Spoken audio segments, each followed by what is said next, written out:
Are we gonna be friends forever, Dina? Well, I still don't know how real versus how fake your friendship is. So. Ooh, that's the best bird. Focus up, Alex. You're right. Uh-oh. Are you my opponent?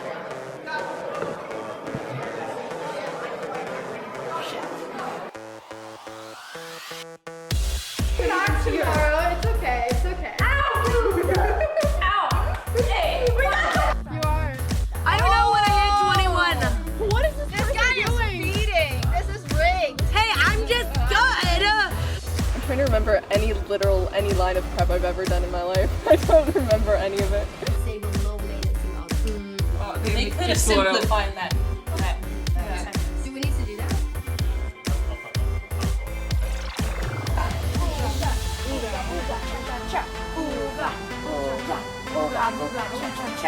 Sing the song. And this day just plays on my fuzz. Spread out, nice and easy. You're getting a red card for destroying the chess set. Can you show your chat the red card that you're getting from the tournament director? Okay, get out of here. I cannot see you. Listen to this for 1 second. Hello, hello, hello, hello, hello, hello, hello. Guys, why did I say so many hellos? I don't know. Ta-da! See, my little fist, it fits perfectly. Proof that I punched it.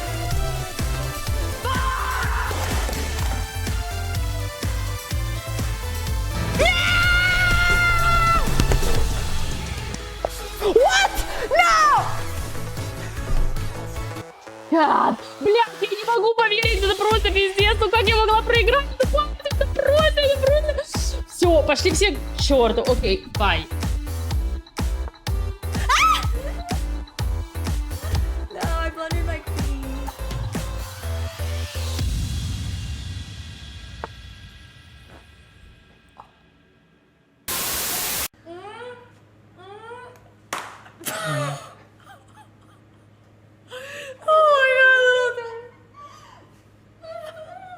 Alright, Nemo's turn. We're moving away the things that might actually... Alright, you guys keep the water in your mouths, please. 1, 2... I just want to apologize for how bad that game was. I don't even know what I was doing. I did it again. I hung a piece against her again on like move 5. And I was like, there's no way that I lose the US championship because I hang a bishop against Irina twice. Like I was like, first time, bad enough. Yes, and then I was just like, oh my God, it's probably over. And then, you know, when there's no increment, you know, No, I should have known. No, I hate the kids. I hate kids even more. I hated them before this tournament. Now I really hate them. Wow, so I might have more points than her. A full point more than her. I'm really sad that she's losing, but You're so getting killed in your sleep. yeah, I know. Honestly, guys, can they hear me? Chess sucks. That's it. I'm fucking. Alex embracing her villain arc already. Alex is taking revenge on her chess games right now. We have another bully in the house, guys. I don't know, is it something about my stream that like brings in the bullies? Is it something about my stream that brings in the bullies, or do the bullies just naturally congregate? Right, Chess Brainiac. You're watching this. There is gonna be a next time. And your 2900 on chess.com will not stop me. Neither your genius coach Grandmaster Norditsky for taking my revenge. I'll just be here, Waiting. washing away, fading away with the be winds okay. as time and eternity will all do as our last years dwindle away, and you may spend it studying a pointless board game and thinking, was all these hours in your life worth it? In all these hours, you could have written a novel, you could have learned a sport, you could have learned how to swim so you could finally go in the ocean, but no. Instead, here you are again, 21 years old, when you should be thriving at peak, losing to 9-year-olds. Goodbye, chat. Andrea, for what it's worth, you would kill her at boxing. I don't want to, that's child abuse!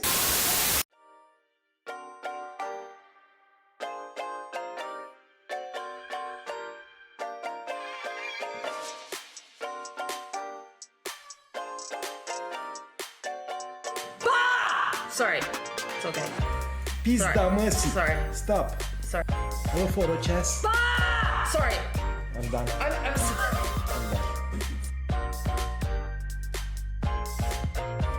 It is pumpkin spice flavored. Do you like pumpkin spice? I love it. All right. Ah! My Tesla. Distraction? There's no distractions going on here. I don't know what you're talking about. I'm not singing. I'm not singing. No! Yes.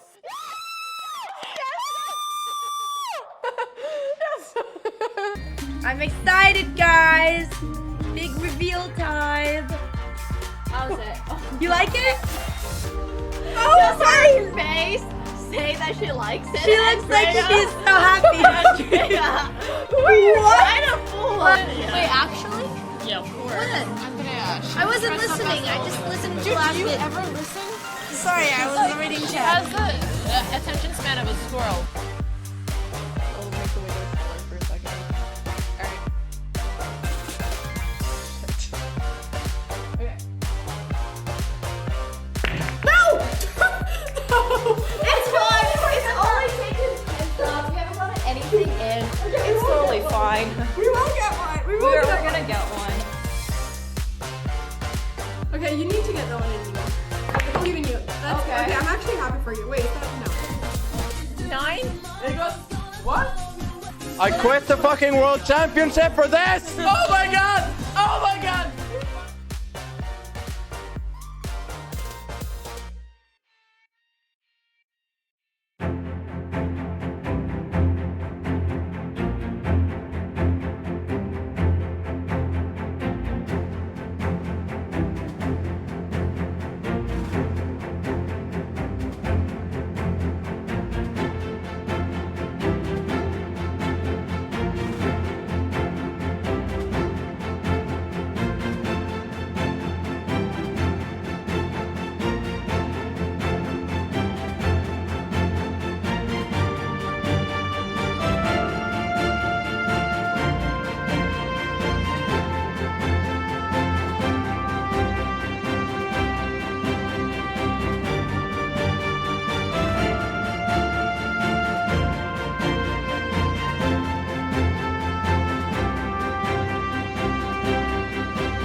Is it an earthquake?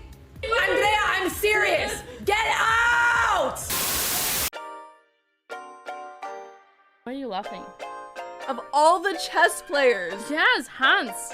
Hans is the best. Hans is my love. I'm in love with Hans. Yeah, boy, Chris is being That's very thorough. Very thorough. And there she goes. Oh my god. There she goes. She's trying not to smile. Oh my god. What's a chess player's favorite TV show? What? Pawn Stars. I didn't write these, okay? Oh god. You want to say hi, chat, now that you won? Yes, hi chat. Where's the It's all.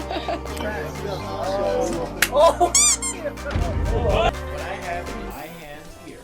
Yes. Little baby noodle. What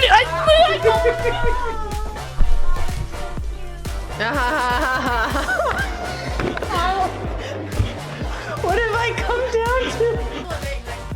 Yeah, I mean with the hair, you could just wear the top and the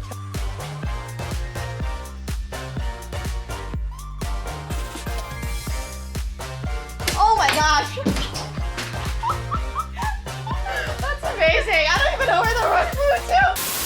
Are we gonna be friends forever, Dina? Well, I still don't know how real versus how fake your friendship is. So. Ooh, that's the Why best do you think bird. Focus up, Alex. You're right.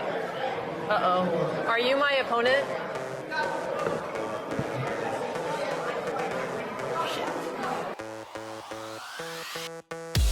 Back tomorrow. It's okay. It's okay. Ow!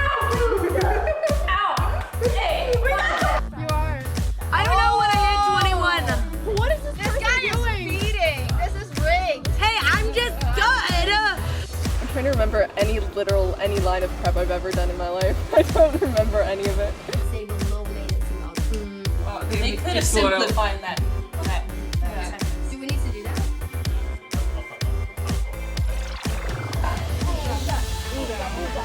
cha. Ooga, ooga, ooga, booga, cha cha cha. Sing the song. Ooga, ooga, booga, cha cha cha. And this day just plays on my fuzz. Spread out, nice and easy. You're getting a red card for destroying the chess set. Then you show your chat the red card that you're getting from the tournament director. Okay, get out of here. I cannot see you. Listen to this for 1 second. Hello, hello, hello, hello, hello, hello, hello. Guys, why did I say so many hellos? I don't know. Ta-da! See? My little fist, it fits perfectly. Proof that I punched it.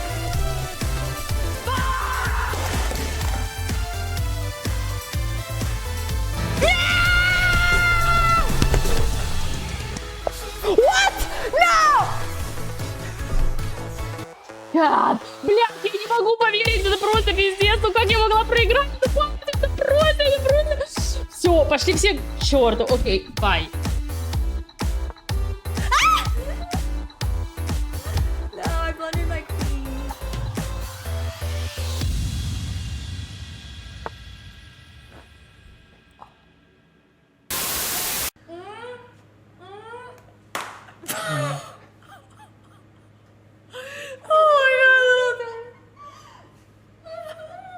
Alright, Nemo's turn. We're moving away the things that might actually... Alright, you guys keep the water in your mouths, please. 1, 2... I just want to apologize for how bad that game was. I don't even know what I was doing. I did it again. I hung a piece against her again on like move 5. And I was like, there's no way that I lose the US championship because I hang a bishop against Irina twice. Like I was like, first time, bad enough. And then I was just like, oh my god, it's probably over. And then, you know, when there's no increment, you know. No, I should have known. No, I hate the kids. I hate kids even more. I hated them before this tournament. Now I really hate them.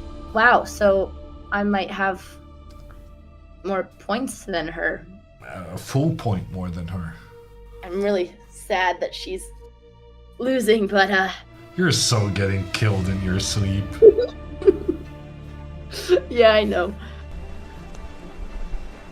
Honestly, guys, can they hear me? Chess sucks. That's it, I'm fucking Alex embracing her villain arc already. Alex is taking revenge on her chess games right now. We have another bully in the house, guys. I don't know, is it something about my stream that like brings in the bullies? Is it something about my stream that brings in the bullies, or do the bullies just naturally congregate? Right, Chess Brainiac. You're watching this. There is gonna be a next time. And your 2900 on chess.com will not stop me, neither your genius coach Grandmaster Norditsky, for taking my revenge. I'll just be here, Rating. washing away, fading away with the be winds okay. as time and eternity will all do as our last years dwindle away, and you may spend it studying a pointless board game and thinking, was all these hours in your life worth it? In all these hours, you could have written a novel, you could have learned a sport, you could have learned how to swim so you could finally go in the ocean, but no. Instead, here you are again, 21 years old, when you should be thriving at peak, losing to 9-year-olds. Goodbye, chat. Andrea, for what it's worth, you would kill her at boxing.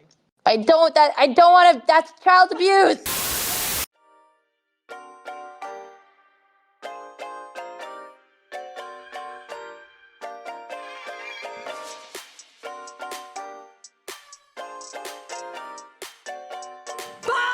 Sorry. It's okay.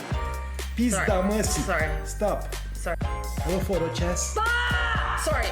I'm done. I'm sorry. I'm done. It is pumpkin spice flavor. Do you like pumpkin spice? I love it. All right. Ah! My Tesla. Distraction? There's no distractions going on here. I don't know what you're talking about. I'm not singing. I'm not singing. No! Yes.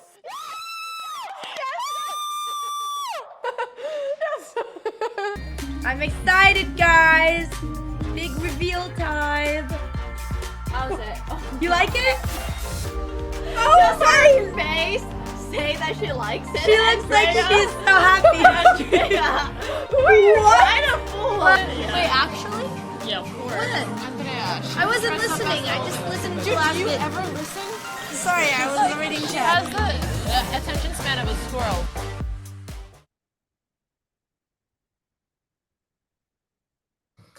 Hello, everyone. Good morning, California. Good evening, Europe. We are ready for day 3 of chess camp. And today we have a bit of a friendly matchup. It's Andrea versus Anna. A very exciting one there. Andrea with 2 losses in a row, now with the white pieces. We know she is way better with white than with black. Let's see if Anna is going to have to taste Andrea's wrath. In the other game of the round, we have Linda Diaz with the white pieces against Jennifer Yu. Jennifer, the pre-tournament favorite, according to every single commentator, expert, everything we have. She's expected to win this game. Even with the black pieces, Linda's gotten off to a rough start with 2 losses starting off. And Jennifer managed to beat Alexandra yesterday. And is going to try to continue in that same vein. Hovering over the clock for Andrea and Anna, I assume this is our tournament director, Papa Botez? Maybe not. I gotta admit, my camera is not at the size of my eyesight ability. And also his head is kind of rudely cut off, which really does impact my abilities. No, that's Jimmy Kimmel. Jimmy Kimmel fan number 1.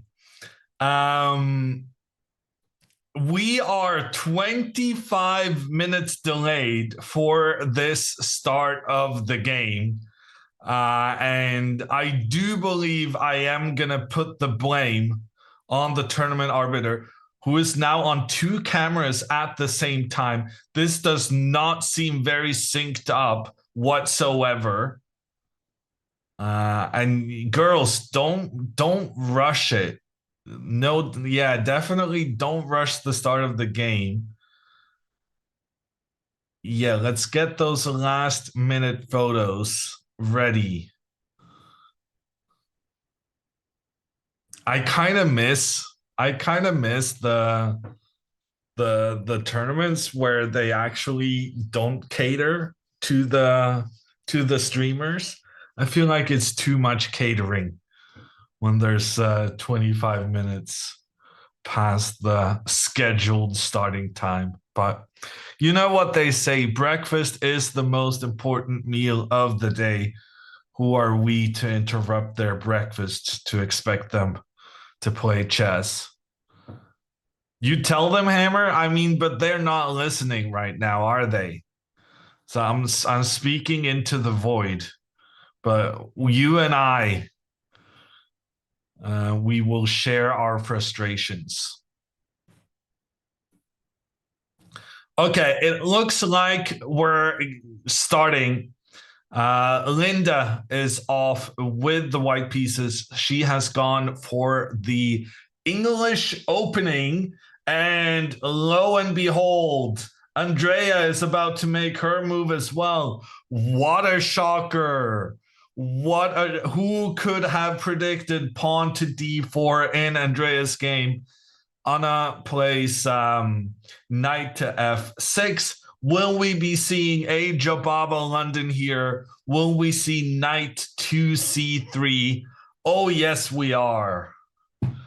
What a surprise. Okay, but to be fair to Andrea, there definitely are some advantages to just specializing massively in one opening. I just wish she specialized in a better opening. But you know, I'll have all week to throw shade on the Jabava London. But on the other hand, Andrea only has the white pieces every now and then. So I'll have to take my opportunities as they present themselves. Do they ever listen to Hammer or any non-chess advice?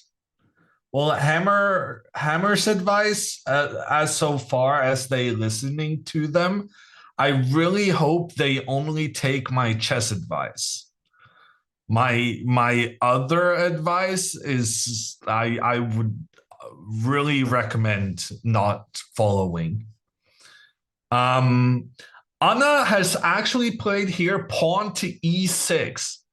This is really interesting, and it's really interesting for a reason that I cannot divulge, or I'm gonna get screamed at. I don't care. I'm gonna get screamed at. When have I ever cared? Pawn to e6 here is actually what Alexandra prepared against Andrea when she had the black pieces in their I even forget which tournament they faced each other. One of them, the one Alexandra won. Pawn to e6 was the plan for that, and I think it's a very, very clever way of sidestepping Andrea's ideas. Because now her best move by far is pawn to e4, but then after pawn to d5, we're suddenly in a French defense. And Andrea doesn't know the French. So that is not really something that she's likely to go into. And that leaves like, okay, are you going to go bishop to f4? Well, that's your normal plan in this opening, but here it could be a little awkward with black going bishop to b4 and pointing in towards the knight and the king. I don't know who's prepping on a CRAMLING, but they are equally clever as me. I already hold them in very high regard. We had the same idea for how to fight against the Jabava. Pia is prepping her. Pia probably. I don't know. Could be.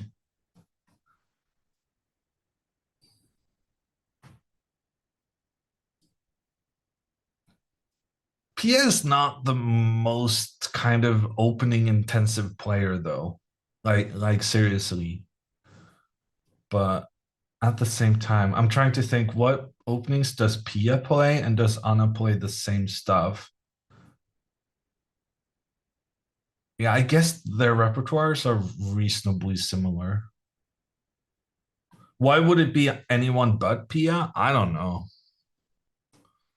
Just because I don't know if I want to say it out loud. The youngsters are more kind of in tune with technology, and that maybe the generation shift between Pia and Anna. I don't know. I know Pia doesn't play the cow. Yeah, Pia does not support some of Anna's openings. That's for sure. Bishop to f4 is on the board. Andrea is definitely hoping pawn to d5 happens now because then she's back in her theory.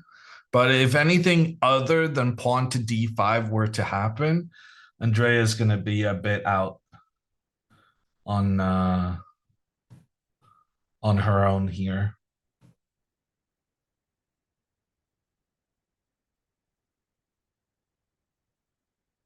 Anna said Pia does the prep. Okay, well there you go. I like it. This is the same idea I had to play against Andrea. Hammer putting his employment as Olympiad commentator at risk. I take one assignment at a time. Right now, I'm a completely unbiased Botez commentator. And for the Olympiad in September, I will be a completely unbiased CRAMLING commentator. Bishop to b4 has been played. Anna is legitimately doing the whole idea that I had against Andrea. And I think it's very, very clever. But we'll see how Andrea copes with getting this surprise early on. In general, Andrea does not like being surprised by move 5. Andrea and Anna, the battle of Time Lords. This is true. The two most time trouble prone players in the tournament. Let's not expect too much to happen in the next 2.5 hours. The drama is going to start when they get down to 1 minute, which probably is going to be by move 20, but we'll see how it goes. Ready for a quiz? No, Papa Botez. Let's take a look at Linda and Jennifer, because we spent so much attention on Pia's prep, which kind of, I should have copyrighted this, but Pia has had the same idea on how to defeat Andrea as I did. And so I spent more time looking at that than looking at Linda's game against Jennifer. It was pawn to c4 starting out the game, the English opening. And then Jennifer, she always plays. So I know a little bit about what Jennifer does with the black pieces, because I was trying to do some recon work ahead of the tournament. Trying to figure out where Alexandra could strike for her games. And I was thinking, Jennifer, she always plays this Queen's Gambit declined. And she always plays it with pawn to a6 on move 4. And I thought this is an interesting area to try and strike for Alexandra.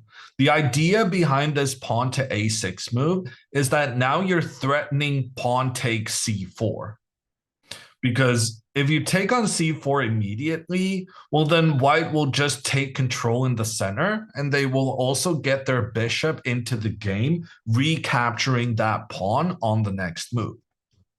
Whereas if you first go pawn to a6, now if white does a nothing move, you're ready to make that capture, no longer fearing white's pawns in the center, because you've established these pawns protecting each other, and you're just going to hold on to that extra pawn. And part of the reasoning behind this pawn to a6 move is that you're forcing white to either go pawn to e3, giving that immediate protection to the c4 pawn, but then you're also blocking in the white bishop, which is not great. The bishop would prefer to be in an active position before white's dark squared pawns in the center started blocking the bishop's path. So after a6, white kind of has to take on d5. And by kind of forcing white to make that trade in the center, black makes their life a lot easier, because now this light squared bishop is no longer being blocked by a pawn, and the bishop can more easily get into the game. However, when Linda has gone bishop to g5, somehow Jennifer has not captured the pawn on c4, which is basically the only idea in this entire opening. You go a6 so that you threaten capturing the pawn, forcing white to react to that threat. Yet Linda, she's ignoring it as if everything is fine. And then instead of capturing the pawn and going into some complicated lines where the pawn is threatened, the pawn is protected, the pawn moves forward, there's a pin on the queen, the bishop has to get kicked out because you can't move the knight without losing your queen. The bishop stays, but then you go up here. This becomes quite chaotic, but in general, it's considered good for black at the end of the day.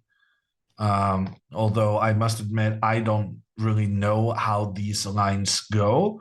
And frankly, maybe Linda had prepared some nasty surprise. Off the top of my head, I'm realizing that there could be some quite awkward queen with a double attack in against the rook in the corner. But anyway, this is considered good for black, but it can become very complicated. Instead, Jennifer just plays bishop to e7, and then after pawn to e3, white has managed to protect the pawn on c4 without getting her bishop blocked in, because she managed to get her bishop out and then advance the pawn in the center. So this opening has not gone super well for Jennifer, in my opinion, because basically she's played this pawn to a6 move without any real good reason. This is quite a common opening. If the pawn had been here and the king had castled, this would just be the old school queen's gambits, like they were played between Karpov and Kasparov back in the 80s. But with the pawn on a6, you've kind of committed yourself to a plan that's, not the best, I think. So the opening so far, I feel like, is quite a success for Linda. And I'm very surprised by Jennifer playing these a6 lines and then just not capturing the pawn when given the option. In the meantime, Andrea has played pawn to e3, and this is fine. She's continuing her development. And Anna now has started thinking. In fact, she started thinking so much that she's actually already behind Andrea on the clock. So I'm very surprised Anna went into this way of playing and then didn't have the plan ready for what I believe to be the most obvious response for white.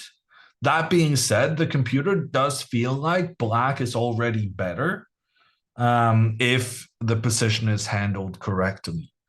So it's going to be an interesting fight between Anna and Andrea. And I think we're going to have some patience with the decisions being made. And I think we have a very exciting time scramble to look forward to in the future. And I do find it somewhat ironic that the two slowest players in the tournaments have managed to go into an opening line that is super rare, that is quite creative, and therefore demanding some special thought already at a very, very early stage. Anna has gone pawn to b6. That's not among the most critical options at her disposal. But there's still some concerns. For instance, like if Andrea just now develops normally with bishop to d3 and knight to f3, at some point you might get concerned about this bishop pointing down on white's king, and then knight to e4 coming in, protected by this bishop that Anna is currently fianchettoing. And the knight together with the bishop is putting a lot of pressure on the c3 square. And the knight cannot get away because of the king. The queen cannot move up to support because the knight is also controlling that square. In general, it's just a bit of unpleasantness created from the early introduction of Black's bishop pointing down on the king. We'll see how she handles it. Papa Botez, I am ready for a quiz. If you have one.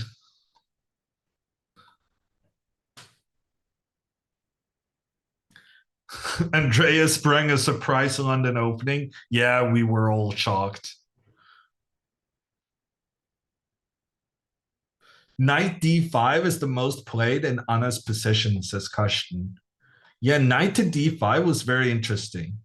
Because then you're attacking this knight, but you're also trying to win the bishop pair. That seems quite interesting. I guess you can just go queen up, but it creates an imbalance in the game very early on.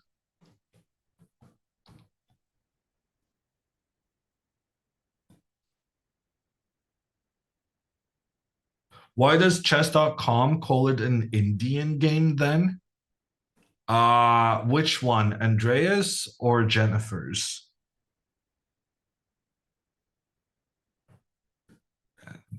I don't know how the coding works, but let me assure you, this is a Jabava London.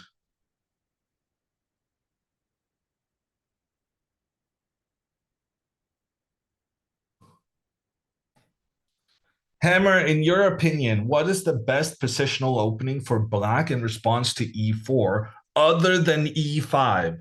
So you already just eliminated the by far most obvious choice. And you're basically asking me, other than the best, what is the best? But actually, I do have an answer for you. The best positional opening for Black in response to e4, other than e5, is the Najdorf.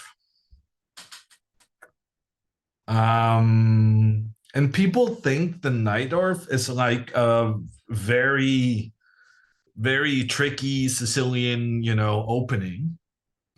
But the Najdorf is actually super based on positional principles.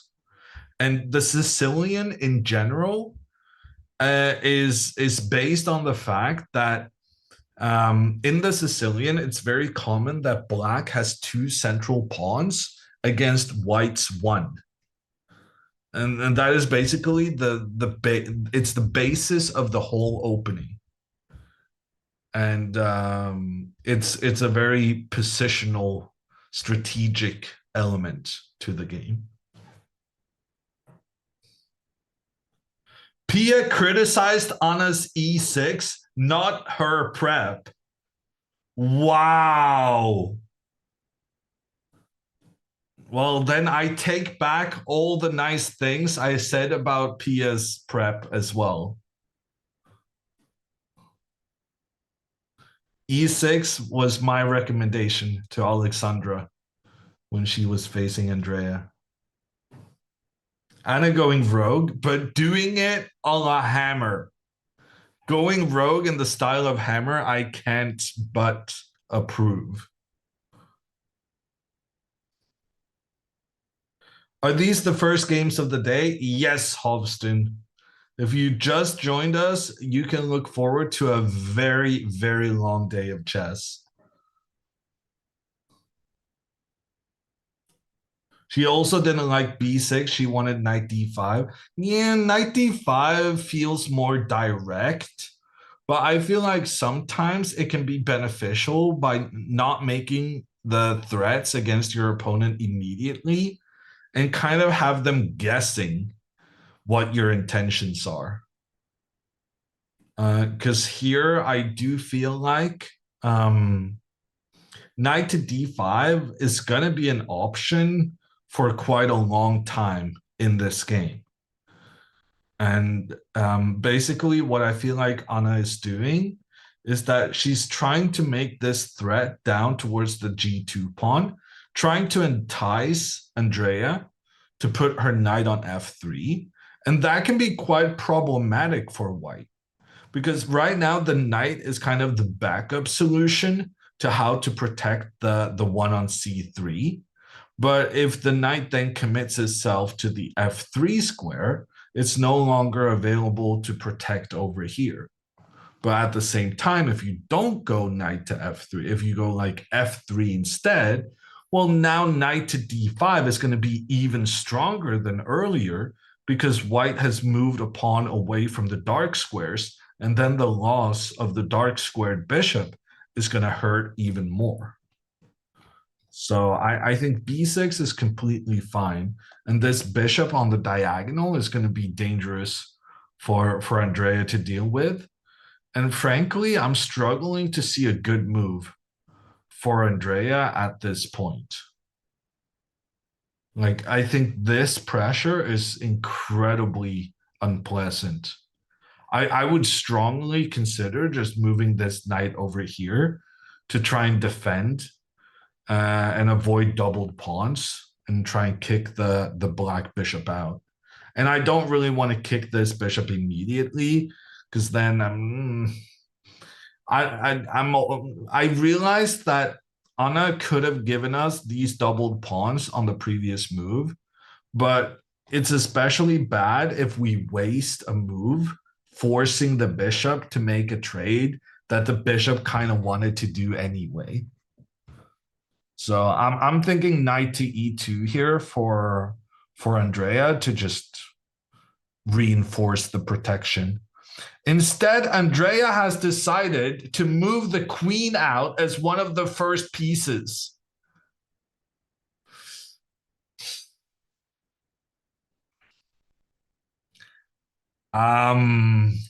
Chess coaches all around the world crying at Andrea being a bad role model for the kids. But I'm trying to figure out what she's thinking. If knight to c6, could Andrea be considering queen g3? Is this like a thing where she can attack both the pawn on c7 and the pawn on g7? It seems incredibly greedy. Oh, and also here, knight to h5 protects the pawn, attacks the queen, and attacks the bishop. So that kind of fixes everything. Yeah, you can't do that. Knight c6 feels like a very easy way for black to deal with this threat. And we can also kind of look into this knight to d5, the same idea we saw earlier, to try and increase the pressure in towards the king.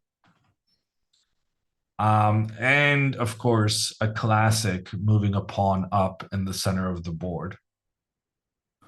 Somehow the computer hated all of my suggestions here. Like knight c6, it said was okay, but both d5 and knight to d5, the computer thought were close to being mistakes. Maybe queen to f3 is quite a good move from Andrea, but it looks so counterintuitive.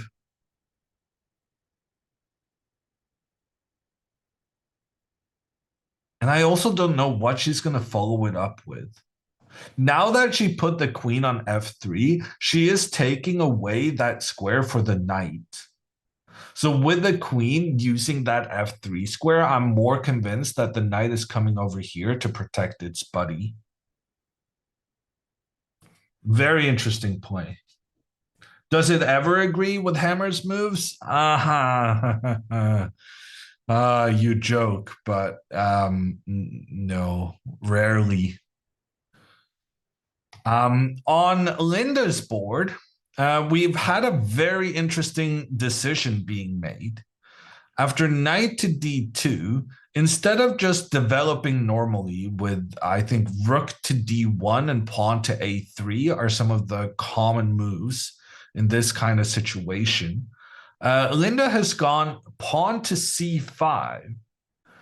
And she's shutting down the queen side and giving herself a space advantage to boot.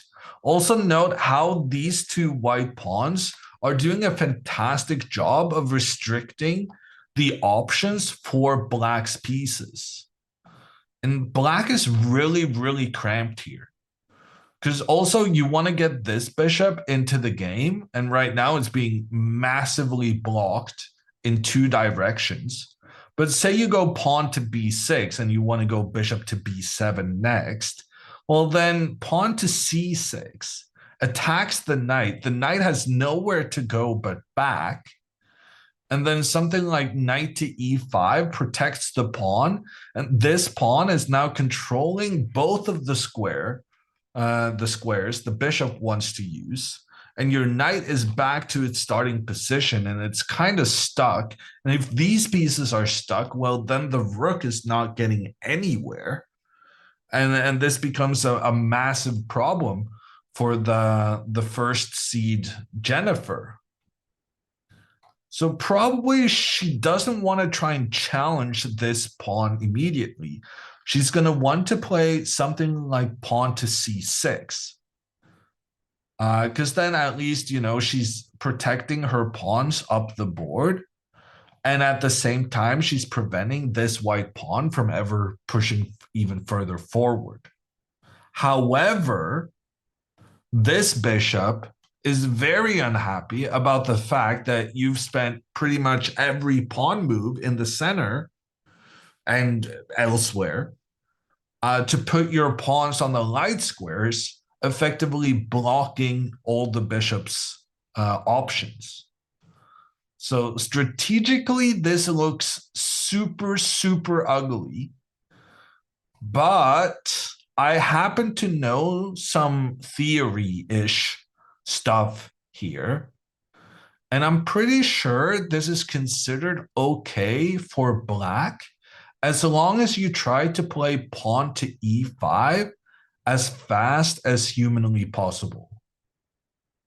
And the idea is that something like bishop out, trying to get your king castled, then after pawn to e5, that pawn is poorly defended. Like there's two white pieces attacking it, and there's only one black piece defending. However, after the pawn is captured, the knight can retreat, a possible trade between the bishops. And here there's pressure in towards e5 and c5 at the same time.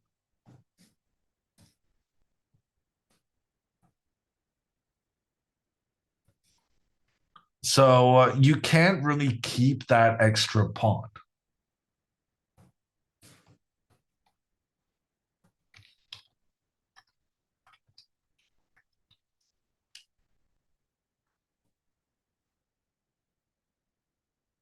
That was some calculating. It's not really calculating when you've seen a very similar situation before. So this is just because I've done some preparation in either this line or something very similar, where the e5 pawn push was very important to make happen. And if bishop to d3 instead of bishop to e2 so that there's pressure on h7, yeah. You have caught me cheating a little bit here, haven't you? I put the bishop on this square on purpose because I wasn't sure if bishop goes to d3.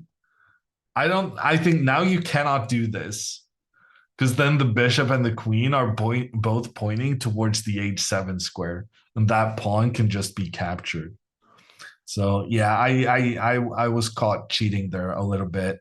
I put the bishop on a bad square to make my plan and the variation I wanted to illustrate to work in my favor.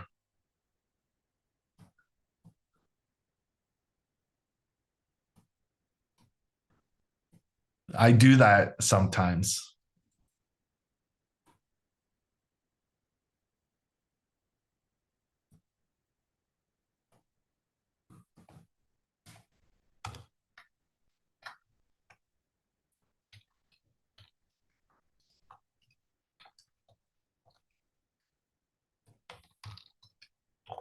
Are you guys hearing Vila every once in a while? Because either I'm going crazy or like he's attacked my mind. I'm leaking audio somewhere and I have no idea. This is very concerning.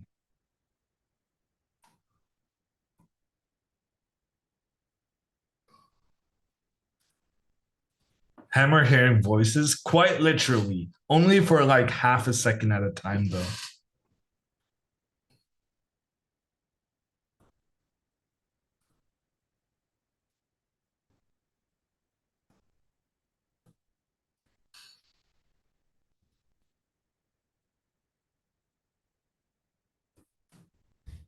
That's how it starts. Let's hope not.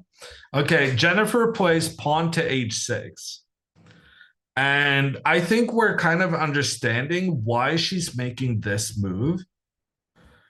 Because we just made the realization that one of her key plans is to go pawn to e5.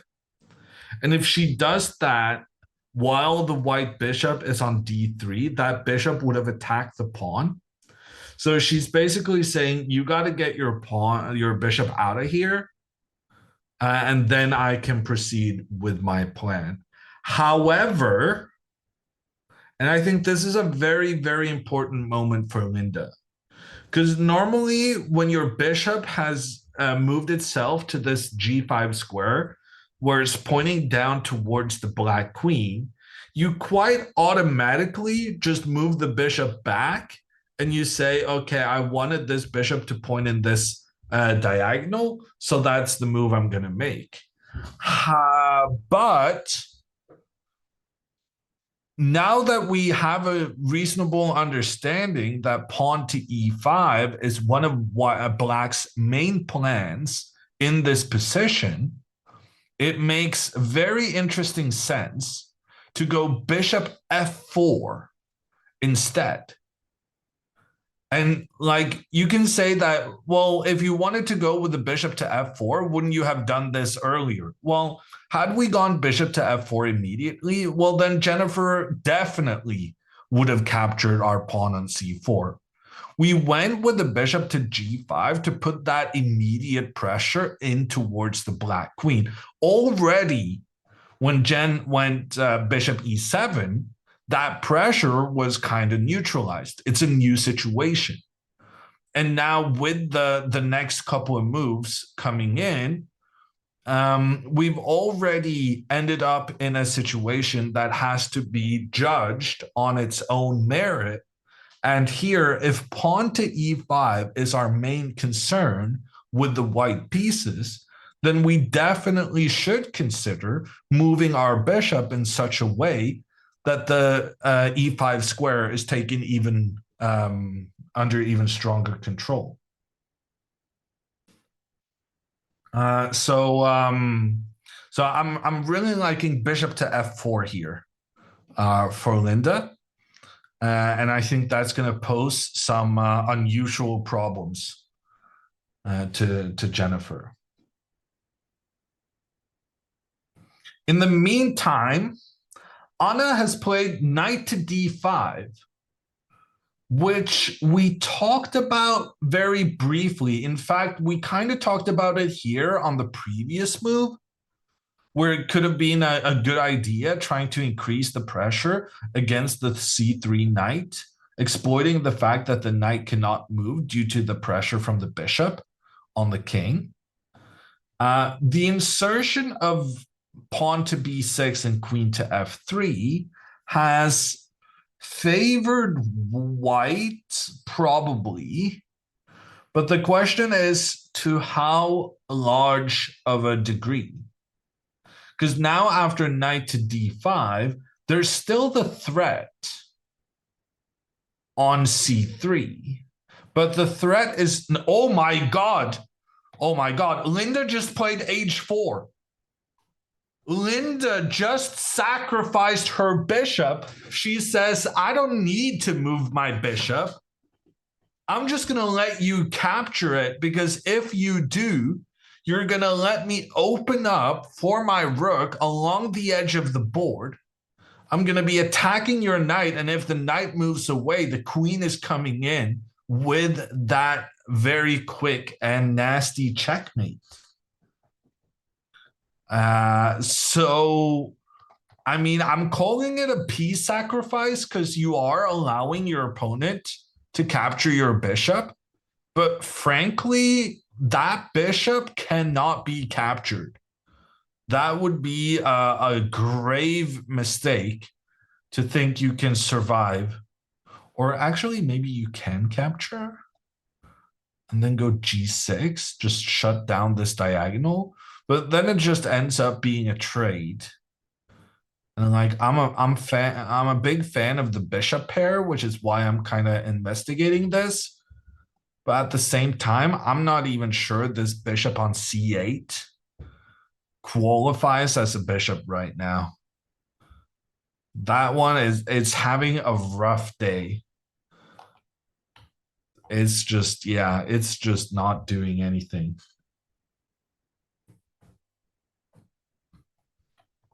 A very interesting idea from Linda.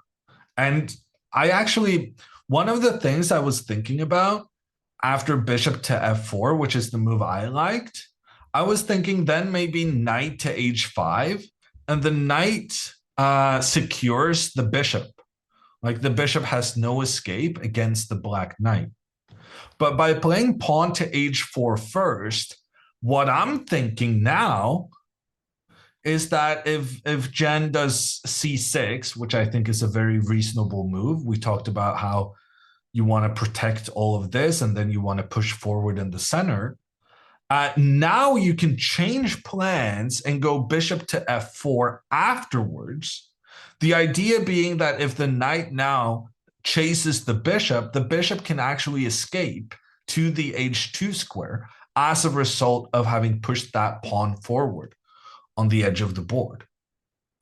So pawn to h4 is both like a pseudo sacrifice, but it's also opening up the possibility of the bishop finding a secret safe spot on the edge of the board. Jennifer goes knight to g4 pretty quickly. She wants to have the trade between the bishops. And does Jennifer, no, does Linda even need to move the bishop? It's kind of difficult to assess. My first instinct is to move this bishop back because I want to try and prevent this pawn to e5 thing. But it is going to be a concern now that this knight on g4 is actually kind of strong. Because since we went pawn to h4, we're no longer able to go pawn to h3. And that means it's going to be more difficult to kick away the black knight. We'll let Linda think about this because Andrea has found what I believe to be a very, very good move. Pawn to a3. Computer hated that, but I thought that was the best move because I couldn't really see how we were going to deal with this very concrete pressure against the c3 knight. And what I realized is that we're fine allowing this knight to be captured by black's knight as long as we get rid of the black bishop. Like this bishop pointing down on the king and the fact that the bishop could manage to get an attack against both the king and the rook in the future, that felt somewhat concerning to me. So I like Andrea's move, a3, because it just immediately takes care of the main problem in the position, which is the bishop pointing down on the king. After the trade, Andrea recaptures, and now this pawn cannot be captured once again because we have the queen pointing down on the black rook. In order to avoid this pressure the queen is having towards the rook, Anna plays knight to c6. So she's trying to block that diagonal. And that was probably very clever. Because now, like, our pawn is genuinely under attack. And we kind of want to move it. But at the same time, if we here go pawn to c4, where number one, we're no longer giving protection in towards the d4 pawn, which I think could be important in the future. But also, in addition, while we are attacking the knight, we're kind of forcing our opponent to make the move that we didn't really want them to make anyway. Because we wanted to avoid losing our bishop, and here instead we've kind of provoked them into doing just that. And here Andrea would have the doubled pawns, and she wouldn't have the bishop pair to compensate for that. Because keep in mind, when Andrea played this a3 move, going after the bishops, like bishop takes knight, takes back, Anna couldn't capture Andrea's bishop pair, because if the knight moved away from the center, that would open up for the queen to capture in the corner. So Andrea's bishop was safe. And part of the strategy with this a3 move was always going to be trying to utilize the two bishops against an opponent that no longer had two of them. So after knight to c6, I think for me, the most logical move by far is bishop to g3, which is very simply the only move that preserves White's main advantage in the position, which is having the two bishops. The concern with this move, however, and quite a big one, is that it loses a pawn. Anna would then be able to capture the pawn on c3. Computer hates it though, and we might actually trap this knight. After knight takes c3, we can go e4, which has two really good tasks done.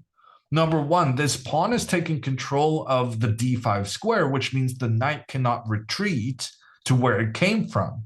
Number two, by pushing the pawn forward, we're opening up along the third rank, enabling to capture the black knight on the next move. So the knight has to try and run away, but then we chase after with the queen, and the knight has nowhere safe to go. Black is going to have to do some voodoo magic to try and get out, push the pawn forward, temporarily protect the knight, allow that pawn to be captured, but then you can move your knight back. However, in this position, White has the two bishops. White has the incredible pawns in the center of the board, and we also got back the pawn we sacrificed. So I'm really liking this bishop to g3, especially now that we know knight takes c3 is not a viable option. Instead, Andrea has gone pawn to e4. And yeah, I really don't like that. We're forcing our opponent to capture our bishop pair, which was our main asset in the position. To be fair, White has these good pawns in the center of the board, but personally, I do think it's going to be more of a problem having the doubled pawns than having the good central control. Because Black has a pretty nice plan. They can castle and then something like pawn to d6. And Black has a pretty straightforward plan of putting their pawns on the dark squares in the center of the board. And that's gonna kind of equalize the two pawns White had in the center. Is not going to be that important, as Black is also going to be able to get some important central control. So it's been a very unorthodox opening, and frankly, I'm surprised these girls have managed to keep the pace, considering it's completely out of all theory there is. But they've made their calculations quickly to arrive at this situation, where I do believe that black is slightly better after the opening.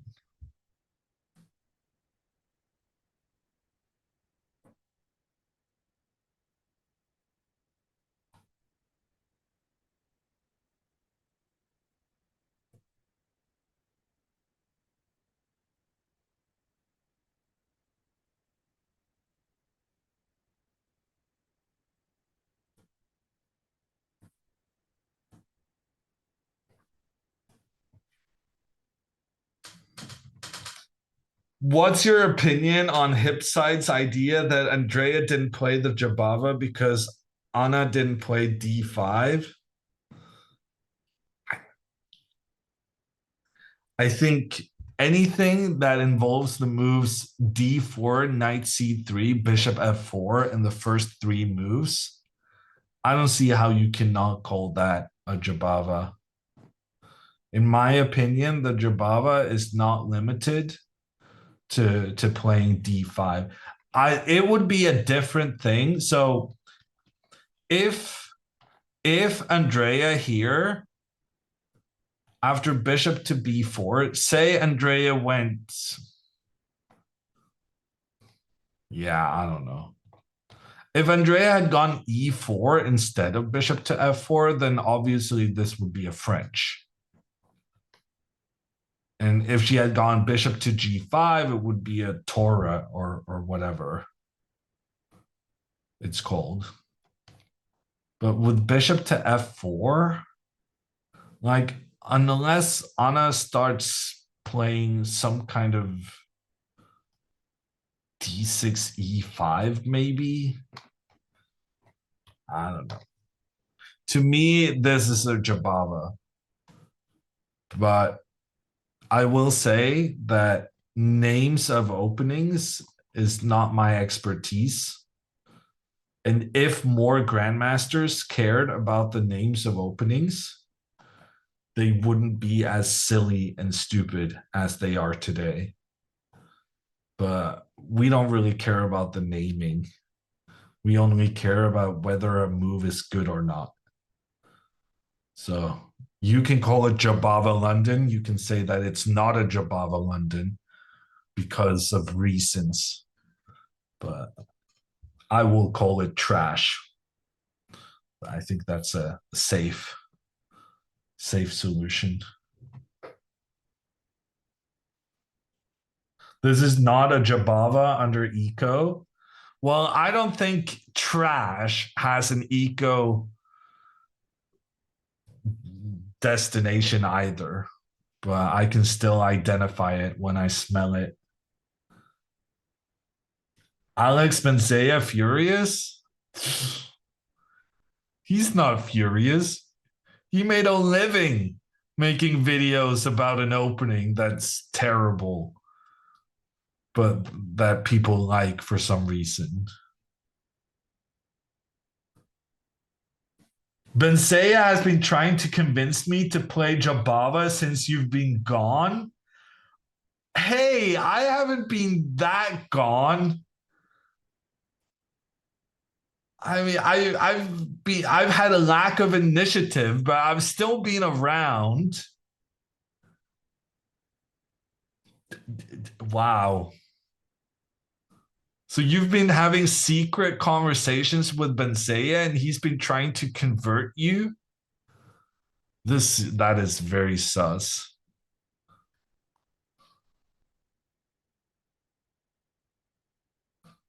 Because you left me alone. I wanted to do game reviews. You didn't have time to do game reviews.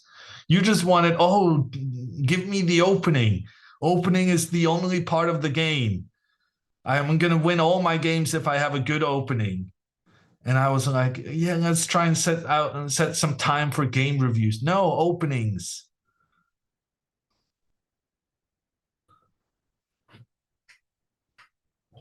Okay. Linda went bishop to d3 in the meantime. There's always the question whether Jennifer can capture the bishop. Probably the answer in this moment is also no, because, you know, all of this stuff and with the queen, it's kind of terrifying along the H file. But now, after Jennifer has played f5, that is a very rock solid way of preventing any sort of bishop and or queen infiltration to the king side. Note that if you capture and then go f5, this is not going to solve your problems because of the en passant. And you manage to open up towards the black king anyway. However, if you go f5 first and then capture the bishop, there's no magical 2 moves after it happened en passant move, which is going to keep the pawn here, which in turn is going to keep the queen and bishop shut out of any attack on the king side. So this is the moment where Linda needs to make a decision. She has to move the bishop, but on the other hand, the fact that she let her bishop be captured, and though it couldn't be for reasons, the fact that she created this tension over time has provoked Jennifer into making quite a weakening move, which in turn has weakened the square e5. Now there are no black pawns that can take the e5 square under control. And as such, bishop to f4 once again, well, here I would say it would just be a mistake if you did anything but bishop to f4. Because when you played this pawn to c5 move, part of the reasoning behind that was to make the position cramped with multiple of black's pieces being restricted as a result of the pawn placement here. But when you're restricting your opponent's plans, when you're trying to create a position where they have more pieces than they have good squares, you gotta avoid the trades. Any trade here is going to massively help black because then black has fewer pieces that they need to find good squares for. And then black is going to go c6 and e5 pretty quickly. Somehow the computer kind of liked that better than bishop to f4. Okay, so apparently both of her options are good, but from like a principled standpoint, I feel like bishop to f4 is much better because it tries to keep more pieces on the board when black is cramped, and it also tries to increase the control of the e5 square, which is a long-term weakness now as black has pushed the pawns forward. And indeed, bishop to f4 was played by Linda. And I think she has a comfortable advantage now. Oh, in the meantime, I didn't update the board. Or rather, I left the board without having input the current position between Andrea and Anna. But after e4, the obvious thing happened. Anna took the bishop, no more bishop pair for Andrea, and then she castled her king. And she's going to build her pawns up in the center of the board. And notice how black's plan revolves around putting the pawns on the dark squares, which is no accident when you only have one bishop remaining, and that bishop is on the light squares. Then you want to have your pawns work on the dark squares so that the bishop and pawns complement each other in their abilities. The pawns will take control of the dark squares, the bishop will take control of the light squares, and then all the squares are under control.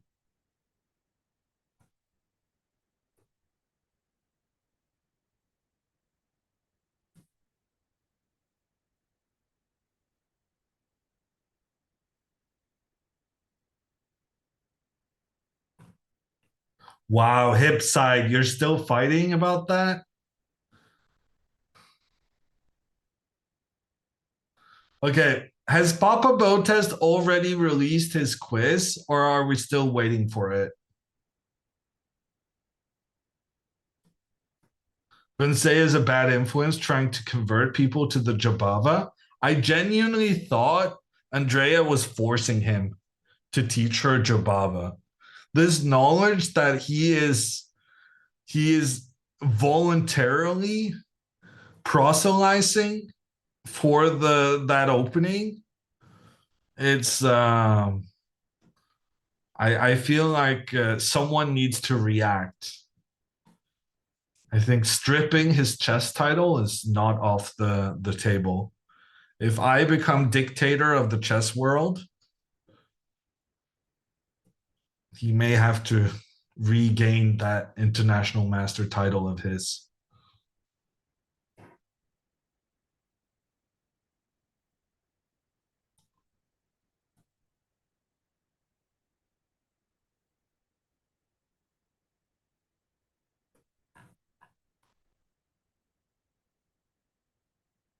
I'm not sure I pronounced it correctly, Crime Raker.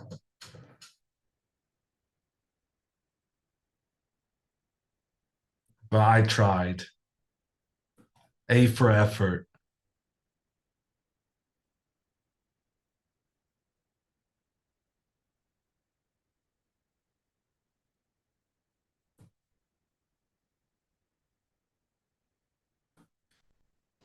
I know Magnus has played the London. Wonder if ever the Jomama. Was that trying to get me to say yo mama, or was that just misspelling of Jabava?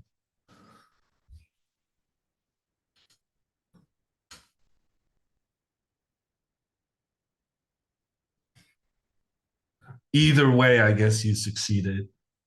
Damn it, I forgot to make my tea. Do we have any new moves? No. I'm gonna go make my tea. You guys behave in the meantime.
Okay, we're all good. Did we get any moves? No.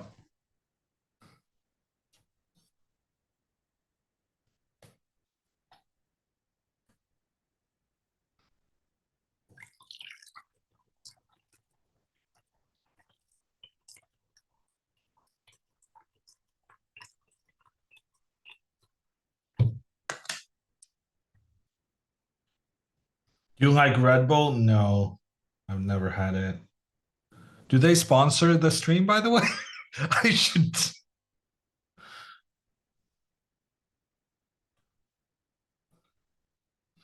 Okay. We have a photo we're gonna show you. Wait. Okay, we're gonna show you the photo and then we're gonna guess who we're looking at. I'm being told two of the players currently playing in this photo from a decade ago. And frankly, that looks a lot like Anna CRAMLING, but I don't understand. Would she attend like a Polgar chess camp? It's definitely Andrea on the right, but I can't tell whether it's Anna or Jennifer we're looking at. I guess it's Anna, right? If that's not Anna in the middle, that's a freaking good lookalike. Jennifer on the left. I mean, that would make sense for the Polgar Spice Girls camp, right? I don't understand how a Spanish Swedish person gets involved there, but I've been massively destroyed by the fact that the middle girl looks so much like Anna. Doesn't look like Anna. Of the two of us, I'm the one who knows what Anna looked like as an 8-year-old. Like, Pia was bringing her to tournaments her entire life. I've seen her since she was tiny. And I swear that is quite a resemblance. Need to qualify that? I think that was fine.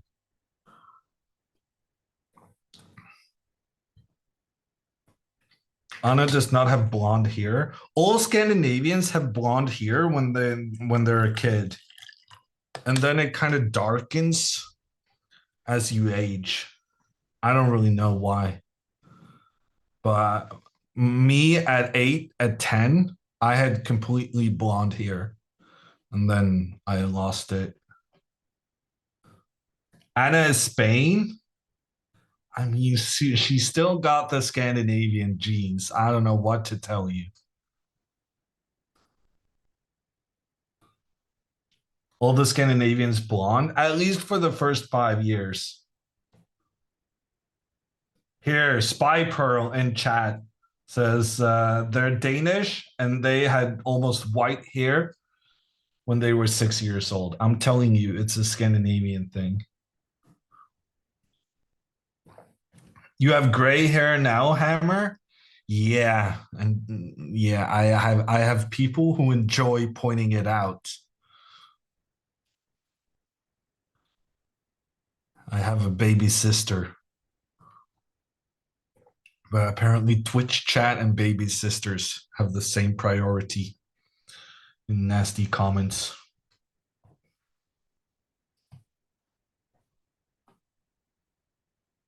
It doesn't really, I don't think you can see it very well on this camera though.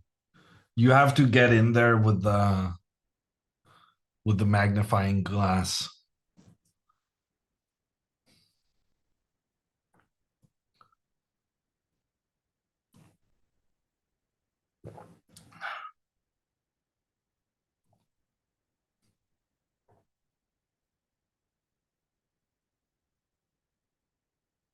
How many times has Pia beaten you? I just remember this one time she absolutely crushed me. But I think she beat me another time as well. I think the answer is 2 times, but it's either 1 or 2. He's coaching Alex. Of course, he has gray hair. True. In the meantime, Jennifer has played c6. I think that's a sensible move. You're keeping this thing defended, and then you're kind of relying on being able to play e5 at some point in the future. The problem right now for Jennifer is, number one, you don't have the e5 square under control, so that's an issue. And even if you get the e5 square under control, anytime you push this pawn forward, it means that the pawn on f5 is going to be undefended. So I would be moderately concerned here if I'm Jennifer, but it might be okay. Like, for instance, if Linda now just castles, which seems like a reasonable thing to do, then Jennifer can go e5. And even though she doesn't have good protection on this square, anytime white wants to capture this pawn, it means that you also abandon the protection of the c5 pawn. And this kind of position is basically what black is going for right now. And part of the reason why you needed to secure the protection of the d5 pawn. Because suddenly that pawn is about to have a lot of pressure on it. But you can probably deal with it in a decent way. Computer is saying this is better for white, but personally, I think this looks quite a bit better for black. Because white has the doubled pawns. The pawns are blocking the bishop. Bishop's not going to really be doing that much. If white could go pawn to f3 and trap the knight, that would be good. Ooh, maybe you can actually make that happen. Maybe you can go like knight d4 and then try and trap the knight.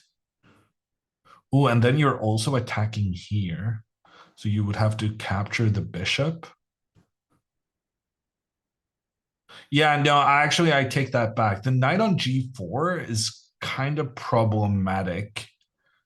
We're struggling to get that one back into the game, and it's going to be very scary as white gets in a position to actually surround the knight. Very interesting position. But at the same time, Jennifer kind of has to do this. She has to push the pawn forward in the center. And then it might become an issue because this knight is so misplaced. She could try and move this knight in towards the center of the board, but then the knight would no longer be controlling the e5 square, which in itself is a bit of an issue. Andrea has gone bishop to b5. Computer, as is the habit, kind of hates it. But I kind of like it. I think Andrea is prone to get into a position now where her pawns are going to be primarily on the light squares as a result of black putting their pawns on the dark squares. And also just from a, like I was saying, black's plan is going to be pawn to d6 and then pawn to e5. But pawn to d6 is obviously now not going to work because you have that pressure against the knight. So Anna, she plays bishop to b7 just to keep the knight protected. And now after knight to f3, playing pawn to d6 and then going pawn to e5, it's not going to be entirely easy for black to accomplish.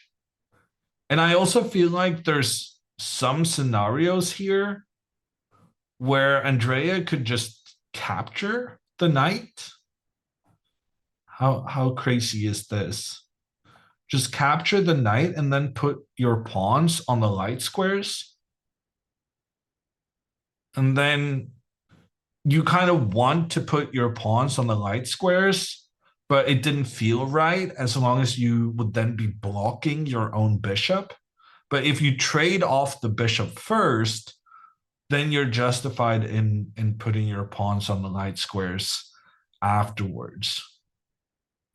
Computer is not really a big fan of my idea, but these are some of the things you can consider.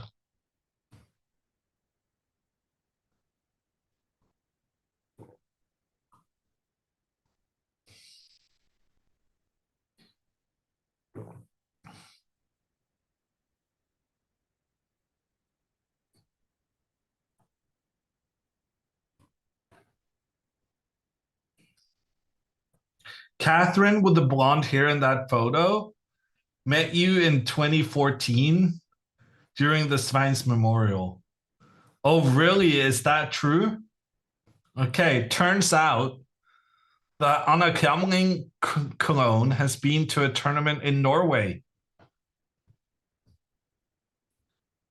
What we learn.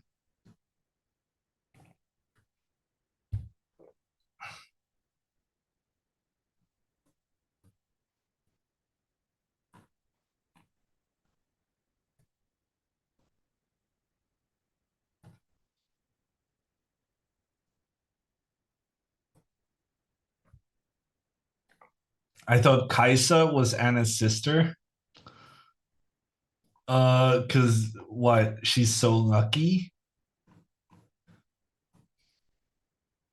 I've always wondered, Kaisa, the chess goddess, like what kind of mythology is it gonna be where you start having deity for chess? Because chess isn't even that old of a game comparatively to, you know, the history of the world. Does anyone know where Kaisa comes from? I remember Linda. I remember Mark. I remember like Aaron, I want to say. I'm being quizzed by someone other than Papa Botez. Now I'm being quizzed by the New York chess teachers to remember all the New Yorkers that came to Oslo to visit. I actually spoke about this yesterday as well. The reason I know Linda is because she and a group of New Yorkers came to Oslo to visit our very own Maud.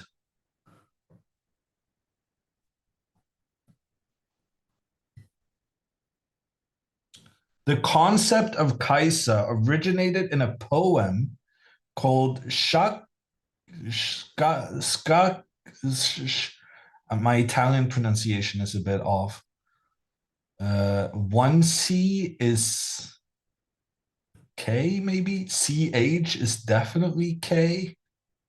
Scacchia Ludus, published in 1527 by Hieronymus Vida. What a name. Let's bring Hieronymus back.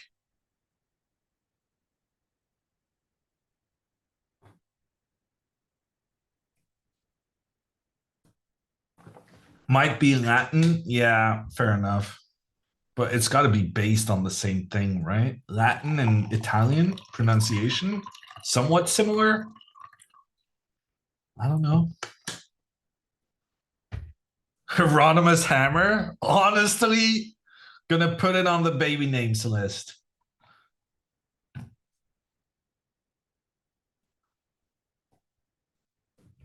Any alliteration must be considered.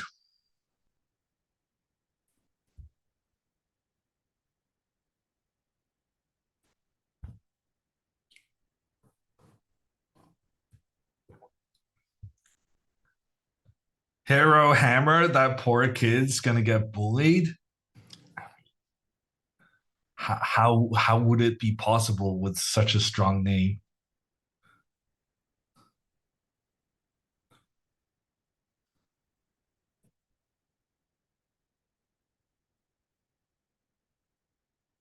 When will you compete next? I'm actually competing next week. And based on the results in my previous competition, I'm not feeling super optimistic. And my previous tournament probably went wrong because I was spending the week prior to it doing commentary for Botez instead of preparing. And look at me learning from my errors. Here we go again.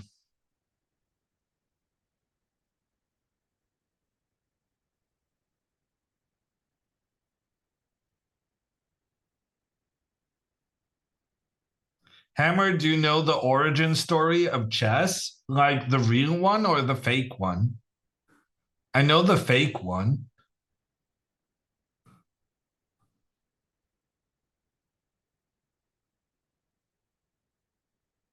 Will the Botez sisters do the commentary for your games? No.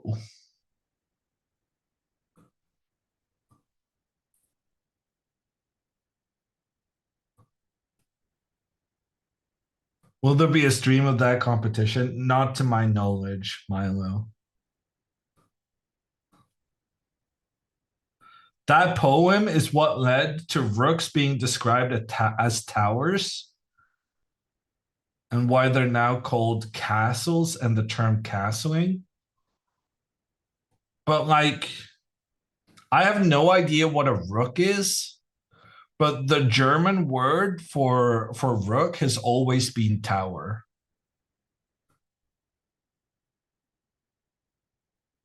And it freaking looks like a tower.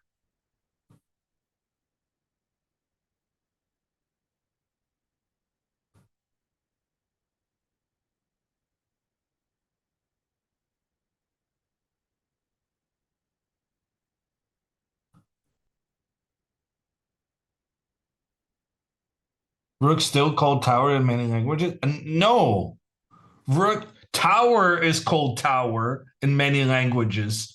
And then English has just gone wild with a word that I have no idea what its proper usage was at some point in history. But we've just accepted that this non-word is an adequate replacement for the word tower.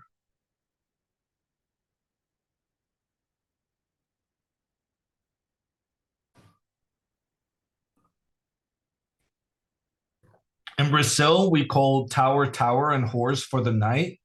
I say horse on the Norwegian broadcast, but Norwegian has a problem there. We basically just took all the names of the pieces from German, and the Germans call the night, they call it a springe, which in German means a jumper. But in Norwegian, it means a runner. And in German, the bishop is a laufer, a runner. And in Norwegian, the bishop is also a runner. So Norwegians somehow managed to make the knight and bishop synonyms, which is hella confusing. Which is why I refer to it as a horsey on the Norwegian broadcast.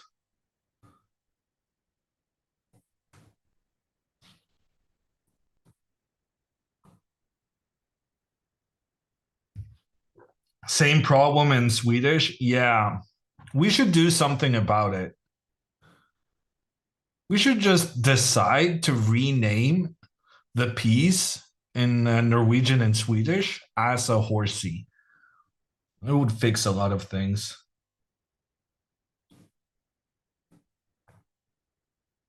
To be fair, in our German, the names make perfect sense.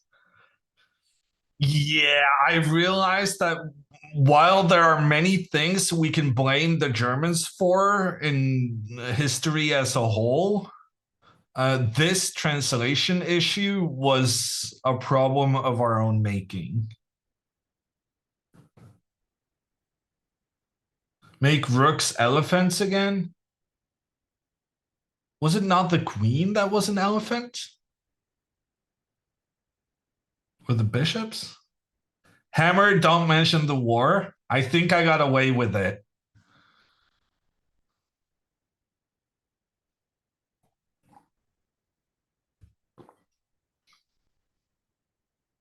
Bishop was an archer.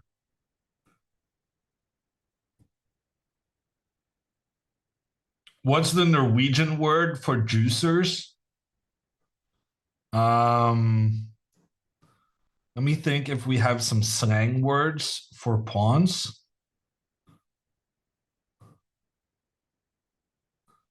I can't think of anything off the top of my head. I'm sure we have something.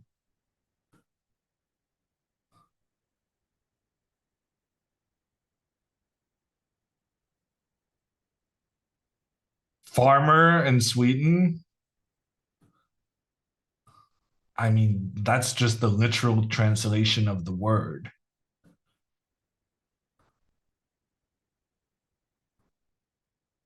And also there, that's directly taken from German. And it makes perfect sense. What a pawn is, I have no idea. Like that's also English in general has massively failed as far as the names of the chess pieces go. Like you've not adopted any of the sensible names like the rest of the continent, and you've just invented words that had no meaning other than being a piece on the chessboard. Like, what is a rook? Before it was a piece in chess. Like all the pieces in Norwegian and Swedish and German, I can tell you like that's a farmer, that's a horse, that's a runner, that kind of thing. That's a tower. But rook, is that even like a word? Rook is a bird? Wow. That is disappointing. I guess a bishop we know what is.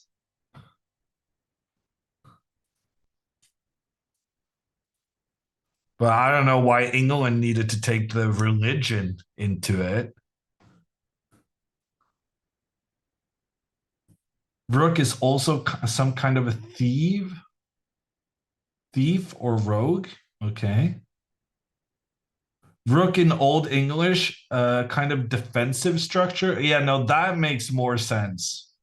That makes a lot more sense.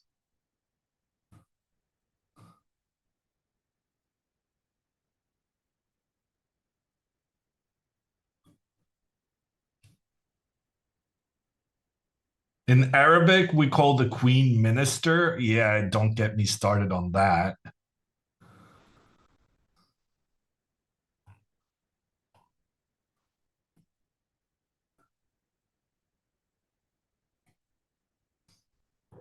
The rook from Persian, meaning chariot, alternately called Tower Marcus, Rector. Wow.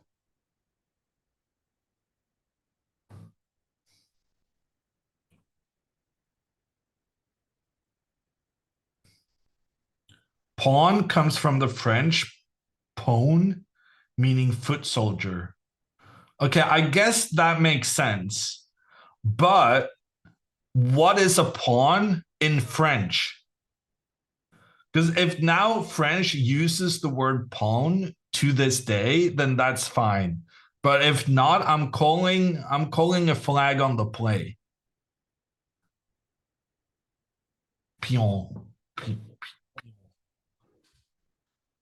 Yeah, I guess I'll accept that. So the French are to blame for this word.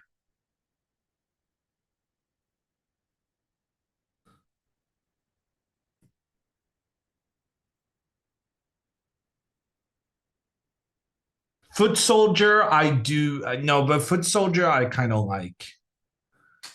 That is very descriptive and really emphasizes the role of the pawn so well. I think I refer to pawns as foot soldiers repeatedly in some of my courses and stuff. So I'm a fan of that. Have you done military service? No, I have not. They tried to get me though, but I got away.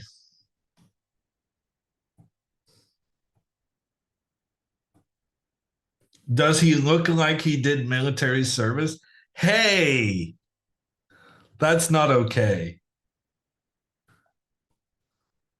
Let me tell you, they really wanted me. I wanted to play chess full time. But the problem is if you don't go and study, then then that's playing chess full time is not considered a valid excuse for kind of skipping the military.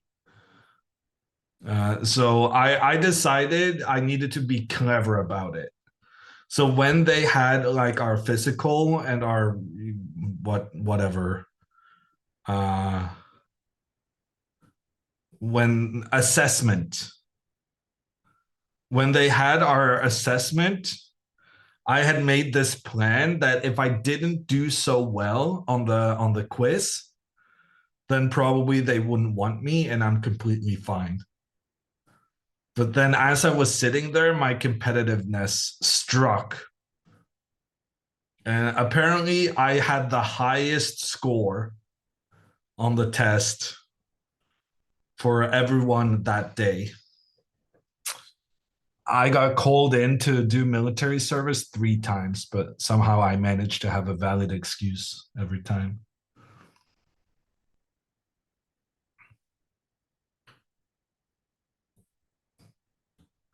On the psych test, I didn't get a psych test. Surely that one I would have failed. But the language, math, and intelligence test, I kind of nailed. What's going on now with the position between Andrea and Anna? I don't really know. Pawn to f5, that's a big move from Anna. She's trying to exploit the positioning of the white queen, and frankly, this is the reason why we don't bring the queen in as the first piece into the game. Because now this queen is very prone to being attacked by the rook. I don't think Andrea should react to it though. I think she should just castle. And then if pawn takes, then we recapture. I don't think this is the end of the world. Computer is very unhappy though.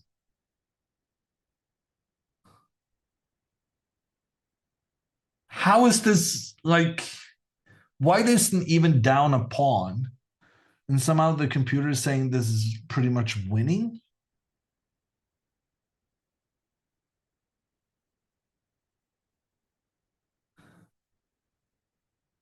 I'm so confused.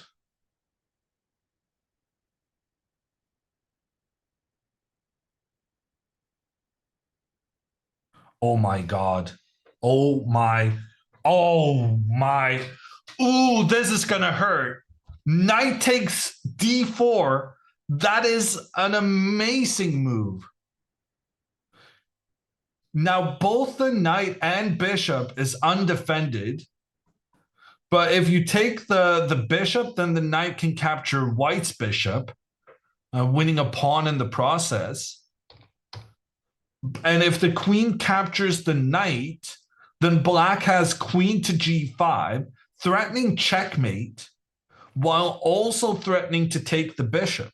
And so while white is busy protecting against the checkmate, you lose the bishop and then you lost a pawn in the center. Your pawn structure is an absolute mess. And black's bishop is super good on the diagonal. Wow, knight takes d4. That is an incredible move. Ooh, and this could very well happen. This could very, very well happen. Because in order to avoid this, Andrea is going to have to go like e5. And I really don't like e5. That opens up this diagonal for the bishop. And it keeps postponing the development of our pieces. I'm guessing pawn to d6. And then castles. Takes. Like the queen is going to come here and that's going to be kind of annoying. But at the same time, we have this really good square on d4 for the white knight. So I don't think it's the end of the world.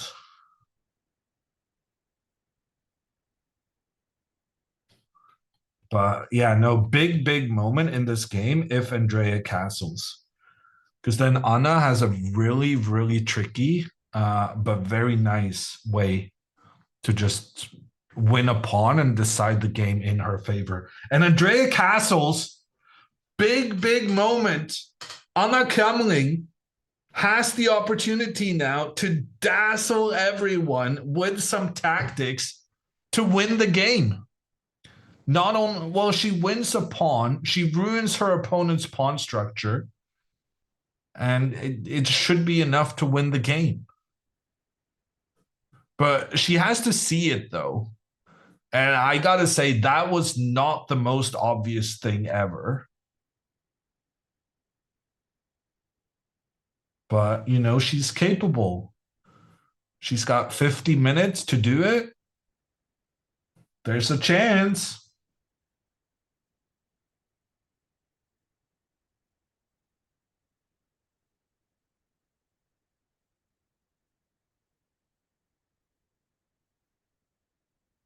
The different delay on the cameras is trippy. You're gonna have to live with it, Dr. Jitsu.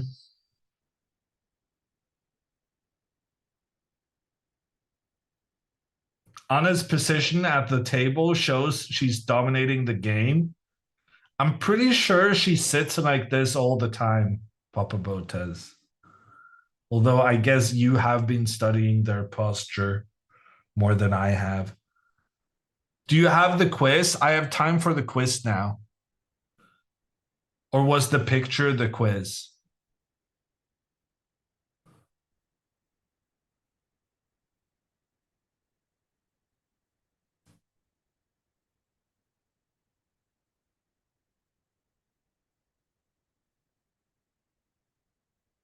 Okay, it's coming, people.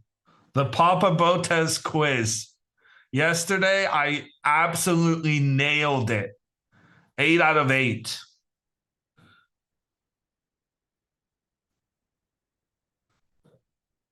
But it had to do with countries and geography. Any little boy's favorite subjects.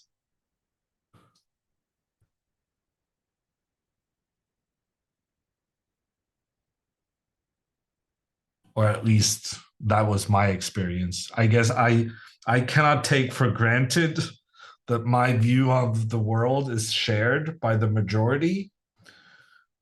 If anything, life has taught me that probably I am in the minority. But I was very well qualified for it. Not to say numbers, just names. I don't want you to get in trouble. Oh my God, that is a terrifying way to preface that question.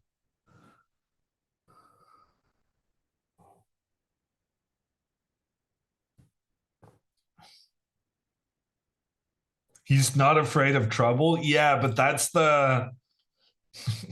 Of course, this is mentioned by the guy with the username Pesky Bait. That's the problem. I take all the bait. And I say things even when I shouldn't.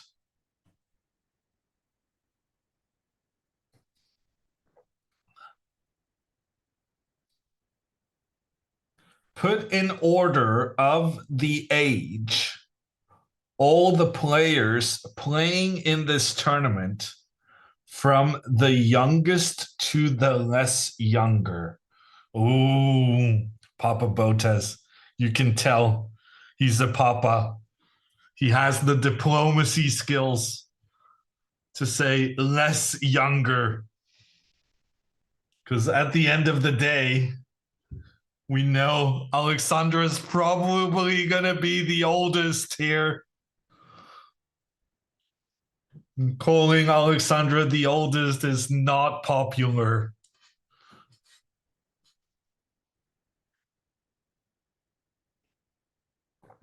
Okay. Alexandra is the oldest, as a matter of fact. Linda, I'm assuming Linda is around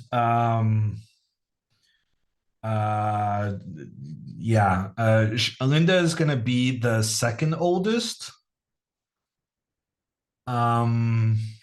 Nemo's gonna be like born in 99 because she was competing with Aryan in the Nordic Championships when Nemo was living in Finland. Jennifer, I'm also guessing, is around 99. Although we did see her in a picture with Andrea, and Andrea is way younger than 99. But maybe they were not competing in the same age group. I'm pretty good with the ones born on the right side of the millennia.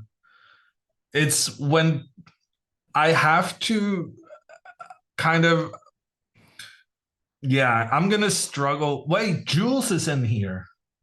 Jules might be very old. I have no idea how old Jules is.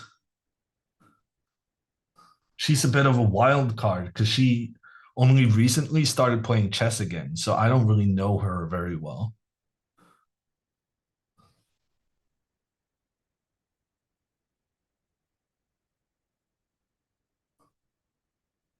As long as I get the ones born in the 90s right, I'm gonna be happy with that. The fact that people are born in the year 2000 and later and they're not like little tiny kids, I don't know if I really want to accept that as a fact. Okay, I'm gonna say Alexandra is the oldest.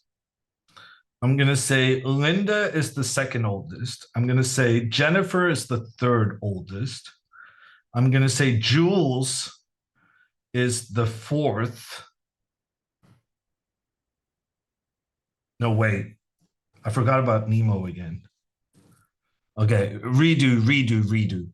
Alexandra is the oldest. I need a list of the players just so that I don't forget anyone. Wait, Dina! I've completely forgotten Dina. Oh, God. Okay, Dina's the oldest. Then Alexandra. Dina, Alexandra, Linda, Nemo, Jennifer. No, wait, I'm forgetting someone.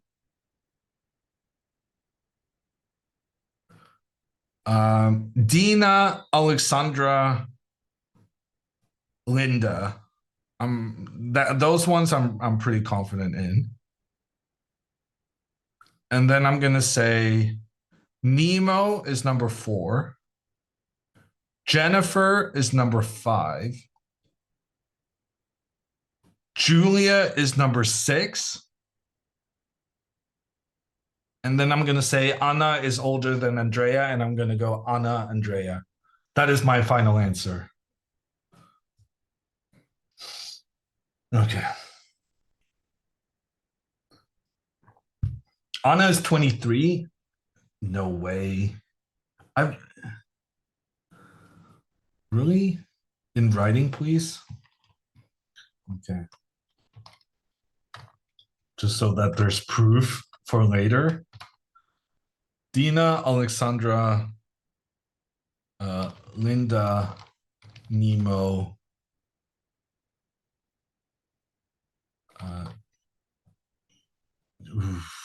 Jennifer, Jules, Jennifer. Okay, I'm changing my mind. I'm doing Jules, then Jennifer, then Anna, and then Andrea. This is a trap. I mean, if you don't jump straight into the traps.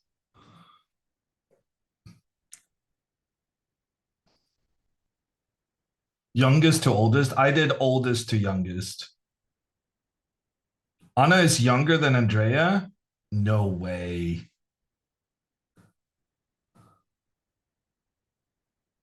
Dina oldest? I mean, Dina oldest, I know for a fact. That one, I'm not gonna. Dina's almost as old as I am. Andrea Castle, she did that like 10 minutes ago. We already talked about it.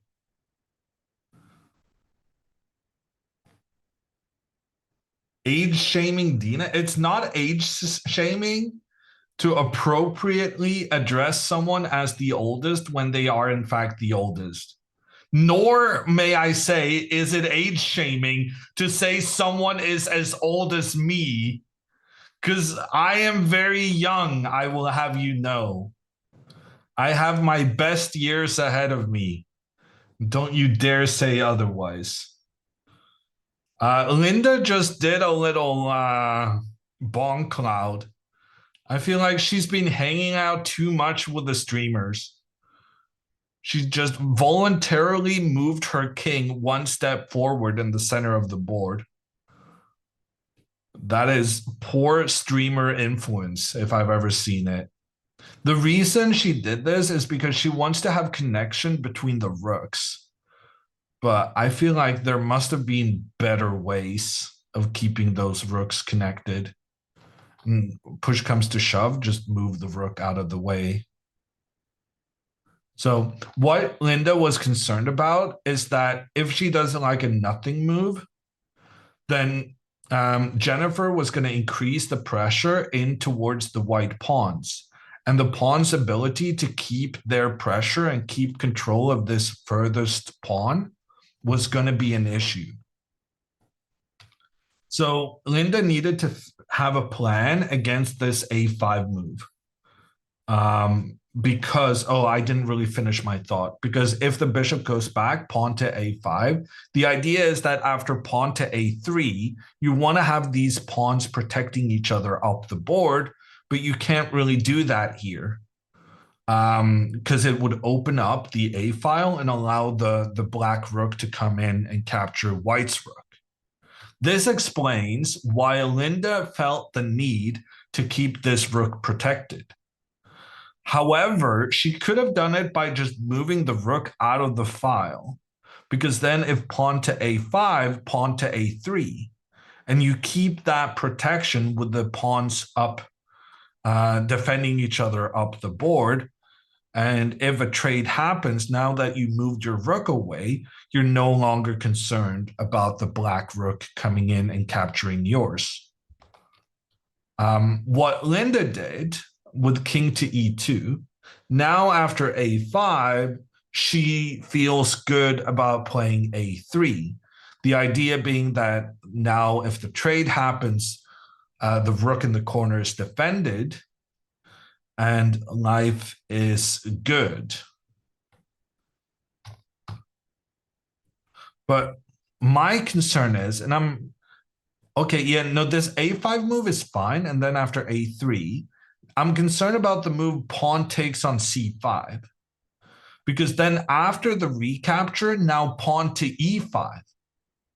If that pawn is not captured, you have to move the bishop. But if the bishop moves, there's a fork in the center of the board.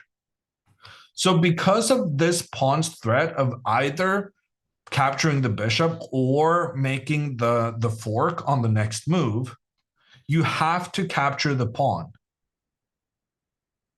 And then if you capture with your pawn, then that allows the knight to come in, capture on c5. Next, you're going to capture the bishop. And once the bishop gets captured, you're going to have a major problem with your king in the center of the board because the black bishop comes to a6. And suddenly this bishop goes from being the worst piece on the board to the most valuable one. And this is why Jennifer very cleverly, she didn't go for this trade between the pawns immediately. She didn't rush into this because she felt like she could first insert the moves a5, a3. What she accomplished by inserting those moves is that she's made the a6 square available for her bishop. And we see how powerful that was in this variation, where first the knight eliminates white's bishop, and then black's bishop gets free reign to come in and point towards the king. So yeah, Jennifer, she's got this under control now, I think. Linda massively underestimated the trouble that her king could get in. And this pawn to e5 pawn sacrifice-ish that we've been talking about basically throughout the game that is now it's gonna come, and it's gonna be a massive problem for Linda. In the meantime, Anna is still thinking in her game against Andrea. And to reiterate to those who didn't, who have come in the last 15 minutes, if Anna now captures in the center and then finds this incredible move, knight takes d4, then she's going to win the game. Knight to d4 leaves both the bishop and the knight undefended. But if the bishop is captured, then the knight can capture white's bishop and win a pawn in that trade, in addition to white's pawns being kind of rubbish, not defending each other.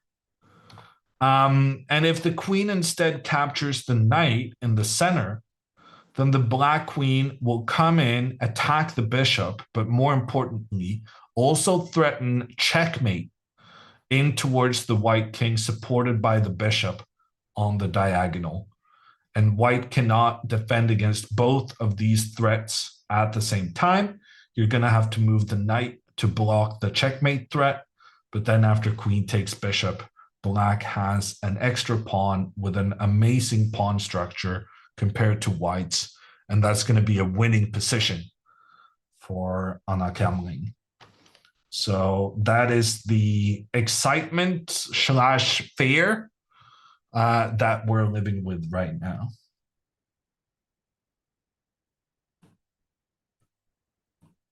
Okay, I'm very curious. How did I do in the quiz?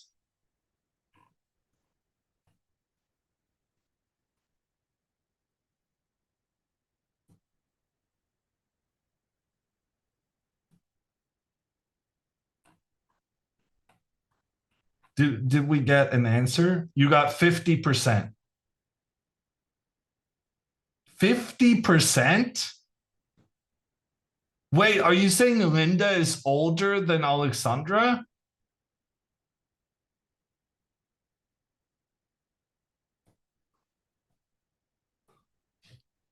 Damn. I thought the 90s kids I had under control at least. Never mind then. Once you make a mistake on the second oldest person, it means that anything you got right after that is just a complete freak accident. In fact, you weren't able to sort any of them right. Linda was born 1995. Okay, I'm guessing before September then. Yeah, okay.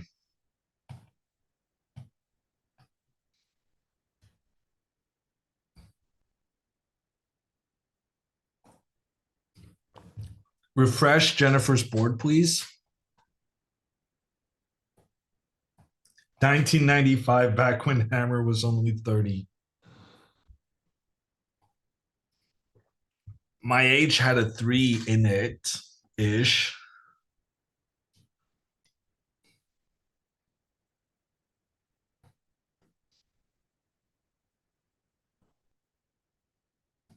There are 3 players born in 2002. Yeah, no, that I kind of figured. And then I guess based on what I guessed, I thought it was Andrea, Anna, and did I say Jules? I'm guessing the right answer is Jennifer. Maybe.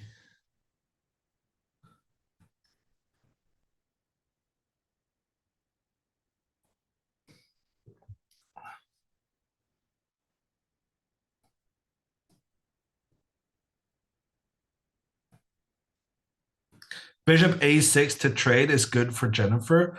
No, I don't think so. Like strategically, you would think that getting rid of this bishop is a good thing.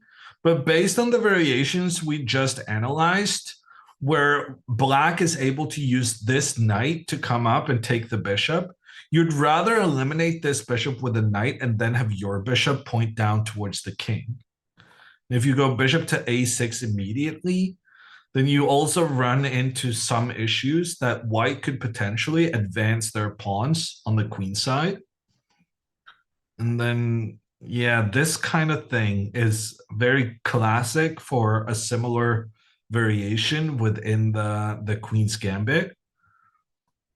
And suddenly, you know, this pawn is dangerous. Your rook is kind of stuck, and white's knight is impossible to chase away.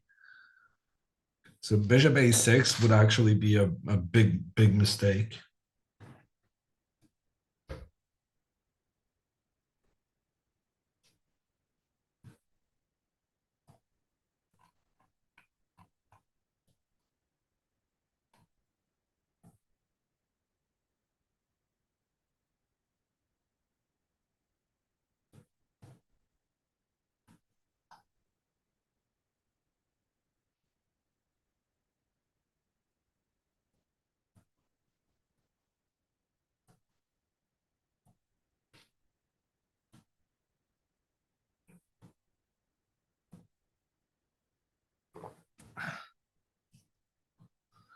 Dina might be more angry for forgetting her existence. I fixed it in the end. Knight to e7, played by Anna. She misses the incredible knight sacrifice, but unfortunately, even so, she does have a very promising position. The bishop and the pawn are coordinating against the e4 pawn. And Andrea has a real issue here because if she doesn't move that pawn, the pawn is going to be captured. Maybe not the most complicated thing, but it is a valid chess commentator thing to point out. If the white pawn captures black's pawn, then the rook is going to recapture with an attack against the queen and the bishop. And you can't defend both at the same time. So you're not really left with a lot of choice here. Andrea literally only has one move here. She has to move the pawn forward. Otherwise, the pawn is going to be captured. So she has to go pawn to e5. And then knight to g6 is my immediate concern because this white queen is really poorly placed and has been for some time. The queen is just going to have to back down.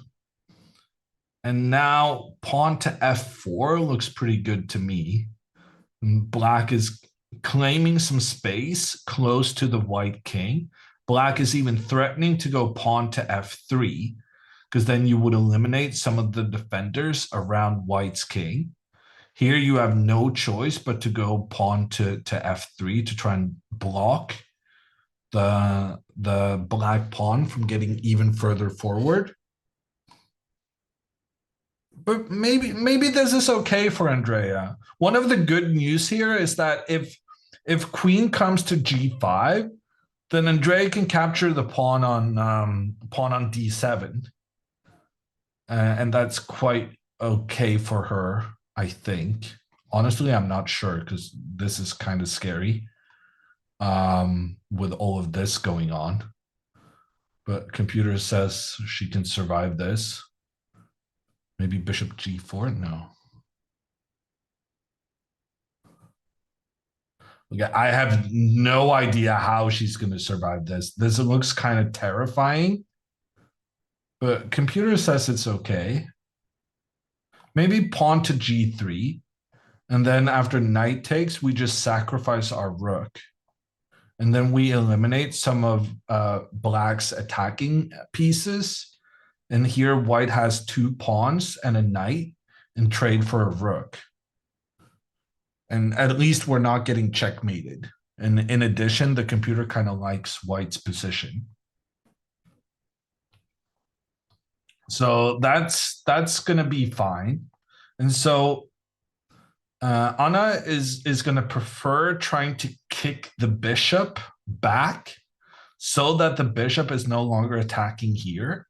But the thing is, if the white bishop gets kicked back, then the bishop is perfectly placed to either just take out this knight before it comes here, which is kind of annoying, or we can try and get a trade between the bishops. And based on the computer's reaction, I think let's take this knight before it creates any trouble. And like this could be, it's still unpleasant for white. There's no doubt about it. But having this pawn defended by another pawn, blocking the diagonal for black's bishop, that is a major accomplishment compared to some of the other stuff going on. So I think this is fine. I do not like that Andrea is thinking right now.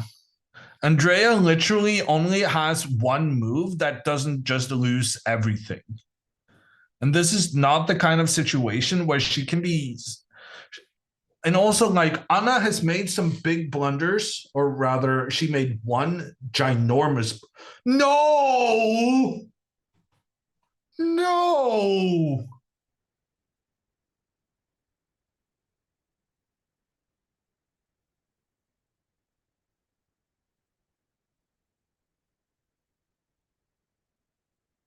What?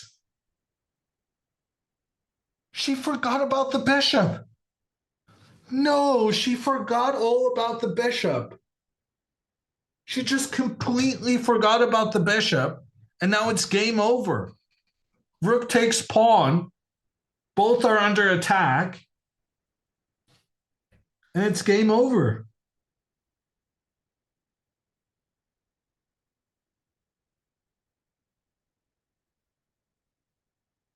How can anyone forget about a bishop?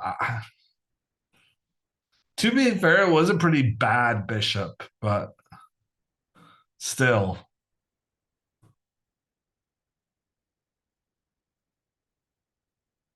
Yeah. This is why we don't move the queen out early, kids. Let this be a learning lesson for you. Bad bishop, better than no bishop. You can say that again, Slicker. Oh, and Joe made the same joke, but was a second too late. One of the things I really kind of enjoy with Twitch chat, and I've said this before, I'll say it again. Like, people think they're so funny. And like, also, I will do the same thing myself. We think we're so funny. We think we're so original. But Twitch chat kind of just reveals that everyone thinks the same way. And you just end up making the same comment as at least one other person. It's a nice blow to thinking we're original jokesters.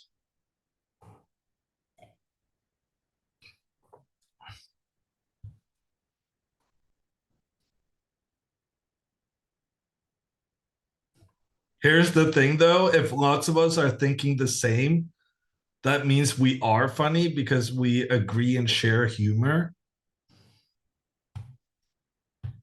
Well, I mean, by that definition, you might not be funny. You don't know whether you're funny. You just know that in this click, you are funny. But it could also mean that in another click, what you're saying would not be funny whatsoever. I don't know. I like to think humor has some kind of objectivity to it. But yeah, when you mention it, I do have preferences.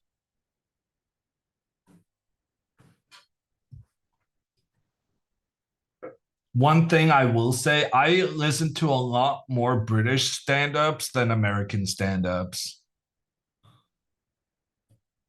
In Britain, the stand-ups are the smartest people. Like they go to posh private schools and colleges and whatnot. That is kind of frowned upon, I feel, in American stand-up.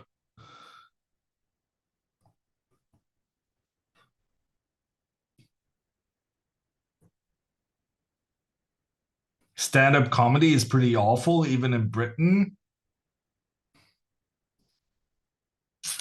Wow, that's harsh.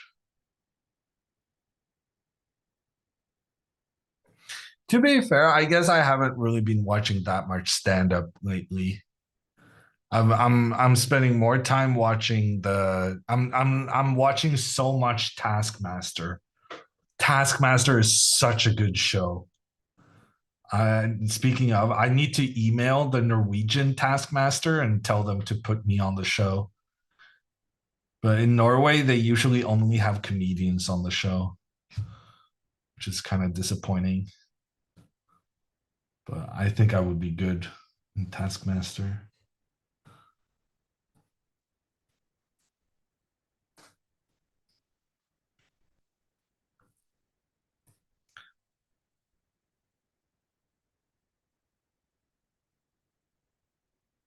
They did have other people than comedians. Oh, did they?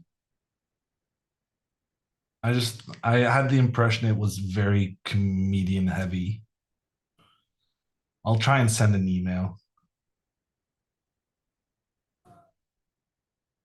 What is Taskmaster?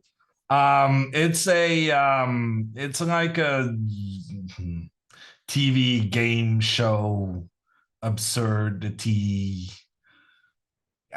You just Google it. It's good, I promise.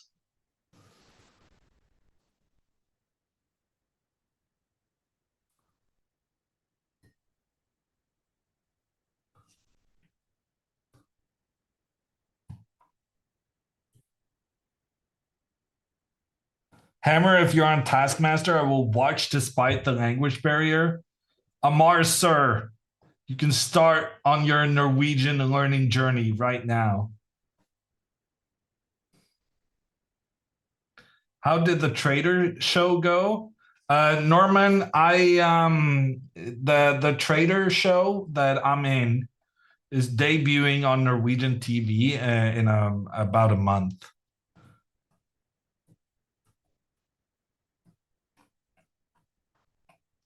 So no spoilers. What are you saying about Andrea's position right now? I mean, Andrea's game is over. It's done. GG's. Only handshake remaining. She's going to lose her bishop. And to be fair, other players have lost their bishop against Anna Kamling earlier this tournament and survived. But I don't think Anna is going to mess it up 2 times in one tournament.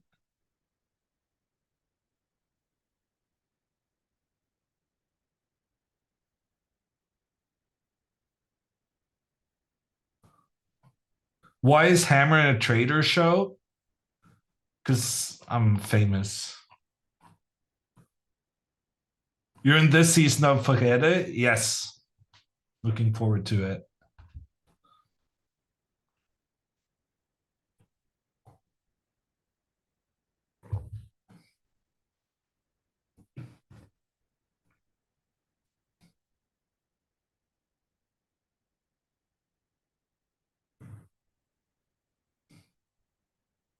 Dina had way better pawns than Andrea did.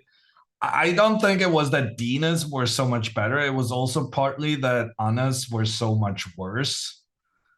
But yeah, I agree. There's multiple reasons for why this is the end of the road for Andrea.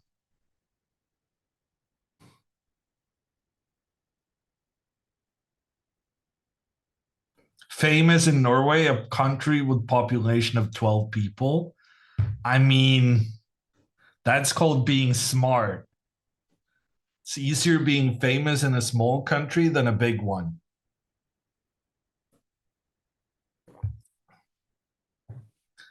I was just very smart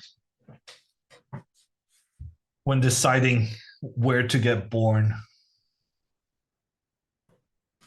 Do you have a favorite UK comedian? I really like David Mitchell. I like John Richardson. I like Victoria Coren.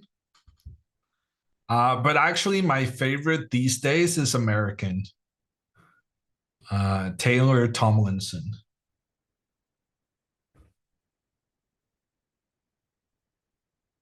Peep Show is funny. I think the sketches are pretty good.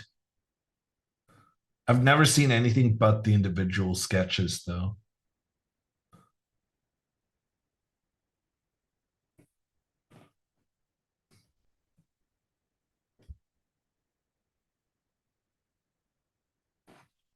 Would I Lie to You is better than Taskmaster? Let's just say both of them are very frequent, very high on my YouTube algorithms, Amar. But I think if I had to choose, I would go for Taskmaster. Lee Mack is very, very good. Actually, yeah, I should include Lee Mack. Like he has a persona that I may not necessarily, but like he's so quick with it. He's very, very clever.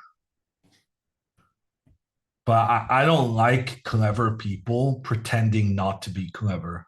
I want my clever people to know as to kind of be like the most, it's the most obvious thing in the world that I want to see that confidence.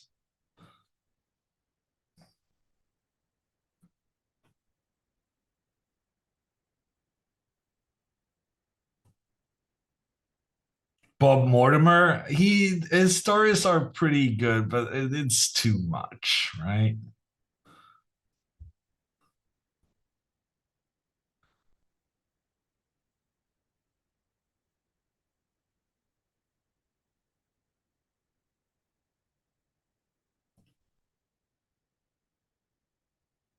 Hammer, do you think Andrea has a chance to beat Alexandra? I mean, she has a chance, but it's a pretty low one. I will say the same thing I said the last time they played. Alexandra is a big favorite in that matchup. By the way, that's happening tomorrow. The Saturday matchup, Botez versus Botez. I was going to say 11 a.m. Pacific and 8 p.m. European time, but I think if there's anything we've learned over the past 2 days, is that it's going to be closer to 11:30, if even.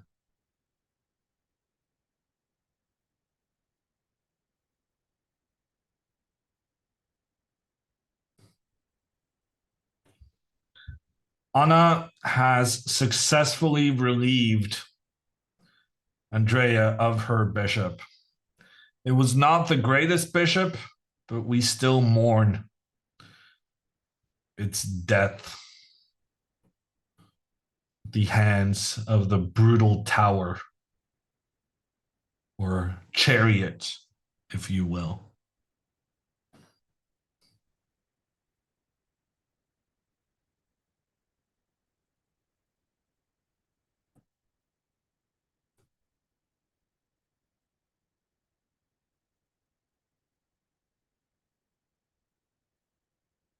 How far in advance do you know what piece you're playing in a game?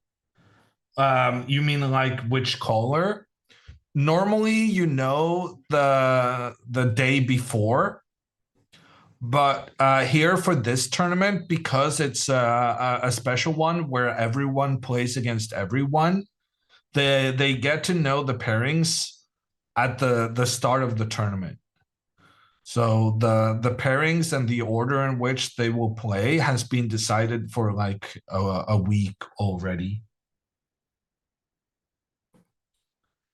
Andrea plays g4. She's preventing the knight from getting to the f5 square. But she's also kind of encouraging the knight to go to the h4 square, for instance. I think, yeah, now that I think about it, she's trying to trap the rook.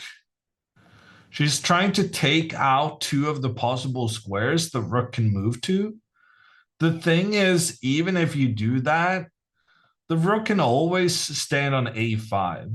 So there's like zero chance that rook is getting trapped. You can't get this square under control. So Andrea is going to have to resign within a couple of minutes.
Andrea's not happy. Yeah, but you wouldn't be either if you just gave away your bishop to a one move tactic.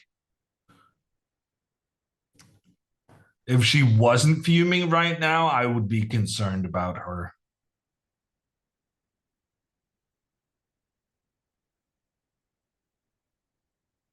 Maybe that's wrong. Maybe, but that's my mentality. Like when you start not being upset about losing, that's when you just don't care. Being upset at the very least show that you care and that you want to do better. Not being angry, then you're just like, then you've given up.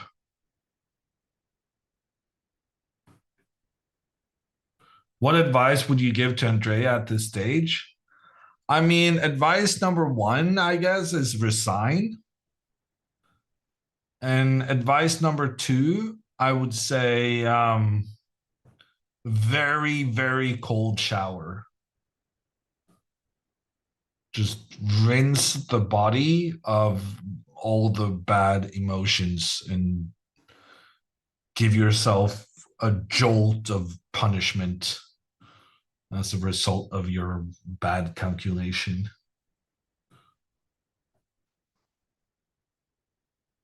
Do you shower cold? No, but I don't feel the need to punish myself on a daily basis.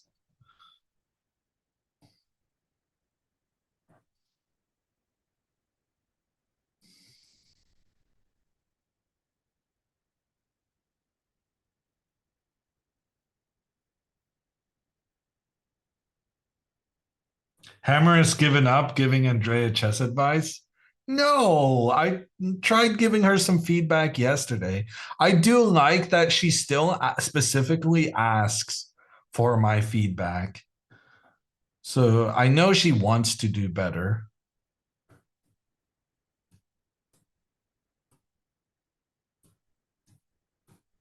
We're doing the best we can. You play and commentate chess, that's punishment enough. True. No further punishment needed.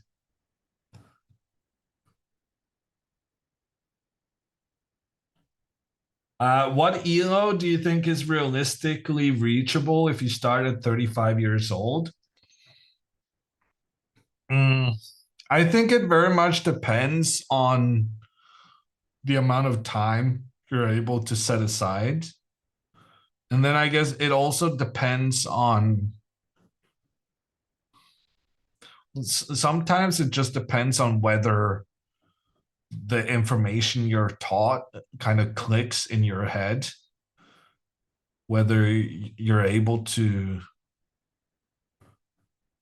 to kind of understand your first couple of lessons, something like that.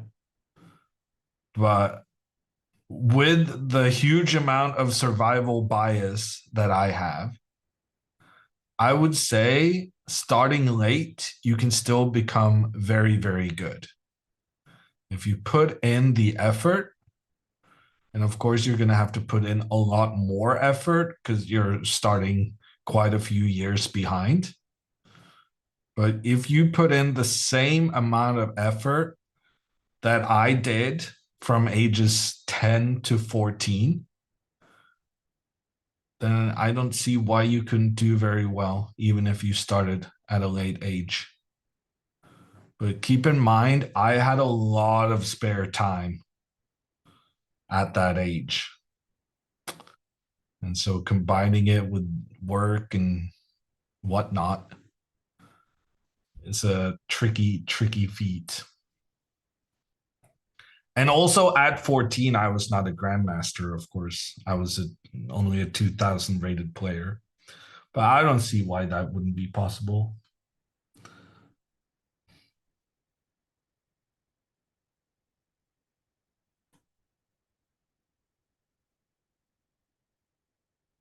Jen and Linda definitely going to be in time trouble. I mean, that is kind of dependent on Linda just not completely collapsing right now. Because Jennifer's next move is going to be pawn to e5. And that is going to cause some massive, massive chaos on the board. And frankly, I could easily see Linda just making a mistake and losing within 5 moves here. Because suddenly this becomes super, super tricky. But I'm surprised Jennifer is thinking, though. Like, making the trade between the pawns on c5 is what I've been advocating for some time. And she thought for quite a long time before she did it. And having spent such a long time before making that move, I feel like she should have been ready with her next move pretty much instantly. So I don't know why Jennifer is hesitating.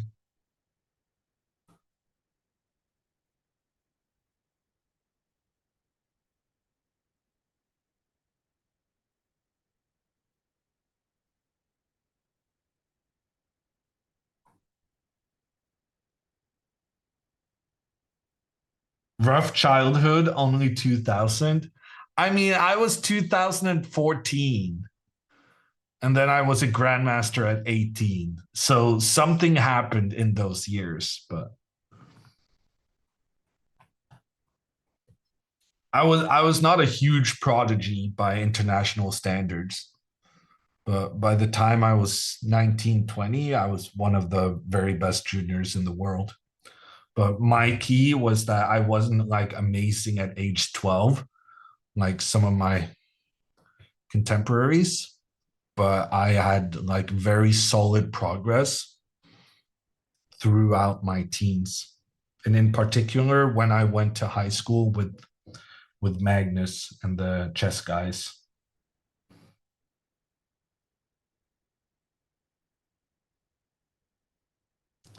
Anna's channel saying destroying Andrea Botez. I mean, I was gonna kind of talk about her stream title. I thought about it. And then the game happened. And I couldn't really disagree with her title, unfortunately.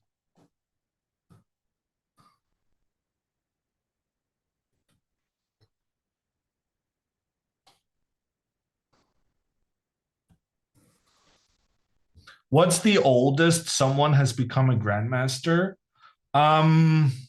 So if you win the World Senior Championship, which is like for people over 60, if you're not already a grandmaster, you get the grandmaster title. So really what you should be asking is, what is the oldest someone has become a grandmaster with the normal qualification method, not just that they've been granted the title based on a tournament result. And the answer to that, I think, is actually a teammate from my club who he made 2 Grandmaster norms when he was like in his 20s and 30s. And then he never made the title before he suddenly made his 3rd Grandmaster norm at like age 60 in the Norwegian Chess League.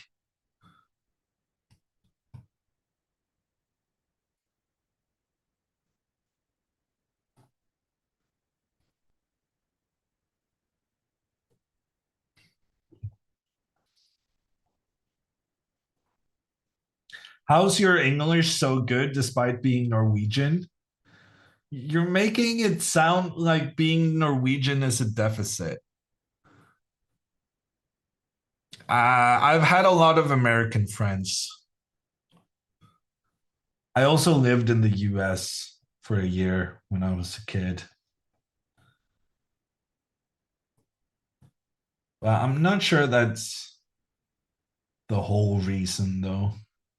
I lived in the US as a kid, and then when I got back to Norway in middle school, I got like C's in English. I was so pissed off at my teachers. I have no idea how that happened. We're in the US. We lived in Berkeley.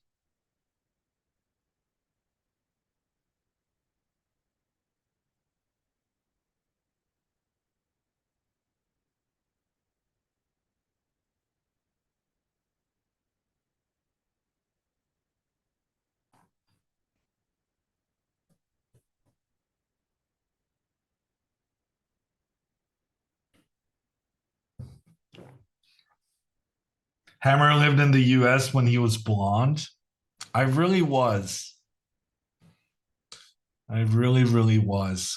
You should see my team photo from the Rock Ridge Soccer Club. We had yellow jerseys, which really matched my completely blonde hair. Berkeley, rich kid. I mean, Norwegians are generally pretty well off. But Berkeley definitely doesn't only have rich neighborhoods, as I understand it. As a kid, you don't really know these things. We lived in a really nice area.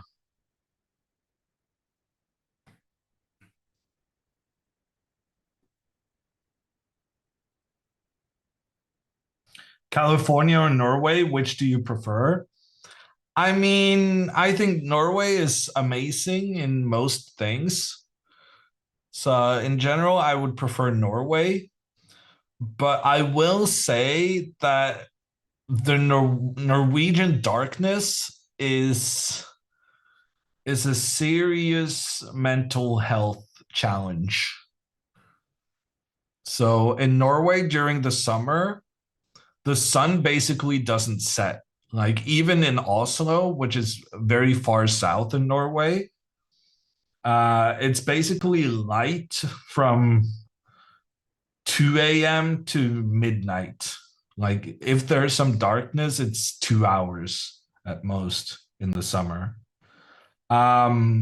which is nice, but it sometimes makes it a bit difficult to sleep. But the main problem is that we have the same kind of thing going on in the winter. So in the winter, there's a light from like 9 a.m. to 2 p.m. And it's kind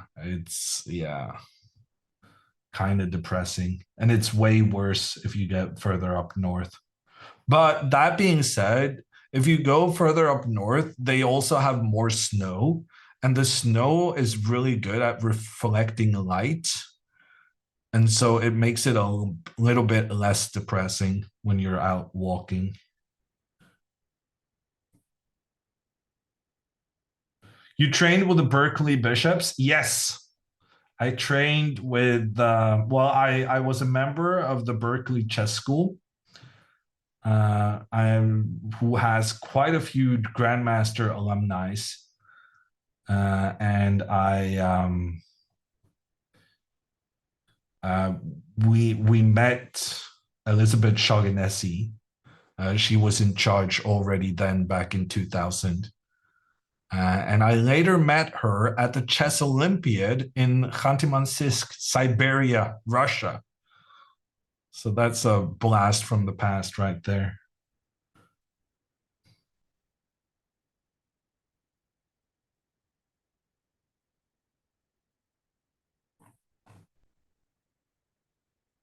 The Berkeley Chess School is where I played my first ever USCF tournament.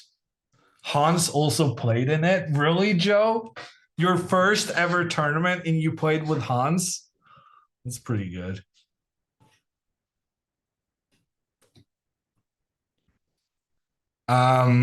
Is it at that top of the mountain? I think I went to after school program at that school where the Berkeley Chess School was located.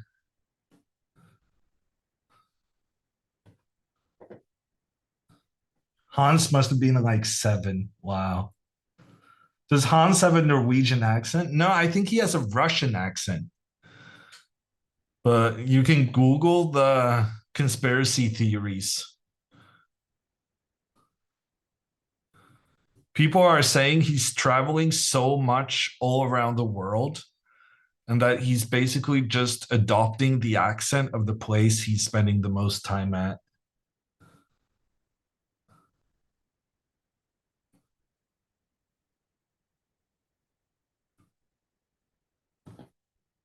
How did Alex do? Alex is playing in the second playing session today.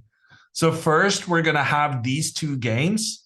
And then Alexandra and NEMO, they're playing against each other, as well as Dina versus Jules. And they're starting in 1 hour. What did your dad do there? My dad was he was like a university professor at UC Berkeley.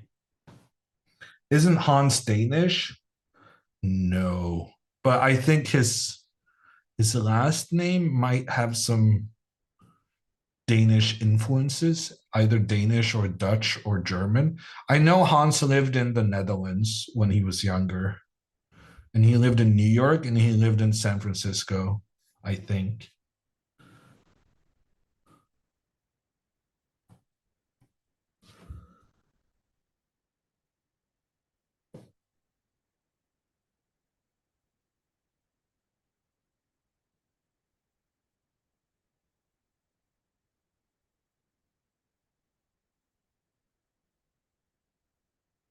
There are a lot of professional chess players with privileged childhoods.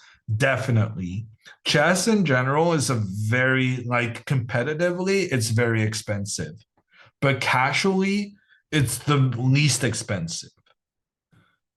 Which is like, chess is fantastic for people of all backgrounds, ages, whatever, right? It's a great equalizer with all the everyone starts out with the same pieces. But competitively, because chess tournaments last in Europe, chess tournaments last like 7 to 9 days. And then lodging becomes a massive expense.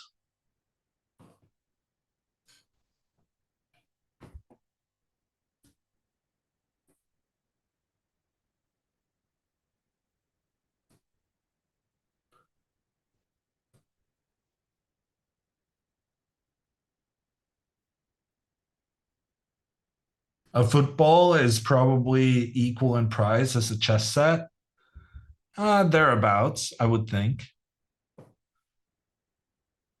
Soccer, also another example of something that casually is very cheap and then competitively is super expensive.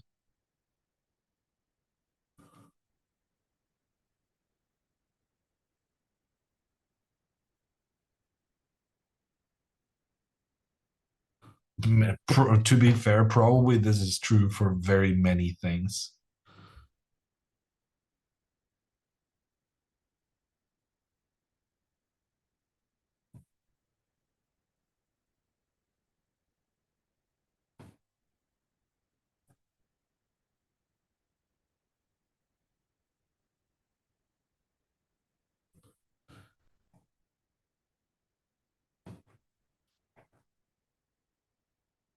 It's not super expensive.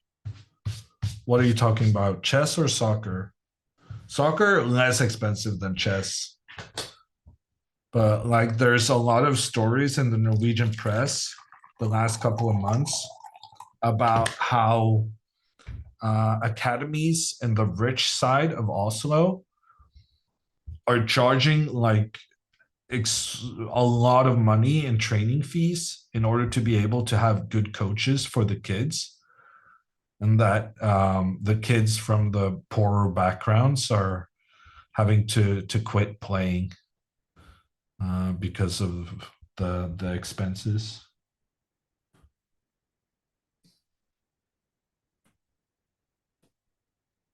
Soccer is expensive in the US.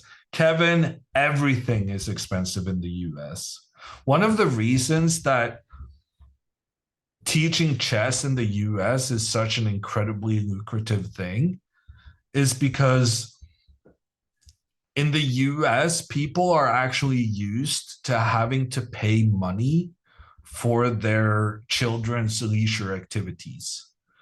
Whereas, at least in Norway, the concept is that most kids' activities are not supposed to cost money at all, because you want to be very inclusive towards all. And so this kind of, from my experience, from what I know and what I've heard about what US chess coaches can make for just like scholastic stuff. Speaking of which, we just had one of them in the chat talking about he was Linda's old chess coach.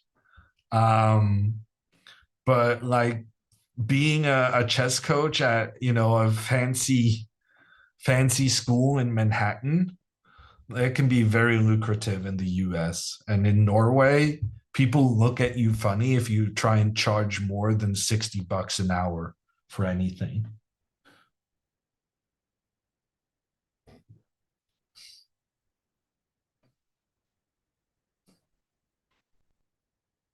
I didn't say it so clearly in the chat. Well, Master Chess Dojo in the chat is Linda's old chess coach. Ratted you out. He is responsible for all her blunders.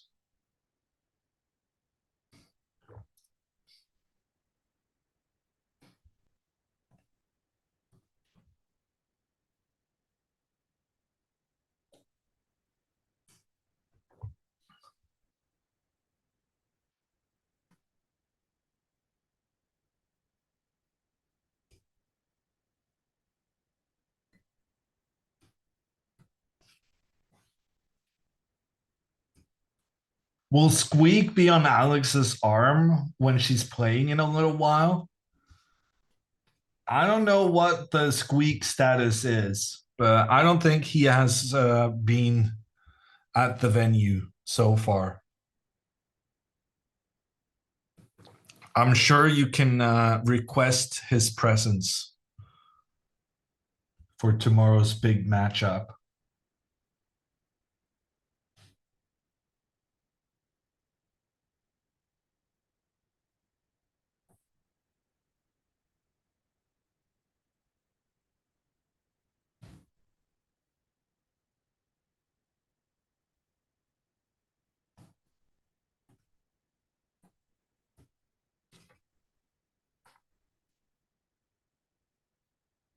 Squeak was there at the opening. Oh, really? Was he? I have revealed I didn't watch the opening video. Damn, bad preparation on my part. Who's Squeak? Squeak is the Botez's pet parrot. Or bird. I think it's a parrot.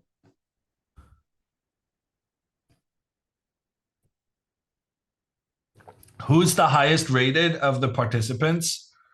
Jennifer Yu is the highest rated by some margin. And in my estimation, she is also clearly the best player in the field. And speaking of, I didn't really mention it out loud, but she did end up pushing her pawn forward in the center. And she's about to blow open the center with white's king stuck there. And this is very, very bad news for Linda. She's gonna regret keeping her king in the center of the board, wanting to do an on-stream bonk cloud, but only catching problems as a result of it. Could you win this tourney without a queen? Of course I could not. What are you talking about? A queen?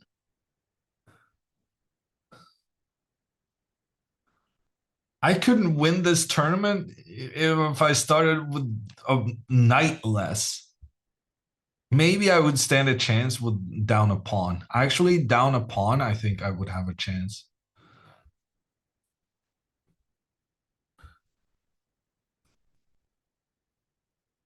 Blindfolded, I could win the tournament, but that is a different thing altogether.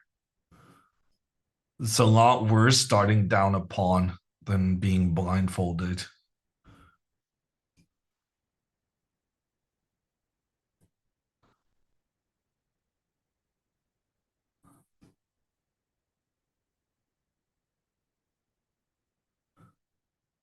NEMO may win the rest of her games as well. No, I don't think so. NEMO was in big, big trouble against Jennifer. She was very lucky to escape. I think Jennifer has a better shot of beating the rest of the field than what NEMO does. But we'll keep our eye on that little race. As long as both of them have won all the other games, besides drawing against each other, I guess they are the two favorites so far.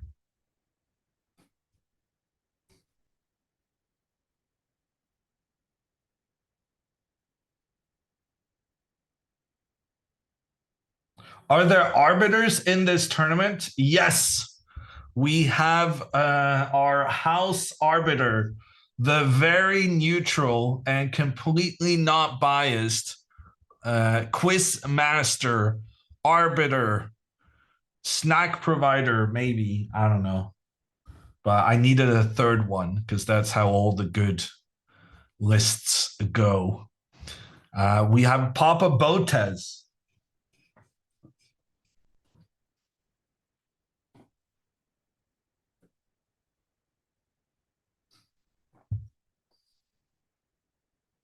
He needs to be biased and help out Andrea. The thing is, even if Papa Botez comes over and drops a white bishop on the board, Andrea would still be losing.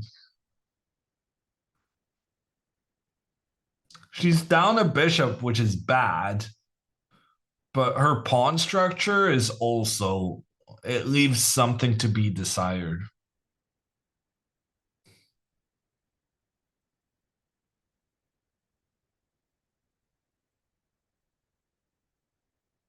What should Andrea play now? And it doesn't matter what Andrea plays. Andrea lost her bishop a couple of moves ago. And after she lost her bishop, it's just game over. I'm not really mentioning too many of the moves being made there, but it's mostly because of there's not too much to be said.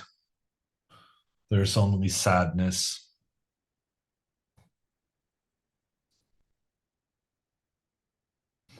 Okay, we're having moves on the board between Jennifer and Linda. Jennifer captures with the G4 knight. And notice how Linda always here is choosing not to capture with a pawn. If she were to capture with a pawn in the center, that would allow the black knight to capture one of white's pawns in return. But more importantly, allow that knight to target the bishop on d3. And without that bishop, white is just going to be in big, big trouble. And there's going to be a black bishop coming out here. The king kind of had to escape to avoid that. But then the king put itself in a less than optimal square in order to get away. And frankly, here we might even just take this one. So, yeah, Linda, I think, chose wisely in wanting to recapture with the bishop. The good thing about this is that now the black knight cannot capture on c5. That thing is still protected by the pawn. The bad thing is that after the trade knight for bishop, we end up in this situation where I'm thinking pawn to d4 is going to open up in the middle. Oh, computer didn't like that. Pawn to f4 is, of course, what I meant to say. And basically, the goal for black is trying to get rid of some of these pawns so that you may open up for your rook and for your queen to point down towards the white king. So for instance, here, if takes, then takes back, the rook gets in, pressure here, pressure here, pressure here, here, maybe even with the queen coming in here. It's just very, very bad news all around. To be fair, Linda is up a pawn in this situation. So, I mean, if Jennifer makes a mistake, Linda could very easily survive, seeing as how she also has that extra pawn to begin with. After pawn to f4, she's going to have to go pawn e4. Basically, you want to avoid the trade of this pawn because if black gets rid of this one, then the rook will have free reign in towards the white king. Then maybe queen c7, try and take this one.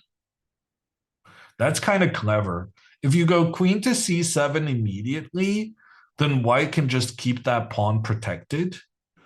And that will also help secure the safety of the king. This is actually a bit more tricky than I was thinking beforehand. Computer feels Jennifer is quite a bit better, but there's many, many moves here which just allows white to consolidate with the extra pawn. And there's also some very nice tricks. For instance, if here, ooh, there's a counter trick. I was thinking that after bishop takes c5, white would have knight takes d5. The idea being that now you open up an attack against the bishop, and if the queen recaptures to keep the bishop defended, then I was thinking bishop to c4, and that this was winning for white because you've caught the queen and the king on the same diagonal. However, bishop to a6 is a counterpin towards the king. So now the white bishop cannot capture the queen because that would leave the king in check. And then black ends up winning with the extra bishop after all. This is very sneaky. In the meantime, Andrea is going to have to resign now very soon. Anna is about to put her queen and her bishop working together on the diagonal, pointing in towards the white king. And it's actually threatening an immediate checkmate. Andrea is going to go knight to g3 to try and keep that h1 square protected. But now the knight needs to protect here and the rook needs to protect here to avoid the queen's entry to those squares. And for that reason, Anna can just sacrifice her knight on the f4 pawn. It's not really a sacrifice though, because if this knight is captured, the queen will come in with a checkmate. And if Andrea moves the queen, well, then she lost another important pawn. And her whole situation is crumbling. So I'm guessing this game is going to be over pretty soon. Are we going to get a post-game interview with Andrea? I wouldn't think so. Andrea is surely devastated by the blunder she made.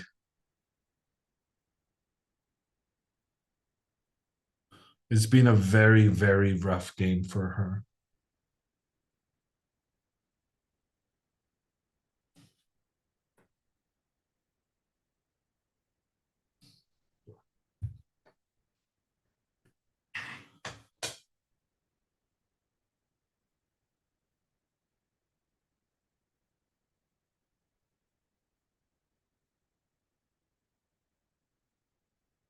What time does the other game start? Norwegian time? The next game is going to start in 45 minutes. That's midnight, Central European time.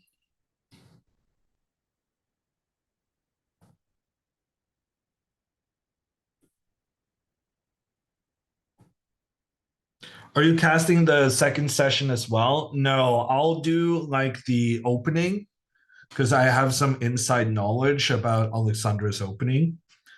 But then I'm gonna retire and leave the cast to our Dutchies, Mr. Bok and Miss Maya Kazarian.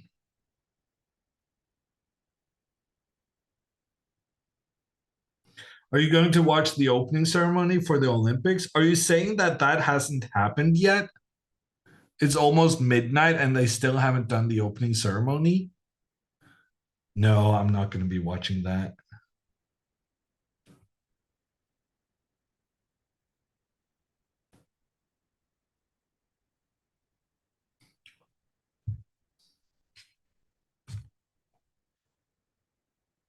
It's raining away. Oh, that's unfortunate.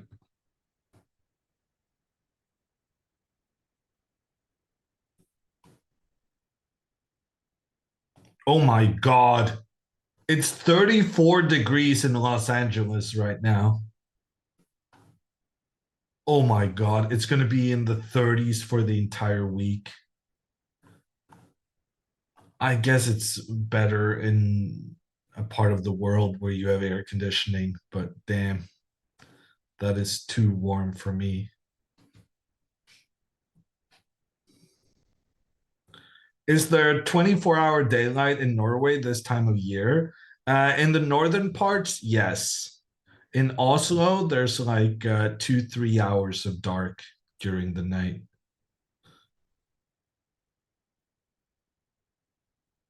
Celsius, obviously Celsius. Jennifer is playing well. She's spending quite a bit of time, but she still has more time than Linda. And she found this pawn to f4 move. I think it's very, very important for Linda to play e4 here. Because she really wants to avoid black managing to trade off this pawn, as that would allow the rook to get into the game. On the other hand, if you do go e4 like I suggest, then it's going to be very easy for the black queen to capture the e5 pawn.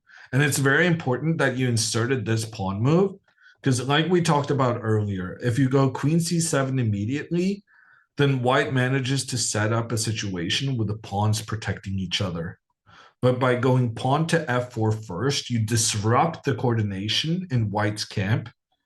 And since your pawn is here, white's pawn cannot go there to protect.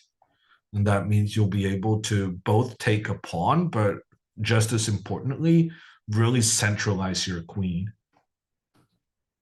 Linda instead went queen to a4. That feels wrong to me. But I do like that the queen will be protecting over here afterwards. And there's also the counter threat on c6. Maybe this is good. It's definitely making Jennifer's life as difficult as you can do given the situation. I'm guessing first you make the trade because you want to open up for the rook. But then what do you do as black? Because you kind of want to go like bishop up here, check. But you can't do that with the queen controlling from the edge of the board.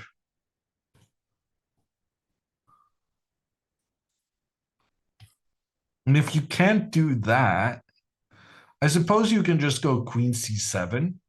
Just defend the pawn that's under attack and also try to target the one on e5. But then queen to d4, and somehow white managed to protect both the weak pawns in the center of the board. And it's not immediately obvious how black exploits this. Like if black tries to go after this pawn, well, then the knight just defends. That doesn't seem good at all. You want to go after this one because this is the one white doesn't really have the option to reinforce. But it's super awkward for black to get an attack on that one.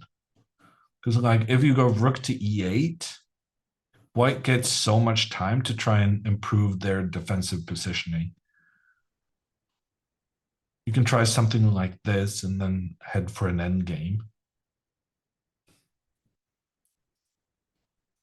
Actually, white can just go bishop g6 here and kick the rook out again.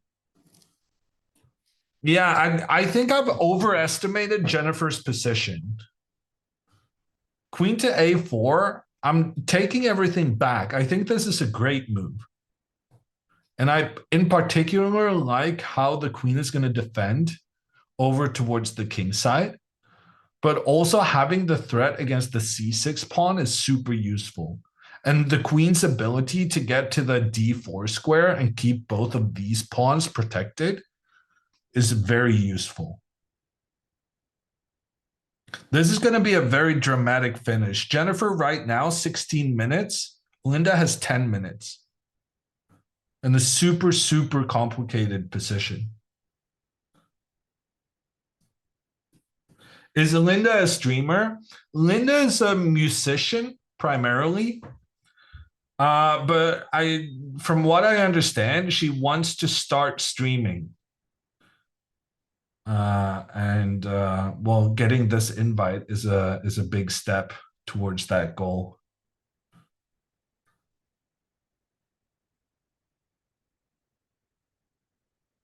Linda has to help out NEMO here. I mean, right now it looks more like she's helping out on a CRAMLING. CRAMLING about to be 2.5 in 3 games. And she also was winning in the one draw she made.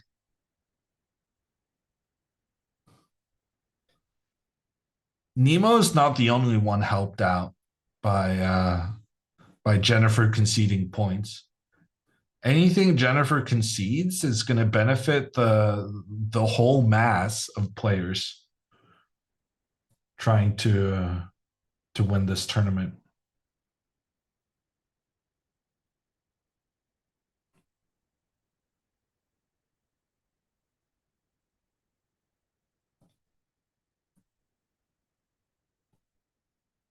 Okay, we saw a move there from Anna, knight to h4. It's very easy to attack with a full extra bishop. Just is so devastating, all of these squares around the white king.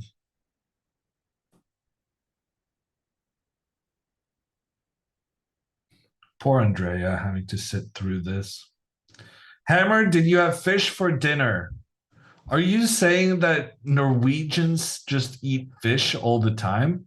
I will tell you that a lot of the Norwegians I know hate fish. And most of the fish we have, we export. But to answer your question, yes, I did have fish for dinner today.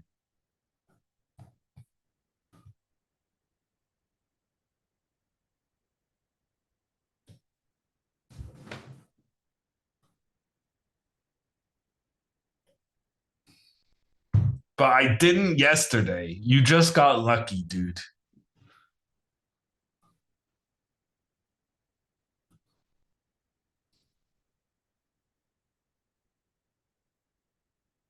Melina is always complaining about eating fish in America because she would catch her own fresh fish back in Norway. Yeah, but Melina is from Western Norway. It's a thing. The civilized Eastern Norway would not behave in that way.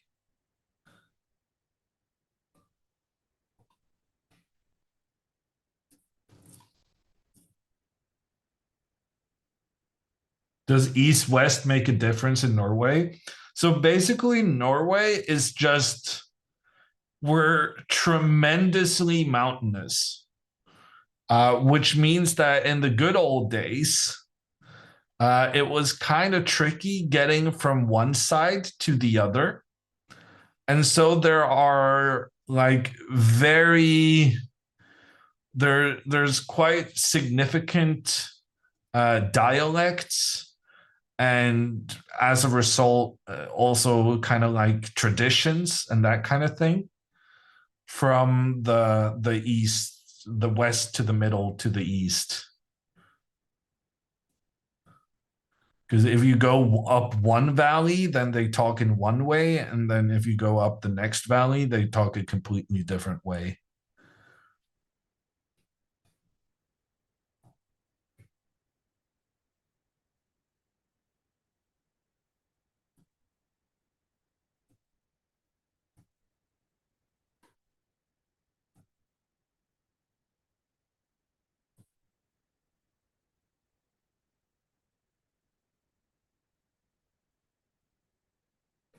Was it easier to travel across the sea north-south? I mean, the north is a story of its own.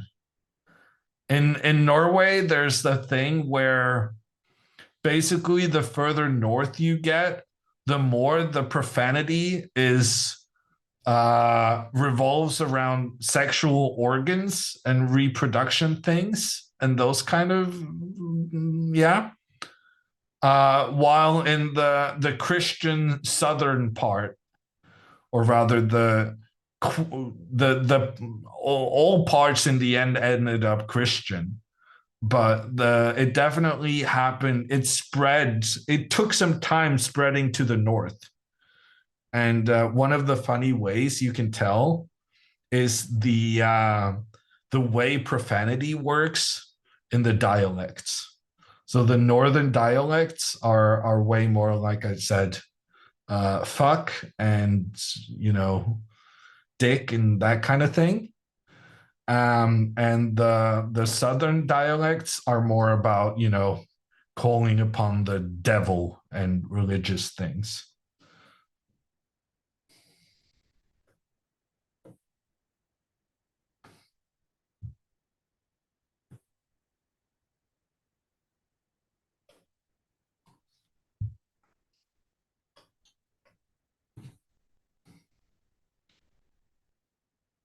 Blasphemous.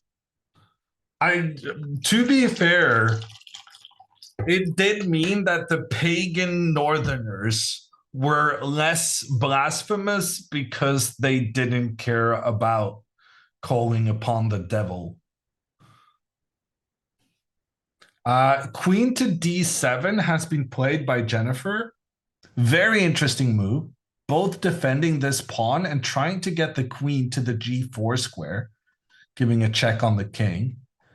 Linda plays f3, where my first instinct is that looks terrible, because now you're going to have less control of the dark squares. But at the same time, I kind of understand her desire to control the g4 square and prevent the queen's entry. I guess Jennifer is going to take on e3 now. Anything else would be weird.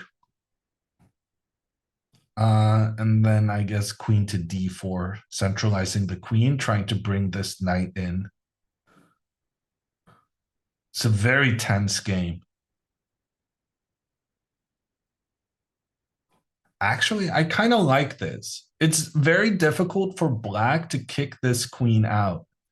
And you are going to be able to recapture this pawn with time. So right now, material is equal, but you prevented the black queen from entering.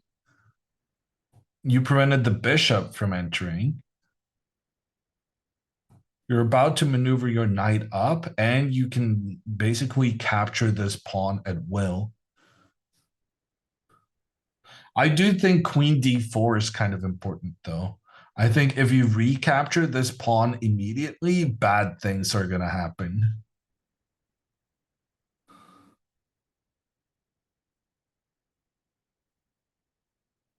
At the very least, then bishop takes pawn. It's just an easy way for black to capture a pawn that would otherwise be kind of difficult to get a grasp on. Yeah, no, queen d4 is kind of obvious. You need to keep this pawn defended.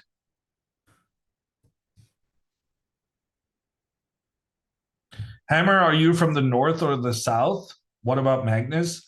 Almost every chess player in Norway is every good chess player is from Oslo or the region around Oslo. A lot of people say that because there's like so many chess activities are based out of Oslo, and so many more tournaments in the Oslo area than others. It's been said that it's way more difficult to become good in other cities. I'm not sure I agree with that. I feel like if you're going to be good at this in this day and age, you're going to spend most of your training online anyway. But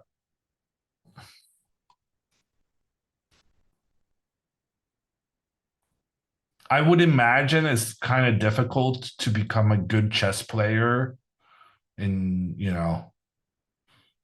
which US state am I going to offend right now?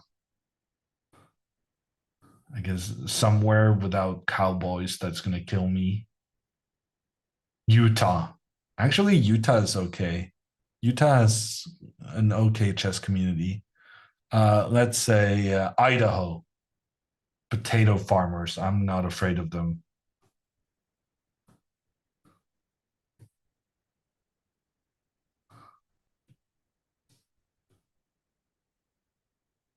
You're naming cowboy states? I know.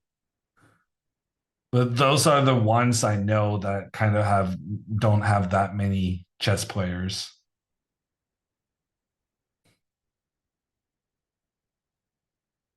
What about Louisiana? I don't know, but like 220 years ago, Louisiana was like the hub of chess. I think that's where Paul Morphy resided. So it was big back in the day. Well, for many reasons. I'm sure it still is big today, but not for chess.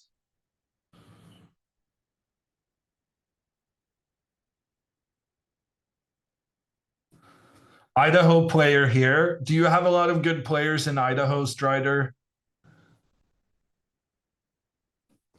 It's going to be easier becoming a grandmaster if you have a community around you that pushes you to get better, and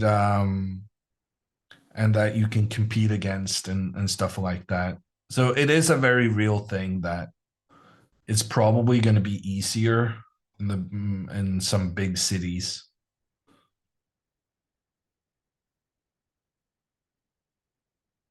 What is Anna thinking? I have no idea. She's down to 5 minutes on the clock. She has a full extra bishop. If I was Anna, I would be embarrassed that I spent more than 30 seconds per move after you won the bishop. She's been spending like 2 minutes per move on average. Minimum. But the thing is, you have to, because everything's related. Part of the reason why Anna is spending a lot of time here is probably because she was up a bishop in round 1 against Dina, and she managed to mess it up. So maybe she would have played more quickly and more confidently if she didn't have that experience of messing up a similarly winning position. What goes by community? I mean, if you're a group of 3 players at approximately the same level, I think that's enough. And then you can push each other to get better and have the internal competition. But you need 3 pretty good and ambitious people, I think.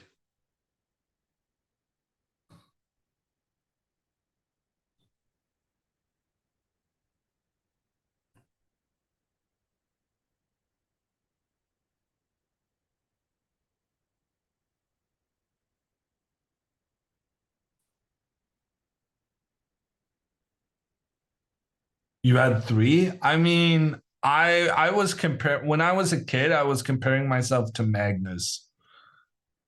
So maybe I only had 1, but it was plenty.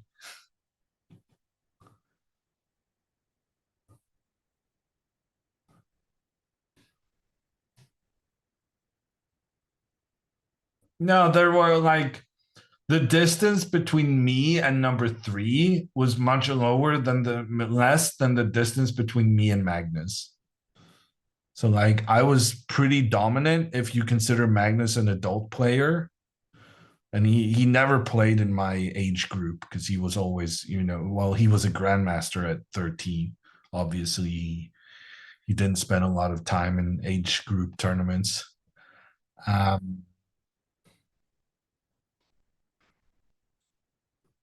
So I was pretty dominant for our year, but I still had some reasonably tough opponents.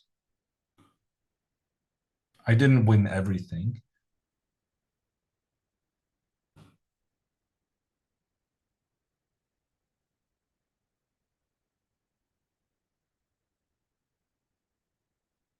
How was Simon Augustine as the coach? He is a proper character. He has some very strong opinions about chess, but I think both for myself and Magnus, it was fantastic working with him. Simon basically has the attitude that if he has to play the same opening over and over and over, then he's going to get bored of the game. So Simon puts a lot of emphasis on always trying out new things, new openings, always renewing yourself. And I think there's a lot of learning value in that. Left board isn't updating. Which one is the left one? Yeah, no, I'm doing it manually.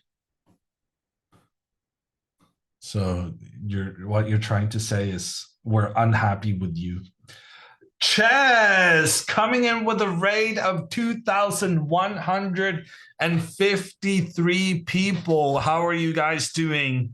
Let me know the results of the Speed Chess Championship, please. My name is Jon Ludvig Hammer, and I am your commentator for this chess camp tournament. 8 of the best female chess streamers, personalities, whatever you want to call it, are duking it out in Los Angeles, California, Malibu, to be specific. I'm not jealous. You are. And we're currently following the games between Anna CRAMLING and Andrea Botez. That one, unfortunately, was pretty much decided by a blunder some time ago. So we're just trying to figure out how difficult Anna can make life for herself with an extra bishop and dominant pawn structure and more active pieces. We just had the discussion how Anna has managed to get herself into some time pressure here with only 4 minutes remaining for the next 17 moves. But I think it's going to be fine. Anna CRAMLING is a good player, but she also has tremendous amounts of experience. playing with poor time management. So I feel like she's going to survive this easily. But the fight that is looking very, very spicy right now, closely contested, could go either way. It's Linda Diaz, the musician and chess player, against Jennifer Yu, the two-time U.S. women's champion. And right now, Linda is going to be up a pawn, I think, at some point. I thought she's going to capture the pawn on e3. That would leave Linda up a pawn. Instead, she went pawn to g4. I cannot condone this whatsoever. The pawn lashes out against the rook, but the rook now can just step back with the other rook coming in thereafter. That is indeed what Jennifer has done. And now these two rooks are going to point in towards the f3 pawn, but that's not even the main concern. Right now, Linda should be very, very worried that there could be some rook to f4 as well. The rook then will point towards the knight behind the queen. The queen will likely have to sacrifice itself to avoid this. And frankly, two rooks against the queen is considered pretty good, but I'm not sure about it here. Basically, this knight is in big trouble, and this king is on a great adventure from which I'm not sure it's going to survive. So very excited to see the finish here. Linda does go f4. Actually, that's very good. f4, and now if the rook's double, then we can defend with our rook. Computer is saying this is winning for black somehow, but this looks very, very tricky to me. And we could potentially keep pushing these pawns up the board. Linda has 5 minutes remaining. Jennifer has 6. And Linda has 15 moves to make, while Jennifer, being black, has 16 moves remaining.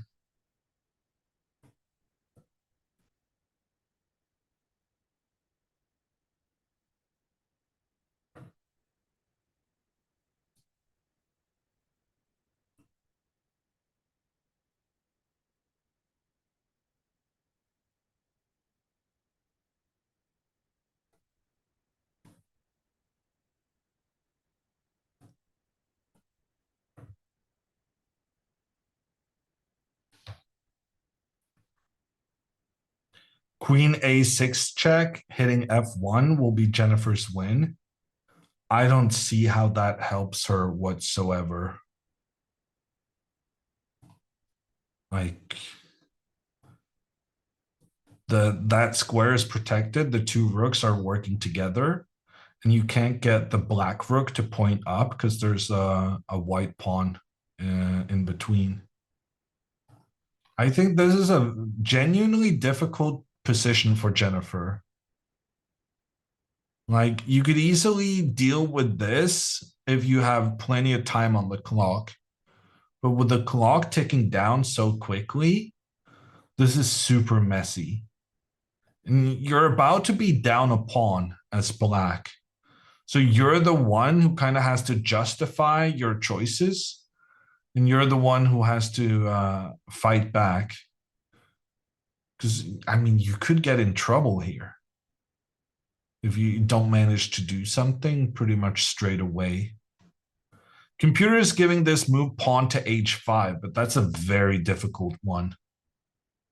Pawn to h5, the idea is that after pawn takes pawn, now you can try and get your queen up into the attack. But that seems super, super difficult. Jennifer decides going with both rooks attacking towards the pawn.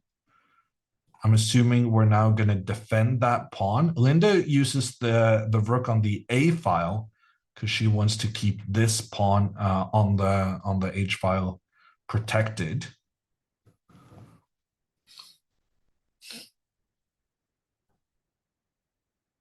Yeah, I don't know. This pawn on e5 is going to be captured on the next move. This looks, I mean, I wouldn't say it looks fine for white because frankly, this king doesn't have a lot of protection, but it definitely looks messy enough to be able to win in a time scramble. And then frankly, when you're playing Jennifer Yu, a draw also kind of feels like a win. Jennifer is the #1 rated player in the field. Like I said, she's a former 2-time US women's champion. She is the player to beat this tournament. And when you play a much higher rated player like Linda is doing here, Jennifer outrates her by 300 points. So just getting into an incredibly difficult time scramble already feels like a bit of an accomplishment. Queen to a6 check on the king. King is just going to capture the pawn. No need to think about it. Anna has gone pawn to e5. I have no idea why she's giving away free pawns, but she's down to 2 minutes. Like, Andrea, just take the pawn and see what happens. Like, your position can't get worse, that's for sure. Ooh, after king takes pawn, Jennifer unleashes bishop takes g5. That's brilliant. That's very, very good. The bishop cannot be recaptured because now the rook needs to protect its buddy due to the black queen's influence down towards it. Ooh, and if you try to go with a queen trade, which is a very obvious move here to try and stop this pressure, then Jennifer can just trade. And you would think she needed to move her bishop out of the way because the bishop is under attack. But actually, rook takes pawn also threatens the knight on the right side, and that makes white's position just collapse. I think, Jennifer, that was a very good move. A very good sequence, because obviously she planned this when she gave the check. And now I don't see the white king surviving. I was happy to have the extra. Well, you can go pawn to f5. Okay, apparently you cannot go pawn to f5. I don't see why, though. These pawns look kind of intimidating as they make their way up the board. Check, and you just move your king away. Is there a sacrifice here? No. I don't know. Still unclear, I would say, if you push the pawn.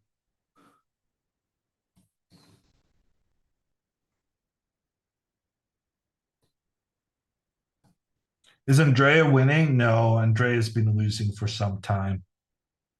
But her opponent is making life unnecessarily difficult. By Anna has been spending way too much time, considering that she has an extra bishop. Sept is asking if Alexandra and Andrea played against each other. No, they're playing against each other tomorrow. So I would strongly advise everyone coming in from the chess stream to set aside some time in their calendar tomorrow at 11 a.m. Pacific and 8 p.m. Central European. We're going to have the Botez versus Botez matchup. Troy, I was actually not selected for the Norwegian team in the Olympiad. But yeah, that is the current status of people's opinion of my chess playing abilities. RIP, that's for sure. Yeah. I mean, I wasn't going to play anyway, but it still hurts the ego a little.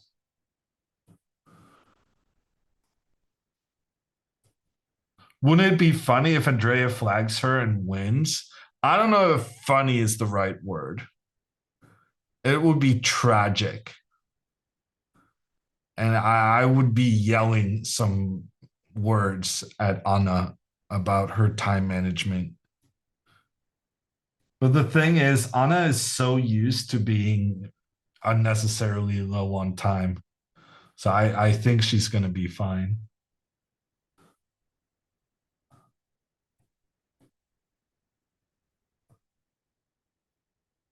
Are the clocks accurate? Yes. Clocks are accurate.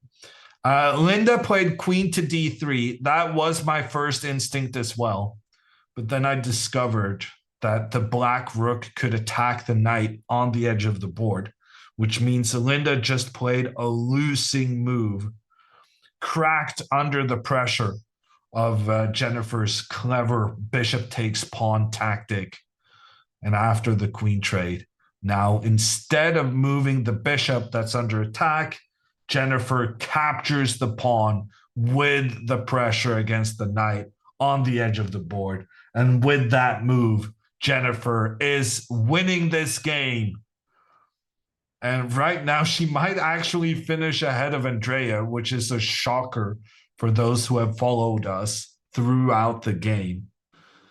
But this is GG's. Look at the white pawns. This is what we call the worst possible pawn structure in chess. So normally you want your pawns to work together and help each other defend.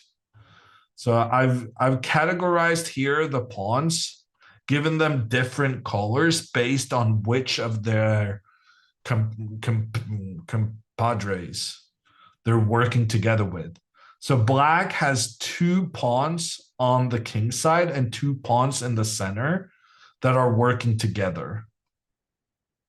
Whereas white's pawns are scattered around the board and just, not defending each other whatsoever.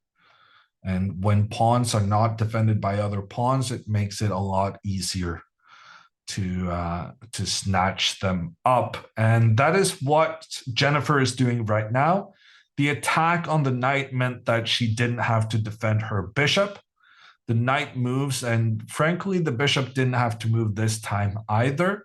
Jennifer captures yet another pawn while giving her bishop the defense it needs. And next up, this bishop is going to target the pawn on c5. There's also a concern that the rook could attack along the third rank towards the king and the pawn on a3. So out of nowhere, this position just completely, well, it wasn't out of nowhere. That's a bit of an exaggeration, but Linda was under pressure for some time. But one big mistake, it was really the only mistake she really made for a while now. But that was enough to just completely ruin everything. And now bishop to e7 will attack this pawn, forcing the rook in a defensive stance. And then the king will come up and attack on e5. And after you've maximized the placement of all your pieces, then you're going to start pushing the pawns on the side of the board. And you have this pressure and this pressure and this pressure. GG's. Pretty good black game from Jennifer. It was definitely tricky, but she was always better. And she made some good considerations with that tricky, complicated situation. How many moves until Anna gets more time? Anna gets more time in another 13 moves if the game lasts that long, to be fair.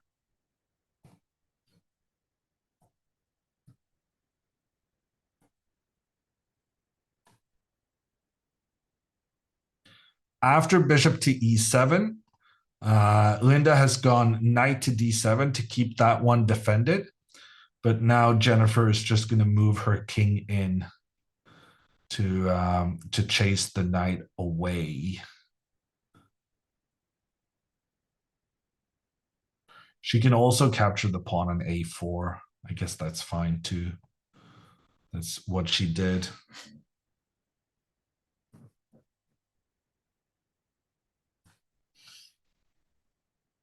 Andrea played rook to c1.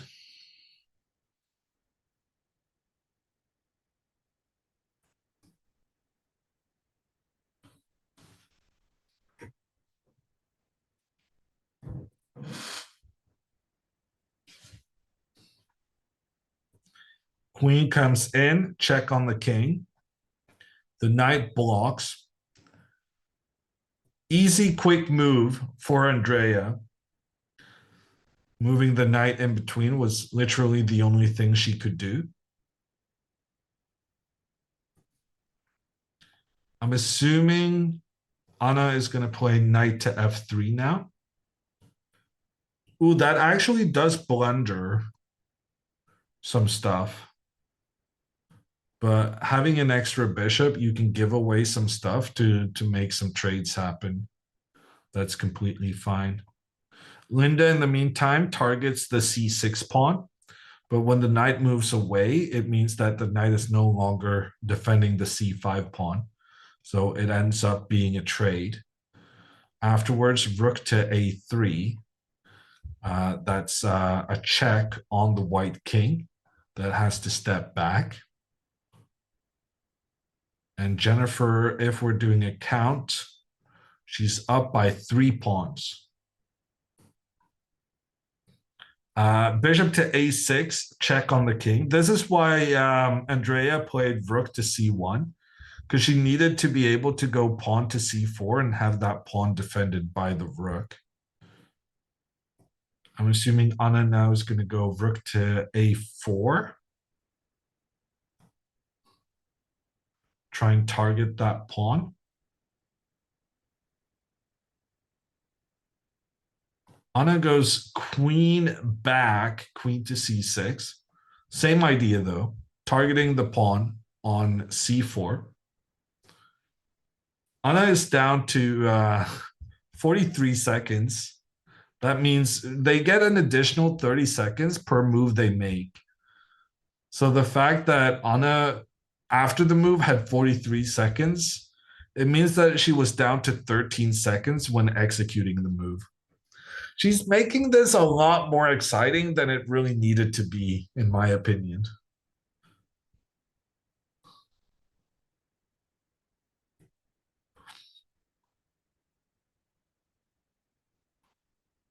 Linda gets a check on her opponent's king, but it's not much more than a check. Jennifer is just going to keep centralizing her king. Might even win the e5 pawn here. Jennifer has this completely under control.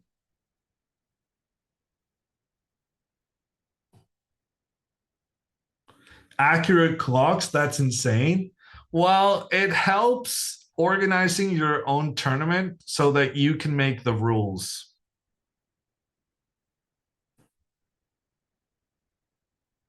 There's no anti-cheating delay in this tournament, let me tell you. What's the purpose of writing down the moves? It's so that you record them for the future. It's technically not necessary when you play on electronic boards. But the thing is, playing on electronic boards is not something you're kind of expected to do in every game.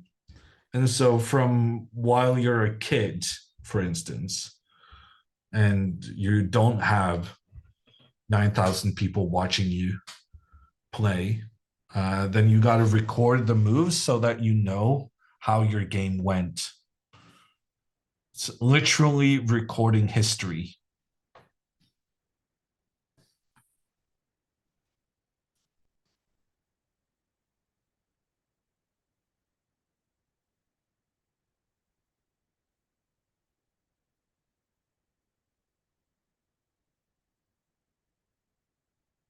Okay, pawn to d5 was good from Anna because now, because of the pin on the pawn, you cannot move the pawn. Andrea will lose that one. She tries to trap the black knight, which honestly seems like it might be successful. The problem is after bishop takes pawn, check on the king has to step into the danger zone. Because if you move the knight in between, then the bishop can just capture the knight, and then they'll be able to capture the rook afterwards. So Andrea has to go into the danger. Yeah, that's not great. And in the meantime, Linda is giving some checks on the black king, but she's not gonna accomplish much with that. Andrea with her king in the middle of the board, not looking great. Anna defends the knight on the edge of the board. It looks as though Andrea could move her pawn up, attack the queen, and disrupt the coordination between the queen and the knight. But unfortunately, Anna can then capture in the center and open a new source of defense along the fourth rank. So even the tricks are not working for Andrea at the moment.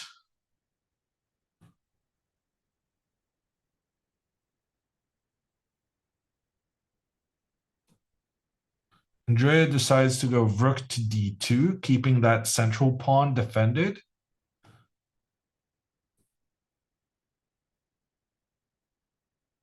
Oh, she flagged. Well, I think that might be just as well, if I'm honest.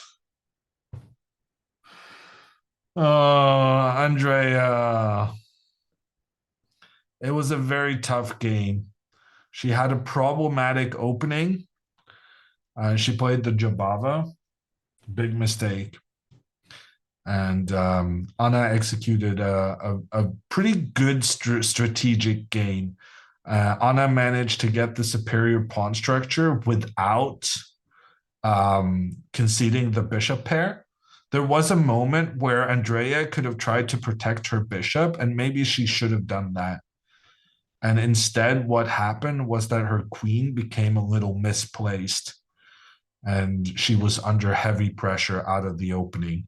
It didn't help that she blundered her bishop, but it was already a troublesome game at that point.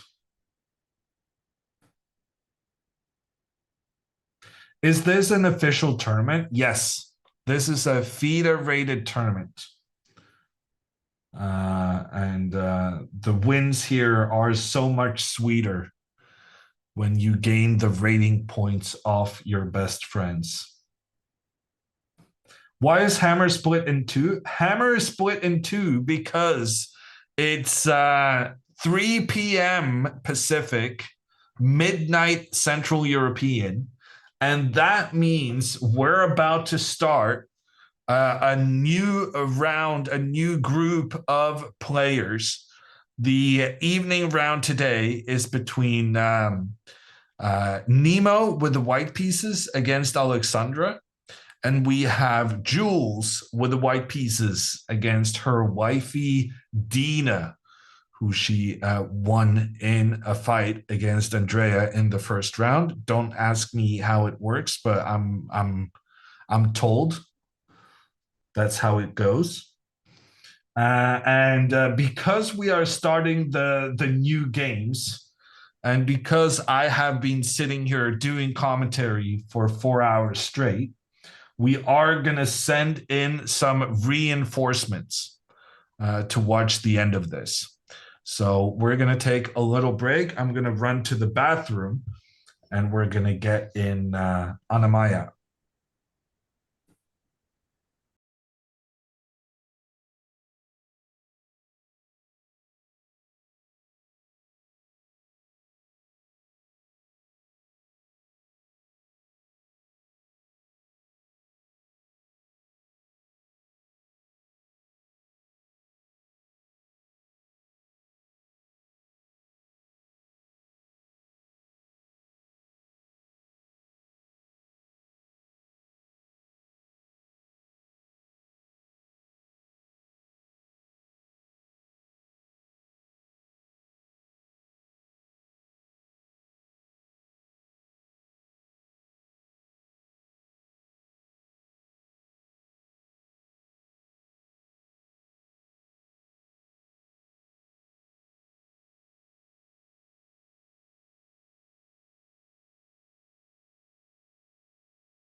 And we're back.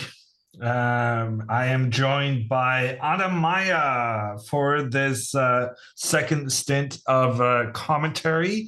How are you doing, Anna? Yes, Hammer, I'm so excited. I am feeling great. I am more awake than ever. We are in the same time zone, but my sleep schedule has been quite different than yours, I think. Yeah. I'm sorry about that. Oh, it's okay. It's not like I have other things to do. No, this is awesome. It's totally worth it, and I just hope my neighbors are okay with it. But for now, I haven't got a noise complaint, so I think I'm good. Yeah, actually, that's the reason I can't do it, because I'm in such a loud building that I'm so scared to do commentary past way past midnight. Just as we're introducing ourselves to one another, we see a resignation with Jennifer taking down Linda. We did have a couple of moves while we were in the break. The bishop coming in, check on the king. King moving to the side, but then Jennifer makes the advance of the pawn through the center of the board. And after rook to d1, the king is making its way up the board to help the pawn become a new queen. And the white knight is unable to get back into the game. And for that reason, Linda resigned. But fret not, we have new games starting as the old ones end. And I am happy to say that I have some intel, Anamaya, on this game, because I have been preparing Alexandra, and what I told her is that NEMO always plays pawn to e4. That's true. Alexandra goes e6, going for her French defense. And then after d4, d5, knight c3, all of this is NEMO's prep. And what I didn't know prior to this afternoon is that NEMO plays the same opening over and over and over and over. Did you know that? Yeah, I guess I more or less knew this. I know that with the white pieces, she likes to play the Uri Lopez a lot. And I guess she sticks to the same opening over and over again. Also the black pieces, by the way, against e4. So I've played her only a few times online, but yeah, for some reason I had this idea already. Yeah. So Alexandra is just sticking to her normal guns with knight f6 in the French, increasing the pressure to the center. And this is the only moment where NEMO kind of does two different things. Sometimes she goes bishop to g5, and sometimes she goes pawn to e5. But she does pawn to e5 like 75% of the time. So that was our main preparation. And that is also what NEMO played here. After the knights... I checked, Hammer. Did you check the game that they played a long time ago in the Canadian Open Championships? Of course I checked that. What of kind course of you checked it, of course. Would I be if I didn't check the previous games they have played against each other? Yeah, just to remind you a little bit, Hammer. In that game, NEMO played bishop g5, and Alexander went for the McCutcheon variation with bishop b4. So I thought maybe we would see this today, but small chance because that game was 12 years ago. Okay. What I do know is that Alexandra really loves this McCutcheon, where both players tries to put a pin on a knight in towards the king and the queen. So Alexandra feels really, really confident in this. Generally, I do think e5 is a better move, just trying to take that space advantage and push black's knight back. After the knight goes back, pawn to f4 is a good move because it reinforces that big center you're trying to build as white. And Alexandra, she tries to put pressure in towards kind of like the weak spot in white's center is always going to be the pawn furthest back. And that is what Alexandra is targeting. Knight to f3 sees Nemo trying to defend that square. Knight to c6 sees Alexandra trying to increase the pressure. Bishop to e3 sees Nemo trying to reinforce the d4 square. And here we start going on a bit of a different path. Okay. Because here Alexandra goes bishop to e7. So the thing about this opening is that you can't really take over, like you can't outmuscle white in the pressure for the d4 square. So you are going to have to also think about your own development and castling and that kind of thing. Yeah, I guess the one thing that's something you need to look out for with black is that white may push an early f5 in these lines with bishop e7, which is one of the reasons black usually tries to attack on the queen side already with a6, b5, and then sort of force white to capture on c5 immediately. But bishop e7, I've played this myself as well, and the one thing I really like is that you can try to trick your opponent into castling long really quickly, because they will put their king on the other side, on the opposite side of the opponent's king. And by trying to get your opponent to do this, let's say queen d2, short castle, long castle, then you get to play this move c4. And all of a sudden, the center is shut, the queen side is in full control by black, and you just go with the pawns forward, b5, b4, and queen a5, and get all the pieces involved in the queen side. So this is sort of what you can try with black, but of course, white needs to cooperate, and that's why you want to take on c5 first, instead of going long castle already. Yes! So I clearly, based on everything you're saying, I can tell that you actually play this opening. Of course, you didn't know I played in French. No, I didn't know. But because of all that stuff you said about white needing to make the trade between these two pawns before castling queenside, this is why Alexandra plays what she does. So first, bishop to e7, queen to d2. Both players are just playing their normal moves. But here, Alexandra goes pawn to b6, which is super interesting, because now pawn takes on c5 is no longer really a viable move, as it would allow black to recapture and getting this awesome control with the pawns in towards the center of the board. That seems really annoying for white, actually. I don't think I've ever played a move b6 in this position, just because it looks strange to make that move and sort of weaken the light squares on the queen side.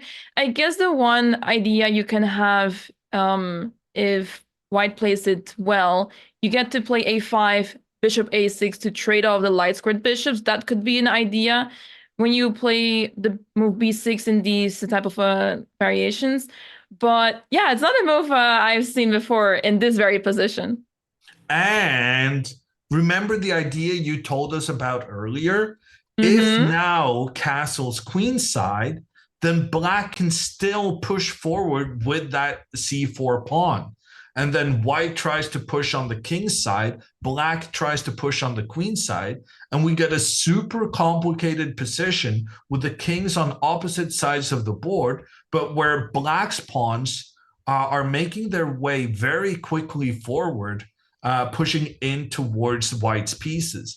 And in fact, NEMO has an efficiency, affinity, I mean, to go queenside castling in these kind of positions. So I was really curious to see what kind of direction she would take here, because castling queenside here, which she has done multiple times in similar positions in online blitz, it's just ridiculously dangerous for white.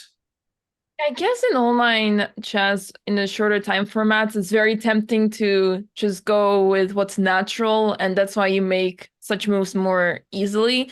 But turns out that she has played the move knight to d1, so it seems like she knows what to do here, as oftentimes you want to retreat the knight either to d1 or to e2 with white to prepare the move c3.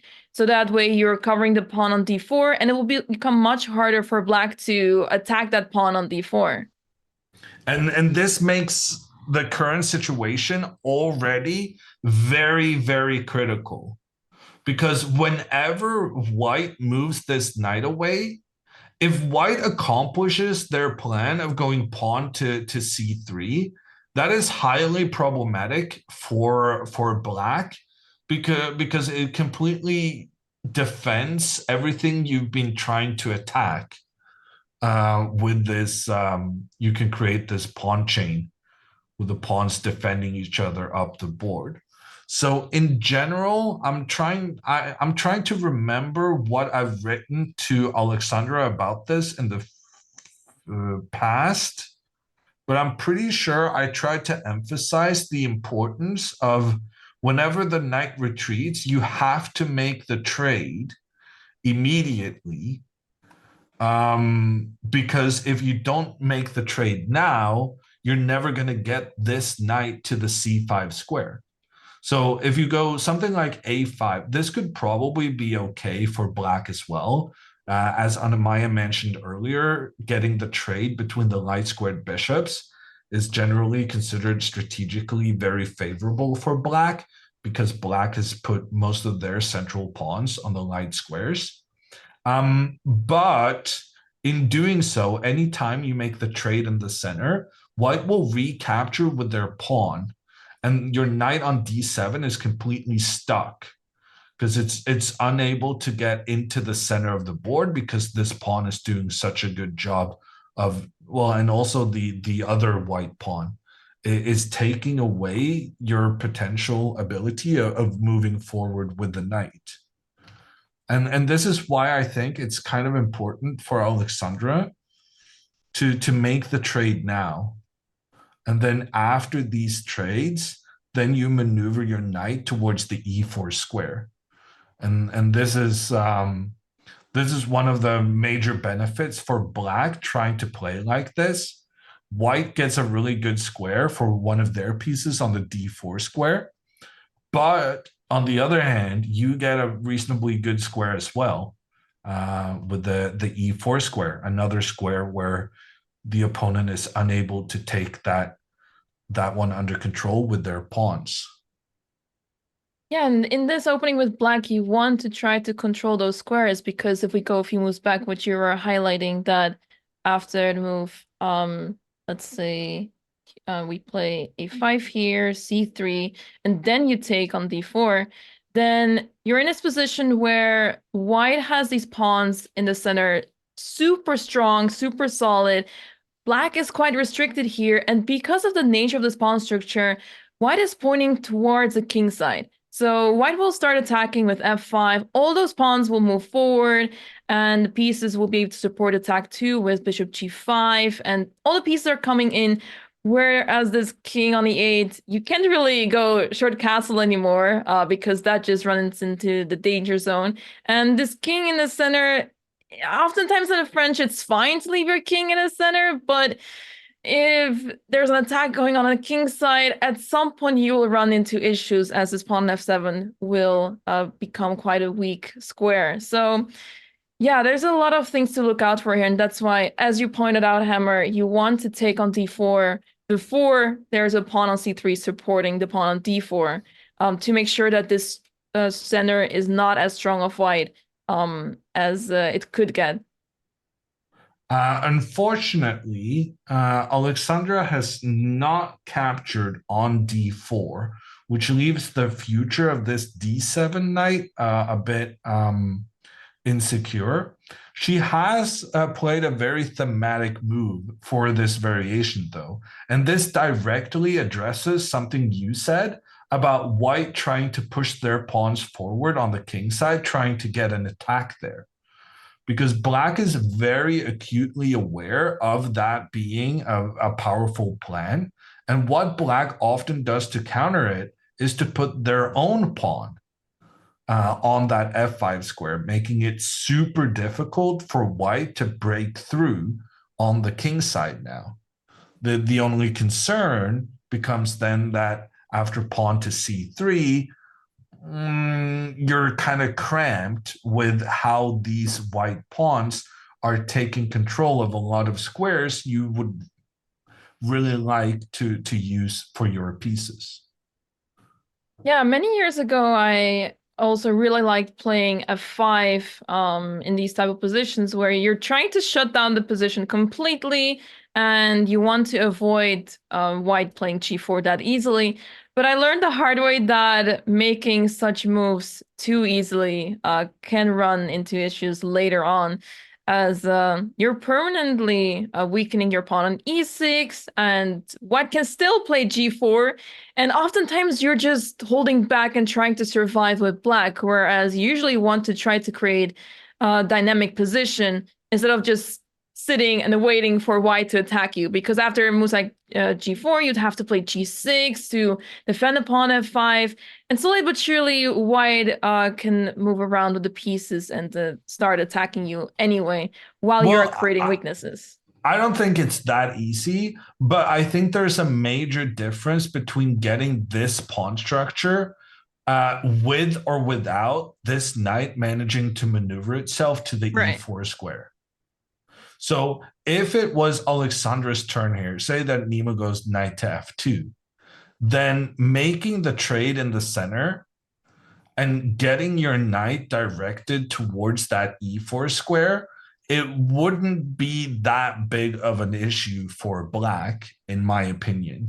But the issue Alexandra is facing right now is that NEMO is going to play pawn to c3, after which your access to the e4 square has been completely destroyed, because your knight cannot go via the f6 square with white's pawn taking control there, and now you can't go via the c5 square either, because every time you make this trade, the pawn is going to recapture this time, and the pawn takes control of the square you needed to get your knight up in the center.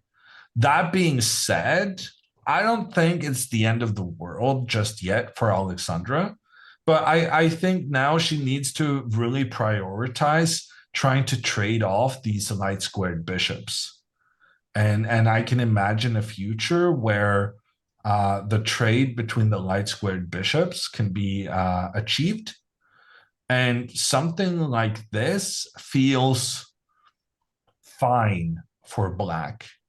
In my opinion, because even though white has this incredible control in the center, black could potentially try and push the queenside pawns forward, and this could be quite dangerous for white to deal with as well.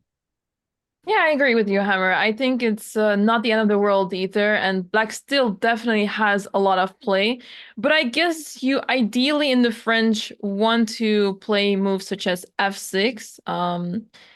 And now, since Alex already committed to playing f5, she doesn't have this opportunity anymore. And you want to play f6 to target the center and try to immobilize white's attack. But by playing f5, you do invite moves such as g4 of white. So that can get tricky. And well, the thing is, if you play f6, like you said, you were concerned about the weakness of the e6 pawn. But that's not really a weakness now, because white has no way to gain access to that pawn. But if you instead go something like f6 and then make the trade, then suddenly white has access to this f4 square to attack. White can more easily get their bishop out on the side to attack in from there. So the point of this whole f5 thing is trying to make white frustrated because of the solidity and the difficulty of breaking down black's position. Well, I guess it worked because Nemo has been spending quite some time after f5. So, yeah, I think that's at least successful because you do limit White's options. White really wants to play move f5, and what is a better way than to play f5 yourself to stop your opponent from playing f5? And of course, you don't want to play en passant here because that allows this knight to enter on e4 at some point. And yeah, there's many ways to recapture that en passant move. You can even capture the bishop to try to attack the pawn d4. But I guess I would rather want to recapture with the knight just to try to get access to that e4 square. But instead of en passant, Nemo has indeed played the move c3. And yeah, she's defending the pawn on d4 as we discussed. Yeah, it feels very comfortable for White. Maybe Alexandra made a mistake not making the trade immediately, since now her knight is cut off from getting to the e4 square. But at the same time, I do think if she prioritizes getting a trade between the light squared bishops, this could be okay after all. Let's stop by the other game that just started between Jules and Dina. We had a Caro-Kann. Are you an expert in that as well? Oh, that's asking a lot of me, Hammer. I did play the Caro-Kann for a short period of time, so I know a thing or two about it, but the position I'm seeing on the board right now is something I'm not familiar with. So let's take a look what happened. Pawn to e4 was Jules's starting point. Dina goes for the Caro-Kann, which is a very interesting opening. I would say it's my main opening at the moment. But not really the way Dina executed it, I must say. After pawn to d4, Dina, this is kind of the same principle as the French defense, that you want to have one pawn supporting the next pawn that you try to put in the center of the board and try and challenge White's pawn there. Jules goes with knight to c3. And here, Dina does something quite unusual. She plays pawn to g6. And instead of dealing with the tension between the pawns in the center, she's just going to get her bishop to point in towards the middle. Yeah, and it's unusual because I guess you would rather take on e4 and play this open line where after knight takes e4, you get to play bishop f5, you get your bishop out quickly. But now, because of the nature of this pawn structure, this bishop is not getting out soon, as even if the pawn moves to e5, you don't really want to play bishop to f5. That feels strange. So yeah, I'm curious to see where this bishop will end up going to, but for now it stays on c8. And yeah, I really like that with bishop g7, you get to attack that pawn on d4. So let's see how Jules decided to deal with that. I really like Jules's approach. She just goes pawn to e5. And as such, these two games are looking kind of similar in how you're placing your pawns from the get-go. However, I think it's even more advantageous for Jules than it is for Nemo. And the reason for that is that these two pawns are incredibly effective at stunting a bishop placing itself to point down towards them. And to be fair, like, Dina voluntarily moved her bishop to point in towards these pawns. So it was not great at such. This bishop already not super well placed. If I was Jules, I like to think I would maybe even try to reinforce this prime pawn in the center of the board, because as long as this pawn is well reinforced, Black's bishop is just doing nothing on the diagonal. Jules instead played knight to f3, and after Dina's knight to h6, we've reached the current situation on the board. And the computer is absolutely loving Jules's position already, even though we only played 5 moves. Yeah, I guess it's hard to see where Black's pieces are going to, and Black space is quite limited because where do you put the knight and the bishop? I guess typically when you play bishop g7, knight h6, you try to play f6 to then play knight f7. This is one of those solid setups that are really hard to break, but it does feel quite cramped and unnecessary to go for this. I guess this is part of her preparation to throw Jules off, but it does feel quite unnatural and quite passive. So I'm really curious to see how Dina will handle the development, but for now, I'm a little bit concerned because of the lack of space she has.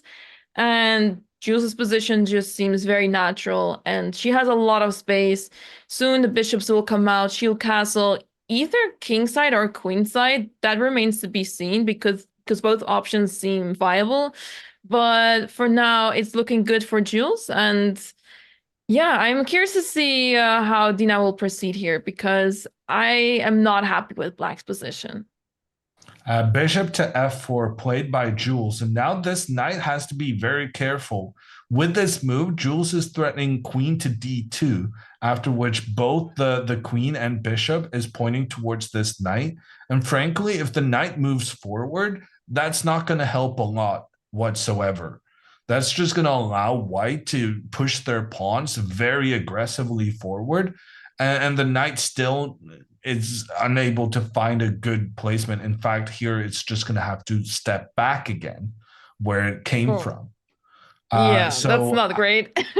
So after bishop to f4, Dina is going to have to do the plan you mentioned, with pawn to f6 and then knight to f7, trying to put that pressure against the e5 pawn. And that is super important also for Black's bishop.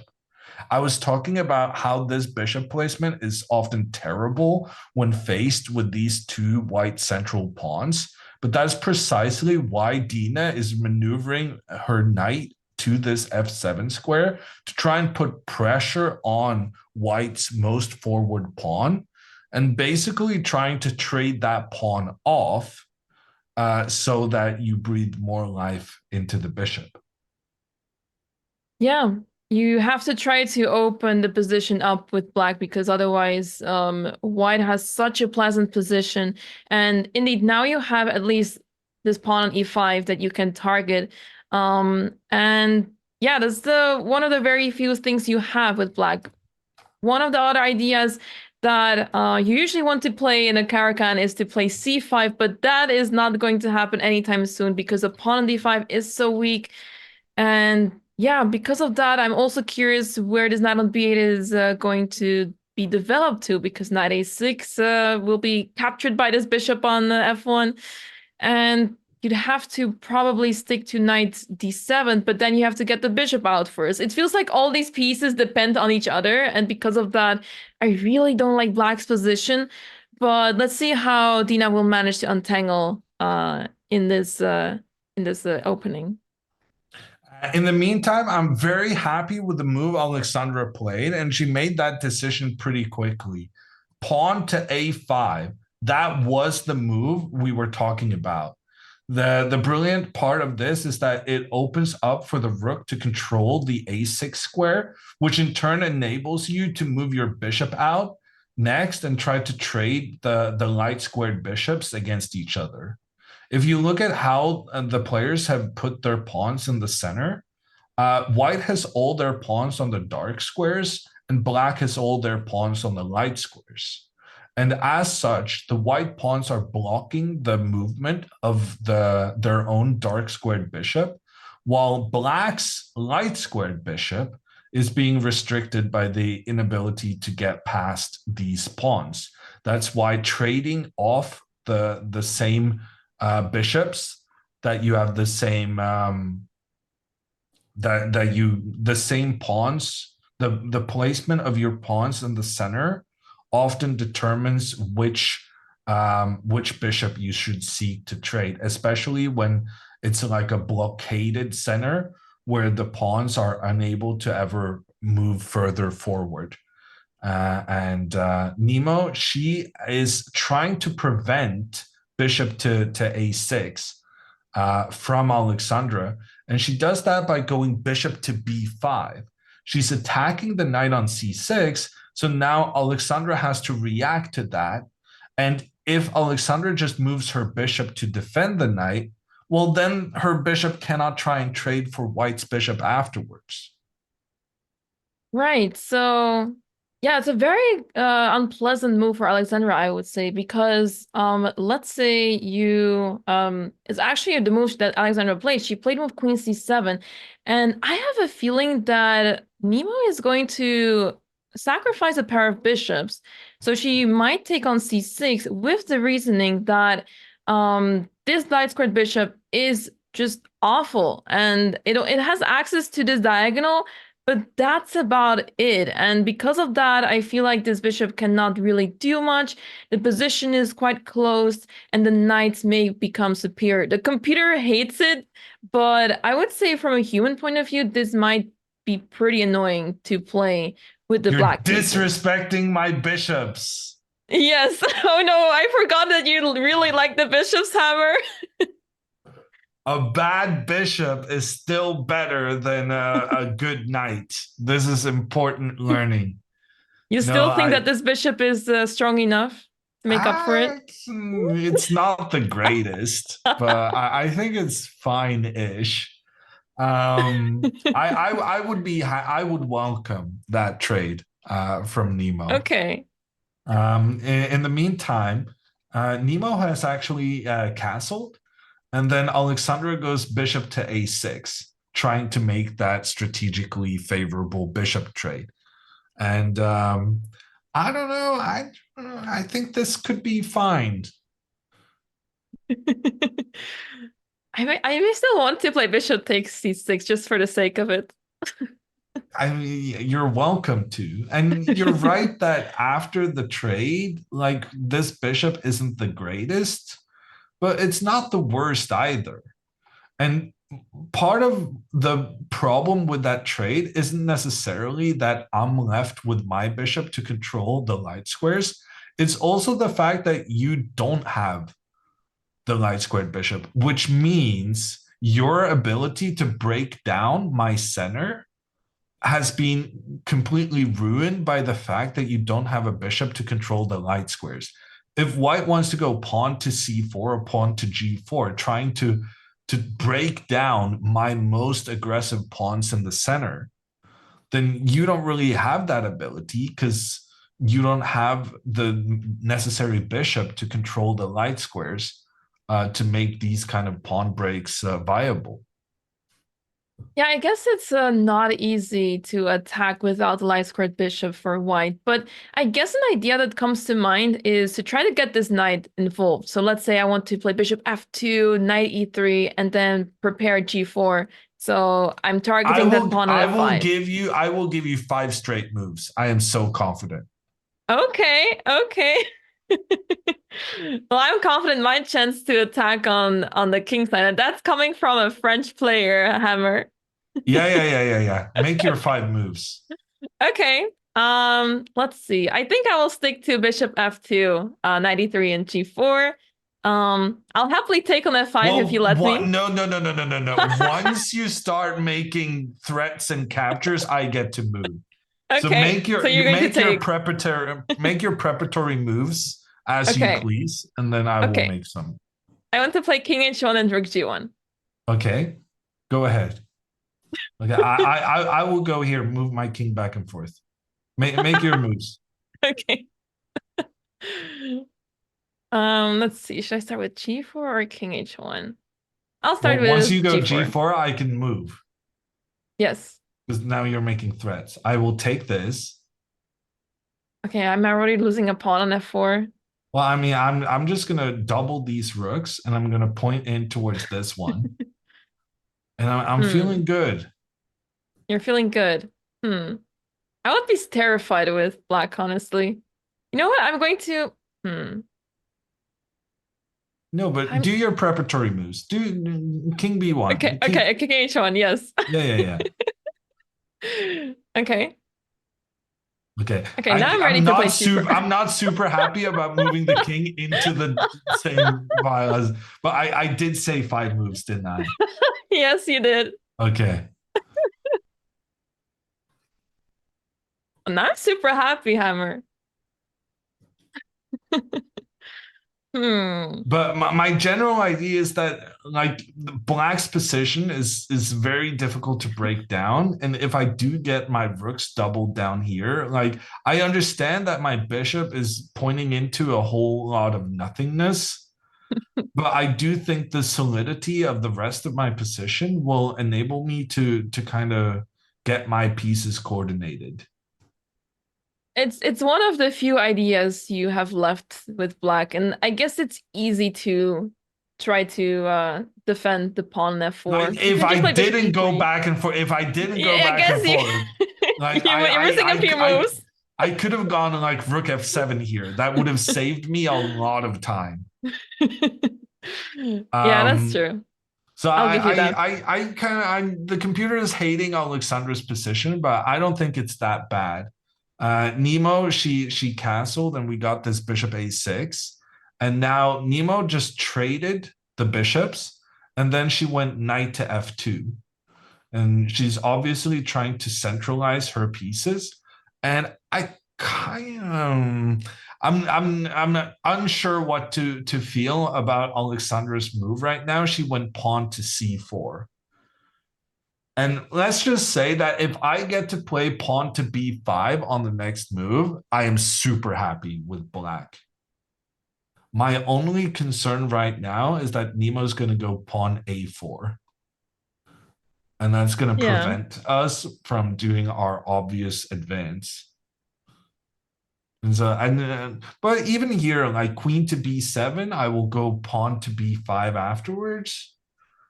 If you go rook b1, I go pawn b5. If you go b3, I will go rook b6. I think this is pretty solid, and I think something you need to consider for an opening like this is that it's the frustration factor. How frustrated is white gonna get that you're just closing down everything and making it super, super tricky to break down your position?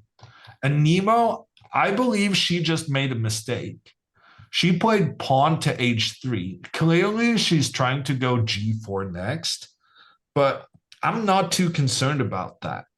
Like, even if you trade on f5, it's just going to open up good squares for the black pieces afterwards. And if now Alexandra can go pawn to b5, and she can just continue pushing forward. This is a super interesting fight, with white making advances with the pawns on the king side and black pushing forward on the queen side. But keep in mind how good it has been that black has pretty much every pawn on the light square, but managed to trade off the light squared bishops before all of that happened. Yeah, I kind of like black's position here. I mean, black needs to stay cautious because there are a lot of things that can go wrong here still.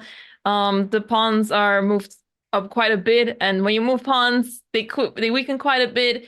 But I guess the frustration thing you're talking about is the frustration factor already starts at move 1, I think, because so many people are really hating on the French, and a big reason is because a lot of people don't know how to take down the French. So I guess from move 1, it's already a high frustration factor, and it only gets worse, I guess, so as the game progresses.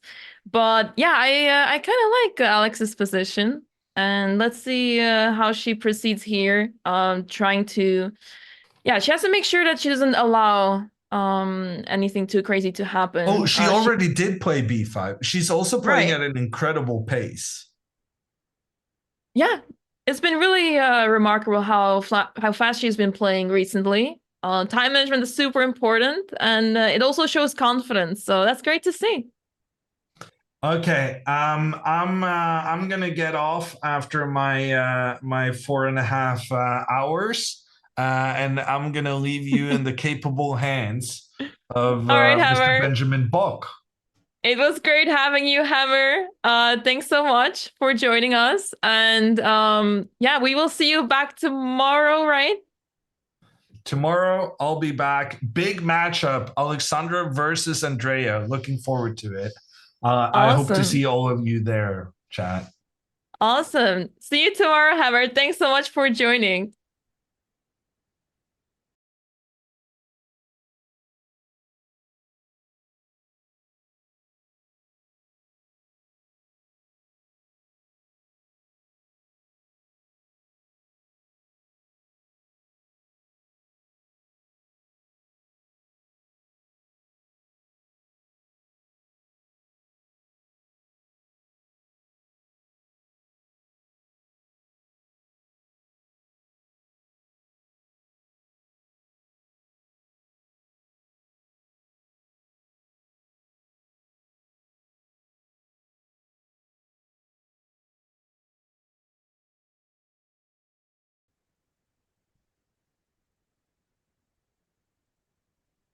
Hello, everyone, and welcome back to Botes Chess Camp 2024. We had to say goodbye to Hammer for today, but I am now joined by Grandmaster Benjamin Bock. Benjamin, welcome back. We are back for the evening games, and yeah, we have two very exciting games. Have you been able to take a look at them already, Benjamin?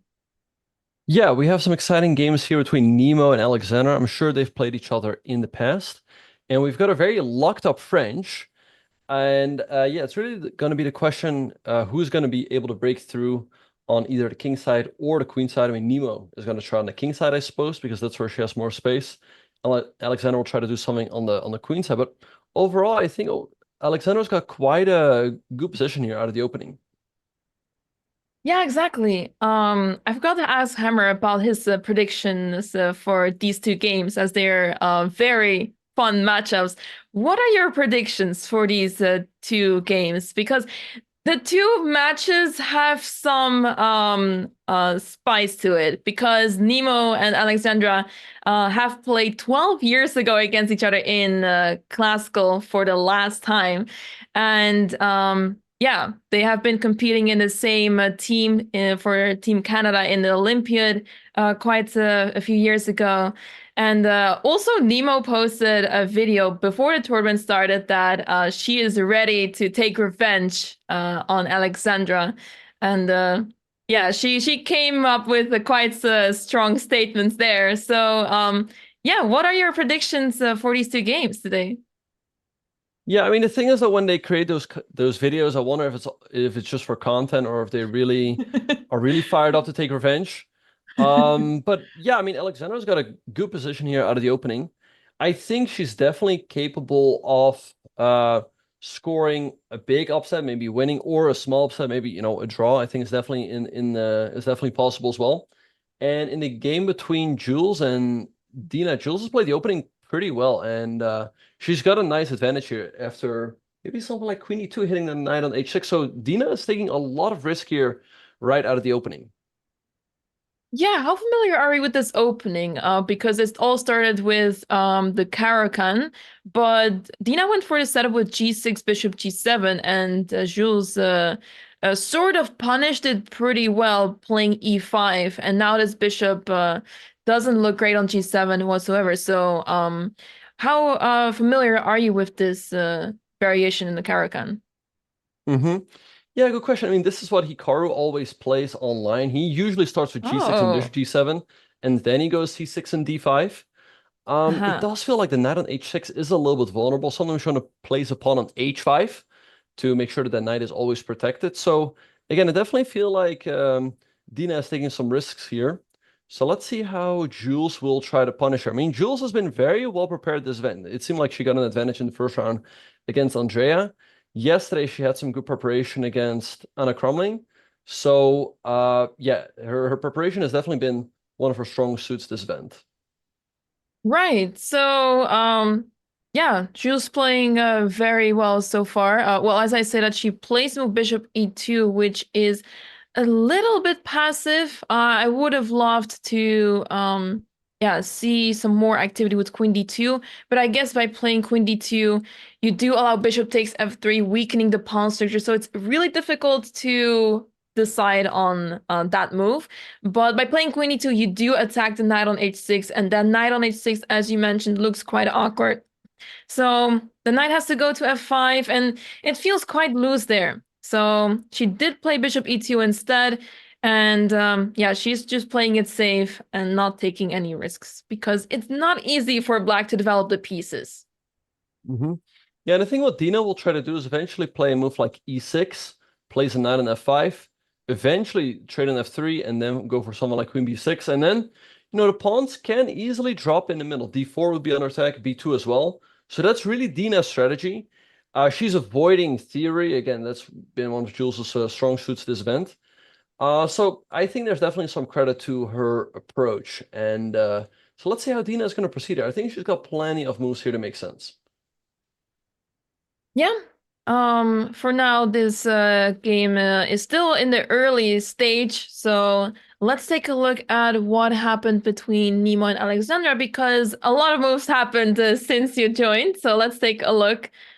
Just to go back briefly, we left off at this move b5. Alexandra is trying to create some play on the queen side, as that's where her pawn structure is pointing towards, whereas white is trying to create some threats on the king side, where NEMO prepared this g4 pawn push with the move h3 earlier. So then let's see, NEMO played the move a3 here. She's trying to stop b4, but by doing so, she does weaken the light squares here. Now the question is, can black actually make use of that? Probably not. But a3 feels like an unnatural move to play. What do you think about it, Benjamin? Yeah, you make a very good point. You stop b4 for the moment, but it feels like if black is able to get a move b4, it does come with more effect. White is placing a pawn, another pawn on the dark square. The bishops that are on the board are off the dark squares. So that could be a potential liability. And I'm curious to see what Alexandra is going to do. Is she going to try to push for that b4 move really hard? What she can also do, if we go forward a couple of moves, she played knight f8, queen c2, king d7. This might look very weird, kind of a bomb cloud in the French. But the king is sitting completely safe here in the center, as it's very difficult to open up the position. g4 was played, g6 by Alexandra, good move, keeping everything closed. And now king to g2 by NEMO. So what I was going to say, Alexandra can go for two approaches here. She can either try to go b4 and create counterplay on the queen side. She can also decide to go a4, lock everything up, and sort of trust that white is not able to do anything on the king side. But it's a bit of a sad approach, as then the only thing you're hoping for is that white doesn't break through, and you're hoping for a draw at most. Right. So it's interesting to see how close the position is, and that is why this king is safe in the center. Oftentimes in the French, you are okay with putting the king just in the center, not castling whatsoever. And this is one of those positions, especially because of how shut down the center is. None of the players can break through in the center, and the only two pawn breaks that are really in the position is this pawn move g4, taking on f5, and black trying to play b4 to try to open the b file, either taking on c3 or on a3. So you'd want to try to take on your own terms, because now if you take on g4 with black, that is allowing white to do exactly what they want. After f takes g4, there's h takes g4, and white can start preparing f5. So that is definitely not a move you want to consider, even though it may be very tempting to try to take that pawn on g4 to force matters. But you want to hold on to that pawn on f5 for the moment, and perhaps for a very long time too. Yeah, we saw Andrea there in the playing hall for just a little bit, perhaps sending some energy to Alexandra. And we have more moves in the game between Jules and Dina, as you're pointing out. h3 was played, and then a trade on f3. And this is, I think this is exactly what Dina wants. Now she will continue with a move like e6 or knight f5, putting pressure on the pawn on d4, She can follow up with queen b6 and then maybe c5. And honestly, if black can get all of those moves in, it's not going to be easy for white to hang on to the center, right? Let me make a couple of moves. Like, let's say black goes e6, maybe you castle. Like with white, you can sorry, wait, wrong board again. Let's say like e6 castles, and let's say knight f5. Like, let's say white goes knight e2 and c3, black can always take, plays a knight on c6, and then queen b6. And once the queen lands there, like let's say here, all of a sudden there's just so many threats, and the pawn on d4 is always terribly weak. So this is really what Dina is playing for. She's giving up the bishop pair, but look at the bishop that white has that black doesn't. White has the light squared bishop, but the light squared bishop is just biting on granite. It really cannot do anything as it's completely blocked by the black pawn. So that is really Dina's strategy going into this game. Yeah, this reminds me of the French, but a really good version where this bishop on c8 is gone, and the line that you pointed out, you are putting pressure on the pawn on d4, and white has a really hard time defending it because of the fact that this knight on f3 that usually defends the pawn on d4 has been captured. So that would turn into a French position, which is a very ideal one for black. So I really like what Dina is doing here. Seems like her opening choice seems to work out for now, as she is not in the worst position anymore. These two bishops are not as strong together now because of the ideas that you pointed out. Knight goes to f5. Black wants to try to play c5 with queen b6. You have to make sure that you defend the pawn on d5 by playing e6 and then knight c6. And this pawn on d4 will feel quite uncomfortable. So yeah, not a lot of ideas for white, even though it feels like white must be better because of the pair of bishops. But seems like Dina is back in the game. Mm-hmm. And somebody is asking you something in the chat, like apparently one of the participants is not wearing shoes. Do you think they're following the dress code, or what do you think about that, Anamaya? Oh, yeah, that's an interesting point, Benjamin. I guess I wouldn't want to I wouldn't want to go shoeless. That feels quite unpleasant, especially during a chess tournament. I want to feel comfortable. But yeah, I guess it's it's possible. Maybe I was considering myself in one tournament, but yeah, I did not I did decided to not go that far. But yeah, perhaps if you organize both sisters have organized this tournament, and they seem to be flexible with the dress code, which is yeah, pretty great to see. So I guess it's fine. Mm-hmm. Yeah. All right. So let's see what Alexander's going to do in her game right here. She's up 8 minutes on the clock, but she really has to make a decision right here as to how she's going to proceed. To be fair, I don't really like the knight on f8. Maybe what she should have done is, let's say in a position like this, maybe if she wanted to put her king on d7, maybe place the knight on b6, right? I mean, on the one hand, the knight on f8 does a better defensive job on the king side. On the other hand, with the knight on b6, I think it's going to be a lot easier for black to create counterplay on the queen side. And in this position right here, I don't know, I feel like, let's have a look. Let's say you go queen b7. Maybe white plays like rook h1, and then you go b4. Does this work out in black's favor or not is the big question. Yeah. I really like black's position, though. The fact that you have opened up the a file, and it's really hard to see how white can take control over it. I feel like black is in charge here, and it's hard to see how white can really come up with a good idea here, because as soon as this rook gets involved on the a file, I feel like black is in charge, and is going to create quite some damage on the queen side. Mm-hmm. Yeah, so let's see what Alexander's going to do. She's thinking right now, like, again, the plan with b4 can be considered, also just a4, locking everything up. And I think the plan for NEMO, like, let's say black goes a4 and locks everything up. I think what NEMO will try to do is, let's say, play maybe like rook h1. Let's say black sits. You move the other rook to g1. Let's say black sits. You go like king f1. Let's say black, I don't know, sits. Eventually what you can do is maybe go like h4 and h5. I think that'd be a nice plan for NEMO to open everything up. Yeah, I agree. I guess you have to is it perhaps an idea that after h4 that's when you maybe want to consider taking on g4 just so that h5 comes with less strength, or would that be totally unacceptable? Yeah, I mean, it definitely makes sense. I think h5 still will be quite unpleasant to deal with. I mean, it will put pressure on the pawn in g6, also the h file will open up.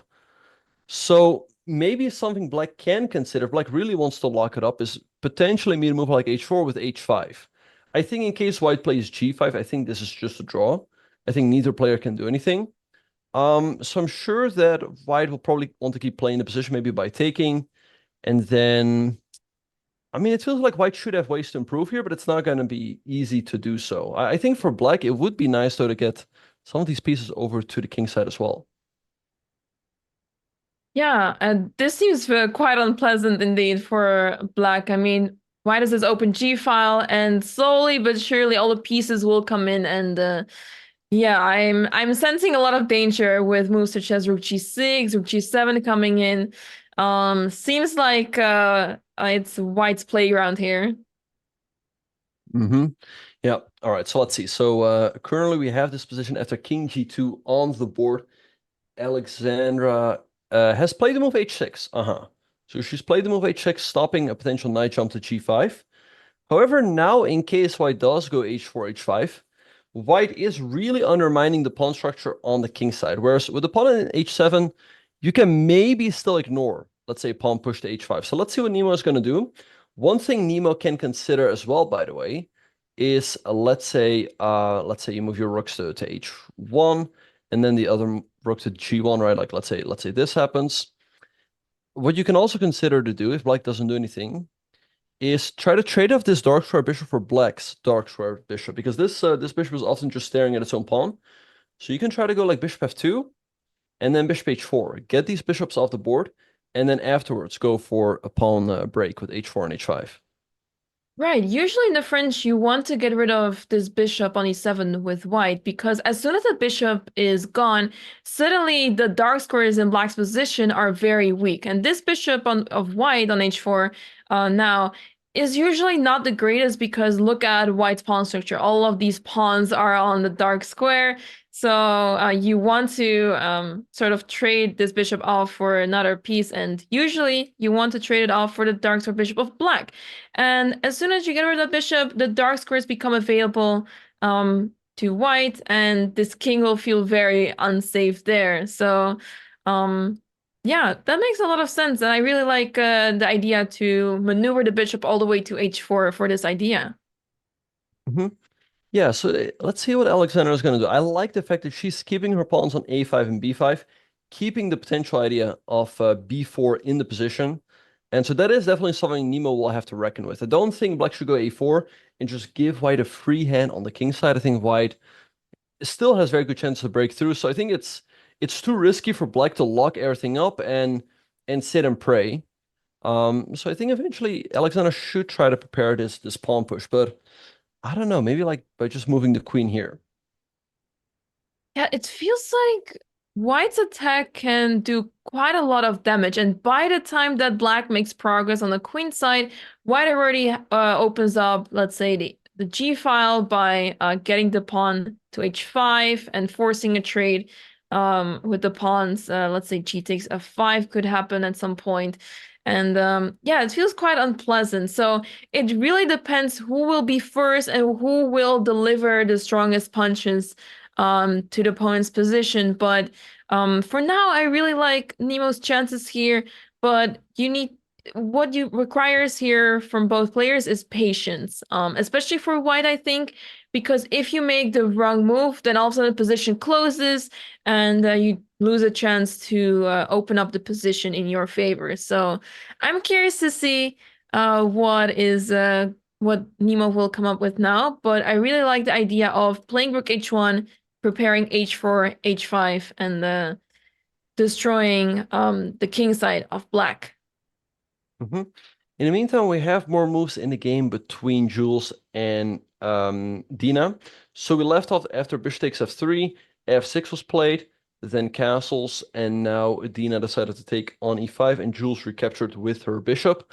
So now Dina has the decision to take on e5 and give white a slight weakness, perhaps, on the e5 square, because the pawn on e5 will be slightly cut off from the other white pawns, and maybe Dina can try to attack it. Like, let's say we trade and we go e6, maybe with knight d7 and knight f7 coming next, then this pawn can easily drop. So maybe Jules should consider moving her bishop back so that she can always support the e5 pawn with f4. But the drawback of f4 is that you give black possibilities with queen b6 check, forking the king and a pawn on b2. So I think Dina might get chances for an advantage here.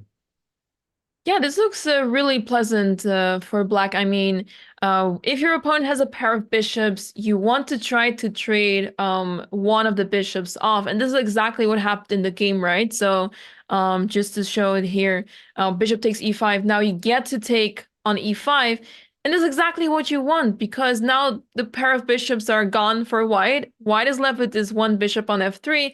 And look how terrible this bishop is, because black has such a strong pawn structure over here on the queen side. And now Dina actually played move e6. So this bishop has a really hard time doing anything. It's facing all of those black pawns that are very well defended. The one thing that white can hope for is to play bishop g4 and attack the pawn on e6. That is the only weakness in black's position. The square f6 is also a big weakness, but how do you even get there? Because the one way to get there is shut down by this pawn on d5. So the knight cannot really access this square, and d6 is also really hard to reach. So I think bishop g4 would be a nice idea for white, and if black captures that bishop, you would actually be really happy to lose your bishop to the knight. So I guess bishop g4 is one of the moves that Jules has to consider here. Yeah, no, bishop g4, like you said, makes perfect sense, putting pressure on the pawn on e6. Maybe also something like knight e2 to d4, putting pressure on the pawn on e6, which is also slightly vulnerable. So let's see what she will come up with. I think, Dina's strategy definitely makes some sense in this game. Dina has much more experience than Jules, and these types of positions are not positions you see every day. Right? I guess like at the 1800 level, you're more used to, let's say, e4, e5 positions, or Sicilians, or maybe a standard French. So that's why Dina really tried to play something offbeat. And yeah, so let's see how Jules will try to deal with it. In the meantime, NEMO is also still in the tank, and Alexander is now up 15 minutes on the clock. Alexander has been playing super fast, and it's really amazing to see, because time management matters a lot. We're so used to this shorter time format that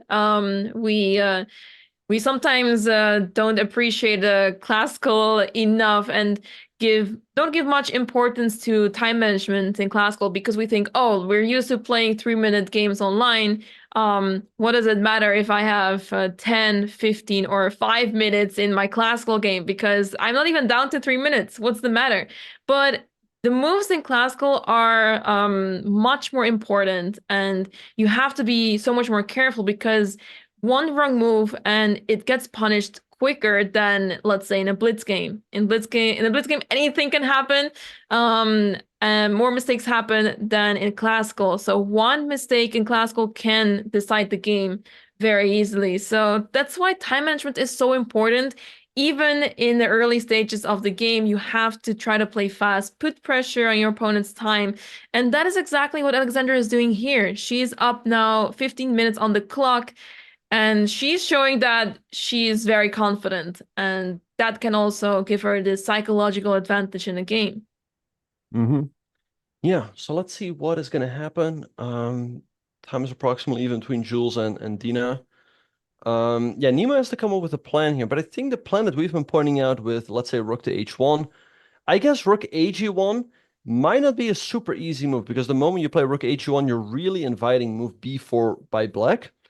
So then, yeah, maybe you go like with rook g1. You can also keep your king over here. So let's see what is gonna happen. Yeah, NEMO's taking her time, and understandably so, because the position is very locked. She has a lot of time here in the sense that Alexander is not going to do anything in the next couple of moves, right? So NEMO can really come up with a long-term plan here. I guess Black is trying to prepare to move b4. I was hoping to be able to do that by involving the rook from h8 to a8. But yeah, it's not easy to try to prepare this pawn push. You really have to make sure that everything will be fine on the a file. As for now, after b4, a takes b4, and you cannot really capture back because the rook on a6 is hanging. So you'd rather want to prepare this by playing queen b7, king c7, knight d7, just to be able to move the rook to a8.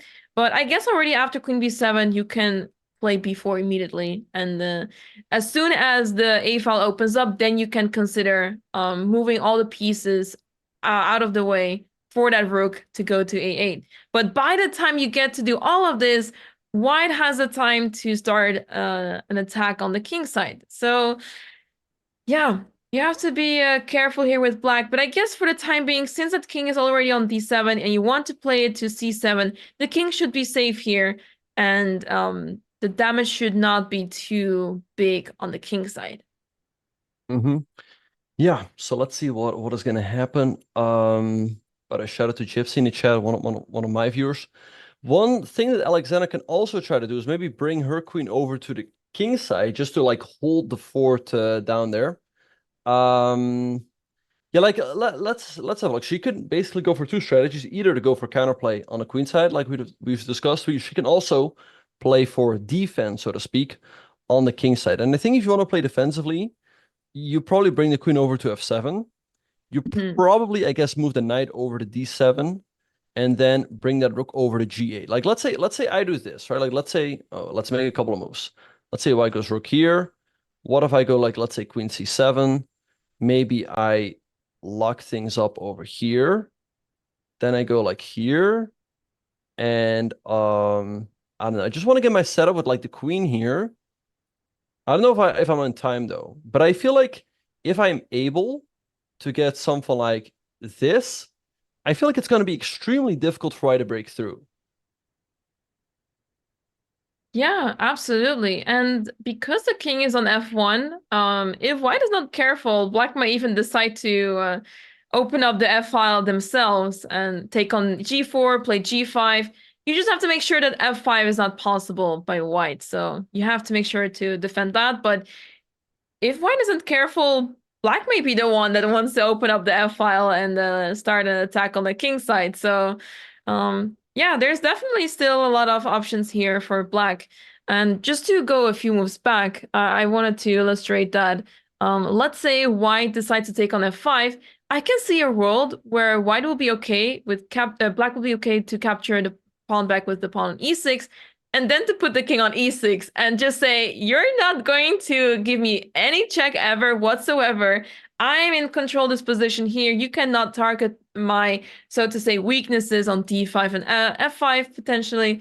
And the king is more than safe on e6. And yeah, black will be the one deciding if we decide to play g5 or if we just let it for what it is, let it be there. And yeah, this game could easily head into drawing territory if the players decide to shut the position down. Right. Okay, so let's see what is going to happen. Nemo's still in the tank, getting down to 55 minutes. Now Alexander's up 20 minutes on the clock. Yeah, it's honestly difficult to break through. White also, again, can go for that plan of, let's say, going knight d1, and then let's say bishop f2 to h4. But even if you get all of those moves in, you have to time it correctly, right? I mean, like you said, I mean, the spot on f4 can be hanging in some variations, maybe a g5 push at the right moment. We can be in for a long game here because the position is so locked. So we might see a lot of maneuvering here. Yeah, so very positional game. Not so much tactics just yet. Once the position opens up, I can see a lot of tactics appear. And especially black has to maybe be careful of Well, with your idea if we get our bishop to h4, and let's say we get to trade and we get our knight with white on h4, as soon as the knight is on h4, then all of a sudden I can see tactics appear where after g takes f5 and let's say black recaptures, white will be able to take the pawn on f5, sacrifice the knight for 2 pawns, but white will get so much access to black's position, and black may not be ready for that just yet because the pieces of black are quite discoordinated, and these 2 pawns over here can get really scary. Once they move forward, they become really hard to stop. So yeah, this is why I personally don't like playing f5 so easily in the French, because it becomes a major target. But for now, Alex is doing fine, and she just has to make sure that this doesn't happen so easily. But until that time, white needs to play a lot of moves to make this any of this happen. So by the time Alex will be able to make a few moves, that will make sure that her f5 pawn is well defended. Mm-hmm. Yeah. All right, so NEMO did move in the meantime. After move h6, she played the move queen to e2. And I think with this move, she might be setting up ideas of, let's say black goes, I don't know, let's say you pass. I think our idea might be to go a4 at the right moment, and then meet b4 with b3, as now often the rook on a6 can be hanging. And yeah, so I think that's her idea. So let's see how Alexander is going to deal with that. I think it would be clever to make a move, let's say like queen c8, that defends the rook on a6. So that now a4, I mean, it might still be possible just to break open the pawn structure, just sacrifice a pawn, and just trust that, you know, you can open up the position. Actually, c4 here is quite a nice idea. You sacrifice a pawn, you're probably going to regain a b3 pawn anyway, and you really open things up here. Yeah, and that gets pretty scary, right? Because the pawns of black can get weak very fast. If white manages to break through, then that pawn on d5 will become very weak and quite an easy target. Not easy for black to defend all of that, but Alexandra did play a move, actually. She played the move, let's go back here. Here she played knight h7.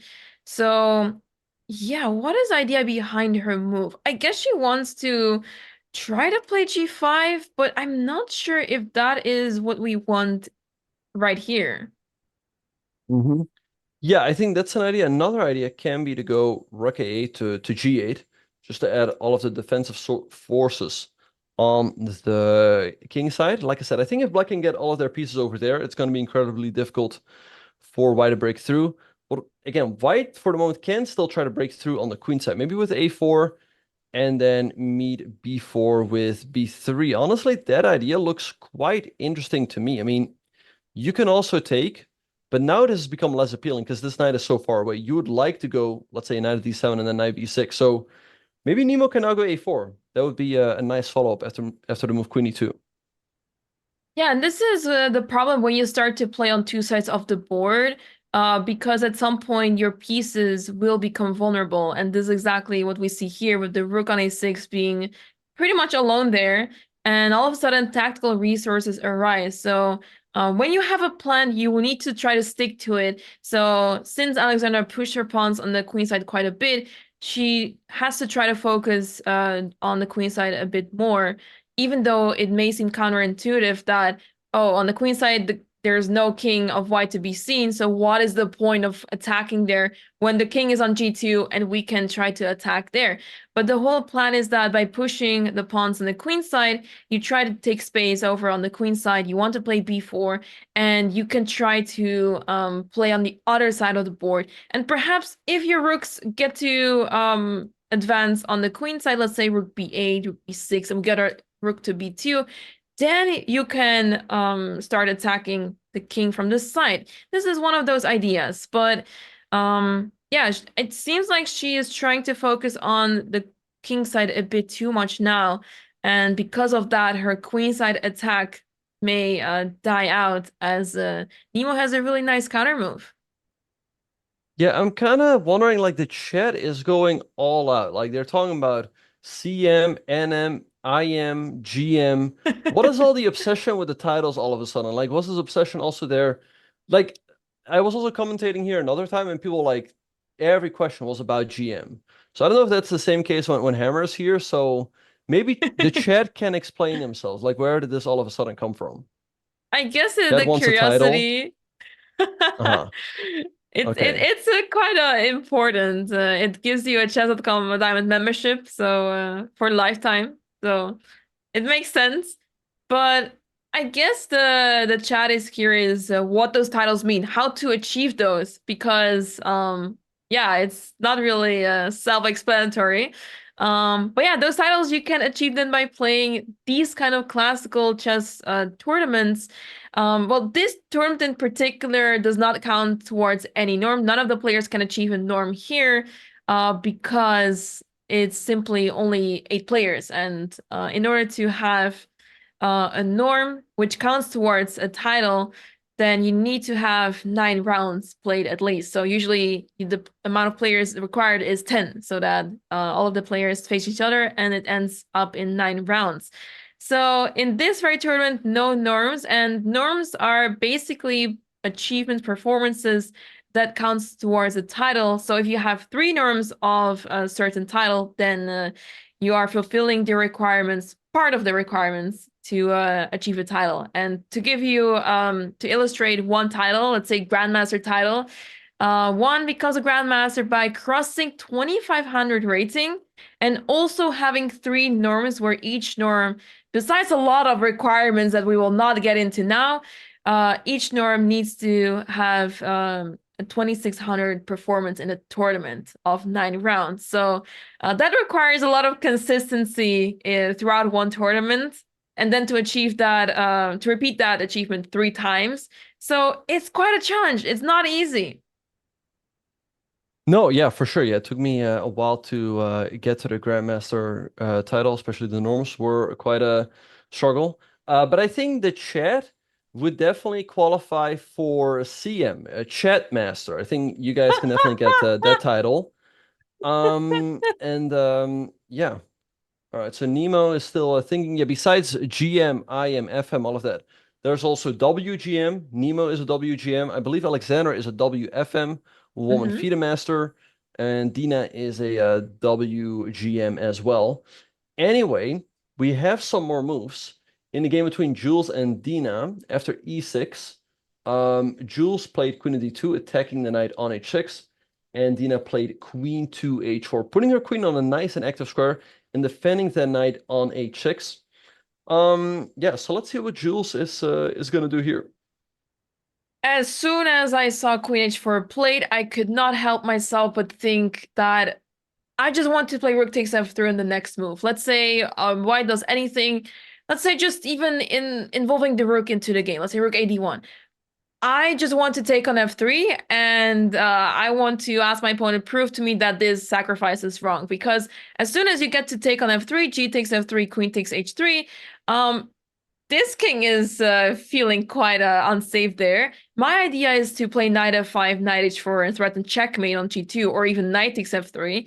And even if White defends some of this, then I will call in resources and reinforce with knight d7, rook f8, and White is lacking pieces to defend all of this. So I really like Dina's move, the move queen h4, because this prepares ideas such as rook takes f3, and now it is on Jules to see how to defend against this. And I guess one move that comes to mind is bishop e2, to retreat the bishop and make sure that rook takes f3 is not a move. But will she decide to play such a retreating move? That's the question. Yeah, let's see what's going to happen. Yeah, as you pointed out, that's a queen h4 is on the board. Rook f3, rook takes f3 is always in the air. A really dangerous exchange sacrifice. And in the game between Nemo and Alexander, Nemo did play that move a4. Good move hitting the pawn on b5. She can now also work with the move b3. Like, let's say you go rook b8 here, with the idea that in case you take, well, now you stop the move b3. What White can do is play b3 right away. Because if you take an a4, White takes on c4, and the entire structure is falling apart. And if you take on b3, Then white happily takes some b5, forking the knight and the rook, and black is in trouble. So nice approach here by Nemo, and it's not so easy for Alexander to keep the queenside close right now. Yeah, a4, really nice move by Nemo. Not so easy to see what to do against this. As you mentioned, if you played move b4, then b3 comes to mind because his pawn on c4 is pinned. But instead, Alexandra went for b takes a4, which makes a lot of sense because now at least the b file is open. So white needs to be careful that the pawn on b2 may be left hanging. So at least Alexandra has a target now. But yeah, let's see who this will favor because this pawn a5 is also feeling very, very lonely there. And after rook takes a4, once again, b3 becomes a possibility. Yeah, so like what Alexander did here, she took on a4, Nemo recaptured with a rook, and she played a rook to b6. Very safe move, because if you wait with one move, white now has the move b3, as you're pointing out. Black cannot take as it hangs the rook on a6, and black simply lost here, I would say. The entire structure is falling apart. So rook b6, great move, putting pressure on the pawn on b2, and making sure that white cannot play b3 themselves. And now, with a rook coming to, by the way, we have rook b1 by Nemo. Now I'd say a rook h to b8 looks very natural. And I think black's doing perfectly fine. Actually, Nemo might have helped Alexandra create counterplay on the queen side by opening up that side of the board.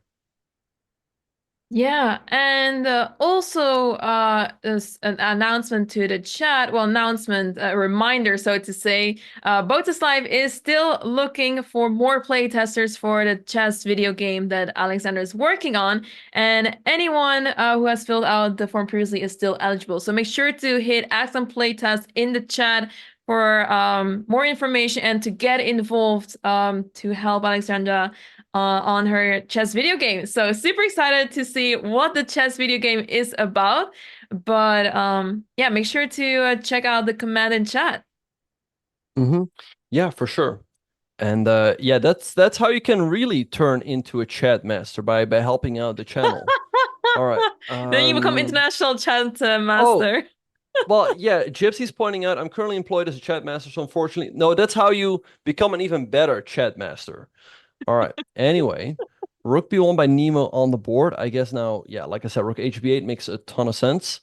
So let's see what Alexandra is going to do. But I think she can be quite satisfied. Oh, and there we have it. Rook h b8 has been played. I think she can be quite satisfied about her position, or her situation, rather. She's up 23 minutes on the clock, and I think she's got a perfectly fine position. Yeah, it's crazy how things turned around so quickly because now the pawn on b2 is just a massive weakness. And funnily enough, this pawn on a5, even though it feels like it should be a major weakness too, because of the knight on c6, it's very well defended and there's nothing that white can really do about this. So yeah, it's kind of funny how the situation has changed that after knight to h7, I guess Alex's idea was not to try to prepare g5, but instead get the rook involved on the queen side and change gears. But this knight feels a little bit misplaced now, but I guess it's at least a good thing to have one piece on the king side in case things change there. So you at least have some defense over there. Yeah. We have queen c2 by Nemo being played right now, bringing some more pieces over to the queen side. Makes perfect sense.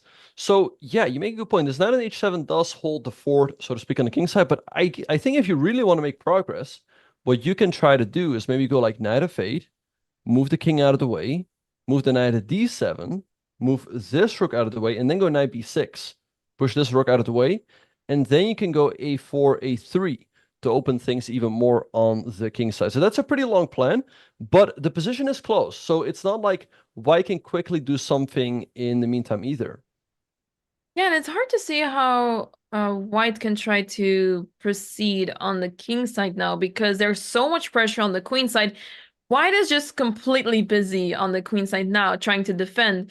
And the ideas that we were talking about earlier, they take so much time And it's hard to see if it will actually be able, if we are actually still be able to do this, because as soon as, let's say, the one of the plans we were talking about earlier is to maneuver the bishop all the way to h4. But as soon as you do that, you weaken the pawn on f4, and black can easily change gears and focus the attention on the king side instead. And yeah, I feel like black is pretty flexible over here. The rook can go to f8 anytime it wants to put pressure on the pawn at f4. So yeah, white needs to be really careful here, and I really like Alexandra's chances here. Yeah. All right. So let's see what she's gonna do. She's got a big time advantage, up 20 minutes. Yeah. Again, this plan is kind of slow. Though she probably sees that, hey, I can go queen b7, but white can still just hold everything together with a move like bishop c1 or rook a2. So yeah, it's not easy to break through. I think if she does want to break through on the queen side, she has to bring this knight on h7 over. That's the only plan I can see. Because right now, I feel like the two rooks and the queen only are doing so much, and white is still defending the b2 pawn. So I think you need this knight all the way over to b6 and then go a4, a3. So let's see if she will find that plan. But that being said, I don't really see a good plan for NEMO either, because she's very busy holding everything together on the queen side. So I think it will be very difficult for her to create any counterplay on the king side. Yeah, let's see how she decides to do that. But first, it's Alexandra's turn, so let's see what Alexandra will play next. Meanwhile, we have a move in the game between Jules and Dina. Jules went for the move knight e2. And this makes a lot of sense because she is heading with the knight towards the king side, perhaps trying to play knight g3 or even knight f4 because of this weak pawn on e6, or maybe even knight d4 because that pawn e6 is quite weak. But at the same time, I really still want to go for rook takes f3, but I feel like right now it's less strong than in the line that I was pointing out, because after rook takes f3, g takes f3, this knight can get tricky, as it can easily go to f4 or to d4, and it's not very clear if black's attack can come successful still. Queen to f4 is also a move, because since you're up material, you want to trade off queens off the board to make sure you don't get checkmated, as your king is quite exposed here. But yeah, let's see if Dina still gets tempted into this, because rook takes f3 just feels really nice to play. Yeah, I'm sure she's tempted to sacrifice the rook on f3. Another nice move is just something like knight at d7, right? Developing the knight, putting pressure on the pawn on e5, which is honestly quite difficult to protect. I mean, in case white plays queen e3, maybe just like knight f7, attacking the pawn once more. And in case white goes knight d4 to create this counterattack, maybe you just go like rook a8 and attack the pawn. Although maybe white's just in time to go bishop g4 here. So I'm sure she's considering all of that. I bet I just realized that the queen e3 might also have knight f5, which is kind of annoying for Jules.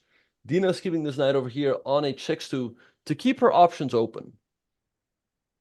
Yeah, exactly. So a lot of play for black here, and the white pieces over here are quite cramped up, especially that bishop on f3. That bishop is not able to do much. It's very restricted. You can't even play g3. Usually you want to fianchetto your bishop to g2, and at least it serves some purpose there of defending the king and keeping things safe. But you can't even play the move g3, and if you can't play the move g3, then your bishop is really awful there, as it enables all of these sort of sacrifices over there, right on that bishop.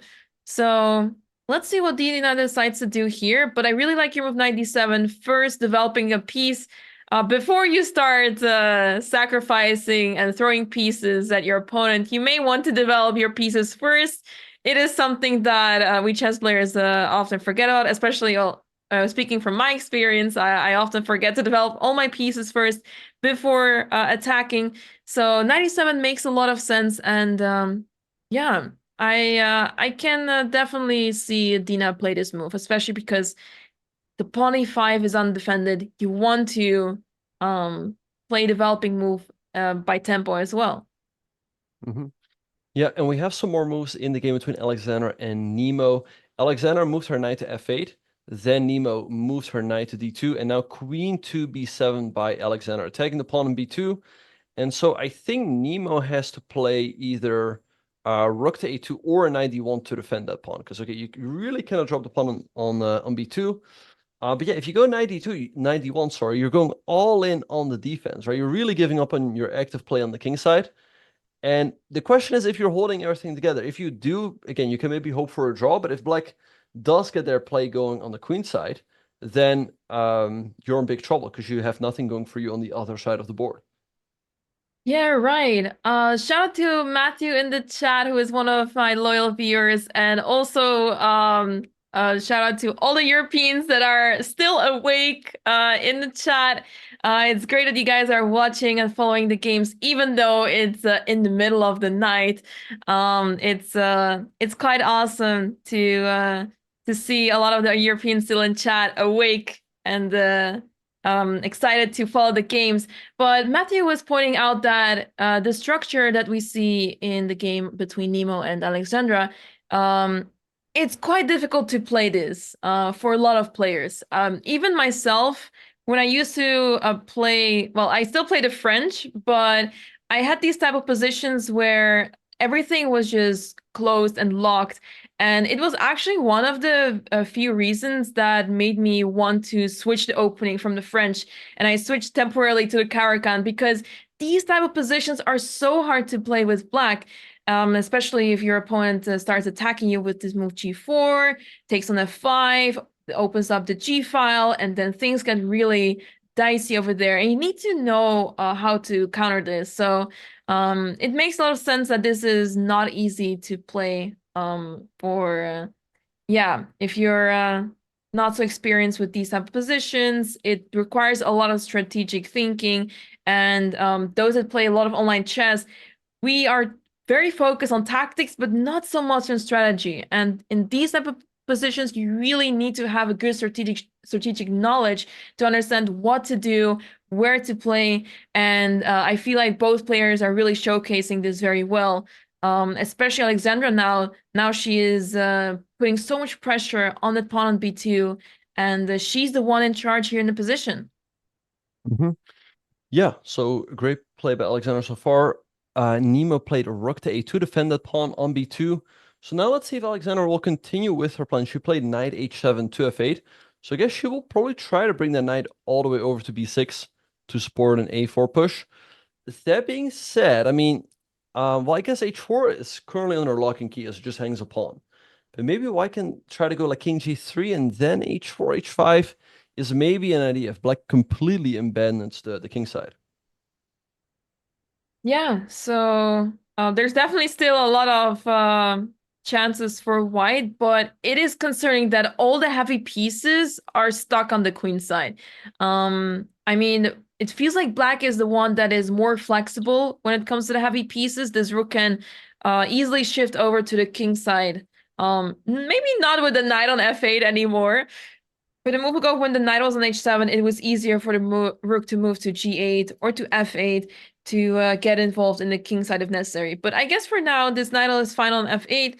It's always good to keep an eye on the squares g6 and e6 in case something happens. And yeah, as you pointed out, perhaps this knight is heading all the way towards the queen side instead. So yeah, it would be nice for Alexandra to be able to move this pawn on a5, not just because to have more space for the pieces, but because we would love to play the move a3. This pawn is pinned on b2, and by playing a pawn all the way up to a3, you perhaps get to win that pawn on b2. Yeah, so let's see if that's what that is what she is going for. Dina did play knight to d7, developing her knight and putting more pressure on that pawn on e5. Very logical move.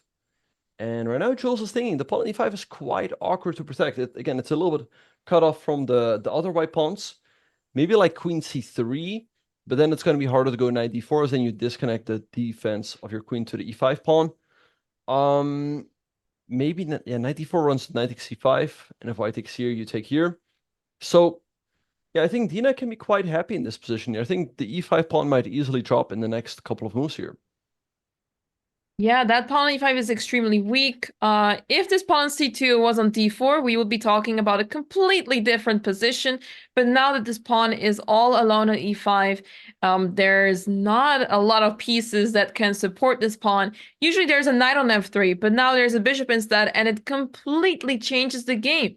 So not a great position for Jules. Dina is doing really well, developing the knight into the game, attacking the pawn on e5, and perhaps on the next move, maybe Dina will sacrifice the rook there. Yeah, so let's see what's going to happen. Alexander thinking in the meantime as well. So yeah, I don't know if any of the chatters have any questions for us, feel free to ask them in the chat. Alexander and Andrea are playing each other tomorrow. I think they're playing each other in the afternoon, right, Anamaya? I believe Hammer mentioned that they're playing in the morning round. I believe Andrea is mostly playing the morning rounds. She seems to be a morning person, so I think she's playing in the morning round, yeah. Yeah, I just checked. They're playing in the morning. Yep. All right. And currently in the tournament, I believe Jennifer Yu is in the lead with 2.5 out of 3. Anna Crumling, is she on 2.5 out of 3 as well? I think so, right? Because she drew the first game with Jules. She won yesterday. No, wait. Anna Crumling drew Dina. She beat Jules. And now she beat Linda. So both, yeah, I mean, especially for Anna Crumling, great result. Yeah. Yeah, it's going to be exciting to see how she will fare against the other 2200s. It's quite interesting to see. We have a lot of the players that are super experienced, but some of them are more active than others. And the real challenge is, how will you fare against the very experienced ones, the 2200s, especially Jennifer Yu, who is, as we know, 2 times US Women's Chess Champion. So she has gotten so much experience throughout her career, and also NEMO has played a lot of classical over-the-board tournaments in her younger years. Her last tournament over the board was 2 years ago, at least classical. So she hasn't played that much actively anymore, but she does have a lot of experience, and that can come in handy here in this tournament. You never know when the experience comes back to help you in certain situations. You never know. And we have Vila in the chat pointing out that tomorrow's morning round is pretty fun. We have Alexander versus Andrea and Anna Cramling against Jennifer Yu. So 2 of the leaders against each other, and the 2 sisters against each other as well. So Andrea for the moment is still on 0 points. So let's see if she can maybe get on the scoreboard against her very own sister. Yeah, that's those matchups are super exciting, really fun to look forward to. And yeah, let's see how they will do tomorrow. But first, we have 2 super exciting games today.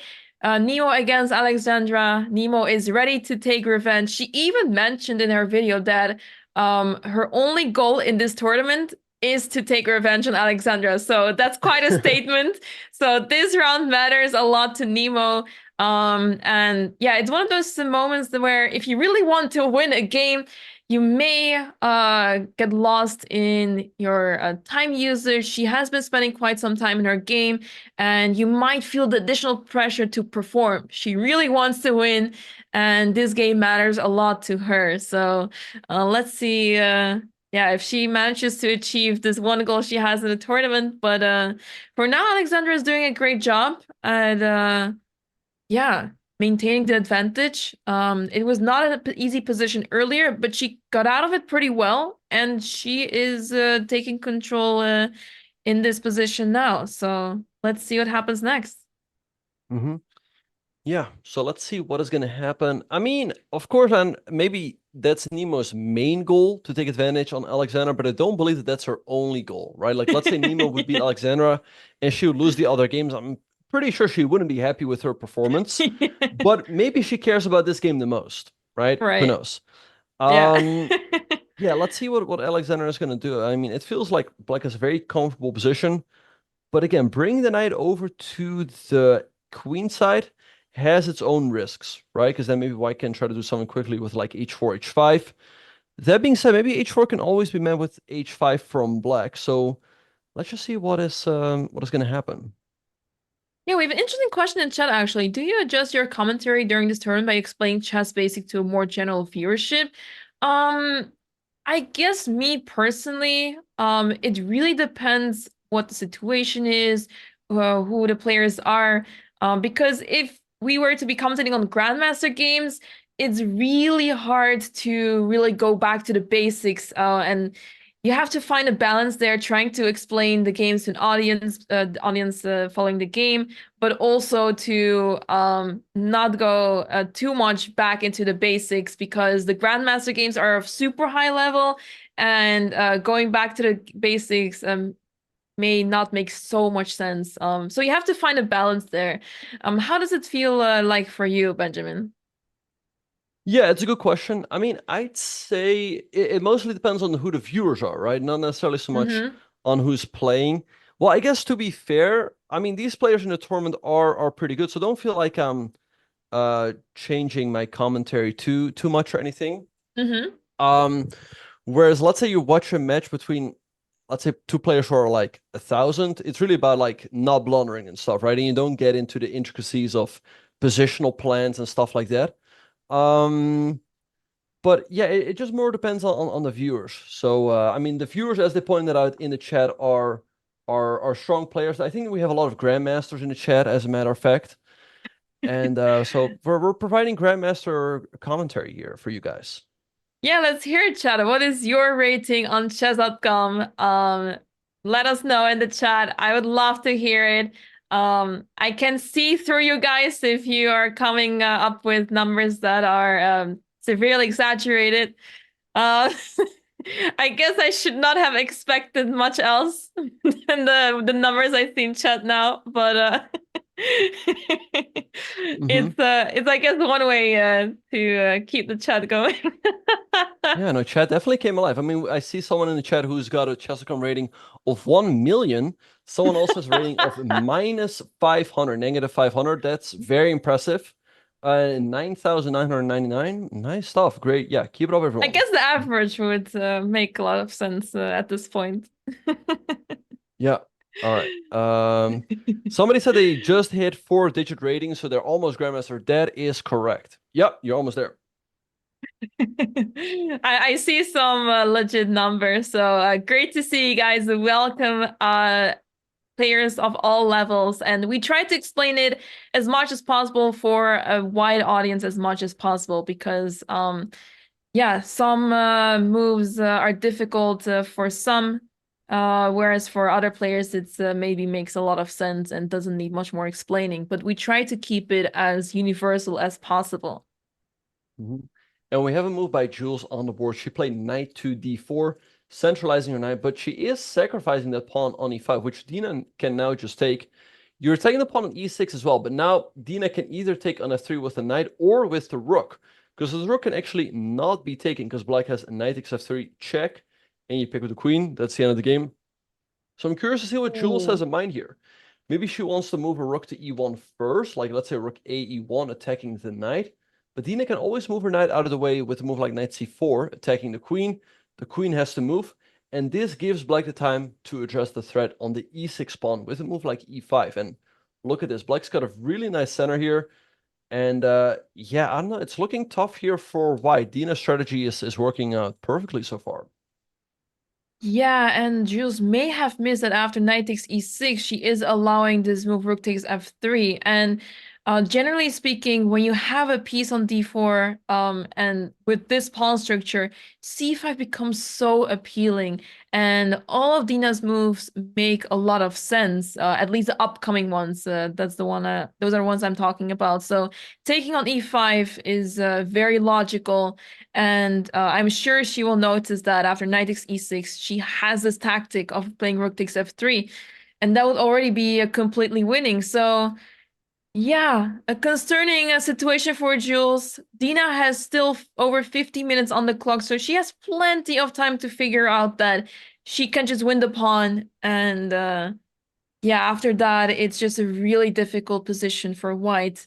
this pawn will be able to move forward, or the pawn on c5, and slowly but surely white will end up in a much worse position because white will have to be very passive. Not easy to play after that. Yeah, so I think it's very likely that Dina is just going to take the pawn on e5, because if you don't take it, and let's say you start with rook a e8, well, then white is in time to play a move like rook a e1 to defend that pawn, and you're not getting it anytime soon. So I'm pretty sure Dina will take the pawn. I mean, if you can take a pawn and you don't see why, I'd say just take it. And it seems like it's giving her a big advantage. So I'm just curious to see what Jules has in mind in case Dina captures that pawn. Yeah, I was slightly concerned that she is hoping or aiming to play knight takes e6.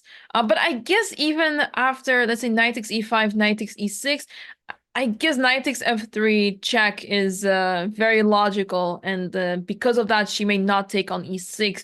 But then it begs the question, what does she have in mind instead after knight takes e5? Perhaps she is hoping to play rook e1, or the other rook, as you mentioned, to attack the knight, but then simply knight c4, nice intermezzo to push the pawn to e5, and then to e4, and very unpleasant situation for Jules. So she may have realized that perhaps this pawn at e5 is lost anyway, so might as well give up on it and try to go for active counterplay. Yeah, let's see what's going to happen. In the meantime, Alexander has been thinking for a long time. I don't know how long, like it feels like 20 minutes or so at this point. And to be fair, it's not easy to come up with a plan at all. I mean, I do understand her taking her time. So let's see what she's going to do. I still like the idea of maybe moving the king, let's say to a square like c7, so you can move your knight over to d7. So it becomes easier to continue with your play on the queen side. But yeah, right now the time situation is evening up. They have played... Oh, NEMO has played 26 moves already, and Alexander 25. So Alexander only needs to play another 15 moves to reach the time control. Yeah, they've played their the last couple of moves very quickly, which is quite surprising. Usually in these type of positions, you take your time. I guess for Alexandra, it was quite simple because her moves were the ones that were putting pressure on the pawn b2, and NEMO had to defend over there, and she was facing some challenges on the queen side. But yeah, it's not easy to see what Black can do here. I wonder what Alexandra is thinking about. You're pointing out this idea with King C7, 97. I'm wondering if there is something else that Alexandra is thinking about. And as I am wondering this, she did actually play the move King C7, Benjamin. Yep. King C7, good move after 16 minutes of thought. And now let's see what NEMO is going to do. She probably sees the idea of, let's say, knight d7, rook b5, knight b6, and a4. So the question is, like, is NEMO just going to sit, or is she going to try to create some counterplay quickly? I think she should try to go for the second option, try to do something, because it feels like, okay, if you just sit and wait, Black has so much space on the queen side that it feels like Black should be able to make progress on that side of the board. Yeah, but it's hard to see how white can make progress, right? Because your options, you're very limited. You don't really have h4 anymore now that the rook is gone to b1. And do you want to open up the g file by taking on f5 and see if Black decides to take with the g pawn? Yeah, I mean, I think Black will almost always recapture with the g pawn. You can make a case of taking with the e pawn, then you clear the e6 square for your knight. But the d5 pawn also becomes a little bit weak. The white can attack with, let's say, queen e1 and queen f3. King h2, by the way, was played by NEMO, and now knight to d7 by Alexandra. So now let's see what NEMO is going to do. Yeah, I want to say that she is trying to take on f5 and play rook g1, but then the problem is this pawn on b2 is going to be captured. So NEMO is quite stuck here on the with the heavy pieces on the queen side. Perhaps she needs to maneuver the pieces around in some way. Well, I'm trying to figure out how can we defend this pawn on b2 in such a way that we can release one of the rooks, but it seems like that if she plays knight d1, then this rook on b1 is stuck anyway, so it doesn't make much sense. And same goes for bishop c1. Simply locks the rook up there on b1, and Yeah, you can't even play move b3. White is just pretty stuck and has to wait, I feel like. It's hard to see what plan white can possibly go for here if your pieces, the heavy pieces that is, are stuck on the queen side. Yeah. In the meantime, Dina did capture that pawn on e5, so I think she just has a big advantage now. She's up a pawn, and it's a central pawn. She also has really nice half-open f-file to work with. The other can always come to e8 to support a pawn over here. So it's looking for a tough position here for Jules. So I don't know, maybe just moving rook d1, I guess to me looks the most natural to create some threats. Yeah, you have to try something here, but I really don't like White's position. As a French player myself, I know this game did not start out as a French, but it has very similar ideas as this pawn chain is exactly what we see in the French. Usually this pawn is on c7, but the idea is very similar here that you want to play c5 or e5, and if you get rid of the white center in these pawn structures, then Black is super happy. Black gets to move those pawns in the center, and because of that, because of the control that Black has in the center, it is really difficult for White to play here. Black is gaining so much space, and White is just struggling to coordinate the pieces well. As mentioned before, this bishop on f3 is rather awkward, and yeah, perhaps there is a chance that even after rook e1, Black may just consider taking on f3 and once again sacrifice the exchange. Rook takes f3 once again, g takes f3, and then queen takes h3 because Black simply wants to maneuver the knight to h4 and deliver checkmate. Yeah. All right. Okay, so let's see what's going to happen. Alexander played 97 and Nemo's thinking. Wait, we have a move in Jules's game. Yep. Rook a1, bring the rook into the game. Okay, so let's see. I mean, you can, yeah. I think as we've alluded to before, you can take on f3 twice, sacrificing the exchange. That's definitely very promising. But also, again, something like, let's say, knight c4, taking the queen, followed by e5, looks really good for Black. So it's just a tough position here for Jules. And I think it's just really Dina's experience that is shown right here. Yeah, and I'm curious if Dina will actually decide to go for this exchange sacrifice that I was pointing out, because she's already up a pawn.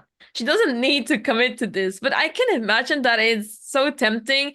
And since she's also playing a lower-rated player, it might be just super tempting to go for the quick kill rather than a slow death for her opponent. As yeah, this extra pawn is very important. And after knight c4, she will be able to play the move e5, and it will be a slow death for White here. So let's see what she decides to do, but all of these options are really good. So it's just a matter of what feels right to her, what she prefers to go for. Because even after, especially after knight c4, she attacks the queen, the pawn on b2 is targeted, and the queen is tied down to that knight, as the queen on h4 is also attacking the knight on d4. So tough position for White, and a lot of options for Dina here.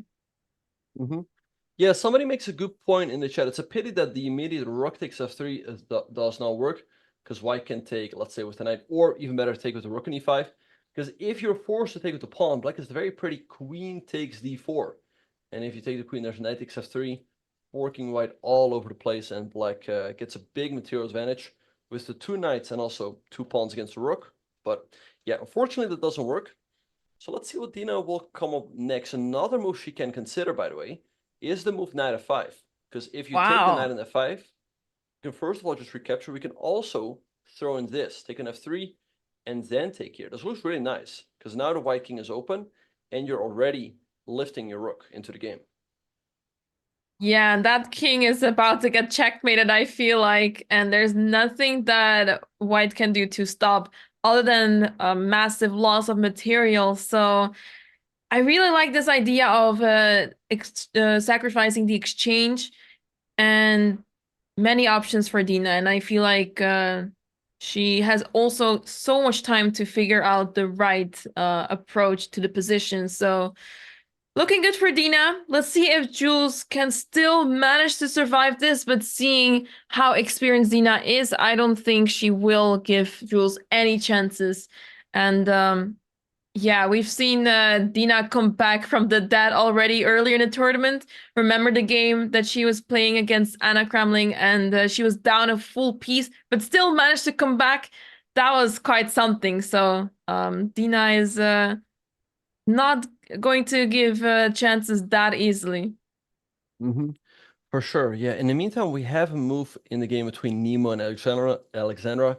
NEMO played the move Queen to D1, and I think her idea, let's say Alexandra plays a move like Rook B5. I think NEMO's idea is to take on F5, and after G takes is now she has the move Queen to H5, hitting H6. You can also go to F7, hitting the pawn over here. So maybe what Alexandra should do after Queen E1 is play a move like Queen to C8, so that in case NEMO does decide to take and go Queen H5, she's going to be a little better prepared for all of this. Maybe like Queen E8 offering a queen trade, or maybe like Queen H8 defending this pawn over here. But at any rate, I think that's NEMO's idea. Again, to take on F5 and go Queen to H5. Yeah, I really like the idea played by well, the move Queen D1 with the idea to go to H5 with the queen, because especially because you cannot really take on B2 right now. You would have to shuffle the pieces on the B file a little bit. I believe they called this kind of setup Alekine's gun, where you want to place your queen behind the two rooks, because then the pieces will be in full force, and you want to play Queen C8, Rook B7, Queen B8, because then you're actually attacking the pawn 3 times, and the queen would have to return to defend the pawn. So an idea could be to simply play Queen C8, which allows for flexibility as well for black in case the queen is required towards the king side. And in the meantime, you can also play Rook B7, and then try to play Queen B8 when it's necessary, when it's possible to attack that pawn on B2. Yeah. All right, so let's see what is going to happen. Dina, in the meantime, played a knight to C4. It looks like attacking the queen on D2. So now let's see where Jules is going to go. She only has 2 moves, Queen D3. I mean, she can go to D3 to C3, also to D1. I mean, technically, you can also go to C1, because in case black takes the knight on D4, there's still queen takes H6. But I think she's likely going to choose one of these moves, and I'd say probably most likely the C3, because it will also continue to defend the pawn on B2. I mean, like Queen E1 runs into this. That's quite unpleasant. So I expect this move here by Jules, and then maybe just the E5 by Dina, hitting the knight and making sure that the E pawn is not hanging. Right, and slowly but surely the pawn is moving forward and making white's pieces very uncomfortable. I mean, if you have to play the move Queen C3, that already feels like something's terribly wrong. And yeah, by playing Queen D3 or Queen D1, you are inviting moves such as Knight takes B2, attacking the queen. So I'm also expecting Queen C3 to be played. Other moves are simply losing the knight. So yeah, and Queen D3 also feels like it runs into E5 and E4. I believe for tactical reasons, it is not really accurate. Just to illustrate it real quick, after Queen D3, if E5 and let's say the knight retreats to B3, E4 doesn't quite work because of bishop takes E4. So it may seem like it's a fork and you're winning the piece, but because of the fact that the pawn on D5 is protecting the knight on C4 and his queen is attacking the knight still, you can't quite capture this piece on E4 because of queen takes C4. So because of that, you have to be a little bit careful here, and you cannot play E4 that easily. But it may just be that Jules doesn't feel comfortable about putting the queen on D3 and potentially allowing a fork to happen that easily. And that is why she actually just played the move queen to C3. Mm-hmm. Yep. All right, so yeah, Queen C3 by Jules on the board. Somebody's asking a good question in the chat. Is it a mind game to leave the table while playing? I wouldn't say so. I'd say people leave the table because, first of all, it doesn't feel completely natural to be sitting down for 4 or 5 hours straight. I mean, we're humans. We all like to walk around a little bit. You might want to grab some water. You might want to, Yeah, like I said, the main reason is to stretch your legs. You might also maybe want to go to the restroom or something, maybe grab something to eat, something like that. Or yesterday, while the sun was shining, the players were I think Alexander grabbed a hat. So I don't think it's really a mind game. It's more a natural thing to stand up after sitting down for so many hours. I guess sometimes players stand up, as I've noticed with some players. I cannot name names. I wouldn't remember who exactly, but I think there are definitely players that show some sort of body language that when they stand up, okay, it's a sign of they feel very comfortable with their position. They're feeling confident, and they must feel like they are doing really well. So it's a sign of okay, they're feeling happy about their position. Some players tend to do this. Maybe it's subconsciously happening, but yeah, it could also be on purpose, something like that. But yeah, I guess it's usually not really a mind game. I would like to believe that chess players don't really do that just for the sake of it. Well, the one thing I have seen, and somebody's pointing it out in the chat, is that I think what Hikaru used to do when he was in a winning position, he would put on his jacket and he would just start walking around like, yeah, the game's over anyway, so I'm already getting dressed, ready to go back to the hotel. I guess that definitely is a thing. Or maybe where, yeah, some players, like, they make a move, they stand up with a certain confidence, and it's almost like a mic drop, you know, in that case. Yeah, sometimes also players stand up to then look at the position from the opponent's perspective. I really don't like looking at my from my opponent's perspective. I find it really annoying when my opponent stands behind me and is like looking at us. I'm like, what? Why are you here? Like you're supposed to sit over there. Yeah, leave the board alone or sit in front of me, but not stand behind me. And yeah, I also don't really feel comfortable doing that myself because I don't really want to watch from my opponent's perspective. Let's say I'm playing with the black pieces. I've been looking at the black pieces from this perspective for the entire game. And if I suddenly switch the board, like if you flip the board and you're suddenly looking at white's perspective, you just have to like make this mental change and this adjustment. It feels so unnatural as you are staring at the board from one perspective for hours. So yeah, I'm not a fan of it myself. No. All right, so let's see what's going to happen. Alexander's still thinking, both players around 42, 44 minutes. Dina and Jules around like 44, 40 minutes as well. Yeah, and e5 has been played by Jules. So advancing your pawn in the middle and attacking that pawn, the knight on d4. And Jules has now just moved her knight to e6, attacking the rook on f8. And I expect to move rook f6 here by Dina. Looks very natural, making sure the rook cannot be captured, and you attack the knight on e6. And I guess then Jules might move her knight to, let's say, c5, bring it to safety and attacking this pawn on b7. Right, so that knight can get pretty annoying over there. Knights are really tricky pieces, especially in short time controls. But even in this position, this knight can do quite some damage to the pawn structure of black, funnily enough. But for now, it's attacking the rook. Dina has to decide where to move that rook. You can't take on f3 now because the queen is protecting the bishop, so there's no exchange sacrifice that makes sense here. But I guess with rook f6, you can potentially prepare the involvement of the other rook, but no need to go for these drastic measures just yet. Simply trying to hold on to the pawn should be sufficient here. Yeah, one nice idea could be, like, let's put this on the board. Maybe to go rook to f6 here, because the rook is hanging. Let's say the knight moves to c5, and then maybe rook a f8 as you're pointing at. You're sacrificing the pawn on b7, but in case white takes, maybe we can sack over here. And if white takes, you take on h3. And this looks really scary for white. There's just so many threats. I think the main threat is that black wants to take on f3, followed by knight g4. There might also be, this is a little bit slower, maybe like knight f5 to h4, threatening checkmate over here. And I don't know, it's not easy to stop this exchange sacrifice, because if you move the bishop, well, then you're hanging the pawn on f2. So let's see if Dina is going to go for all of this. She's currently thinking after the move knight to e6, but to me, rook f6 definitely looks the most natural.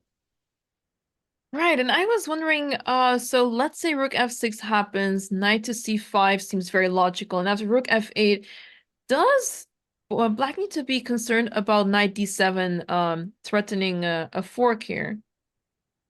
Yeah, that makes perfect sense. Yeah, attacking both rooks. I guess, again, we just have to sacrifice the rook. White recaptures. And here, yeah, our rook is under attack, the pawn on e5 as well. So this might not be so easy for Dina. She definitely has some calculation to do here.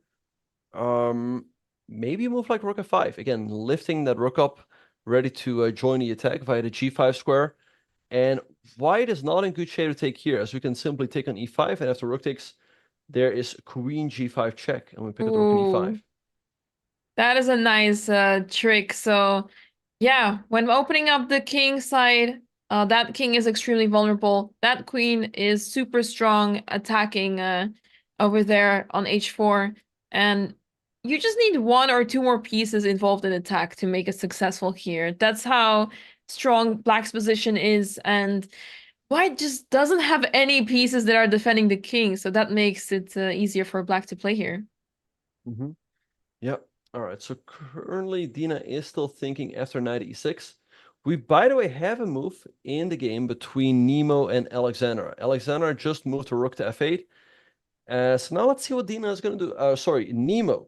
I think Alexandra's idea is to meet g takes f5 with rook takes f5. Because if you take it to g-pawn, white just goes queen h5 anyway, and this move isn't really that useful. So I think her idea is to recapture with the rook, which still looks kind of solid. Like, let's say white goes queen g4, attacking this. We still have knight f8 to defend. So I think that that's Alexandra's idea. Yeah, I wouldn't even go as far as saying that maybe Alexander wants to play the move g5 to open up the king side completely and start questioning whether White's idea to opening things up on the king side is a good idea, because the king is on h2. We are ready to attack it. There's always sacrifices possible. Once this pawn on f4 is gone, let's say this pawn will take on g5, then sacrifices such as knight takes e5 suddenly appear. I think for the time being, it's really difficult to justify it because there's tactical reasons involved here. Bishop is looking at the rook on b6, so you have to be careful allowing this pawn to move to e5. But I think because of the fact that these two rooks are stuck on the queen side for now, white still has to be careful here. So let's see if NEMO feels confident enough to take on f5 over here. Because indeed, I also think Alexander wants to take with the rook on f5. And because of that, yeah, it may not be so appealing for NEMO to go down this road. Yeah. So let's see if that is what she's going to do. All right, so she's still thinking. Dina, by the way, did move her rook to f6, attacking the knight on the e6 square. And I think Jules is still thinking. Yeah, the knight's under attack.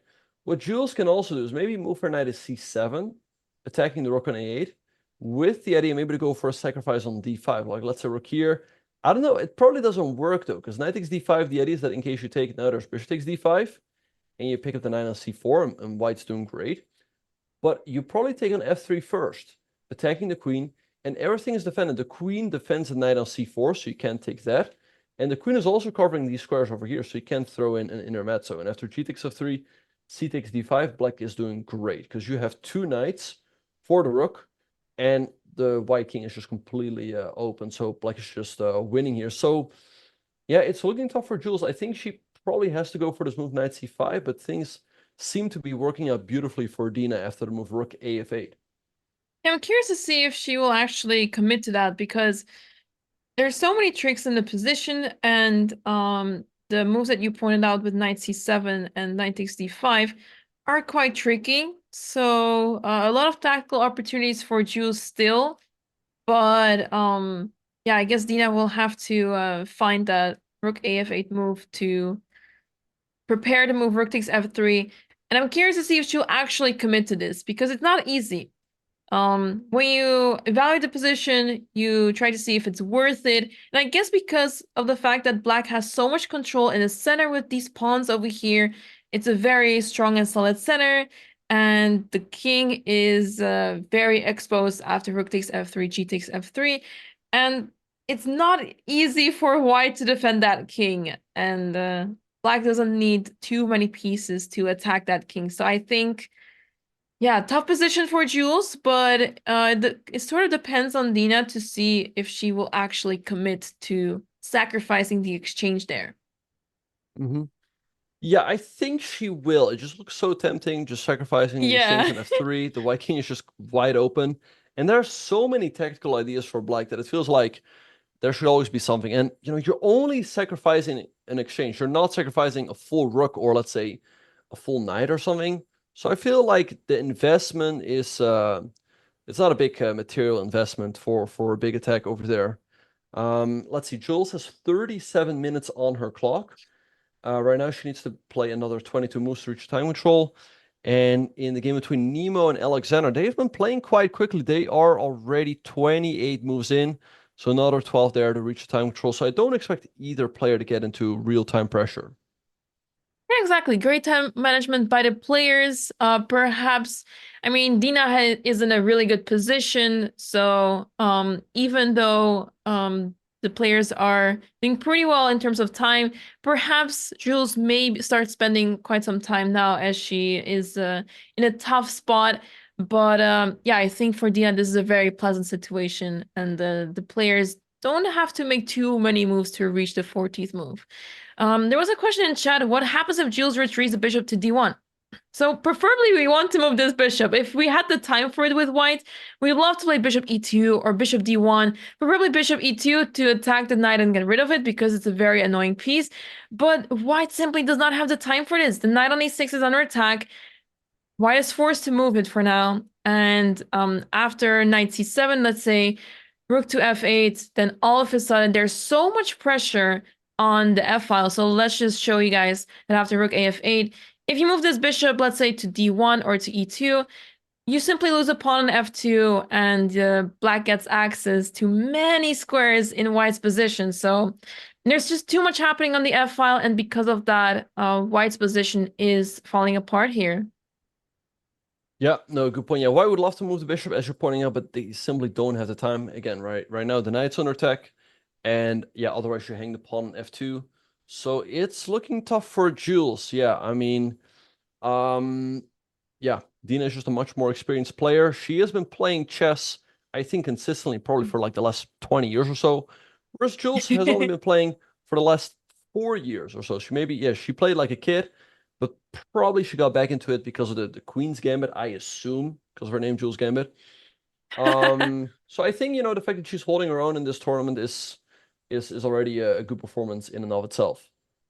Yeah, I believe Jules started playing chess at a young age, but not as much as now, and she quit, I think, pretty early on. So she recently got back into chess, started streaming, and it's amazing to see her growth.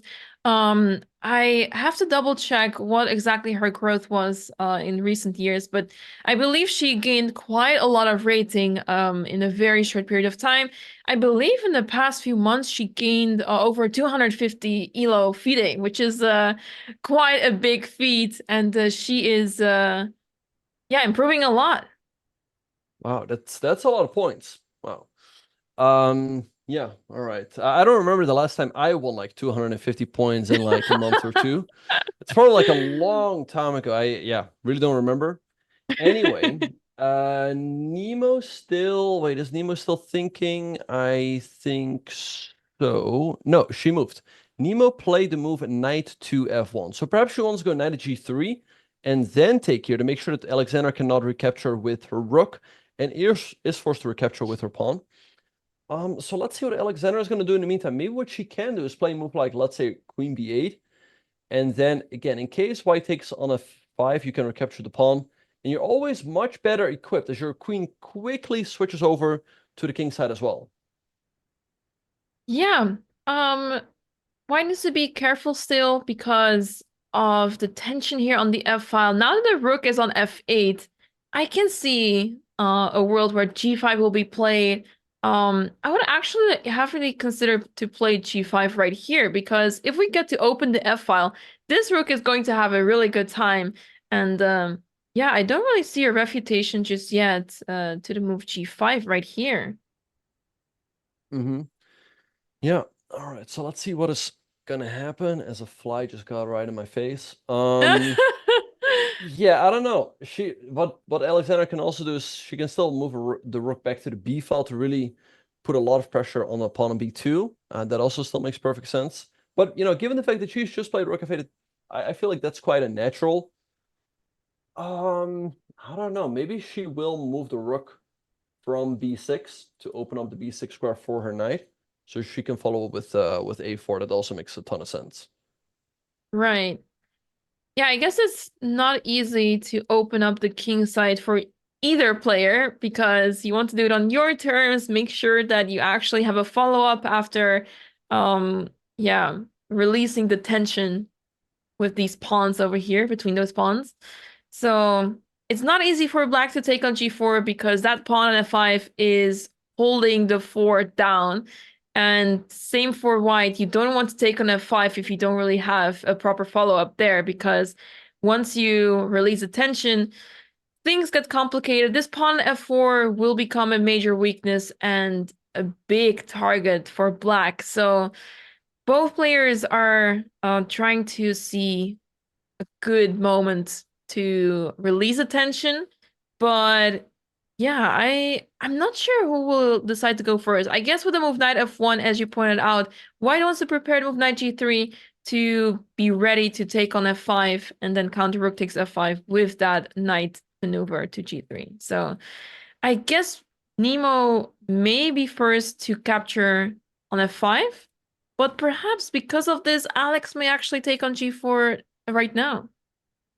Yeah, but I feel like if you take on g4 right now, white can recapture with the pawn, and then white can really try to get into f5 push with maybe knight g3, queen c2 will also take the pawn in g6, which is a little awkward to deal with. So it's definitely a consideration. White can, by the way, also consider to recapture with the queen, hitting e6 and g6 right away. So I think Alexander will probably keep the pawns as they currently are, and she'll probably continue to maneuver. But the big question is how, right? Like maybe moving the queen over to the king side is an idea, or moving the knight to b6. Again, I think black's main idea is getting a4, a3 in, but that's easier said than done. Yeah, that pawn is not quite moving forward. It takes a lot of time to be able to move it even to a4 because it's so well protected by white. And you'd rather not move the pawn because it's so well protected on a5. Once you move it to a4, it's quite vulnerable. You really need the knight to support that pawn from b6, but how do you actually get to b6? It's not that simple, takes a lot of time, and by the time you manage to execute the plan that you are trying to go for, white has some ideas on the king side that you will need to take care of at some point as well. So let's see what Alex comes up with here. But for now, quite a tense position for both players. Not an easy one to deal with, and yeah, this is turning into very high level chess. Yeah, in the meantime, the move knight c5 has just been played in the game between Jules and Dina. And I'd say this is really the moment of truth. Like, this is a critical moment. If Dina plays the move rook a f8, planning to sacrifice the exchange, I think she has great chances to win this game. But, it's not that easy. You give up a pawn on b7 potentially, right? Or, there's also that fork with knight d7. And there's quite a few lines to calculate. So I'd say this is a critical moment. I think if she figures out the complications with rook a f8, I think she's on her way to a win. But she, there's also still room to go wrong. If you play something like b6, all of a sudden white goes knight d7, hitting the rook and the pawn on e5, and white's completely back in the game. So, and we saw, by the way, also in round number 1, that Dina was playing a great game against Anna CRAMLING, but the moment things got complicated and she had to calculate, she stumbled. So let's see if she can improve on that here. Yeah, and Dina has now plenty of time on the clock. I remember when she played against Anna, she was spending a lot of time. It was not an easy position, and here she has the advantage, and in quite a convincing way. She is up a full pawn. She has full control over the game. And I think it will be very difficult for her to let go of the advantage. But she really has to see this idea of rook AF8, even if it allows this fork that she is able to take on F3 and follow it up with rook F5, threatening checkmate ideas on the king side. So, yeah, I would say that, I mean, of course, white is in trouble, but we'll have to see if Dina can prove it and not allow any sort of counterplay. Because indeed, the knight is attacking the pawn on b7. Knight d7 is another threat.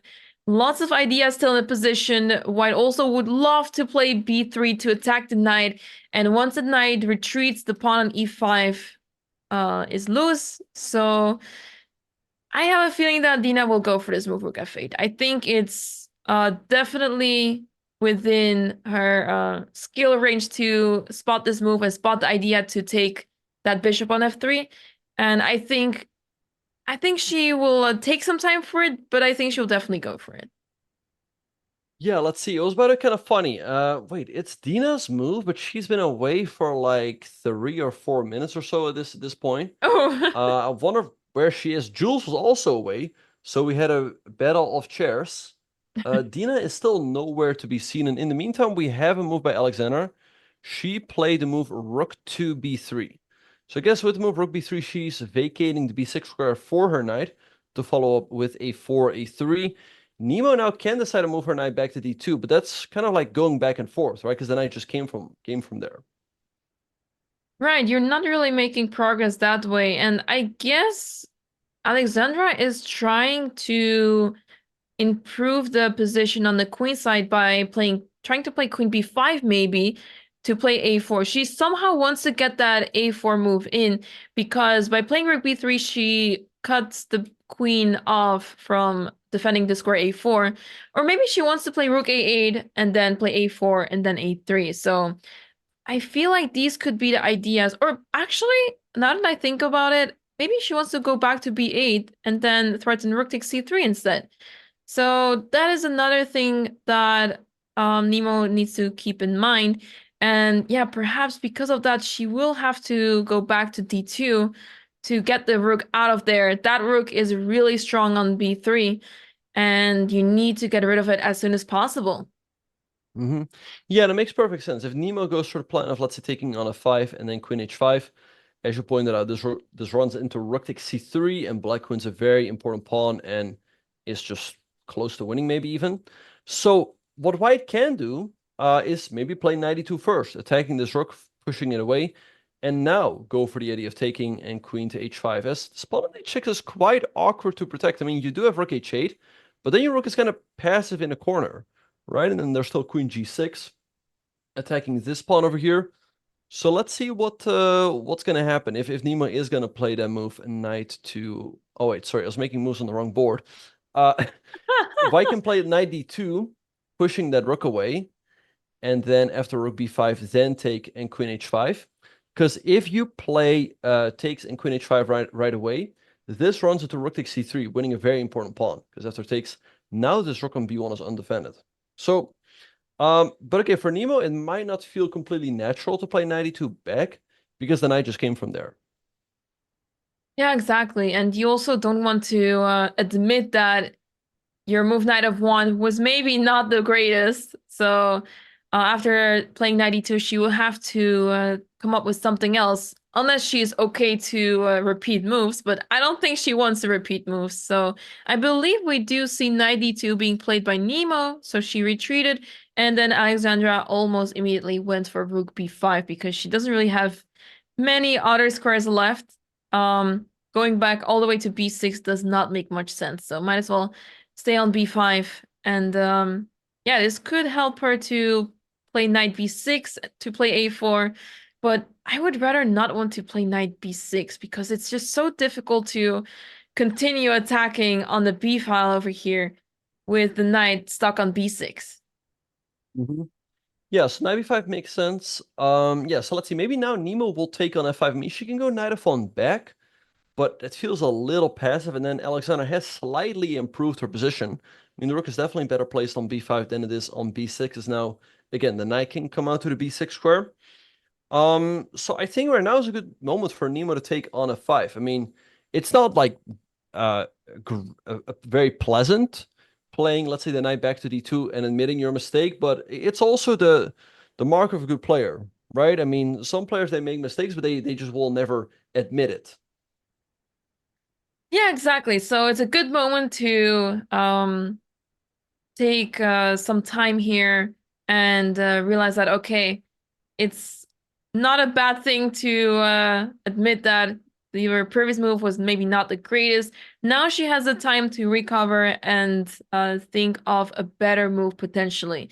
Unless she's okay to repeat moves, but I don't think so. I think NEMO wants to fight and she's ready for it. And I think she will come up with some other plan than the move that she played previously, the move knight f1, which made a lot of sense, but Alexander pretty much refuted this move by playing rook b3, which is pretty crazy when you think about it. Mm-hmm. Yeah, rook b3, nice move by Alexander. Making sure that, yeah, the queen cannot move yet. Okay, so we see a move by NEMO. She played knight to h1. Wow, putting the knight into the corner. Maybe, again, she wants to go knight g3, take on f5, and force Alexander to recapture with the pawn instead of recapturing with the rook. So let's see what Alexander is going to do now. A move she can consider here, by the way, is the move a4, because look at this. If you take the rook, you hang the pawn on b2, and black is pretty happy about this exchange. As now black is making clear progress on the queen side. And okay, if you take the queen, then black has rook a5, attacking the queen. The rook is often hanging as well, so white would be forced to give up the queen for a rook and a knight, but I feel like this should definitely be in black's favor after a move like rook a8. Yeah, absolutely. I mean, the queen of black is going to be super active.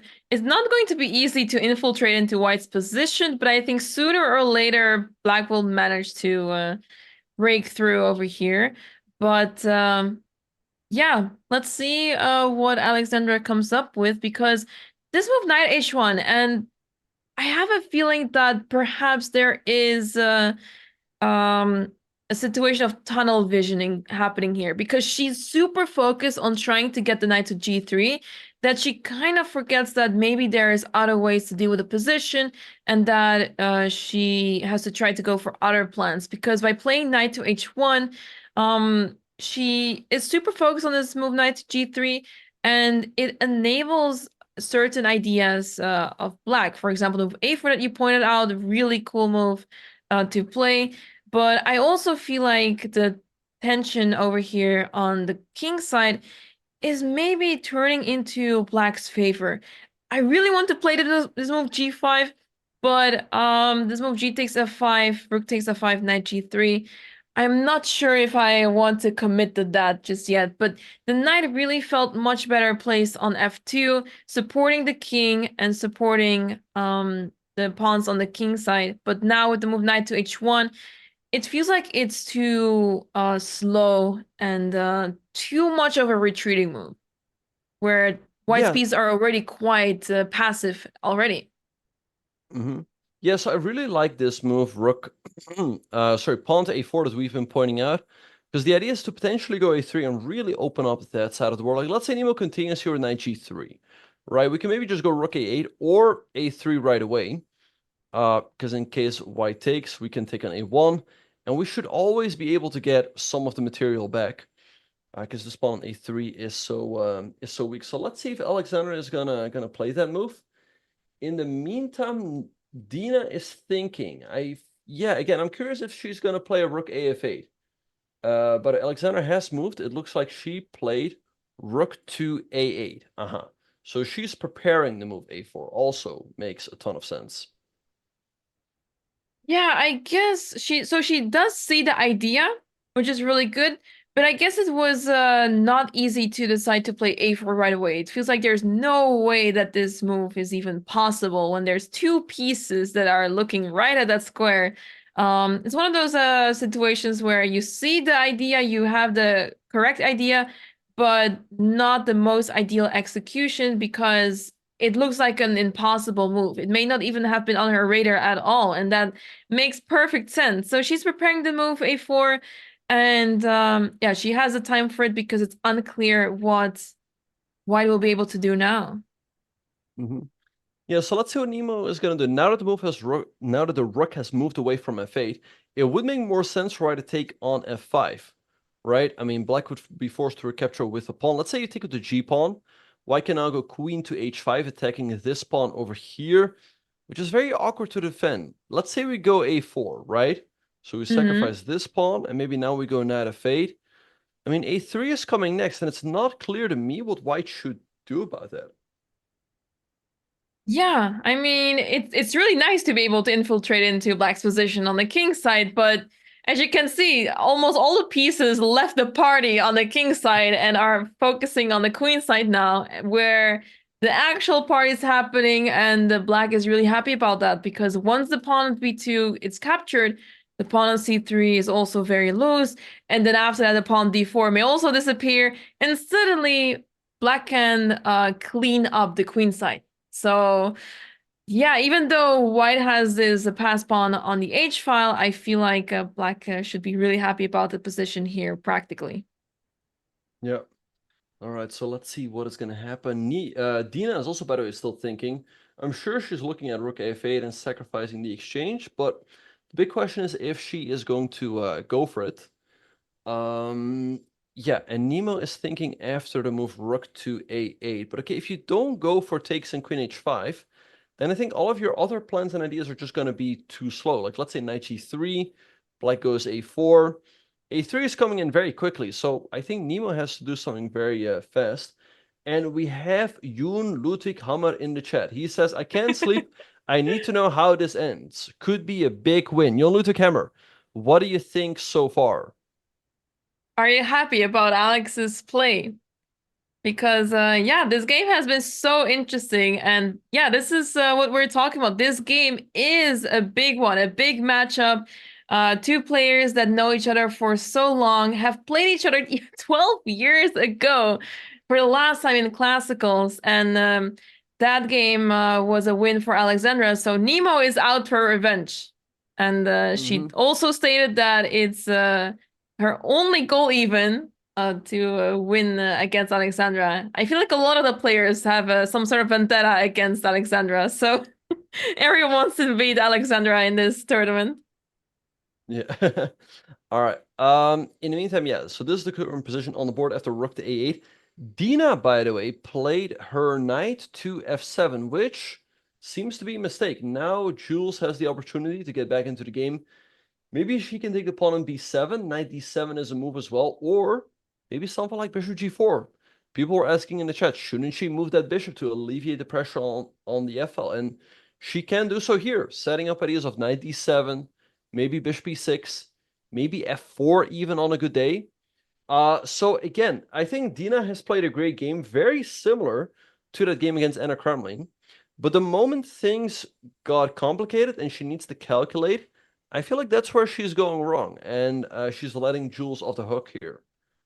Yeah, she's not taking enough risks here because she has opportunity to sacrifice on f3 by first preparing that move with the move rook af8. So yeah, I feel like she's I guess she's not really wanting to take risks here. She is playing a much lower rated player than her, so maybe she wants to play it safe. She plays knight f7 to defend the pawn on e5, and perhaps she's also preparing knight to g5, and that could be very interesting as well. But yeah, we had a clear approach here with rook f8, sacrificing the exchange, and then it looked very much winning for Black. But yeah, if you don't see the line fully properly, and I guess you also don't want to overcommit against a lower-rated player, that may lead to these kind of situations where instead you just try to play it safe. Yeah, but in the meantime, we have g takes f5 by NEMO on the board. All right, so now let's see what Alexandra is going to do. As Hammer pointed out, she can recapture the e-pawn. That makes perfect sense. She can also recapture the g-pawn, but We have a move. She recaptured with the G pawn. All right, makes sense. And now expect queen h5 by NEMO. It's the only move that really makes sense. She moves her queen back to d1 a long time ago. And yeah, there we already have it, hitting the pawn on h6, which is quite awkward to defend. You don't really want to play bishop f8 because that just looks so passive. Yeah, exactly. So Nemo played this move really quickly. She was ready to play queen h5 quite a few moves ago. But now this knight on h1 is not really doing much. And yeah, it's just standing there in the corner. And I guess you can move your knight to g3, but the prospects of the knight are not really looking great. But I'm curious to see if Alexandra can launch some attack on the queen side, as now the queen is off to the king side. This pawn on b2 is a pawn we want to target. Will she be in time to play a4, a3? Let's find out. Yeah, let's see. I mean, if she doesn't want to sacrifice the h6 pawn, she can also still play bishop to f8. But let's see. Yeah, and that's actually what she played. She played bishop f8 to defend that h6 pawn. Now move like queen g6 or queen f7. I guess not queen f7, because then you play knight e8 with a tempo. Right? You don't really want to run into moves like that. But maybe queen g6, because black can play knight e8, but now it doesn't come with a tempo. And now again, you still have the idea of going a5, a4, a4, a3. So I think that is what Alexandra has in mind. So let's see what NEMO is going to play here. Jules actually played a move. She played move b3, which is a very logical move, but it once again enables the exchange sacrifice rook takes f3. And if Dina does not go for this move, because after rook takes f3, there's after queen takes f3, there's knight d2. So at least you're able to win the exchange back right away. And since black is up a pawn, it makes a lot of sense to go for this line, because if you're up material, you want to trade down. You're happy to trade pieces and convert a position while being up a pawn. So now it would make a lot of sense to take on f3, but it's not easy to decide that. And you also have the move knight d2 first to try to distract the queen and then take on f3, but that line seems much more difficult, because after rook takes f3, pawn takes f3, then you have to understand that knight g5 is winning.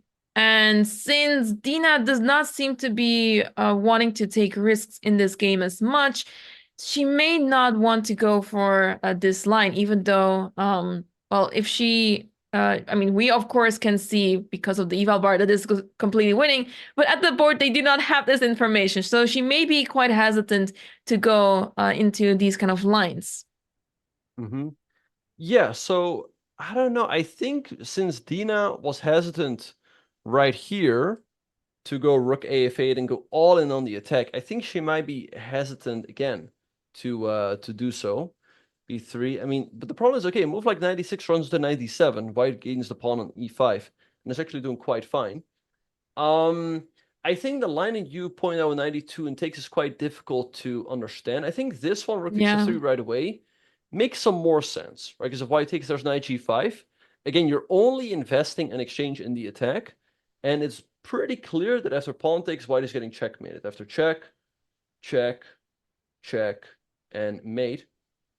So I think rook takes f3 certainly can be played here. And then, as you pointed out, queen takes f3 runs into knight d2, forking the queen and the rook. And black is very minimal risk there. So let's see if that's what Dina is going to do. But again, she's been struggling in complicated positions before in this tournament. Like, again, against Anna CRAMLING, she went, yeah, she lost the thread. So let's see if she will do better this time around. Yeah, I would love to see Dina play aggressively here. It would make a lot of sense now, because if she doesn't commit to these moves, then she has to retreat with the knight, and you don't really want to retreat. It allows moves such as knight d7, where the rook is under attack, the pawn e5 is under attack, and it feels like the position is falling apart there slowly for Dina. So you don't want to retreat here. It's not the end of the world, but I feel like it's the start of a comeback for Jules then. So you don't want to play passively and allow your opponent to come back in the game. Mm-hmm. Yeah, we have some more moves in the game between Alexandra and NEMO. We left off, Queen G6 was played by NEMO, taking the pawn on E6, and now Knight to D8 by Alexandra, defending that pawn on E6. So for the moment, everything is looking pretty solid on the king side. The bishop is protecting the pawn on H6, the knight is protecting, the D8 knight is protecting the pawn on E6, and the D7 knight is protecting the bishop on F8. So if NEMO wants to break through on that side of the board, she's going to have to bring in some more firepower. And a plan that comes to mind is maybe bishop f2 to h4 to try to undermine this knight on d8, because if the knight drops, then the pawn on e6 drops. You can maybe also go like knight g3 to h5 to f6. That could be an idea. And yeah, sort of as we discussed, Dina again does not go for the sacrifice. She goes knight cd6. Now, you were saying earlier, Dina might not want to take risks in this game, but I feel like often the biggest risk you can take is not taking any risks at all. It's like she cannot completely avoid calculation altogether. At some point, you're going to have to calculate a line or two. So let's see what Jules is going to do here. Maybe 97 makes a ton of sense. Yeah, I mean, this move makes sense on its own as, okay, your knight is under attack, you have to find a good square fit, and you want to put it back to d6 because the knight on f7 was already defending the pawn on e5, the knight on d6 is now defending the pawn on b7, so it feels like everything is fine. What's the problem? Well, the problem is that now white has the time to regroup the pieces and play moves such as bishop g4. Because remember, we were really concerned about the bishop on f3, and there's all sorts of sacrifices possible on that bishop. So we would like to move this bishop while we can. And if we can move it to g4, then all of a sudden bishop e6 is possible, or knight d7. And look at that rook on f6 suddenly getting trapped there, unable to move since the black knights are pretty much blocking the rook altogether. So yeah, tough position here for Dina now. I mean, the way that things are going in this game, the lack of risk of Dina may be quite going against her now, and it's looking good for Jules here. Of course, it's not the end of the world for Dina just yet, but the way that the game is going, it's looking quite concerning for Dina. Yeah, the trend of the game is definitely in Jules' favor. To me, 97 here makes a lot of sense. You attack the rook on f6, and you attack the pawn on e5. And I don't know how black can continue to defend everything, because I mean, if you go like rook f5, there's also bishop g4. So I think 97 will just regain the pawn for Jules, and I don't know. Maybe Dina will retain a small advantage, but definitely nothing major there, I would think. Yeah, that pawn on e5 is very loose.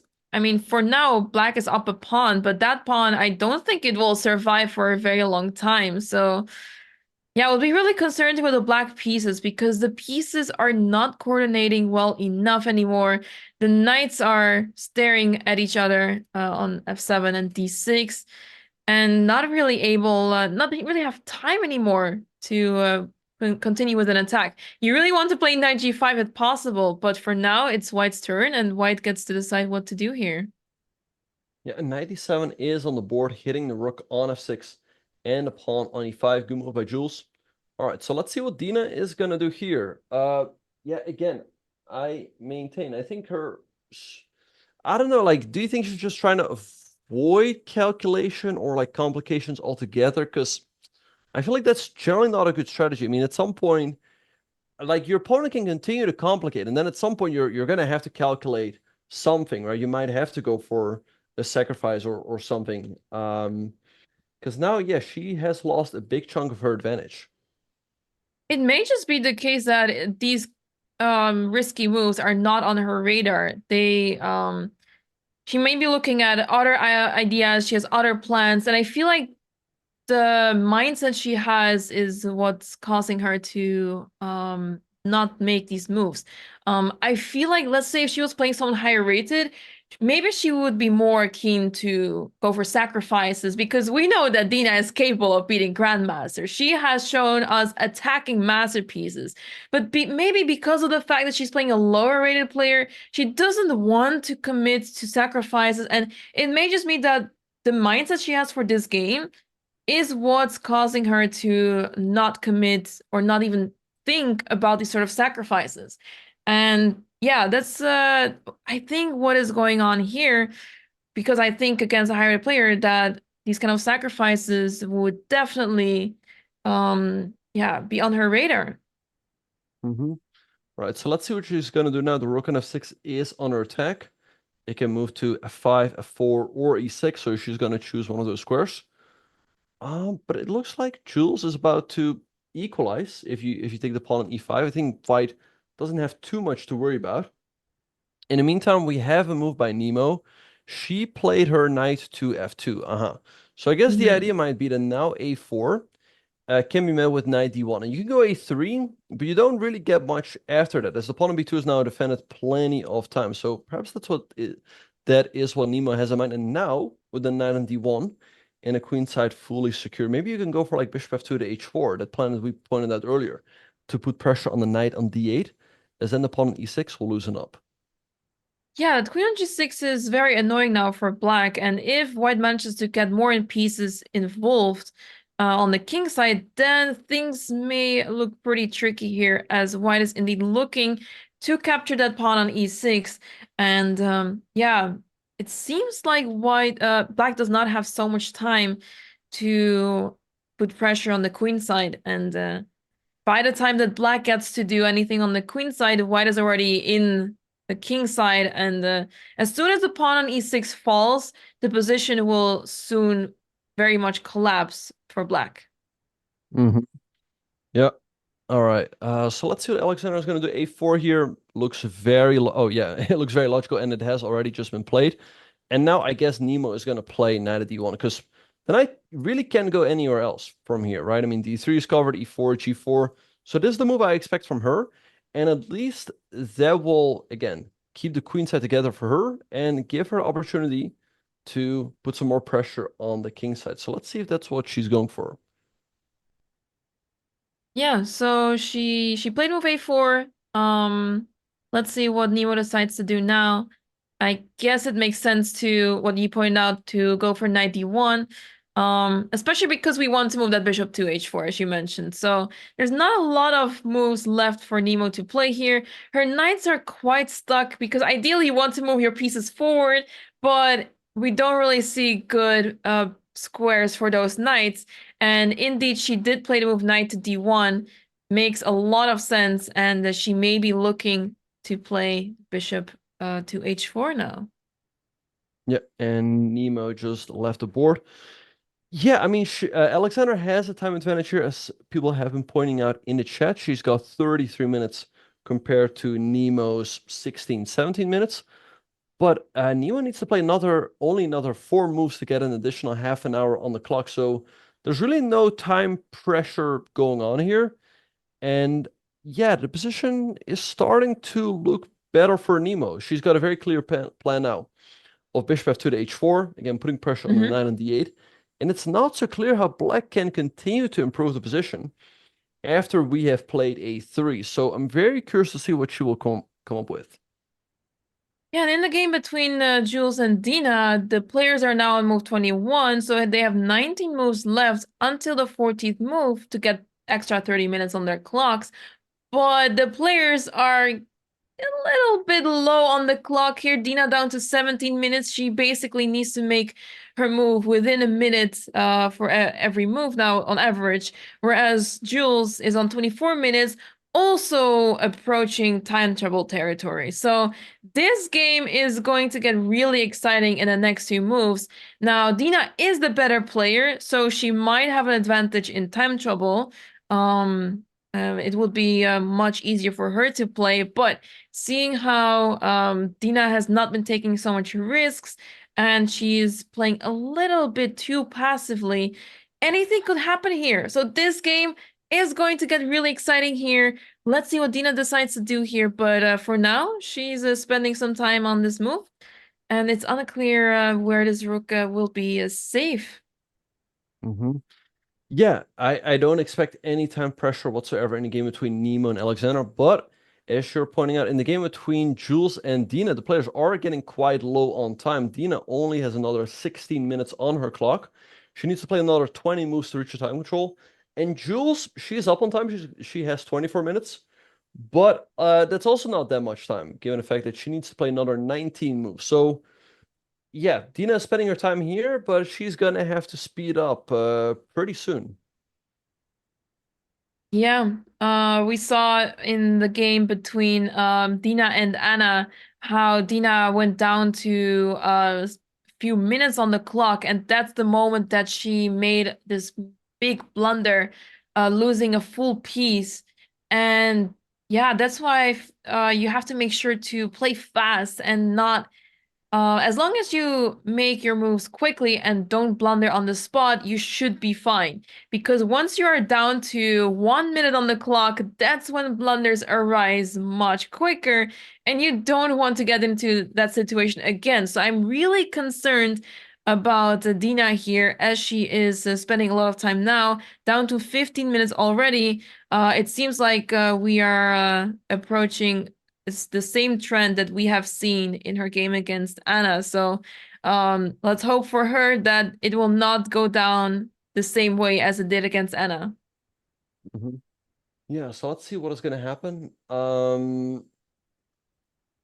Yeah, the players are still thinking. But yeah, I definitely expect time pressure in the game between Dina and Jules. Dina now dropping below 15 minutes. And yeah, probably right now she's realizing that there's no easy way to continue here. Jules is doing pretty fine in most of the variations. She is about to regain the pawn.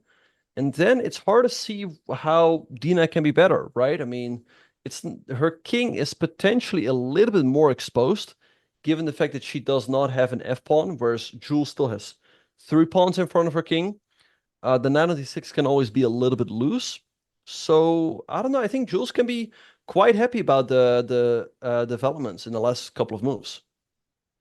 Yeah, right, because the opening stage, of course, in the very opening, Jules was doing great, but soon enough, Dina made a really good adjustment there, and she really showed her class in the middle game. But as soon as things start to get tactical, that's where Dina starts to get a little bit shaky, and she plays too passive. She doesn't take much risks in these games in this tournament so far. So yeah, let's see how she will handle the position now. Her rook is under attack. If she goes, I mean, you don't really want to play rook f4 because if there's even a remote possibility of g3, you don't want to allow any of this. But I think even there might be some tactics involved there. If anything, you always have queen g5 to make sure that your rook will not get lost after that.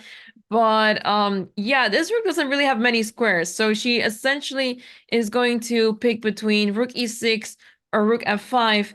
And because she has limited options, she needs to try to make her decision fast. And also she has to make sure that she doesn't blunder on the spot. And it seems like none of these moves blunder on the spot. So that's why she should try to make these moves fast, even though she's not, even if you're not sure which move is the best move, sometimes it's the practical decision to play the move fast and save some time for the next couple of moves. Yeah.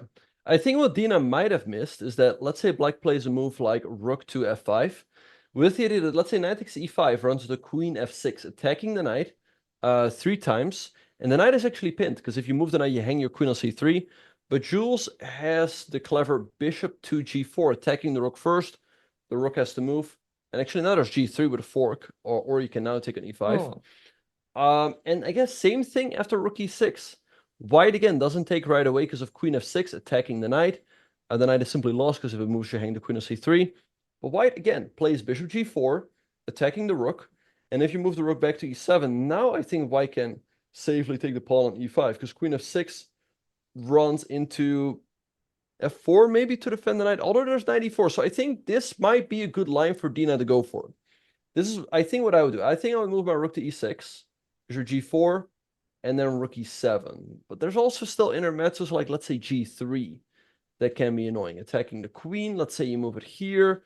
But the thing is just that the natural move, knight takes e5, seems to be bad for white. After queen g7, you attack the knight, f4, maybe rook a8, or knight e4. So this would force Jules to make difficult moves. So I think this is what Dina should go for. I think she should play the move rook e6.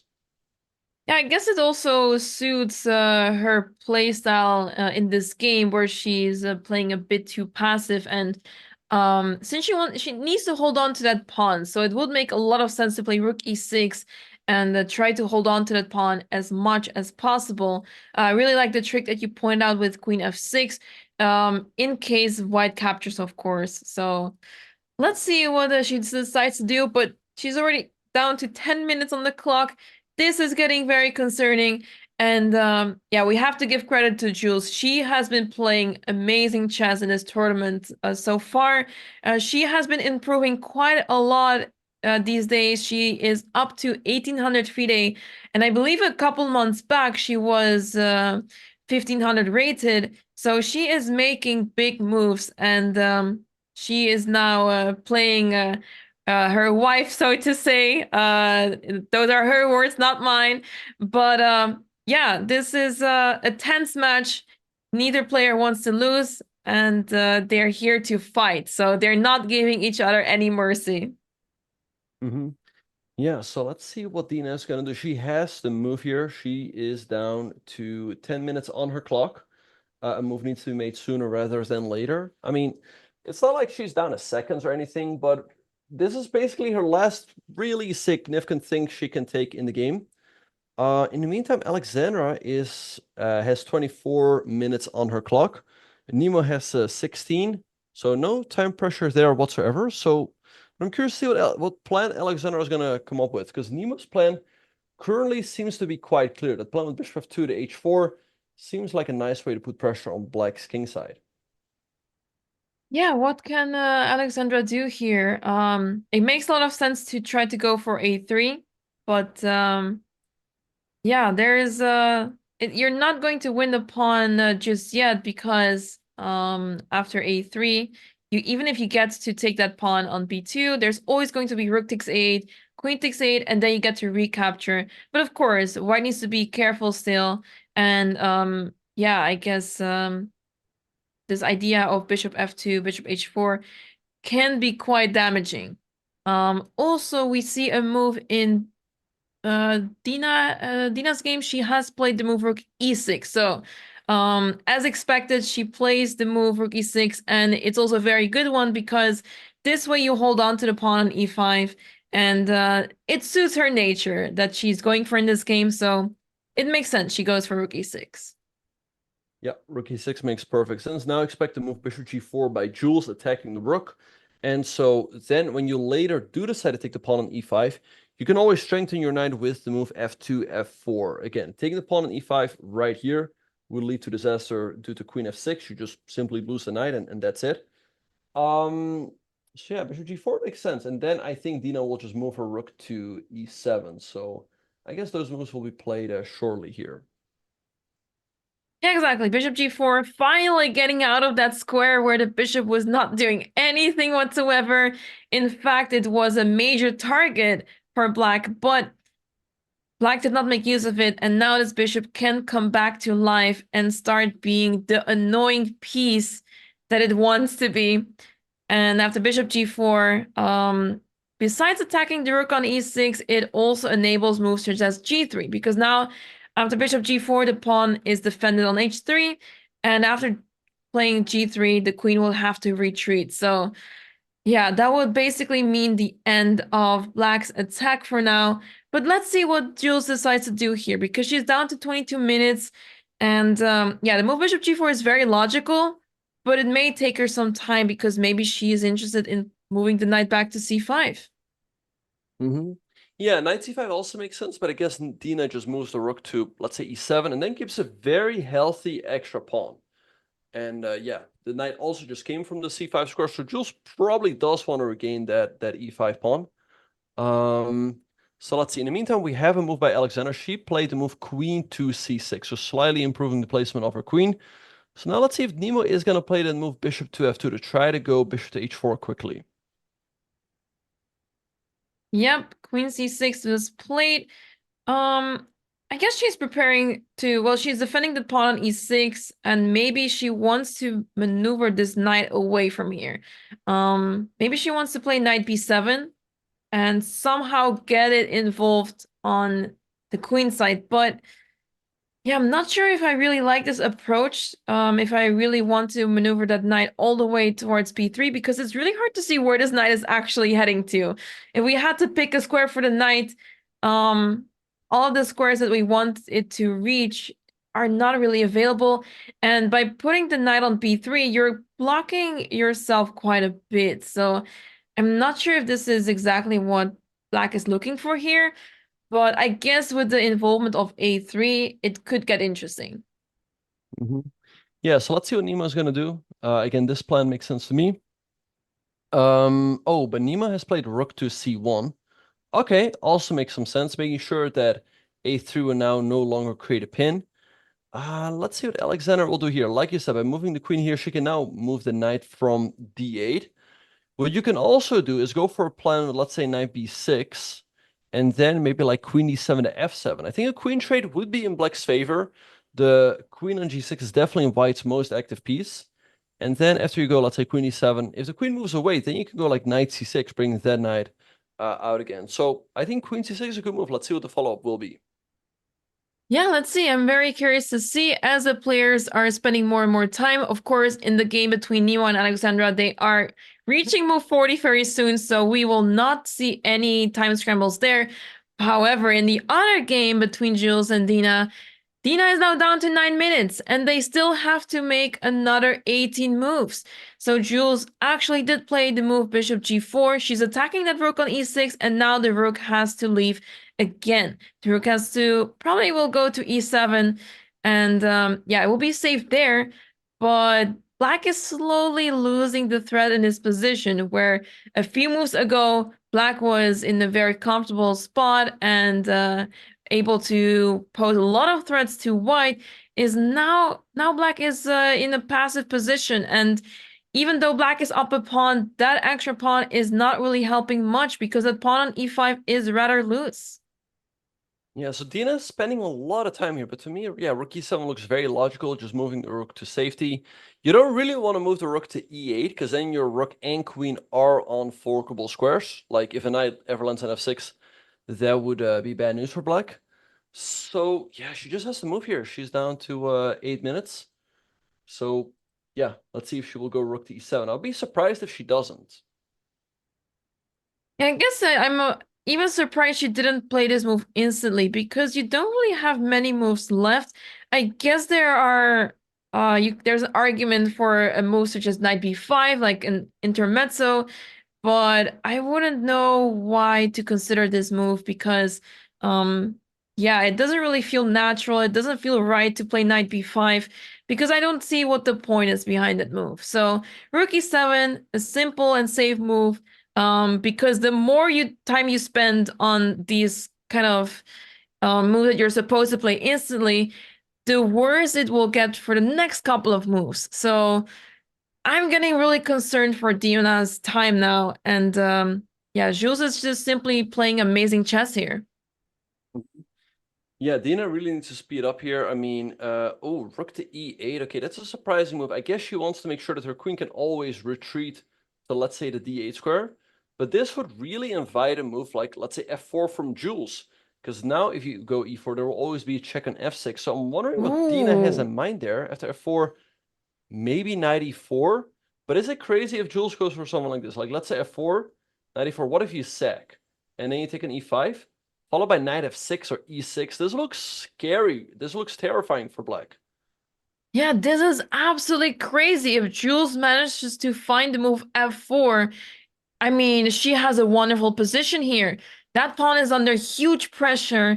You cannot move that pawn whatsoever because of this knight f6 threat. And that goes to show that knight is so strong, and you have to keep an eye on all of those weaknesses around the black king. This is why we really want to have this dark squared bishop on g7 to make sure that moves such as knight f6 are not possible. But now, if Jules finds the move f4, Dina will be in big trouble.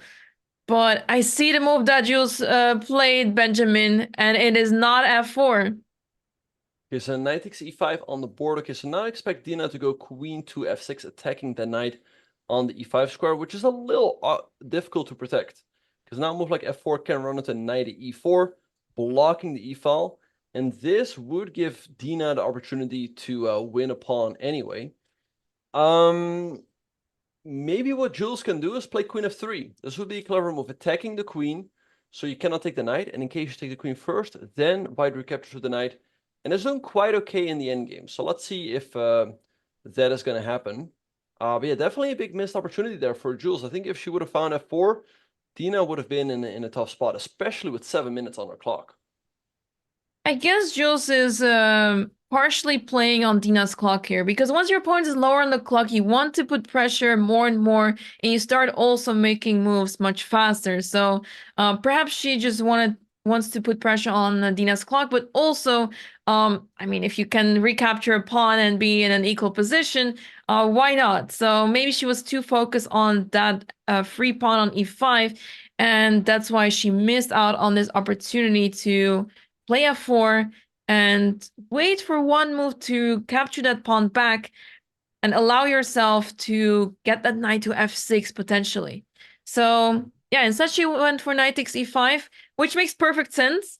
But now Dina still has a chance to make the best out of it in this game. Yeah, we have some questions in the chat. This tournament is indeed federated, but Alexander made a move. She played rook b to b8. All right, so now let's see what NEMO is going to do. I think still the idea of bishop f2 to h4 makes a ton of sense. We have a move by Dina in the meantime. She did not play knight to queen f6. Instead, she played knight to e4 right away, attacking the queen on c3. But here, Jules has to sacrifice the exchange because, okay, the queen is under attack. And if you move the queen, the knight is hanging as well. So rook takes c4 is absolutely... Oh, sorry, not that. Rook takes c4 is absolutely forced. Black will take out the pawn. And here white has a difficult move, knight to d7. Threatening to go to f6, but there's no good way for black to stop it. I mean, knight f6 would create a devastating fork on the rook and the king. Maybe a rook e7, but like check. And I guess white at least has a draw here, maybe. So, I don't know, there's potentially a big upset here in the making, especially given the fact that Dina is so low on time.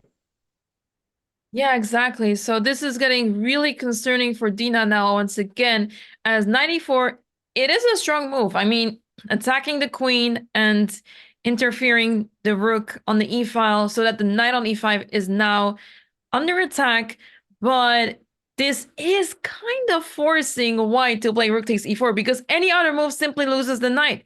So this forces white to take on e4, and after d takes e4, knight d7 goes back. And I think Jules will spot this idea that knight f6 is a big threat, and it's not so easy how black can handle the situation here.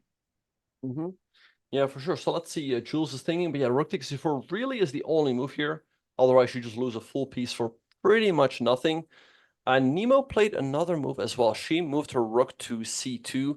Makes some sense, defending, adding some support to this b2 pawn. And the rook is slightly better placed on c2 than it was on b1, because on b1 it's just passive, right? And it's also kind of pinned. The b2 pawn would be pinned. Now she might have an idea of, let's say, moving her d2 knight out of the way, and then moving the rook over to the g file to try to infiltrate on the king side. So let's see what Alexander is going to do. I still like the idea of moving this knight to b6 and then going queen e7 to f7 to at least try to push that annoying white queen out of black's camp. But it looks like Alexandra played move knight to b7. It seems like she's heading for that b3 square with the knight. And it remains to be seen how useful that square is for the knight, because, yeah, the rooks are trying to create some play on the queen side, but with the knight on b3, it feels like that piece is more in the way than that it actually helps and contributes to anything. So Let's see how Alexander will proceed from here, but Nemo's chances are looking pretty good on the queen side, on the king side, I mean, as White is trying to activate the pieces there. And Dina has stood up from the board with only 6 minutes on her clock. Maybe she's feeling confident, like, oh, I'm winning material here. I'm winning the game. But yeah, if Jules finds rook takes c4 and knight d7, Dina is having a tough task ahead of her. In the meantime, Nemo just moved. She moved her knight to f3. All right, good move. And now what I like for Alexander, I mean, knight a5 is a move, but I also still like knight b6 to try to go queen e8. I want to get that queen away on the king side. Yeah, that queen is quite disturbing over there. And especially because the black queen is not really contributing to anything. It doesn't really do much, so might as well try to trade it off for the white queen. So let's see if Alexandra will go for that move. But Jules made a move, and it's rook takes e4. She played the move, the only move in this position. She is sacrificing the exchange, and I'm curious to see if she's actually feeling confident here, because after d takes e4 played by Dina now, she has to play knight to d7.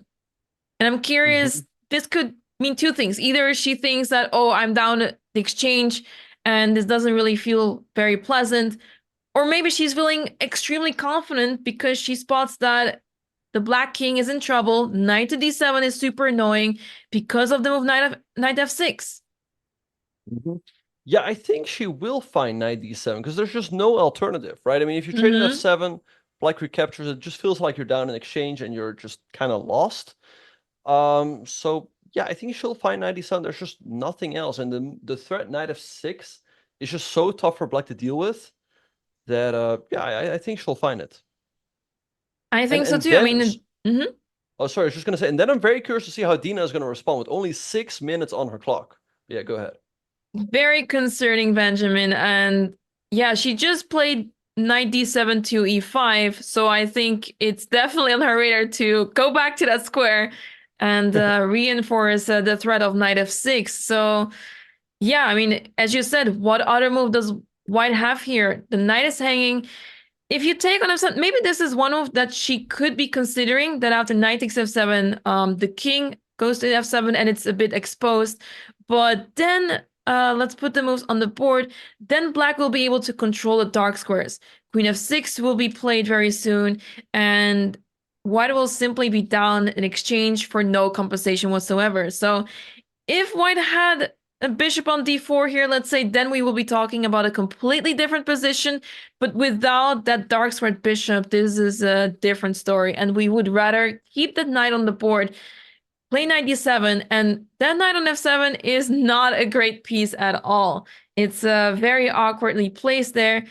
It's a defensive piece, I guess. It's defending the king, but you don't want to rely on the knight on f7 here. It's you'd rather have a pawn there, so to say. Right. Yeah, so Jules taking her time here. She's probably calculating the consequences of knight at d7, but I think she should just play the move quickly because there's just no alternative. And now she's giving Dina extra time to think. We see Dina, she stood up from the board earlier, but now she's locked in. She knows knight d7 is very likely going to come sooner or later, and then she'll be under quite a bit of pressure. So that's why she's fully focused right now. And again, the more time Jules thinks here, the more time she's actually adding to Dina's clock. Yeah, the players are now on move 24. So they're about to make the 25th move. 16 moves left until move 40. So both players are now pretty low on the clock. They have less than 1 minute per move on average, which is not a lot of time. The position is getting more and more complicated as we get closer to 14th move. And that requires time, especially for Dina, since she is in a tough spot where her dark squares are extremely weakened around the king. So yeah, it feels like it's a whole gap here where, yeah, you don't really have the right pieces to defend those squares. This bishop is cutting off the squares here, the light squares here, very well. So a move such as rook e6 is out of the question, and that makes things a little bit more difficult for black. Yeah, All right. Somebody asked a good question in the chat. Why did Alexander's clock hit 46 minutes? I don't know. She doesn't have that much time on the clock, I think. Oh, Jules missed it. She plays knight takes f7. That's a big missed opportunity. Now after king takes, I think Dina's just winning. Ouch, she cannot afford to trade pieces. When you're down material, you need to keep the pieces on the board, especially because knight d7 was such a big threat, and that knight is such a monster of a piece. So now after knight takes f7, king takes f7, Dina is back in the game, and as we mentioned before, Black is simply going to play queen f6 and is going to be very much fine here, and Dina should be able to convert this position now without any trouble. Yeah, I think Dina is going to win the game now. She's up in exchange. I think Jules definitely doesn't have enough. As you're pointing out, queen f6 is coming soon. And rook d1 can just be met with rook a8, offering a trade of rooks. So, yeah, definitely a big missed opportunity there by Jules. I mean, who knows what would have happened if knight d7 would have been played. I think Dina certainly would have been under quite a lot of pressure with, again, only 6 minutes on her clock and a lot of threats in the position. But yeah, now, I mean, the position is very easy to navigate. So the fact that she's got 6 minutes is not such a big factor right now. Yeah, exactly. And people are wondering what is going on with the clocks on NEMO's and Alexandra's board. So just to remind the audience, the time control of this tournament is 90 minutes for each player. After move 40, the players receive 30 minutes extra on their clocks. And every single move, they receive 30 seconds extra. So it is really difficult to lose on time here. It's possible, but unlikely going to be the case. And because of that, the players have reached move 40, and that's why they got 30 minutes extra on their clock. So Alexandra just made her 14th move. She's up to 45 minutes now. The clocks registered that she had 45 minutes a move earlier. I'm not sure how that happened, but yeah, maybe they have what is this? Where they count the moves within the clock, and they made some mistakes with making moves and then pressing the clock twice accidentally or something. It's very much possible, but yeah. Anyway, Queen E8 is on the board, played by Alex. She's going for your idea, Benjamin. Mm-hmm. Yeah, she's offering the queen trade. I think a good idea because the white queen is pretty active. It's kind of annoying there on the king side. And now NEMO, yeah, she's got 40 minutes on her clock. So let's see what she is going to do. In the meantime, Jules played the move rook to d1, threatening rook to d7. Although, I mean, that can still be met with rook e7. But I think if I was Dina here, I would just play rook a8, offering the trade of rooks. And white really doesn't have enough. So I just expect Dina to convert this position into full point. What can potentially happen in the game between NEMO and Alexander, although I don't really expect it, is maybe a repetition of moves. So let's say something like, let's say a check on h7 and queen d7 and queen g6 back. But, you know, since NEMO was saying like, oh, I want to beat Alexander, this and that, I think it's unlikely that that's going to happen. Mm-hmm. Yeah, it's I mean, also NEMO, I feel like in this position, she is the one trying to go for a win here because she is infiltrated into Black's position. That queen is so active on g6, so it feels sort of counterintuitive to try to go for a repetition or a draw whatsoever.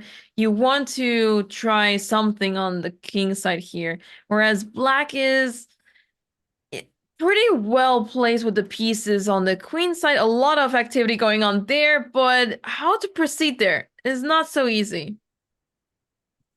All right, so NEMO played the move rook to a1, it looks like. So she's allowing the trade of rooks. I think, though, after the trade, Alexander should be doing quite fine. I would just trade, maybe play king to d7, defending the pawn on e6. And it's hard for white to really do anything on the king side. It's also not that easy for black to do anything on the queen side, but I think maybe like knight a5 to b3, then maybe a3 at the right moment. Yeah, so let's see how this game is going to proceed. Yeah, and just to quickly go back in the game between Jules and Dina, just to go back to that moment because the chat is talking about this moment that knight d7 may seem a bit too obscure, but if you think about it logically, I think it's very much possible for a lot of players to see this move knight d7 because you're down material. You just sacrifice the exchange, and since you're down material, you have to hold on to your pieces as much as possible.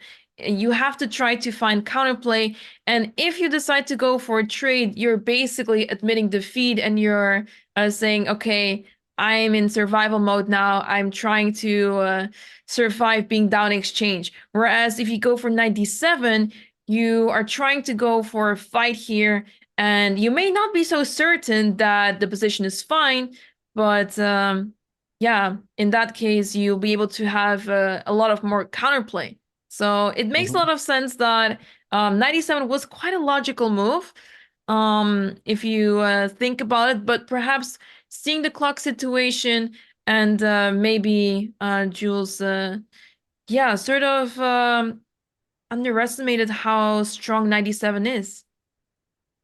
Yeah, I'm a little surprised she didn't play it. I wonder if maybe she didn't see the move altogether, because it might feel slightly unnatural to move the knight again into d7, because it's been jumping back and forth.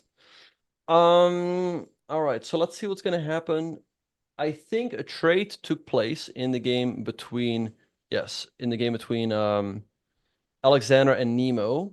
So Alexander traded on g6 and then played the move knight at d8. Also looks fine, but it's a little bit more passive, right? I think you would rather defend the pawn with the king, because then you can still use your knight for active purposes. Now the knight is stuck defending that pawn on e6, so you can only use it again after you defend the pawn with your king, and then you can activate the knight again. So I think knight d8 might be a slight inaccuracy, but this position should still be more or less balanced.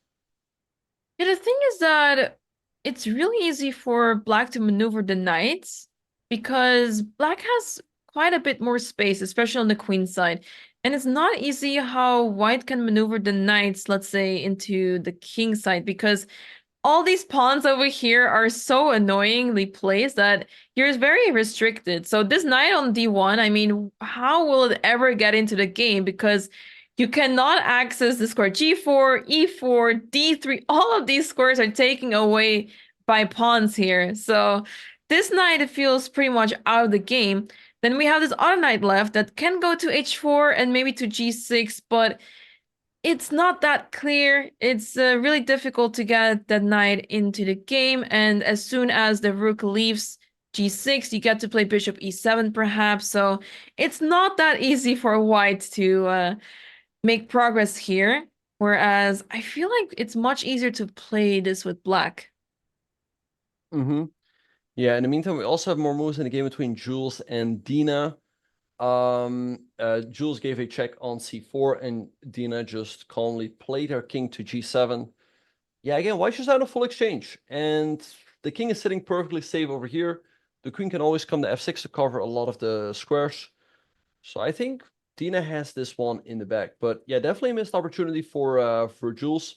But overall, she played a good game. Yeah, let's see. So as you pointed out, bishop f2 was played by NEMO. Good move, as now she can try to reroute her bishop to h4. And I think that Alexander will have to play king to d7 eventually. And then she might realize, like, hey, I kind of just lost one or two moves here by moving the knight back instead of moving my king there right away. Yeah, so let's see how Alexander will respond to this move, as NEMO is going for this idea with bishop h4. This idea we've been pointing out for quite some time now, and it makes sense, right? Because that bishop on e3 is not doing much, so we want to give that bishop a better square. It was basically boxed between its own pawns, so you want to make it let it go to a better square.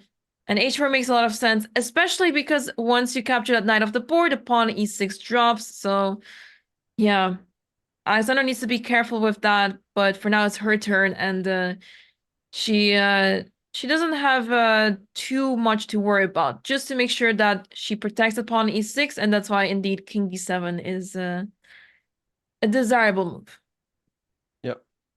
Oh, and king d7, by the way, has just been played by Alexander. Good move, defending the pawn, so now the knight is free to move again. In the game between Jules and Dina, a trade took place on d8. all of this is really in favor of Dina. I mean, she's up in material. The more trades that take place, the closer and closer she will come to the win.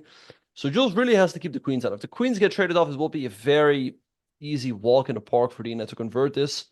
But yeah, black is so safe. Queen f6 again holds everything together. Maybe e3 at the right moment, opening up, files towards the white king. So I'll be shocked if Dina does not win this one, as the position is so simplified. Yeah, right. So, of course you have to be a little careful, but this bishop can just not cause any harm whatsoever. This queen is controlling all the dark squares, so you're just fine on the dark squares. And sooner or later, I can see Dina play queen f6, rook d8, rook d2, target that pawn on f2, and that rook is going to snatch some pawns off the board on the second rank.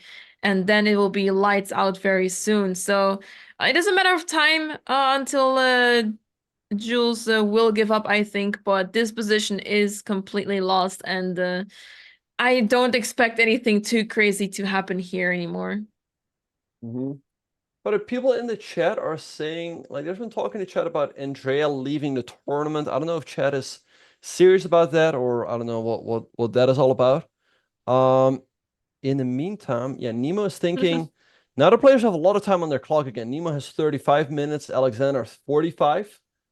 And then, yeah, I think the game between Dina and Jules will, yeah, I mean, I think it's not going to go too much longer. Anyway, queen c5 was played by Jules, attacking the pawn on a7, but I guess you can just play a6 and make sure that everything is safe. Yeah, chat is saying, so she lost some time. Yeah, she lost some time, but it was already a completely lost position. So I think the fact that she lost the piece early on in the game, yeah, is definitely not making her feel very good about that game.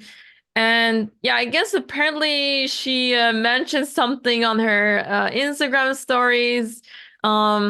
Yeah, let's hope that it's not too serious and that she will be able to come back for tomorrow's game, because tomorrow she's supposed to face her sister, and I'm sure she wants to take revenge.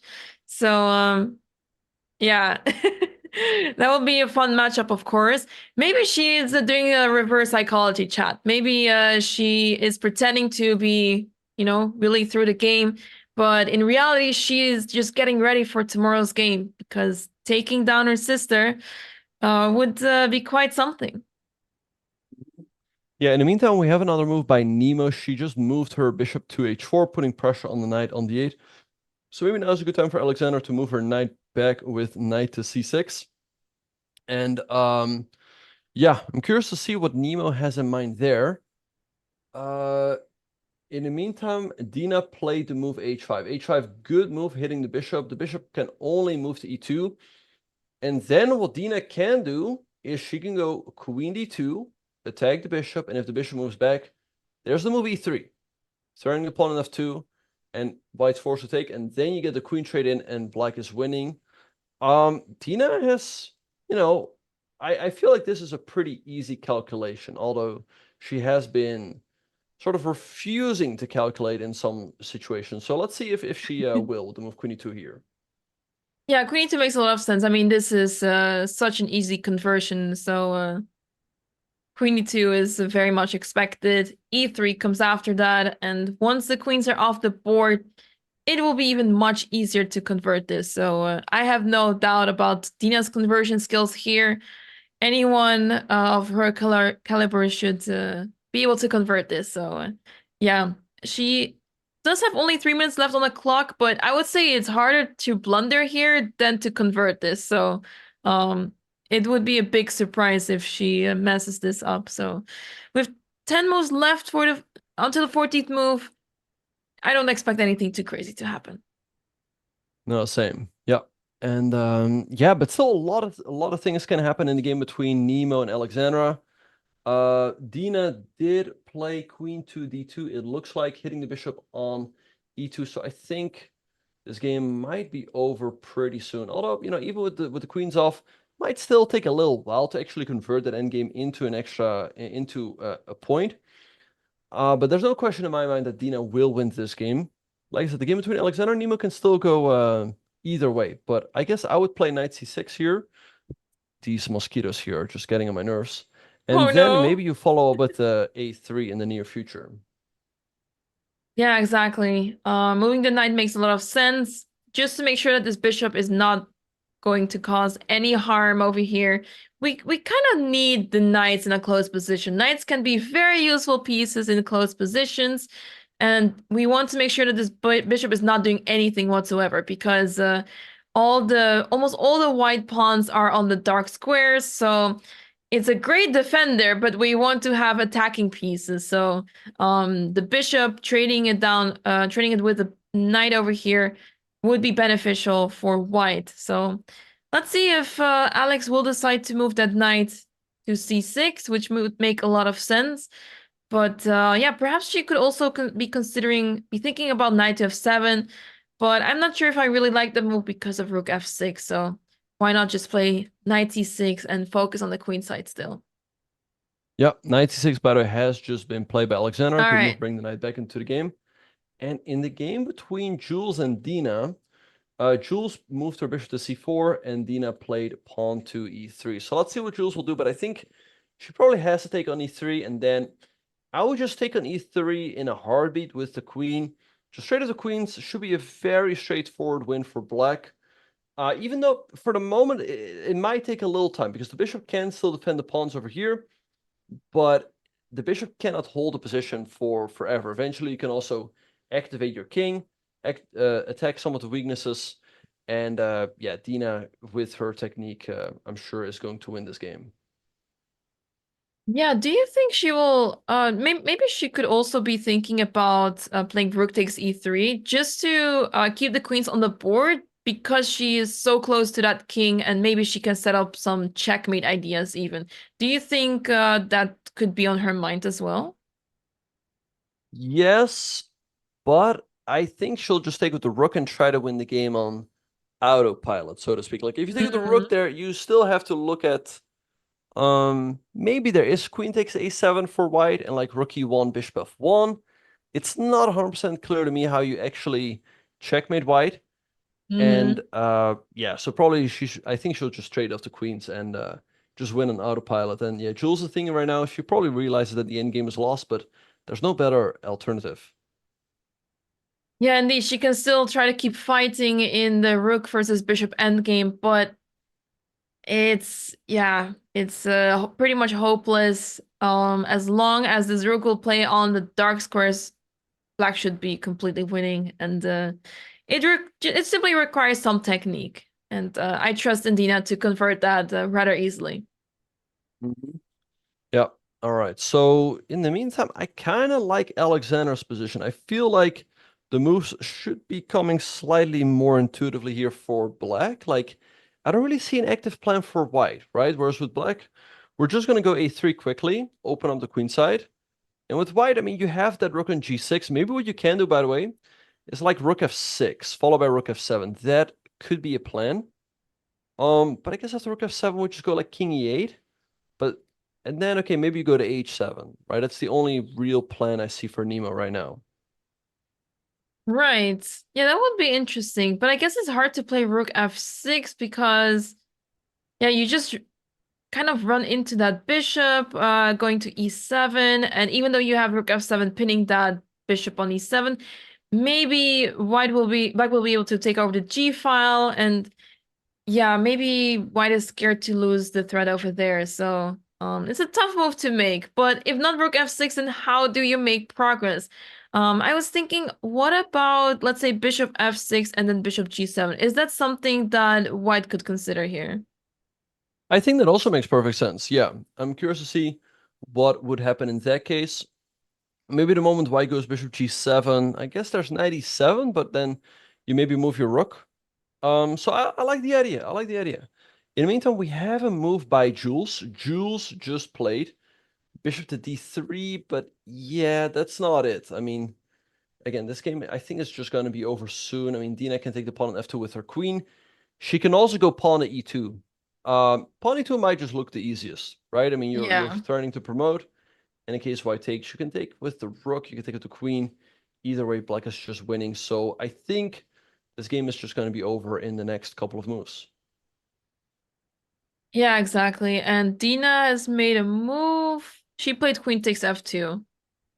Yeah. I would say e2 was probably the easier move, but maybe she didn't like that after e2 there's some check here and it looks a bit dangerous, but I think king h6 simply and everything is fine. The bishop is pinned, you promote on next move, so this is completely winning, but instead she took on f2. Yep. All right. Yeah, she took an f2. Jules moved her king to h2. Now I would just give a check on f4, and yeah, that has already been played. The king has to move back, probably to h1, and then you just go e2, and yeah, black's just completely winning. So yeah, I think this game is gonna end pretty soon here. I think so too, and yeah, Dina with the convincing conversion, as expected.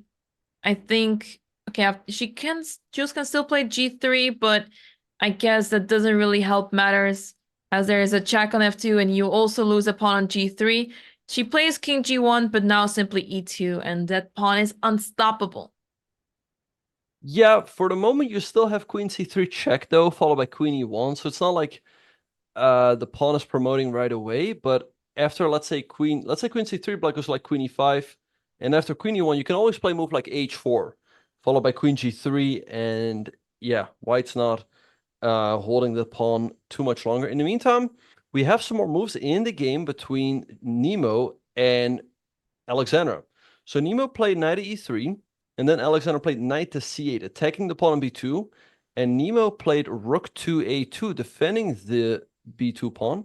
So now let's see what Alexandra is going to do. She can maybe go for something like a3, or maybe rook b3. Look at this, rook b3, setting up the idea of a3. Because if you take then c3 drops, and you also have ideas of knight b4. Look at this, knight d2, knight b4. If you take the knight, I take your knight on e3, and all of a sudden everything is collapsing for white here.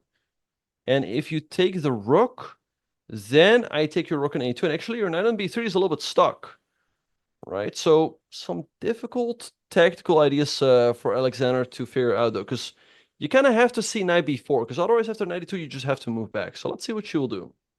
Wow, what a move. If she finds that, I mean, she would be the deserving winner of this game because this is not easy. I mean, the move rook b3 itself makes sense. Like, I'm sure she's spotting this. She already played rook b3 in the game, but seeing that it actually works out is a whole other story. Because as you said, knight e2, it attacks the rook, and normally you will just retreat it because, oh, your rook is under attack, you have to move it. But with this crazy knight b4 move, if she finds this move, that will be insane. I don't know if she will find this move. It's a really difficult one to find, especially in this very position where you still have to decide what to play here. I think the move a3 feels more natural. And it also looks good to me because if you get rid of that pawn on b2, then the pawn on c3 becomes weak. And slowly but surely, the pawns will collapse on the queen side. So I think she will try to go for a3, but let's see. She has a lot of time on the clock, so perhaps she may be spending some time here to try to figure out what the best move is here. Mm-hmm. Yeah, let's see what she's going to do. Yeah, rook a2 seems to be a mistake, perhaps, by Nemo. All right, so we have some more moves in the game between Dina and Jules. Let's see what happens. Okay, so I guess just a check. King g1, and Dina played king to h6. Okay, makes sense. Being sure that queen c3 does not come with a check. I guess now Jules will play queen c3, making sure that she can stop the pawn if she wants to, but Dina can also give a check here and then e2. So yeah, king h6 actually looks pretty fine. Because now, let's say after queen c3, you give a check, and here, and this was not possible earlier because there was a queen on c5, right? So I think king h6 is a very clean way to convert the game as well. Yeah, absolutely. And the players are still not at a move 40, which is quite interesting to see. So perhaps Jules is still trying to hold on and see how far she can get. But I think as soon as they reach move 40, Jules will definitely call it a day. But maybe even before that, because it's quite convincing that this pawn is about to promote here. Right. Okay, so let's see what is going to happen. Alexander still thinking. I think the game between Jules and Dina is going to be over any moment now, because the e-pawn is simply unstoppable. And yeah, Jules has 2.5 minutes on her clock. The players in the game between Nemo and Alexander have a lot of time, so I'm curious to see what Alexander is going to do. A3 makes quite a bit of sense to me. I feel like the lines that we showed with Rook B3 and Knight B4 are quite difficult to find, so I'd be quite impressed if Alexander finds that. Yeah, that will be insane. It's an idea that could be spotted, but I think if you're, let's say you're given the position that after Rook B3, Knight D2, find the strong move for Black, then you will see moves such as Knight B4 appear on your radar.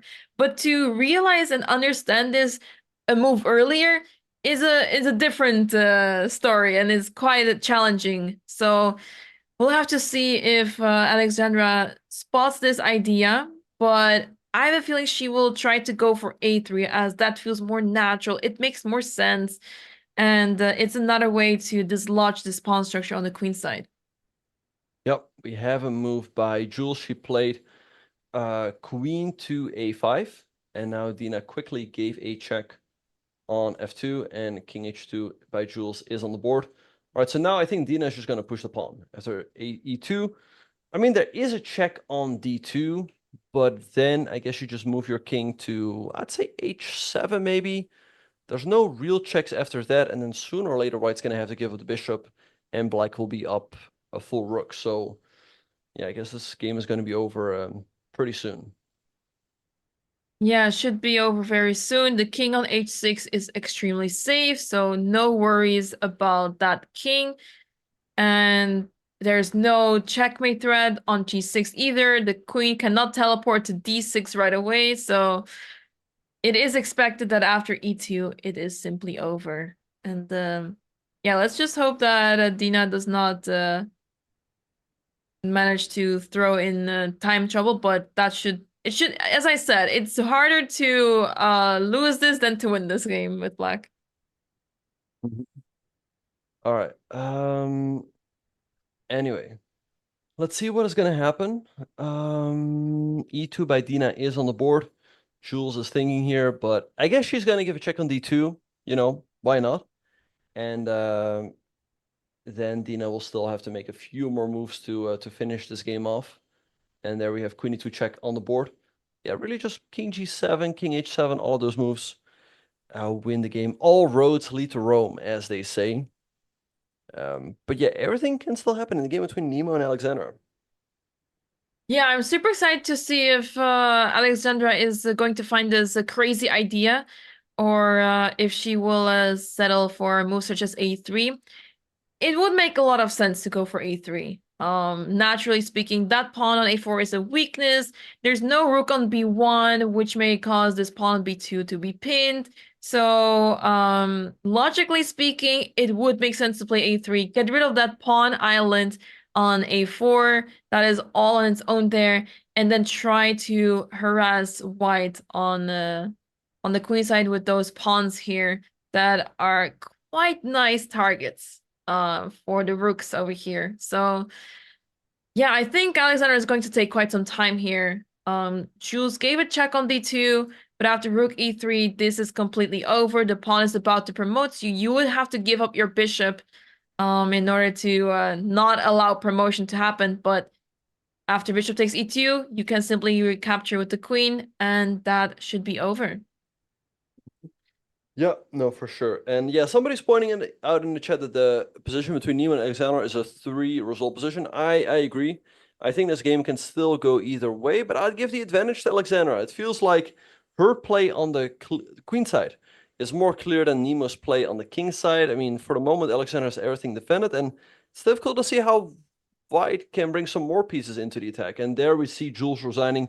So Dina wins her game and joins the leaders with 2.5 out of 3. Yeah, Jules had such a good game. She was in a worse position. She managed to come back very well, played a brilliant move, but I have a feeling that she may not have realized that her position was completely fine and went into this position where she traded down material while being down in exchange. So Dina got away with it pretty well, but as soon as she was up material, and in a much better position, she did not give her opponent any chances and converted very easily. So, good game by both players, but I think Jules will feel a little disappointed maybe that she misses opportunity to make Dina's life really difficult there. Yeah. All right. So let's see what is going to happen. We have a move by Alexander. She played rook to b3. Wow. So I wonder. Oh, sorry, not that one. Rook to b3. So I wonder if she's spotting that Ooh. after 92 there is that move knight b4. Ooh, this is getting interesting, Benjamin, because you don't play rook b3 without knowing that after 92 there may be knight b4, I feel like. Because if you play rook b3, phase 92, and then retreat again, you don't really make progress, even if you go to the other squares on the b file. So I feel like she is spotting this idea of knight b4, and yeah, this is getting really exciting. And I wonder if Hammer is still up at this hour, because this is the moment that things are getting really exciting. Yeah, she also has some other interesting possibilities after 92, which I think is a very logical move for Nemo. You can also consider the move a3, right? Trying to open up the queen side, and in case white takes, you recapture, you hit the rook, white has to move back, and then you take on b2. White still has rook b1, so you're not promoting the pawn right away, but, you know, this is definitely something to consider. Another thing you can consider is maybe the take on d4, also sacrificing the exchange, because if white takes, you recapture with the pawn, hitting the rook, and yeah, there might be some possibilities there as well. So I'm very curious to see what Alexander has in mind in case 92 is played, because for the moment, a3 and knight b4 are some pretty big threats. So I think Nemo needs to, I think 92 looks very natural. Looks like a very natural move here to kick the rook away. Yeah, I think she has to go for this. Otherwise, she's basically accepting defeat, and it's not like white has something better to do here. You don't have time to play moves such as bishop f6 and bishop g7, because I feel like that is the only way to make progress on the king side. I don't see any other way to make progress. All the other options just seem too slow, and bishop f6, bishop g7 already feels too slow already. So you can't really afford to do that. So you have to kick the rook back, but as we said before, 92 will be followed by knight b4, and now that a3 is also an option even after 92, I'm getting really concerned for Nemo here, and it becomes much harder for her to play this position. Yeah, and some people are asking in the chat, like, Dina did win her game, so she joins the leaders on 2.5 out of 3. It was a good game by Jules. Jules definitely had her chances, but she went wrong when the position got complicated. But I think either way, this is a great learning experience for her. All right, so let's see what is going to happen here in this game between Nemo and Alexandra. The players still have quite a lot of time on their clocks, but this game is certainly heating up. Yeah, absolutely, Benjamin. I mean, this is getting so exciting. And yeah, the fact that Alexander played the move rook b3 makes me even more excited. Like, we're almost on the edge of our seat to see if she's going to make that move knight b4 or a3 and complicate matters a lot for Nemo, because that would mean a big yeah, not result just yet, because there's still work to be done here, but it is a great start of an amazing game. So let's see what Nemo decides to do here, but I feel like there's no other move than 92 that makes sense here.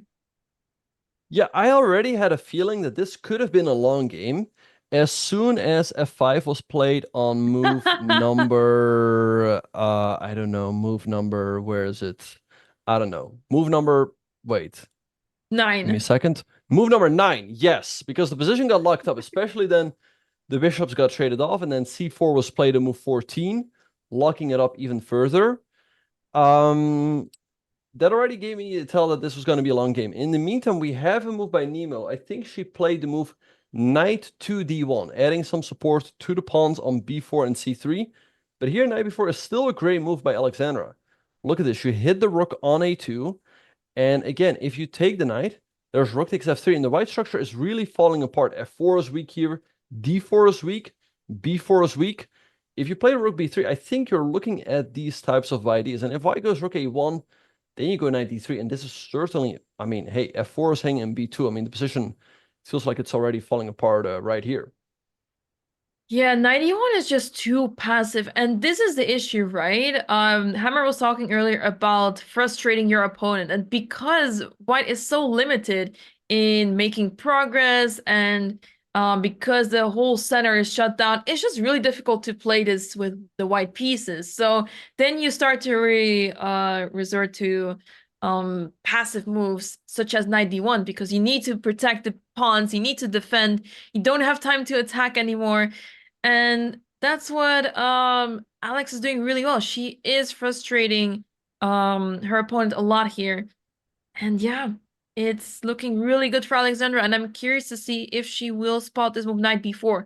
Now in this position, it's much easier to spot that knight b4 is just a really strong move. So let's see she will decide to make this move right here, right now. I think there's a good chance she will. Yeah. Because again, with rook too. b3, you're setting up those ideas for knight b4. Thanks, Sven Beingeld, for supporting the channel with 5 subs. Yeah, because also, I mean, after rook takes f3, the position is really just falling apart for NEMO. She could also be looking at a3, but then, you know, she could have also played a3 on the last turn. So I think she'll find it. I think she'll find it.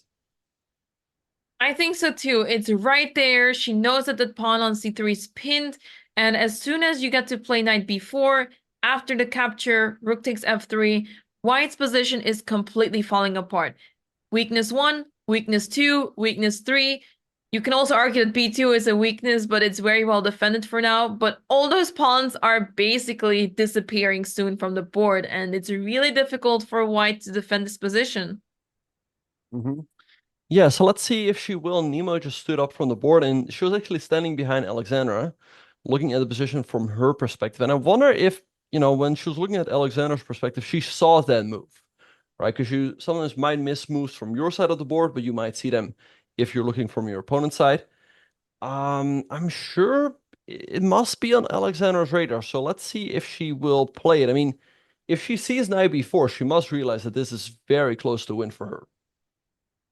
Exactly. And I guess the move a3 is still possible to consider, but there you go. Oh, Alexandra goes for knight b4. She does it. Yeah, great move by Alexandra. I think she's just winning now. I mean, the rook on a2 is under attack. If you take the knight, then we take the knight on f3. The pawn on b4 is weak. The pawn on f4 is weak. The pawn on d4 is weak. So NEMO is going to have to come up with something crazy to try to turn this one around. But it looks like Alexandra might be on her way to a victory here. She has been playing amazing chess in this game, very composed and putting a lot of pressure on the white pieces. The white position is now falling apart. And what can you do here now with white? I mean, your rook is under attack directly. If you simply move the rook, then you allow this knight to infiltrate with knight d3. Pawn f4 is hanging. The pawn b2 is hanging. White is definitely losing material here, one way or the other. And NEMO just got back at the board. She sees the move knight b4. I wonder if we'll see any like facial expression. And NEMO keeps a poker face, so to speak. She doesn't really respond to it, although she must realize that knight b4 is a very good move by black, creating a lot of problems for her. She did make this little hand movement when she wrote down and she dropped the pen back on the paper. She made it kind of feels like she understands that something doesn't feel right here, something's wrong, and her position is about to collapse here because yeah, her rook is under attack. Taking on b4, she'll instantly see that that's bad news for her. And this is just looking amazing for Alexandra. She is so composed. And this is why, everyone, you want to have time on the clock. Because I am almost certain that if the players had, let's say, 2 minutes on the clock, finding moves such as rook b3 and knight b4 would be much more difficult, much more challenging. But because of the fact that the players have so much time on the clock, and especially talking here about Alexandra, she has 30 minutes left on the clock. She has all the time to think about these ideas, and they're not completely sophisticated. So having time on the clock helps a lot. The time management of the players has been amazing in this game. And yeah, I'm just really impressed by Alexandra's play here today. Yeah, so let's see what NEMO will do to try to keep this game going, but it's looking really tough. If you take the knight on, I think you probably do take the knight on b4, because rook a1 runs with the knight d3, forking the pawn on b2 and the pawn on f4. So I'd be surprised if she plays that. Rook a3 looks even worse, as black can take and then play knight d3. And if black picks up the pawn on a3, black is simply going to move the bishop back either to e7 or f8. And this a-pawn is simply going to promote. So I don't think that will be played. I think she'll probably take the knight. And then I don't know what you do here, though. Like, how do you create some problems? Because the black position is so super solid that it looks really tough for NEMO.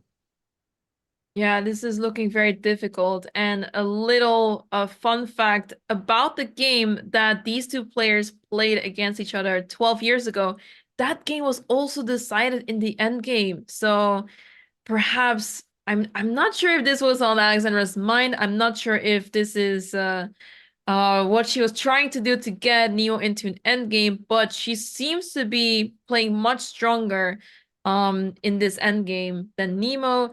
And I guess it helps a lot that Alexandra is more used to these French type of positions. She has been playing opening religiously for so long, and Coach Hammer is also teaching her all the things about this opening as well very well. And it's noticeable. I've seen a lot of her French games that end up so well, and she's doing a phenomenal job handling the pawn structures in this opening.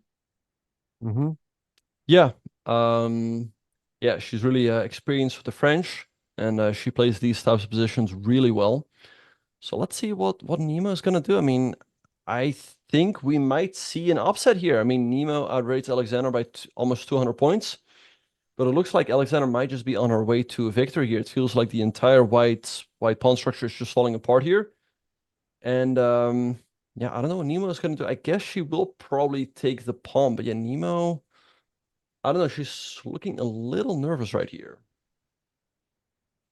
Yeah, what to do? You don't have so many moves left with white, and every single move, the position is just collapsing. Question in chat was, in what competition did they play 12 years ago? They played in the Canadian Open Championships. So they faced each other there. NEMO was indeed very young there. She was only 12 years old, but yeah, they faced each other, and that was, I think, the first and last time that they face each other in OTB Classical. So now they're back facing each other again. But I think, well, funny and maybe not so funny for Alexandra, fun fact that NEMO shared is that back in 2012, Alexandra had around the same rating in Classical. So NEMO made the joke that she didn't really gain rating as much over the years. So that is maybe not a happy realization for Alexandra, but I'm sure she cares much more about this specific game than the rating as of now. Mm-hmm. Yeah, for sure. Yeah, the tough thing with chess is that if you, let's say you stay the exact same player and you teleport, let's say 5 years into the future, your rating should be lower, right? Everyone else is improving, right? So if your rating stays the same over, let's say, 5 years, you might think like you've stagnated, but in a way you've actually kind of improved, because if you don't improve, then you actually get worse. So I hope that makes sense. It just goes to show how tough chess is, right? Because like I said, everyone else is constantly getting better. But yeah, I think Alexandra definitely has improved though in the last couple of months. She won a tournament in Italy, if I'm not mistaken, by going like 8 or 8.5 out of 9. Right. I think she also won another tournament in Charlotte. It was just in Poland where she had 1 or 2 losses, but overall she's made some great improvements. Yeah, absolutely. And yeah, these achievements are amazing, but I also looked closely at the games, especially because when she plays the French, I also play the French, so I would like to see how she's doing in openings and yeah, see how I can catch a little bit of inspiration here and there. And I've noticed that she's playing really well, super composed, super focused throughout the game, and her quality has been improving quite a lot. I mean, we've been playing a lot of Blitz online the past couple of years, and that helps in a way, but in classical chess, it may not be super helpful because classical chess is a whole different game. She may be doing pretty well in time trouble, but so far, seeing her time management, I haven't really seen her in time trouble just yet. So she doesn't even get down to a few minutes on the clock, and that goes to show how confident she is and how well prepared she is. Mm-hmm. Yeah, so let's see what NEMO is gonna do. She is down to 19 minutes on her clock. Yeah, she's taking her time here. I think she's already spending like 10 minutes or so. Clear sign that yeah, she's not happy with how this game is developing.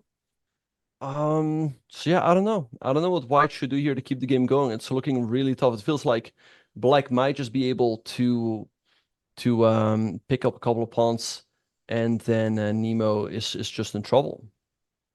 Yeah, 12 years ago, it was Alexandra who won the game, so that's why NEMO was ready to take revenge in this very game, but it's not looking good for her. And as NEMO is taking her time here, we are going for a short break, Benjamin. We will be right back with you for the action in this game between NEMO and Alexandra. Stay tuned, everyone. We will be back with you very shortly.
Midday call, say that you're running late.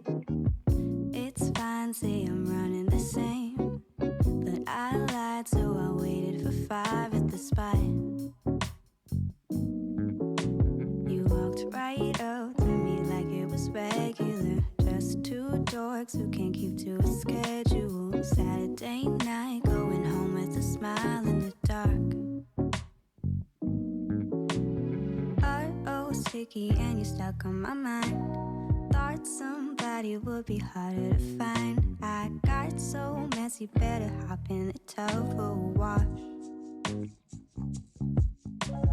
Uh-oh, now I wanna see you on the weekdays, and I wanna help you see beyond your weekdays. Love's blind, but you might catch a glimpse if you watch. Baby, you shine a different way. You paint away a gray and cloudy day. But when it's ever clear to me, you're nothing short of magic. You shape a world between your hands, then hide away and I don't understand. 'Cause when I have you near to me, it's nothing short of magic. Spilling our lives with the chai on the steps. Your coat laid it out with the rest. So cold when I finally left, it was hot.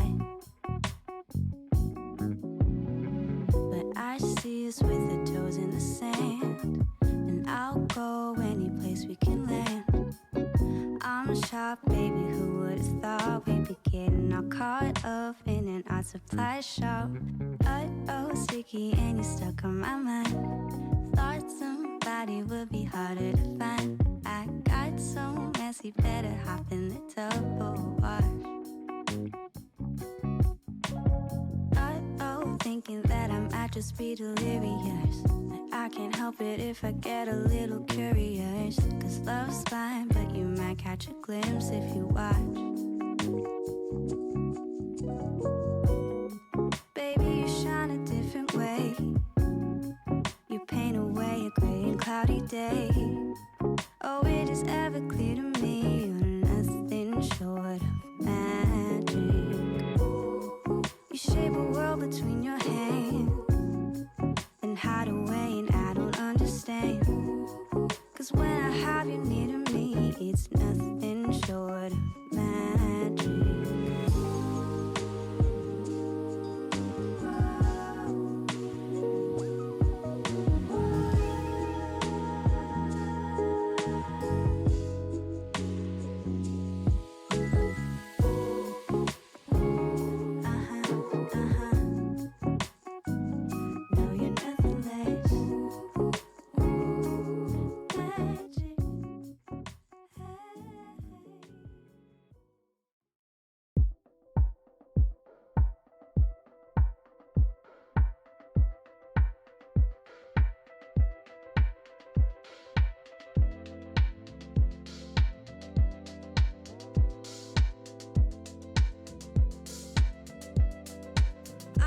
Fall in love. Never wanna get too close to you, and you don't have to do too much. We can vibe right here, just me and you. I don't really wanna waste your time. I just really like the way we vibe. I'm just hoping that you hit my line when you're rolling by, when it's warm outside. Let me give it to you straight, baby. You've been running through my mind all day. So tell me, are you really gonna make me wait? Leave your baggage to the left, boy, cause you know that I can treat you right. You can call it what you want, baby, as long as you call me at the end of the night. Take a trip, just be careful, darling. It could be so nice. No stress, living in the moment. Now I love. Never wanna get too close to you, and you don't have to do too much. We can vibe right here, just me and you. You don't gotta put in work, baby. You just gotta put it down for me. Don't need money or a diamond ring. You do you and I'ma do my thing. Yeah, I'm good on my own, but don't always wanna sleep alone, cause sometimes I get a little lonely. So if I say what you want me to say, will you stay? Will you stay a little longer with me? The way we share energy, it's a beautiful sight. At this rate, we can vibe all night. But I don't wanna fall in love. Never wanna get too close to you, and you don't have to do too much. We can vibe right here, just me and you.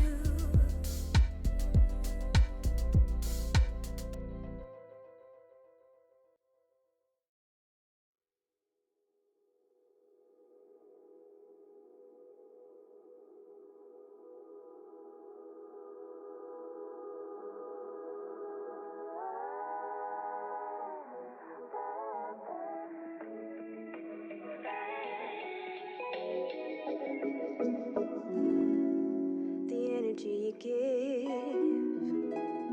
is what you get back.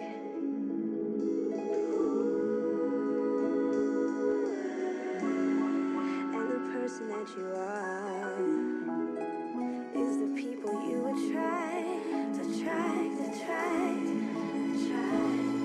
So I'm looking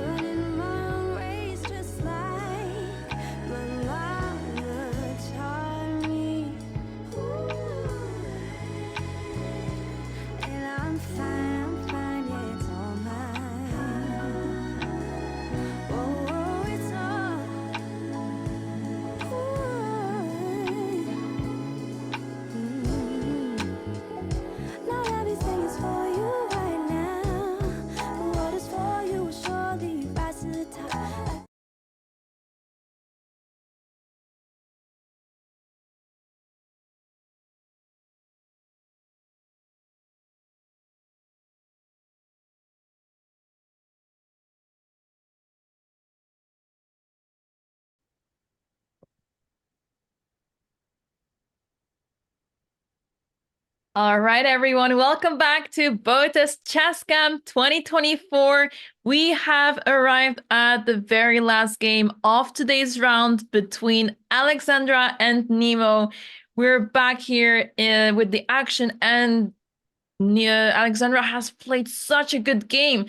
Benjamin, we have seen that Alexandra played knight to b4, and before we left for the break, NEMO was still thinking what to do about this, and she ended up taking this piece over here. And after that, Alexandra took on f3, and bishop f2 was played by NEMO. And it seems like her position is completely falling apart now. Yeah, great stuff here by Alexandra. All right, so let's see what she's going to do after bishop f2. She's got some good moves here. I mean, bishop takes b4 looks nice. Just picking up this pawn. I guess you can also take on f4. Or maybe go for ideas with a3 to try to get this rook involved as well. And after a3, let's say a trade happens, then you also get a pass c-pawn. So she's really spoiled for choice here. NEMO is down to her last 13 minutes, while Alexandra still has 26 minutes on her clock. And we see the move rook to b3. That also looks like a good move. Right, rook b3 on the board. She is attacking that pawn on b4 one more time. I guess she has a good opportunity here that if she takes the pawn on b4, she can try to play a3. And if she gets rid of that pawn on b2, then she maybe gets to create a passed pawn that way. That could be an idea she is thinking about. I wonder why she did not take the pawn immediately. Yeah, I mean, this also makes perfect sense. Maybe she wants to take the pawn on b4 with her rook, keeping the bishop here to defend the pawn on h6. That could be an idea. Or just making sure the pawn doesn't go anywhere. Now she can try to involve the knight with maybe knight e7 to c6 and take over there with her knight. That also, oh wait, sorry. Yeah, maybe like knight e7, hitting the rook, and then knight c6 and taking here with the knight. Also makes perfect sense. And for NEMO, it's really difficult to make a move. I mean, if you move the knight, then there's a3, undermining the b2 pawn, which is the defender of the knight. I don't know what you play here. It looks really tough. I think Alexandra's got this in the back.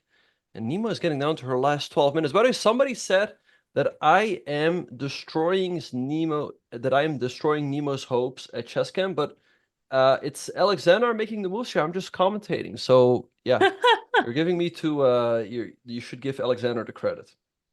Yeah, Alexandra has played such a good game so far. I guess still some technique is required to convert this fully. But seeing how Alexandra plays and seeing how much time she still has on the clock, she is in a really good position to convert this to a full point. Okay, somebody's saying I refuse to take responsibility. Interesting. Somebody's also asking, who did Alexandra tie? Alexandra didn't make a single draw. She won the first round against Linda. Then she lost to Jennifer. And it looks like she's probably going to win this game as well. Papa Boat is saying I'm a monster. Okay, I guess it's a compliment. Well, good to see you, the arbiter, in the chat. He's been doing a great job monitoring this event. But yeah, let's see what NEMO's going to do. It looks like she's in a very tough position. Yeah, what can she even try here? I'm trying to find ways for her to come back, because you need to start to find counterplay. If you know that you're in a losing position, you need to make it more complicated for your opponent. And because of the way that her pieces are placed, the rook on a2 is completely stuck. The knight on d1 is extremely passive. The bishop on f2 has nothing to do there. And the rook on g6 is well placed, but it's standing there right now just to try to attack these pawns that are already defended. So all these pieces just feel like they're there for decoration and not to play chess and be part of the game. So it's really difficult to try to regroup these pieces and try to come back here. But we see that NEMO has made a move. She played with bishop e1, which makes sense. But yeah, it's just looking really rough for NEMO to come back from this. And she has just played a move bishop to e1. I like the plan that we highlighted earlier. I really like knight e7, attacking the rook. The rook, let's say, moves here. And then knight to c6, hitting b4, hitting d4, I feel like everything falls apart there. So I think Alexandra is yeah, on her way to a victory here. And yeah, some nice words by Papa Botez in the chat. Thank you, sir. I appreciate it. Thanks so much. And yeah, this is looking really nice for Alexandra. It is. Wait, so I was quickly distracted by the chat. But Bishop E1 was played, so knight is not yet to C6. That was just your analysis. But yeah, I'm thinking if Alex is interested in taking that pawn right away, I guess as you said, that drops the H6 pawn. But I really like the idea that you pointed out, moving the knight all the way to C6, because now also the pawn D4 is hanging over there. It's not defended by the bishop anymore. Instead of the knight maneuver, Alex goes for the move rook D3, which also makes a lot of sense because it's a double attack on the knight and the pawn on D4. It is less desired by the computer because this allows the knight to come back into the game. But I think it makes a lot of sense to take this pawn on d4, because as soon as that pawn is gone, then all of a sudden this d pawn will become very scary. Mm-hmm. Yeah, now Nemo can play the move knight to c3, hitting the pawn on a4, and this could give her the opportunity to get some counterplay. But Papa Botez said that Andrea went hiking alone and she got lost, and then he said but he didn't finish her sentence. He's leaving everyone hanging right now. We almost created a search party, and then she found her way back. Oh okay. no! I think Andrea will just play tomorrow, and it's just a way to try to throw Alexandra off, trying to make Alexandra think that she's not gonna play, and then maybe making maybe then Alexandra won't prepare when Andrea comes in with a lot of preparation. So I think it's just some mind games being played there. Yeah, I think so too. I mean, she of course did have a devastating loss today, but I think she's more than ready to take revenge on her sister. And yeah, we will for sure see her back in action tomorrow. But yeah, you cannot really leave Andrea alone. As in, I can see her get lost really easily. She's known to get lost, and yeah, I believe there are also some stories about catching the flight late or somehow getting lost in airports. So she does not have a good record in making it out very easily, safely. Mm-hmm. After knight to c3, Alexandra played knight to b6, defending her pawn on a4. All right, so now she's starting the pawn on b4 and the pawn on d4. So let's see what Nemo will do. Maybe Nemo can now defend the pawn on d4 with a move like knight e2 or knight to b5. Because the knight to b5 is pretty difficult to push away. You can play king c6 attacking the knight, but the knight can just drop back, and then the pawn on e6 is hanging, and Black's best move is to retreat the king again. So knight b5 by Nemo on the board. She's really playing some good defense right now, making it very difficult for Alexandra. Yeah, the knight is now back into the game. It went from d1 all the way to b5, and that is a world of difference, of course, because this limits the options of black.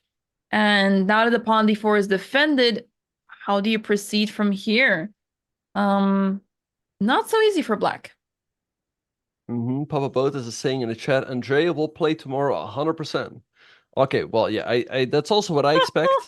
So I think we can all look forward to the matchup between Andrea and Alexandra. That's gonna be fire. Yeah, I mean, Alexandra won a couple months ago, so let's see if Andrea can take revenge this time around. I am afraid though that Papa Botez is taking sides here, as he's mentioning that Andrea is allegedly adopted. So yeah, I think we know who Papa Botez is rooting for tomorrow. All right. So let's see. So Nemo is now down to 9 minutes on her clock, whereas Alexandra has 25 minutes. That's still a good chunk of time. And Alexandra should have the advantage here, but it's not easy. The knight on b5 is pretty annoying. It's defending the pawn on d4. The pawn on b4 is defended as well. And okay, even if, let's say, you do take the pawn on b4, then you often leave the pawn on h6 hanging, right? The knight on b5 together with the rook on g6 can create some counterplay towards the black king. So still a lot of work to be done here for black. Yeah, exactly. Not so easy. Even though the white pawns are so vulnerable, white is still holding on to them in some way. So we're currently on move 52, everyone, but the players have already received their extra time ever since they crossed move 40.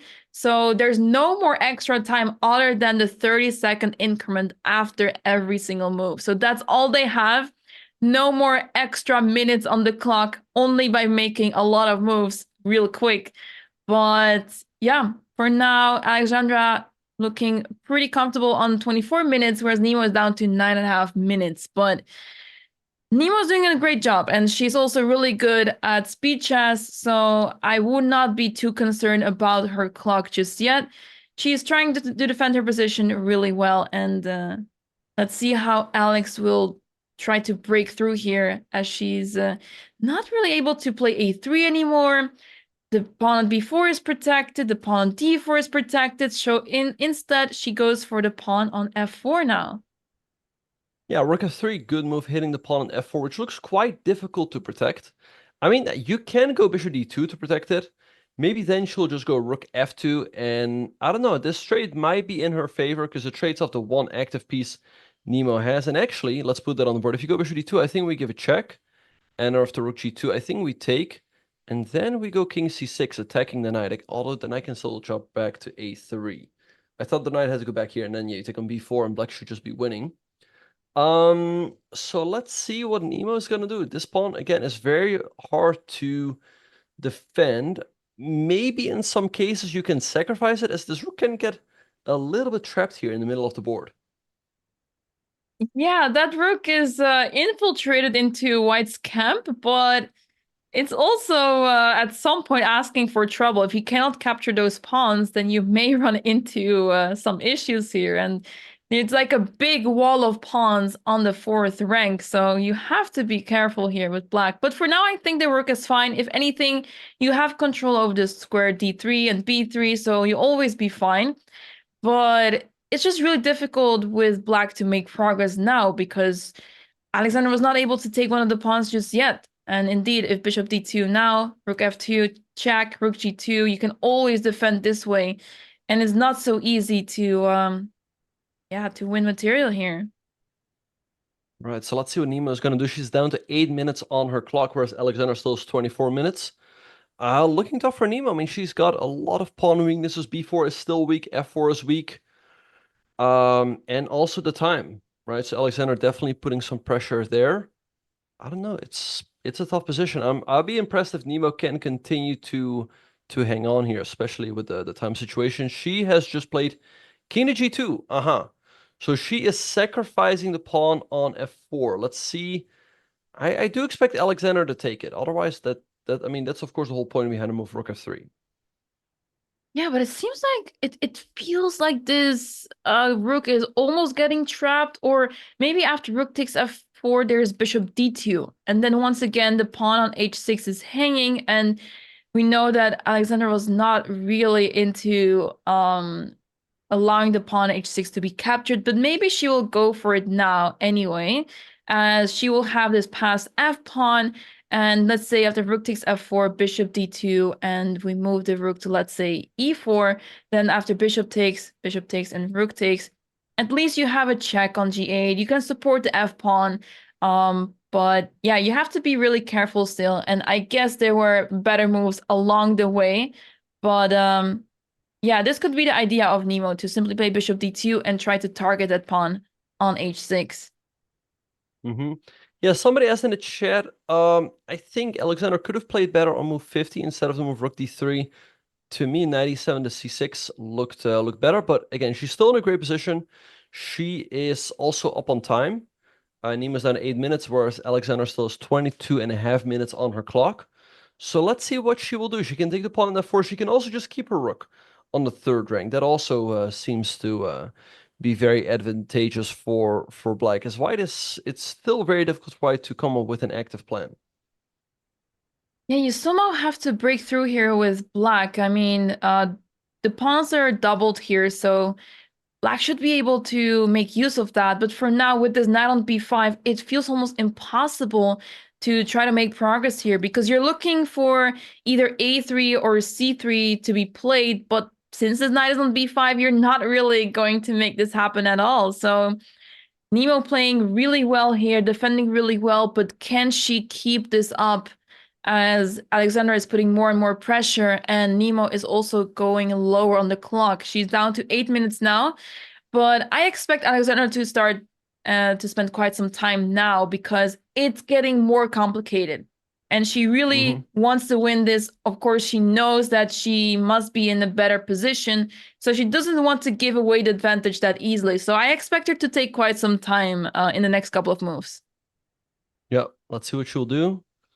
Yeah, again, she's got a lot of choice here. And also still quite a lot of time.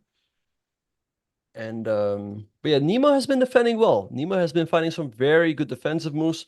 Knight to c3 to b5 was really well played by her. Also now king g2 seems like a very clever practical choice to just give up the pawn on f4, and again the rook can get a little bit trapped over there instead of defending passively. So NEMO doing a good job here fighting back. Absolutely, and that's what matters the most, that you do not give up. She knows, of course, that she's in a worse position. She knows that something went wrong. And what matters the most is that during the game, you keep fighting, you don't give up, you don't lose hope, and try to find ways to come back.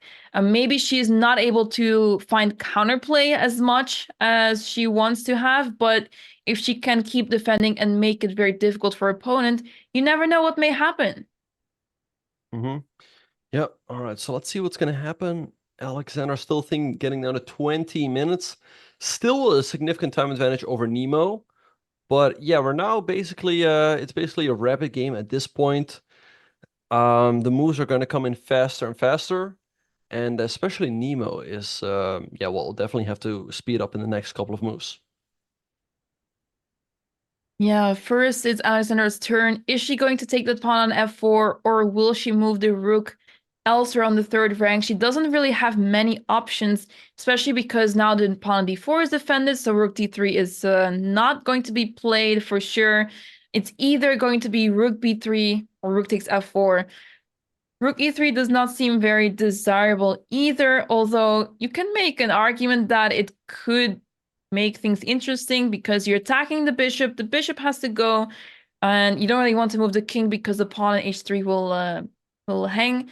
So after rook e3, you'd have to move the bishop, and maybe you can trick your opponent in that way. But I feel like Alexandra is going to capture that pawn. It would make a lot of sense.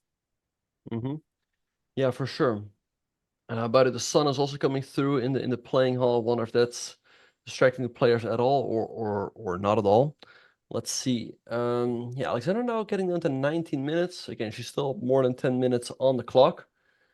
Let's see what she's gonna do. I mean, I don't know. It's, of course, you would always like to win these positions on autopilot, right? Like picking up the white pawns, then, you know, pushing forward on the queen side. But NEMO really complicating matters here. So let's see. I mean, rook to b3 would feel unnatural because all of the rook came from d3. The rook came from d3. But still, it's kind of like she's been shuffling back and forth on the next couple of moves. On the other hand, like if you take an f4 and white goes bishop d2, your rook's under attack, and what do? The pawn on h6 is often hanging as well, but rook h4 looks so clumsy just to hang on to this pawn. So, and okay, in case of rook to e4, okay, I guess if white takes, there should be something for black. Maybe like a check or something. I wonder like what black does after takes. Ah, of course, yeah. If you take on h6, then we can take on b4 again. Right. So maybe that's what makes sense. Just take an f4 and then go rook e4. Let's see if that's what she's gonna do. Yeah, I'm curious to see what Alexandra's going to play here. It's her turn. Her rook is under attack. She doesn't have many moves left, but sometimes these kind of moves, where so the situations where you only have a few moves available, are the hardest ones because it's a lot of hesitation. You start to doubt which one is better. You start to overthink, calculate too much, and she's in a position where she knows that she's better. She knows that she is winning, but how do you exactly convert this to winning position? And she doesn't want to give up on that advantage too easily. So as I mentioned before, she's going to spend a lot of time in the next couple of moves She's already down to 17 minutes, so it is not such a big time advantage anymore over her opponent, but she's still in a good spot. So as long as she maintains the time advantage, she should be doing amazing here. Yeah, I think that's really key, as you pointed out. Just keep the time advantage, keep the pressure on NEMO, and then she still has great chance to win this one.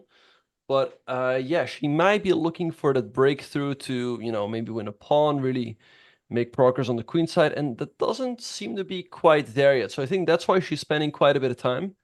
It feels like she's been spending like 10 minutes or so. So I'm very curious to see what she will come up with as this position is heating up. Yeah, so we're waiting for Alexandra's move. If you have any questions for us, chat, feel free to ask us. It's super tense, this game. Anything can still happen. Both players are still fighting. The winning chances of NEMO are probably very small, but the drawing chances are still there, as she is fighting very hard until the very last move.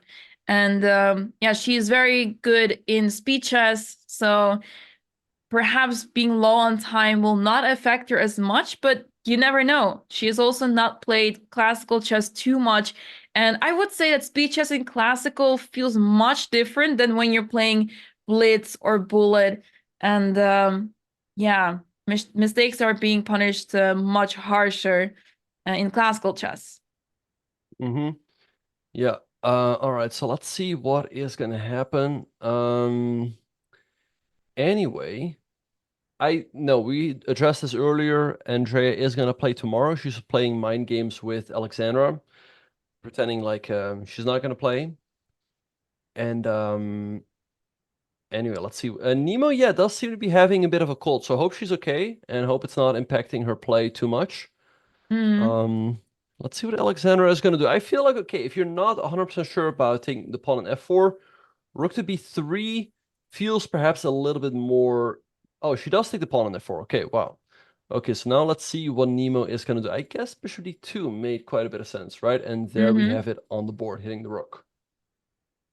Yeah, question in chat, how many times have Alex and NEMO played each other before? So online they've played each other like too many times, I think, at this point. A lot of matches have been played. I believe one of those matches ended in the adoption. NEMO adopted Alexandra, I believe, some time ago, a couple years back, that is.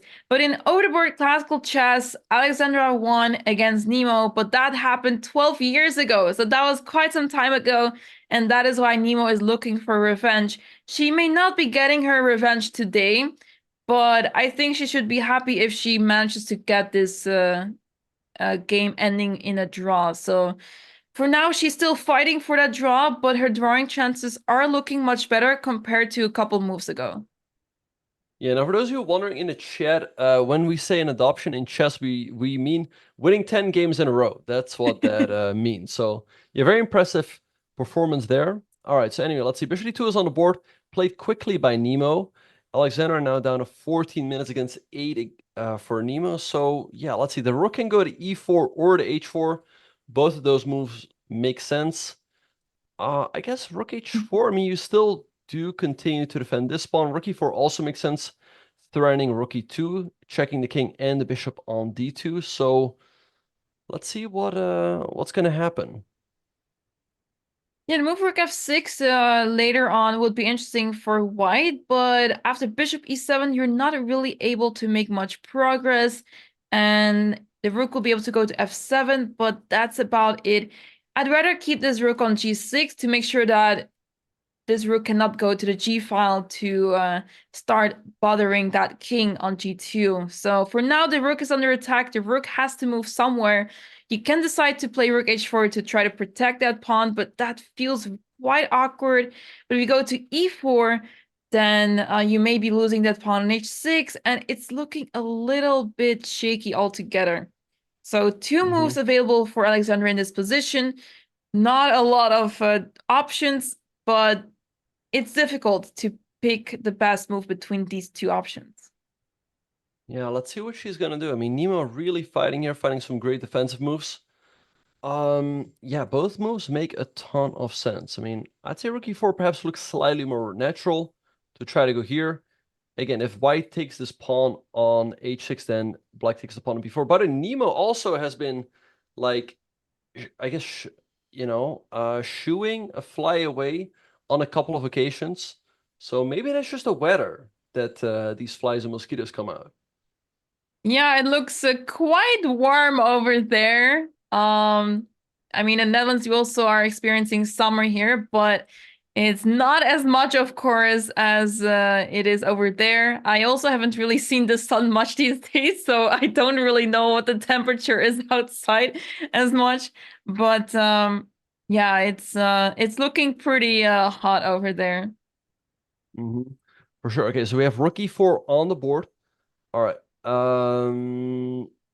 Anyway, let's see what is going to happen. We had a suggestion in rook d5, bishop takes g1.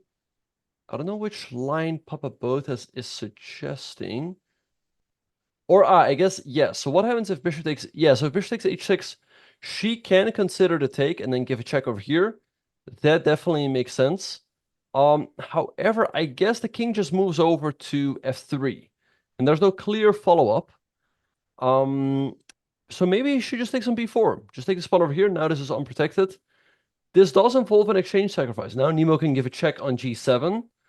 The king steps up and then knight a7 check, which would be checkmate if not for this rook over here. So black would have to take. But then black takes here, and black now has a lot of pawns here. And also is a very active position. So black is doing great here. So let's see if we will see that on the board. NEMO is currently thinking after the move rook to e4, as she has 7 minutes remaining. Yeah, so bishop takes h6 is tempting. You want to take that pawn, but it comes at a cost. The pawn b4 is hanging too then. So let's see what she decides to do here. I feel like bishop takes h6 makes the most sense. But yeah, what else is there? I can't really find better moves than that, honestly. Yeah, somebody's asking in the chat, yeah. Okay, so if bishop takes h6 by NEMO on the board, capturing that pawn. Okay, now let's see what Alexandra is going to do. Again, taking the pawn on b4 looks pretty good, but she has to be ready to sacrifice the exchange. That's not that easy to figure out. So I'd be impressed if she does do that. Let's see if she will, because the trade on h6 doesn't seem to lead to that much. I mean, white recaptures with the rook, and then can quickly... Oh, she does take on h6. Oh no, Alex! She takes the bishop back. She does not take the pawn on b4, and yeah, perhaps she feels like there must be something here in this position, but as you pointed out, king to f3, and where is the follow-up? The king seems more or less safe. Black's king is also going to be attacked, and if there's one thing I don't want to see happen, Benjamin, it's if king f3 happens, and let's say black tries to infiltrate over here, after rook h7 check, there's this cute checkmate on a7 with the knight. This is something you want to avoid at all costs, of course. But if you don't go to c6, you can go to 8th rank, but then you're just running into a lot of checks, and this looks just really scary altogether. And we have to move king to f3 by NEMO on the board, the right move, maintaining the balance. All right, so let's see what Alexandra is going to do here. I mean, rook h7. Okay, so she goes rook g7. Makes perfect sense, covering the 7 rank. And it's quite interesting. Actually, Papa Botez in the chat did suggest this line as well, with a trade on h6 and rook to g8. So either, he's... either he's thinking just like his daughter, or I don't know, the games are not delayed, right? Or are they? No, they should not be delayed, yeah. Because maybe he knows what has been played in the playing hall. Anyway, I'd say if anything, I would still pick black here. Black has a better pawn structure, and also Alexandra has 13.5 minutes compared to NEMO's 6.5. Yeah, the clock is running low for both players. Alexandra playing defensively now, making sure the rook will not enter the 7th rank. I guess she believes that her position must be really good because this knight is stuck defending the pawn on d4. The rook on a2 is for now out of the game, but I have a feeling that you can try to stop any sort of play of black by playing rook a1 simply, because black is probably looking to play rook e1 and try to maneuver around, maybe head to the g file to start giving checks to that king. But yeah, let's see what NEMO decides to play here. But her position is still not so easy to play. You want to push that pawn forward, but you will not get really far as the rook will be in the way. Yeah, the move she just played, rook a1, makes perfect sense. The rook was doing pretty much nothing on the a2 square, but now it's ready to swing back into the game. So let's see what Alexander will do here. Maybe move like f4, setting up a check on g3 or e3. Makes a lot of sense to me. And there's no easy way for NEMO to stop that. So I like to move f4. Let's see if that's what Alexander is going to play. Yeah, it will make a lot of sense. You want to push your passed pawn. The king is in the way, though, and it's going to be pretty difficult to move the pawn much more forward, because as soon as you get to play f4, you will get to play rook g3 check, but after king f2, how to proceed from there? It feels like it's way too slow, and I'm not sure if she will be on time to do anything here.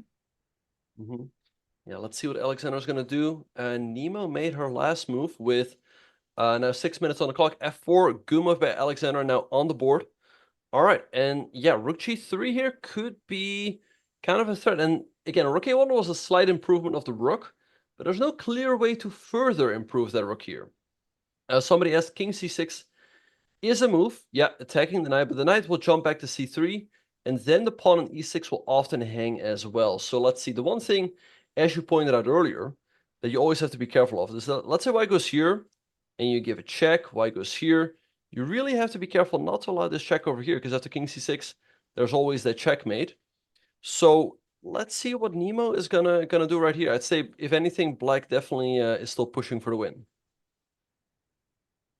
Yeah, you want to try to move that pawn forward more and more, but that king is in the way. It's stopping the pawn very well, and the two rooks are a little bit misplaced. At least if one of the rooks was, let's say, on the second rank, it will be a complete different story. But this rook on e4 has a really hard time reaching the second rank for now, and I think because of that, the winning chances are disappearing of black. Yeah. All right. So let's see what is going to happen. NEMO is getting down to 5 minutes. Alexander still has 30 minutes on the clock. And I don't know. I don't see an easy move for NEMO here. I mean, if you move the knight, you hang the pawn on d4. Yeah, I mean, if you move the rook on h6, then black can just give a check with one of the rooks, rook e3 or rook g3. So this still looks quite problematic for NEMO. I think Alexander still has a good chance to win this game. I think so too. I mean, the computer is convinced that this is going to end in a draw, but I think the opportunity is still there for Alexandra to win this game, but it will require some technique, and NEMO indeed does not have a really easy task to defend this game. She played rook to d1, defending that pawn on d4, which makes a lot of sense so that she can play knight c3 in the next move without losing the pawn on d4. But this does allow her to play rook g3 now and infiltrate into white's position, I think. Yep, rook g3 is a good move here for black. Or maybe a check with the other rook, because I guess white can take the pawn, but the king does feel a little unsafe there. Although I don't quite see how to deliver like a checkmate there. So let's see what Alexandra is going to do. She can give a check, and after king f2, maybe move the rook over to b3 or so.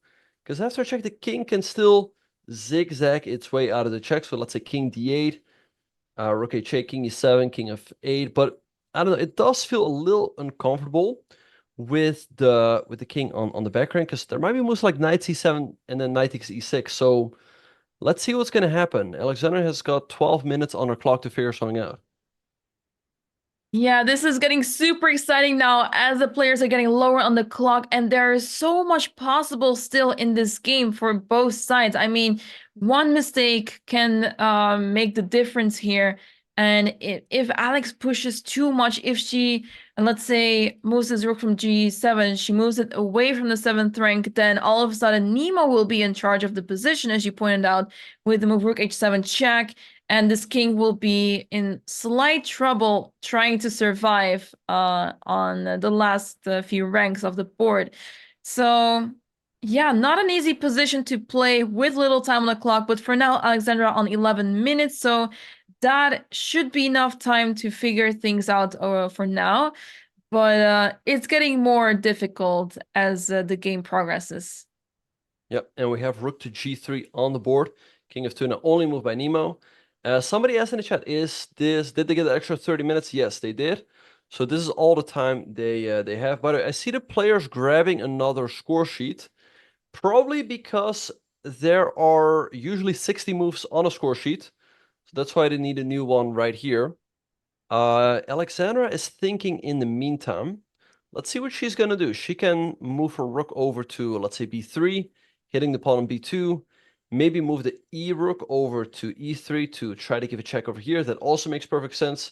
She just has to keep in mind to not go to c6 in case Nemo gives a check on h7. Again, because of the checkmate with knight a7. And she plays rook e3. Great move. Wow. Creating more threats with the rooks. Impressive move played by Alexandra. She is supporting the other rook on the 3rd rank. She's trying to get another check. She's attacking the pawn on h3, trying to create chances for herself because she needs to move that pawn forward if she wants to have a chance to win this game. Rook h7 check now on the board. Now she needs to make sure that she doesn't allow a check with the knight, and that's why she should play king to d8 to make sure she will not run into a check, because that knight can get really scary on d6. Yeah, no, for sure. Or if you go to like e8, then white goes knight c7 with a check, right? So I think you find king d8 by process of elimination. You don't go to c6 yet, and king d8, good move, is on the board. All right, so now expect Nemo. I mean, she can give checks, but again, the king goes to e7, goes to f8, and a g7. So giving checks doesn't work out for too long. The move that looks most natural to me is knight to c7, as white's hitting this pawn on e6, which is quite difficult or more or less impossible to defend. Oh, she gives another check. Okay, I guess king e7 now. Yeah, now the king is just zigzagging and surviving there. I guess king e7, isn't there... Okay, I guess knight d6, you can still go to d7. If anything, you're not running into a checkmate, but it's still quite tricky. It's not easy, and this is why sometimes you have to take risks, because it's difficult to let go of the 7th rank, but Alexandra did it, and look how strong her position is. And she knows that her king is going to survive here. Her king is safe, and she should be in a winning position now. Right, so let's see what Nemo is going to do. I think it's quite likely she'll probably give another check, but then, again, the king goes to f8, so... I don't know, to me, knight c7 definitely looked more challenging. Now, the black king is running out of the checks. The pawn on h3 is hanging. And these rooks on the 3rd rank are going to create some really unpleasant threats. I mean, there's also always rook b3, hitting the pawn on b2, hitting the pawn on b4. So Nemo getting down to 4 minutes on her clock. Alexandra still has 12 minutes. It's looking tough for Nemo here. Yeah, absolutely. This is not easy to defend. I mean, her pieces are quite discoordinated. The rook and knight are trying to work together, but it's not quite happening. The rook on d1 is passive, and there's not much you can do about this because black rooks are so active. You cannot really get past them. So really well played once again by Alexandra. And yeah, let's see what Nemo decides to do here. She gives another check indeed. Let's see where the king goes to. I think to f8, because again, if you go to e8, you run into a check. If you go to d8, that's just a repetition. So I expect Alexandra to move the king to f8 rather quickly. And yeah, there she goes. Good move. King f8 on the board. Now, what is Nemo going to play here? Because another check would allow king g7, and that would make sure that the king is safe over there. And then black can proceed capturing that pawn. And slowly moving that pawn forward down the board. So Papa Boat is once again calling the king walk to f8. Yeah, I do wonder, like, either, it's just a case of, daughter and father thinking alike, or maybe there is a delay going on. Anyway, king f8 is on the board. Maybe a move NEMO can play is rook h4, hitting the pawn on f4. Let's see what Alexander is going to do there. Or, although, actually, I would be surprised if there's a delay, because I'm sure that the players trust each other, first of all. And if there would be a delay, then all of their streams would need a delay as well. And if somebody would forget, then, there's an issue. So I think it's just a case of father and daughter thinking alike. Anyway, let's see what NEMO is going to do. She's in big trouble here. She's got 3 minutes on her clock. And, yeah, the position is looking quite problematic. I guess the interesting question is here, also pointed out by Matthew in chat. What happens with rook b7 actually? Because it attacks the knight. If you retreat to c8, you lose the piece anyway. So I have a feeling that after rook b7, there is some tactical nuance happening here, where these two rooks are so strong, being supported by that pawn. I think you're just going to either get checkmated or allow the pawn to promote. Because you cannot just leave that pawn on h3 all alone. Yeah, I mean, I guess after rook b7, there might be a way for black there to sacrifice the knight. Maybe let's make some moves. Like after rook b7, maybe move like rook b3. And if you take my knight, I give a check over here, checking your king. If you go to f1, I take over here, threatening checkmate. And if you try to stop it, then I go f3, followed by rook g2. So I guess that's why the whole idea of taking the rook is too slow. And NEMO has just played knight to c7.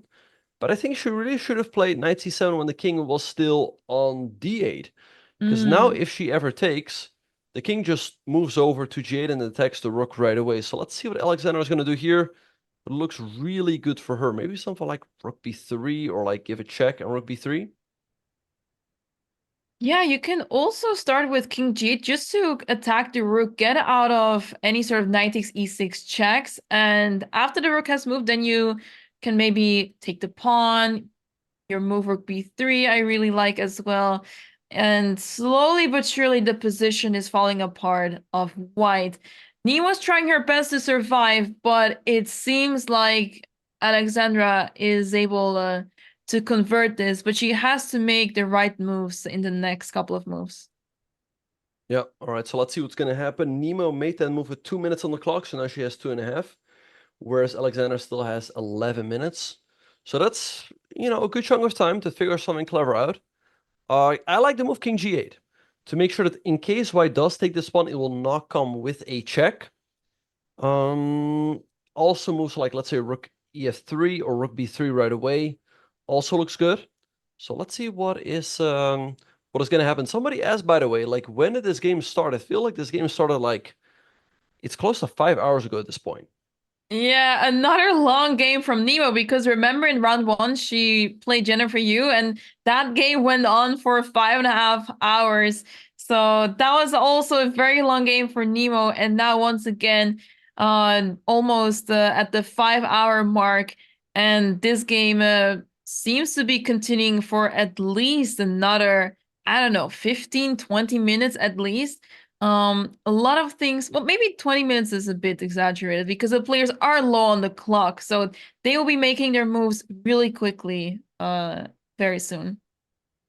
Yeah, and I think we saw Andrea Botez in the playing hall, just walking by, perhaps, showing some support for her sister.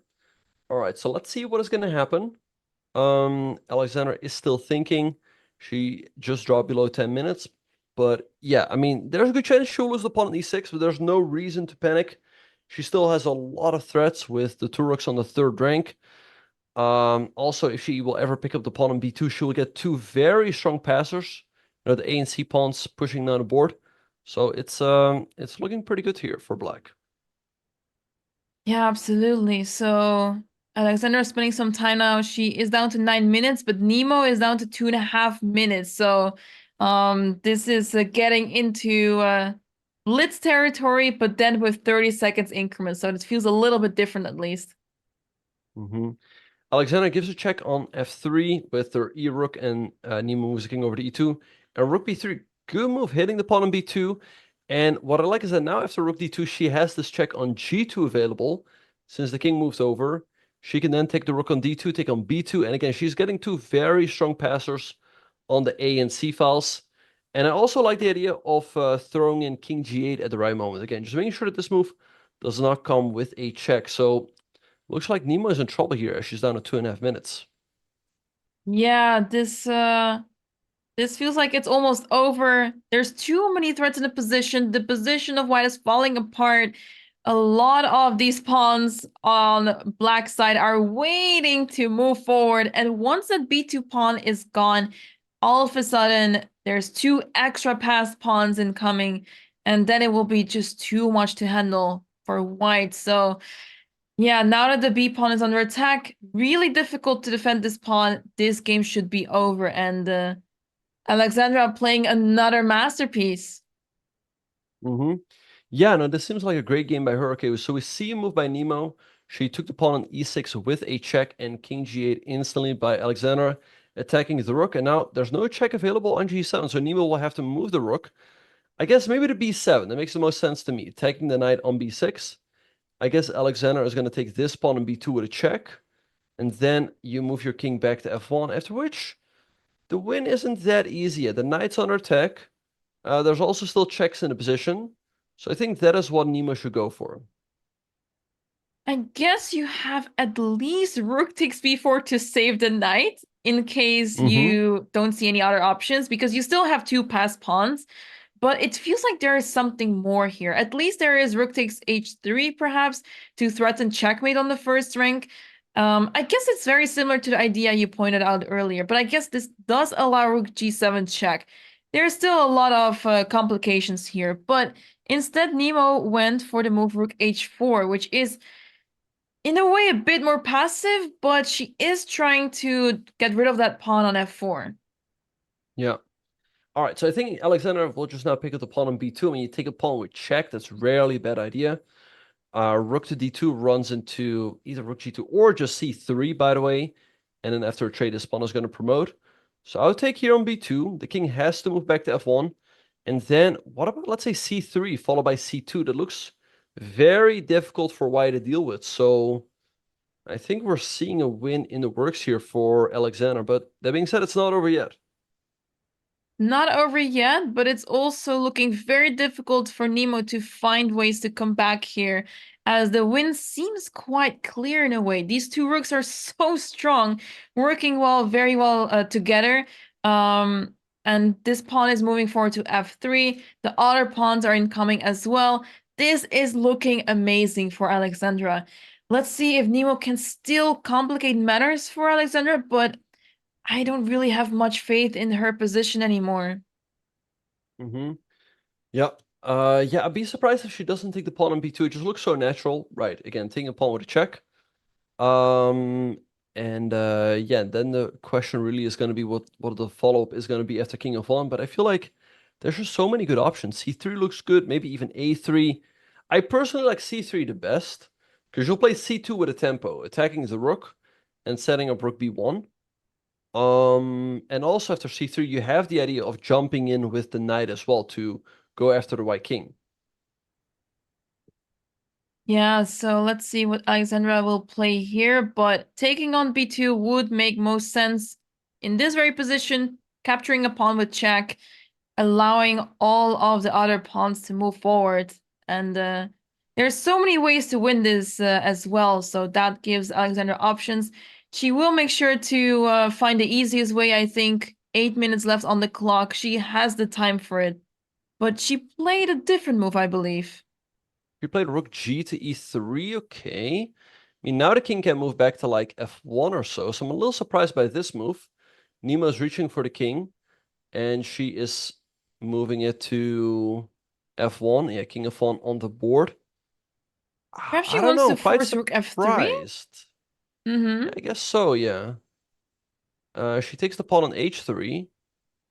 Okay, but now NEMO she can take on f4, or maybe give a check on g4, because if you go to h7 or f7, then there's knight g5.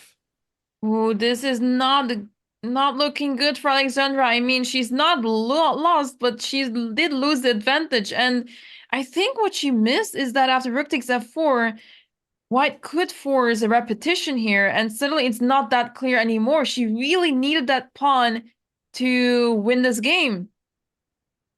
Yeah, no, yeah, exactly. White has some perpetual check mechanisms. In case white takes here, and you give a check, like let's put it on the board. Like let's say you give a check. White might be able to even sacrifice the rook, because white can give a check on f8, give a check on f7, give a check on f6, and if you, yeah, white just keeps checking along the f file. You don't walk out of the checks. So let's see if NEMO will figure this out. She moved her rook to g4, giving a check. And I guess Alexander will move her king to h8. Because if you move the king anywhere else, you're running into a fork. So king h8 is really the only move that makes sense here.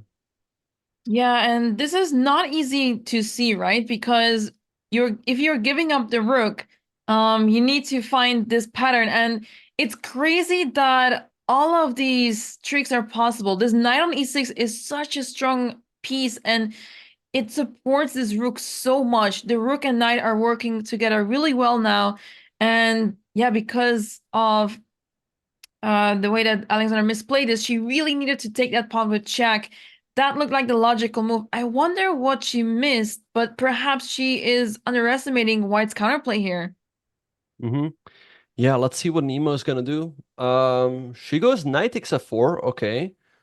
Okay, so let's say rook I think it's just blundering the rook, no? Well, it's blundering the knight. Right. After rook h1, there's rook g1, but then rook f3 check. Right. And then you move your king, let's say to e2, and then you take on g1 and take on f4. That being said, that's not completely over yet, because white does have a pawn and can maybe quickly activate a rook with like rook g6. Oh, that is a tough one. I mean, okay, NEMO is very low on the clock, so mistakes are bound to happen. But this was very important. She had to take that pawn on f4, and that was going to end in a draw for sure. But not easy to spot and see in time trouble. Very complicated position. For such a position, you need much more time. Alexander makes a move. Yep. She gives a check. Okay, Tron on the board. Okay, expect rook g1 by NEMO. It's the only move that makes sense. If you go to e2 to defend the rook on d1, black takes on b2. And then after rook d2, there's again, I guess, c3 or rook h2 winning the rook. Yeah, people are saying it's a good thing Hammer is asleep right now. I wonder, like, maybe Hammer wakes up right now in a cold sweat, like, oh, I wonder how Alexandra is doing. Or, like, I don't know, he's probably going insane if he sees this game. But anyway, rook g1 is certainly going to have to be played here by NEMO, who gets down to 1 minute on her clock. Yeah, this is looking rough. I guess there's still king e2 possible to try to survive, but I guess you just take the pawn on b2. The pawns are crushing it, and the counterplay is disappearing of white. All right, so rook, yeah, NEMO's reaching for the rook. Rook g1 is also the only move. So I am sure it is going to be played. Again, after any other move, you just lose the game. So yeah, rook g1, and there we have it on the board. And now I guess Alexander will give the check on f3, because you pick up the knight on f4. But again, even after that, it's not completely over yet at all, as white still has 1-2 passers. And the knight after an eventual rook g6 is doesn't have many good squares. Yeah. Unfortunate for NEMO, she had one opportunity to equalize the position and make a draw, but she went for this knight takes f4 move. Very tempting because you have a pass pawn. If you have the time for it, it's going to be really interesting here. But now she's in trouble because she is about to lose the knight after rook f3 check. Now it depends on Alexandra. Will she find a move? And she does. She plays rook f3 check. Okay, king e2 here looks like a very logical move. You can also go to g2, but black will take, and then your pieces are all like tied up. So you go to e2 here with white. Black will take on g1. You have to recapture with your rook. And then Alexander will take the knight on f4. That is, I mean, pretty much 100% going to be played. And I guess then NEMO will play a move like rook g6, attacking the knight, which also, again, doesn't have a good square. Yeah, and Tina Pelusa in chat saying, I'm so confused about how I should feel. I'm so happy for Alex, but sad for NEMO. And that's exactly how it feels like watching this tournament, right? Because all these streamers, personalities, content creators, we're all big fans of them, and then all of a sudden they're facing each other, and who are you rooting for then? It becomes so difficult. So it's very relatable. But yeah, it seems like now they're making the moves really fast, but seems like the position is yeah, being simplified now as Alexandra took the knight off the board, and with accurate play, this is completely winning. Yeah, so we have actually all those moves on the board as we expected. Alexander did take on G1 and took on F4, and Rook G6, good move by NEMO, hitting the knight on B6. I guess the move that looks most natural is the move knight to C8, just moving the knight to safety. And I don't know, again, this is still not over, because after knight C8, maybe pawn to B5. If you take on B4, then pawn to B6, and all of a sudden, that pawn is very close to promotion, so... I don't know. This one is not at all over. Yeah, the knight is in trouble. And of course you want to make sure that you can hold on to that knight. I guess the move knight d7 also doesn't really help matters too much. At least after e6, you can stop the pawn temporarily with rook e4 check, so that pawn is not moving forward. But after knight d7, there's also rook d6, and yeah, it feels quite uncomfortable. You want to make sure that you have a better spot for that knight. I wonder if maybe we can use some of the pawns to sacrifice it and then give the knight access to one of those squares where the pawns are currently on. Yeah, you can play a move like, let's say, c3 or a3, and then in case white takes, you get the c4 square for your knight. It will be more active there, but yeah, you are giving up another pawn. To be fair, you're also creating another passer for yourself. So none of those moves are easy. Papa Botes is pointing out the move knight c8 in the chat. That move looks quite natural to me as well, and since Papa Botes pointed it out, I guess that's the move Alexander will probably go for. And then NEMO might go for the move b5, as b6 could be coming very quickly. So let's see what's going to happen. Right now, NEMO has 1.5 minutes on her clock, and Alexander still has 7.5. Yeah, it's getting very interesting as the players are getting lower on the clock. The game keeps going, and as Papa Boats mentioned in the chat, knight to c8 has been played. I think if we are wondering what Alexandra is thinking, I think we should just ask Papa Boats. He knows best. He knows exactly what Alexandra thinks about. So we should just ask him for consultation. What is the move that Alexandra is thinking about here?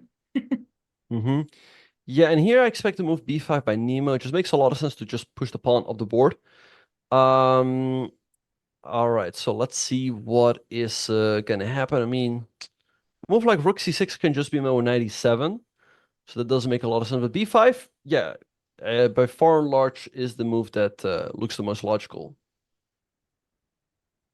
Yeah, so let's see how Alexander's going to face No, b5, we have but rook instead... a6 instead, but that looks way too slow. I mean, you can pick up the pawn on a4, but you shouldn't really care about that pawn.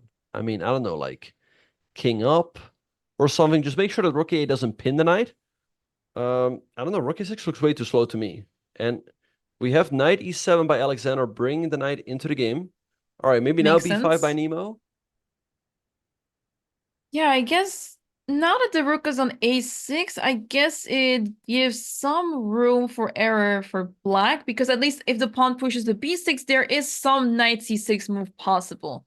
Not saying that that's the way to defend, but it feels like at least there's something. You have some time with black.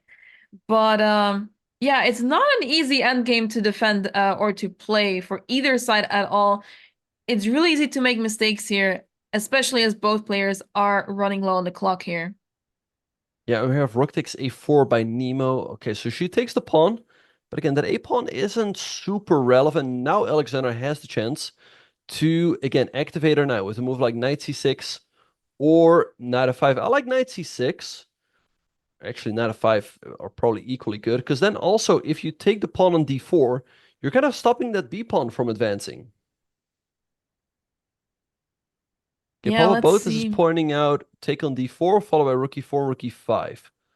Also makes sense. It makes a lot of sense, but I wonder if black has a time for this. I feel like both players are really underestimating the potential of this B pawn. Like on the last couple of moves, the pawn really should have been pushed.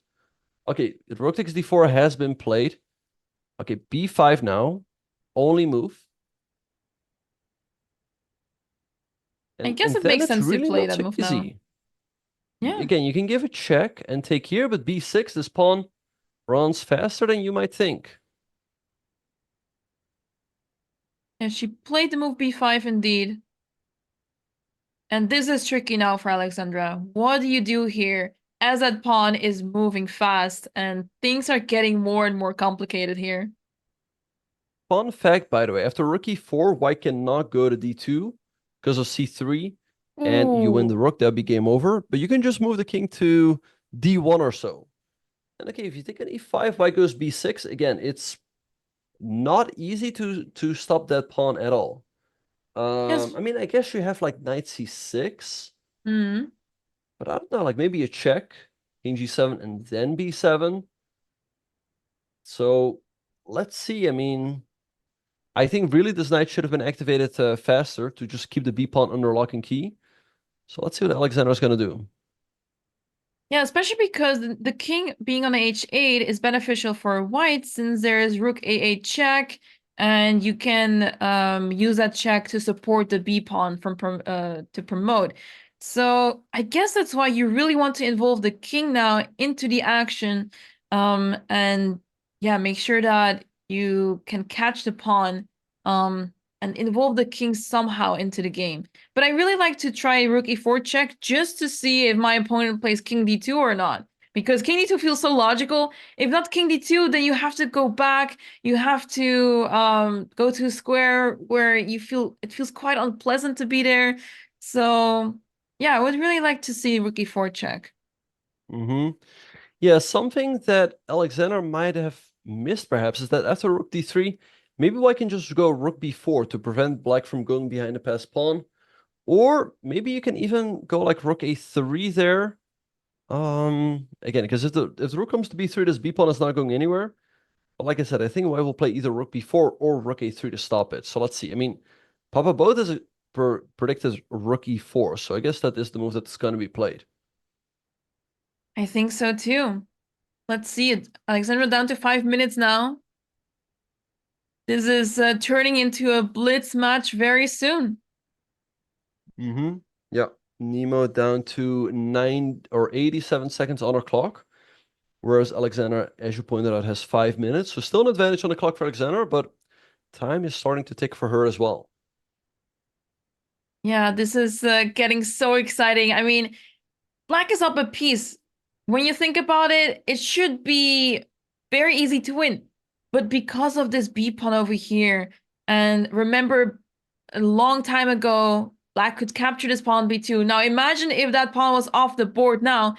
Life will be so much easier for black because of the passed c pawn here, the passed d pawn, but now the pieces of black are a little bit discoordinated, and because of that, the rook on d4 is a little stuck, the knight cannot contribute too much, and this king is pretty much out of the game. So a lot of opportunities here, a lot of chances for NEMO to draw this game. But let's see it, because the players are getting low on the clock and mistakes are going to happen one way or the other. Yeah. All right, so let's see what Alexandra is going to do.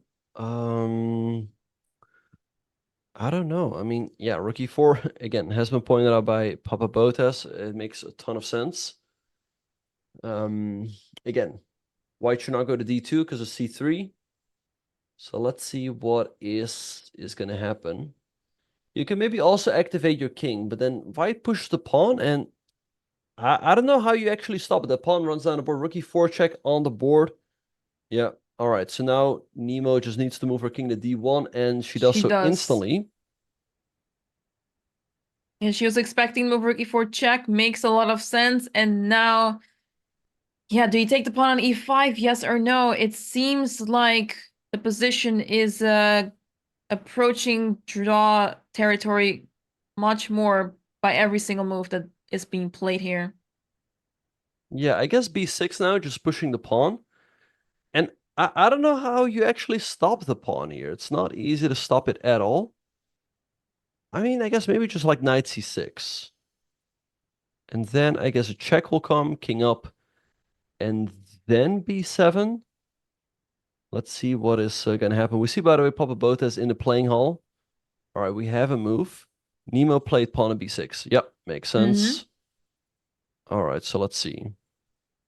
I guess the knight will be sacrificed for the pawn. Black will have those 2 pawns against 1 pawn, so black can still try to push for a win, but it's very difficult because this king is right there to stop the pawns, and usually 2 versus 1 rook endgames are drawn rather easily. But still, anything can happen. Technique is still required, and we already have seen NEMO defend a rook endgame down a pawn, I believe. So in round 1, that is. So yeah, she's the experienced one here. She made it happen. So let's see if she can do it once again. Yeah, all right. So let's see what's going to happen. I mean, to me, knight c6 looks very logical. Just bring the knight over, covering the b8 promotion square. And then I guess maybe white should give that check first, because if you push the pawn right away, there might be rook e8. Well, I guess there's rook here. Anyway, you know what could happen after, let's say, rook e8? White could go, let's say, rook a6. Let's say knight b8. White goes rook d6. Picks up this pawn over here. Black goes here. White goes here. Black takes here. White takes here. Black takes here. And we're here for another half an hour. Rook and knight versus rook endgame. One of the...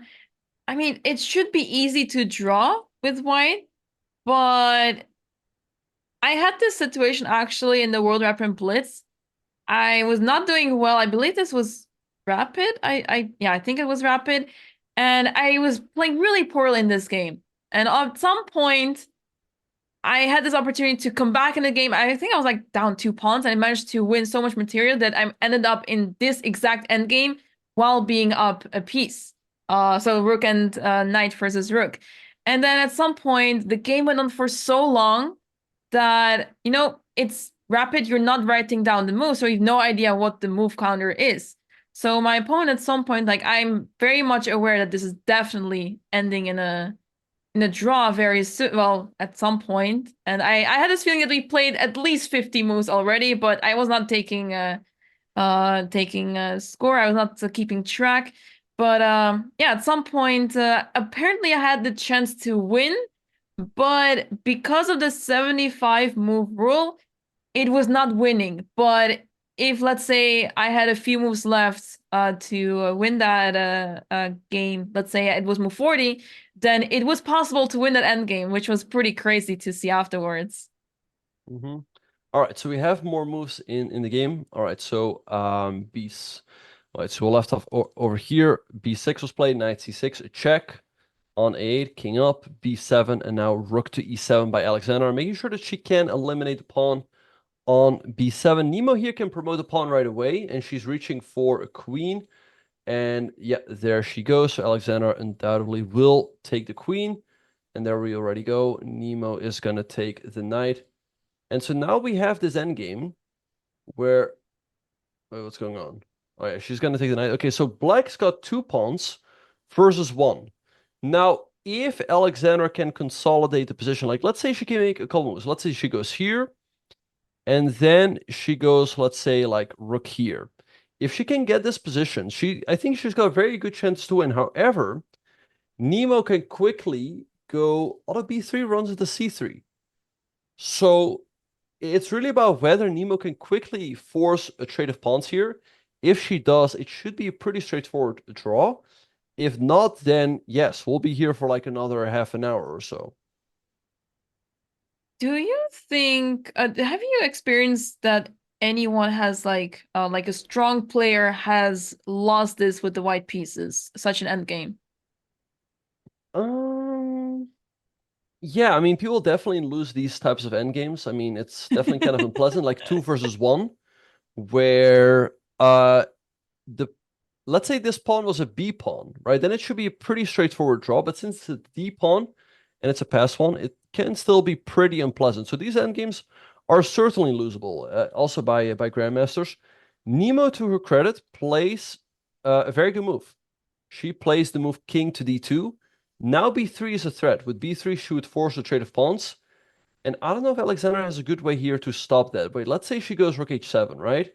Then b3 runs into a check, and she actually wins. Because king here, check, and then you pick up this pawn over here. Like, let's say king here, you take, and this king and pawn in game is winning. But apparently white draws after rook h7 with the move king c3. And if check, king up, check here. I mean, NEMO still has to find some accurate moves, but if she does, then she should be on her way to draw. I mean, I don't know. To me, this move looks quite natural. Mm-hmm. Yeah, I guess maybe she wants to involve the king with king e5. That would also make sense. But after king e5, king c3, you're not really making much progress like that. So yeah, I really like your move rook h7. Let's see what Alexandra decides to do here. We had a question in chat asking about why are they writing down their moves? What's the point?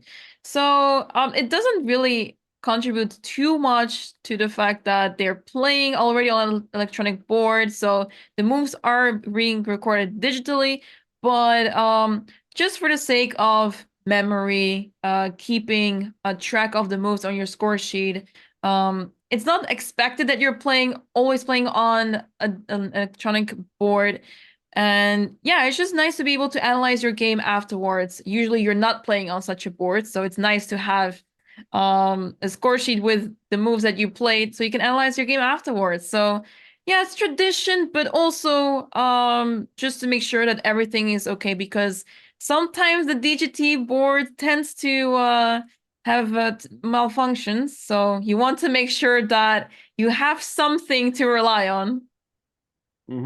Yeah, and also Papa Botes is pointing out they need to write down the moves if they want to claim a threefold repetition or the 50 move rule. Yep. However, they can also check the live moves, right? To check if there was a repetition. Anyway, rook h7 was played right now. Now let's see what NEMO is going to do. King c3 apparently is a good move. But on after king c3, maybe then Alexander can play like rook h4 to stop this move. Again, it just all depends on whether NEMO can get that pawn trade in. If she gets that pawn trade in, it's a very clean draw. If not, it's a very unpleasant defense. Yeah, this is not easy. As you pointed out, this pawn on d5, since it is a passed pawn, it feels much more challenging because usually you try to trade off one pair of pawns with white and then fight against the other pawn and defend it very easily. But now that this pawn is already a passed pawn and b3 is in many positions just simply a bad move, it's not that easy to defend. But I guess this king is looking for cover for now. And it's not really easy to put this king on a safe square to not get checked all the time. Right. All right. So king c3, good move by NEMO on the board. And yeah, she wants to go king to d4. So we see Alexander going king to e5 to stop that. And now I think we will see NEMO giving a check on e8 because there's no good way out of the checks. Like rook e8, king d6, rook d8, king, let's say c5. And yeah, there we go. Rook e8 check on the board. Okay, so rook here. Yeah, I don't see a good way for black to keep the game going here. White just keeps checking. And if you ever block with like rook d7, I think white can just take and play b3. As there takes, white is just in time to grab the opposition. Yeah, we have king d6, rook d8, king c6, rook c8. I think is going to be played. We're currently on move 87, everyone. So I believe NEMO's first game was the longest one, which was about 90 moves. So they may be crossing that move mark very soon. So let's see if this game will hit 100 moves. Yeah, let's see what is going to happen. Okay, king c6. NEMO is thinking. Again, if black can, let's say, if black has the move here and gets to stabilize the position, she has a good chance to win. But NEMO plays very good defense here. Rook c8 check. King So Alexander's going to do again. Rook c7, white can trade and play b3. There will be a draw instantly. And okay, king b5, king d4 doesn't lead to anything as well. So I think Nemo will just hold the draw here. Maybe king d7. Then I guess rook anywhere. Rook a8 or so. Hashtag Kevin. What is Kevin? Not sure. Nemo is a WGM. Yeah. All right. Let's see what. Yeah, she has shown such great defensive play in this game. I mean, she was losing on multiple occasions, but she still came back and made it so difficult for Alexandra. So hats off to both of them. But they're now in a very drawn endgame. And let's see if Alexandra will try to get out of all these checks. I think she will play Rook e7 now. And she does. Yes, but now I think Nemo can just trade and play b3. And after take, king d6, king c3, king e5, king d3, Nemo is just in time to get the opposition. And I think she's looking at it. She's calculating, making sure that it is a draw. I think she'll go for it. Yeah, I think so too. Or maybe it's too tricky. She's low on the clock and you have to calculate all of this, but I think it's a pretty clear draw there. Right.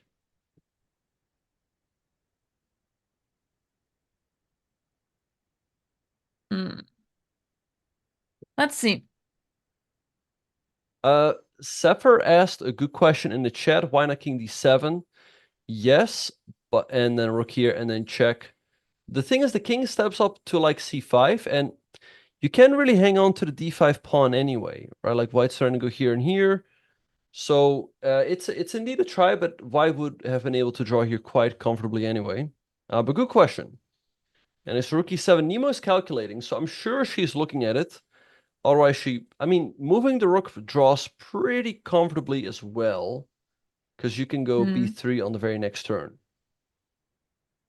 I guess to make sure that, you know, it's quite a lot of headache to deal with a rook endgame down a pawn. Why not just simplify? If the draw is right there, just play b3 on the next turn, and then trade off one pair of pawns, and that pawn d5 is not going to make it across the board. So I think Nemo will trade the rooks. Oh, she didn't. She doesn't. She goes rook h8, which is fine. Just wanted to point out, I thought like white can just, let's say, go b3, but b3 actually is quite tricky because black can often take. And if you recapture, there's still rook c7 to cut off the king. This might be a draw, but you know, still some work required. A move like rook h8 is often good here to like give checks from the side. Anyway, we see rook h8 by Nemo. Also should be a good move. Now, in case the king steps up, she can always give some checks. Maybe king d6. This check over here seems pretty good. Maybe what Alexander can do here is go like king d6 or so. And in case of a check, now go to e5. Because at least for the moment, there's not a check.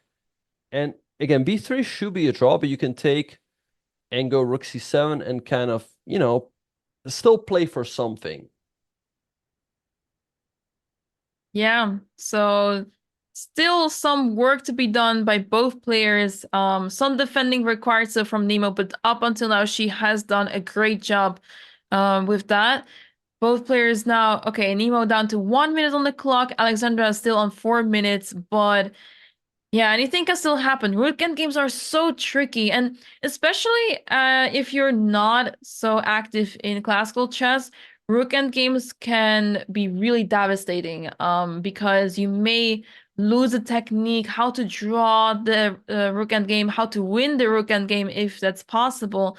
And because I feel like, I mean, Nemo hasn't played so much classical recently, so it may be much harder for her to try to draw this. So let's see how she will do that in this game.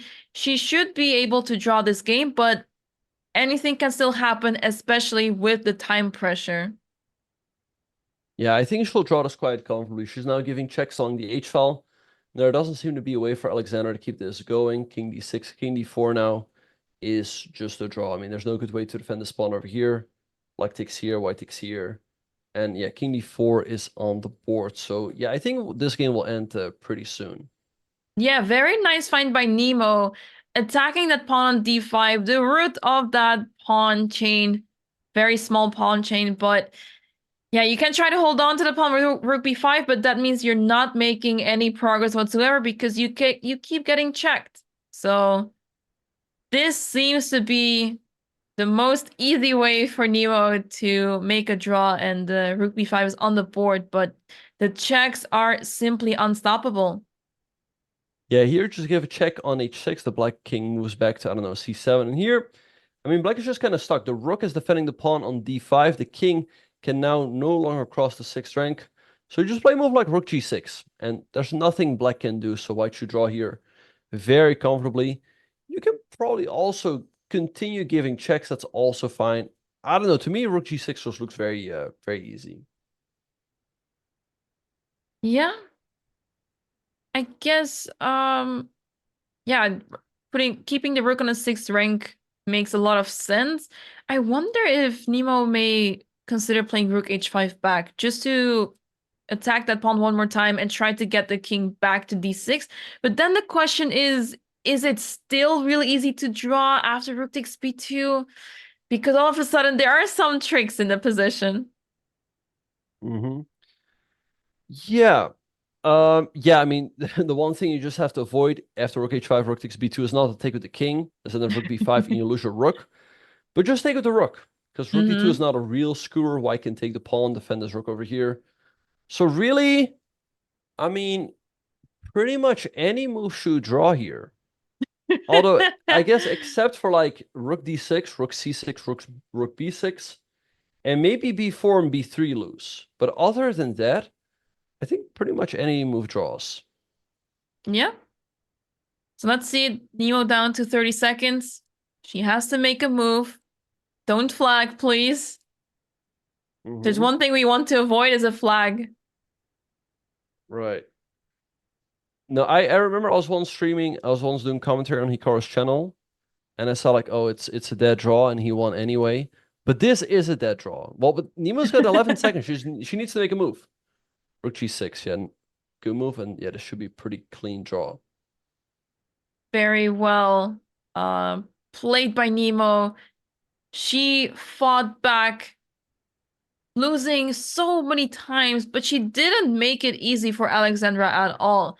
It wasn't so clear as it may seem like from looking at the evaluation, from looking at it with the computer. The computer, everything looks easy. It looks like chess is solved when you look at the engine, but it's not that easy when you are playing without any assistance, and the players have done such a great job. And this game was quite spectacular. Yeah, no, I think, both players deserve a lot of praise for this game. It was a really hard-fought game. I mean, Alexandra played some really good chess. She found a lot of great ideas, and then she was very close to win. But NEMO defended super well, found some great resources, and was able to fight back. So, yeah, I think overall, just a really well-played game by both players. I guess the one move that is unfortunate that Alexandra missed it was the move rook takes b2. It was a check, capturing that pawn off the board. But I have a feeling that she was confident in the move that she played, and she did not expect perhaps that there were chances for her opponent to make a comeback. It was really difficult to to find all of these moves, and her move also made some sense. So yeah, sometimes it's your tunnel vision, you're focusing on one idea, and that's why the other idea, which should make much more sense, is suddenly disappearing from your vision. For sure. And yeah, sometimes winning positions are just the hardest to win. Like, you see so many possibilities and it's just hard to choose one. So, and you also have to keep in mind they have been playing for like 4 or 5 hours. So yeah, it's not easy. It's not easy. And yeah, but overall I think both players played really well. And yeah, we can only look forward to the battle tomorrow between Alexandra and Andrea, as I think this one is just headed for a draw. I don't think anything really can happen here. King b7, by the way, was played, and now rook d6 by NEMO. and this is just going to accelerate the end. Yeah, what is interesting is also that Andrea will have a great advantage tomorrow. I'm sure she will decide to show up. I know she said she wouldn't, but I think she will show up tomorrow. But since the game is in the morning, Andrea will have quite the advantage there. She has been resting all day. She even went on a hike, whereas Alexandra has been playing for now more than 5.5 hours. She still needs to get dinner. She still needs to rest. And preparation will not be quite a lot as the game starts tomorrow, 11 a.m. Local time. Yep. All right. So rook d6 has been played by NEMO. She's going to pick up the pawn on d5. The one thing you just have to keep in mind is after rook takes b2, do not take with the king, as then there's rook d2. You get skewered, and the c pawn will decide the game. But you can just take the rook, and then after rook d2, you can take the pawn on c4. And I think we might see something like that, where they just play it out until the bear kings, which is very symbolical for this game. They really fought until the last I don't know, last something. What is it, Anamaya? You mean the move number? No, there's probably an expression. They fought until the last. Breath or something. Breath, I guess. Yeah. It gets confusing when you think of English expressions and Dutch ones. You know, Louis van Gaal is famous for mentioning Dutch expressions, but then literally translate to English, and it sounds very strange for those that are not Dutch. So. I guess, I mean, you could say fighting until the end, or like fight until the last moment. But yeah, I'd say like fighting until the last breath. I like that one. Anyway, we have all of those moves on the board, and a draw has been agreed by Alexandra and NEMO. Wow, what a fight. What a fight. Very well played by both girls. Symbolically, both players ended the game on move 100. The game ended on the move 100, and yeah, what a fight by both players. Both of them are smiling. They know exactly what happened in the game. They know that there were so many chances, there were so many things that happened, and it all resulted in a draw after 5 hours and 40 minutes. Wow, what a game, chat. What a game, yeah. But I think in the end, a draw is a pretty fair result, although Alexandra must be feeling disappointed. She must have felt that there were some great chances to win. I think really that moment where she could have played rook takes b2 was a pity. It looked like a natural move and a good one. But overall, yeah, NEMO put up some really good defense. So yeah, credits to her as well. She found some really good moves to make it as difficult as possible for Alexandra. So yeah, I think we just witnessed a great game here. Absolutely. I mean, Alexandra had a couple of chances to win the game, but it was not very clear. The position was quite complicated. She managed to win the knight, but after that, it was still very difficult to convert that. Being up material and being in a winning position is one thing, but actually winning the game is a whole other story. And NEMO defended so well, and she really deserves a lot of credit for that, because this is not easy. It's so easy that when you are in a lost position to simply crumble and lose a position in a couple of moves, just because it's just really difficult to play in a lost position. But NEMO played really well. She held on for so long. Another long game for her, so she deserves some rest now. And yeah, I guess they're having some after post-mortem interview. So yeah, it's always nice to have like the reactions right after the game, especially because all the other games have finished, so they have the opportunity to do that now. But yeah, to catch the feelings of the players right after the game is amazing to be able to get that on camera.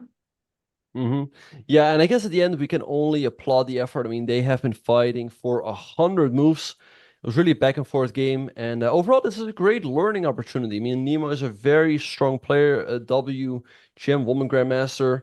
So I think these games will help Alexandra get better, and I'm sure she will only come back stronger. Absolutely. Make sure to check out the command ask and playtest everybody, because BotezLive is looking for more playtesters for the chess video game that Alexandra is working on.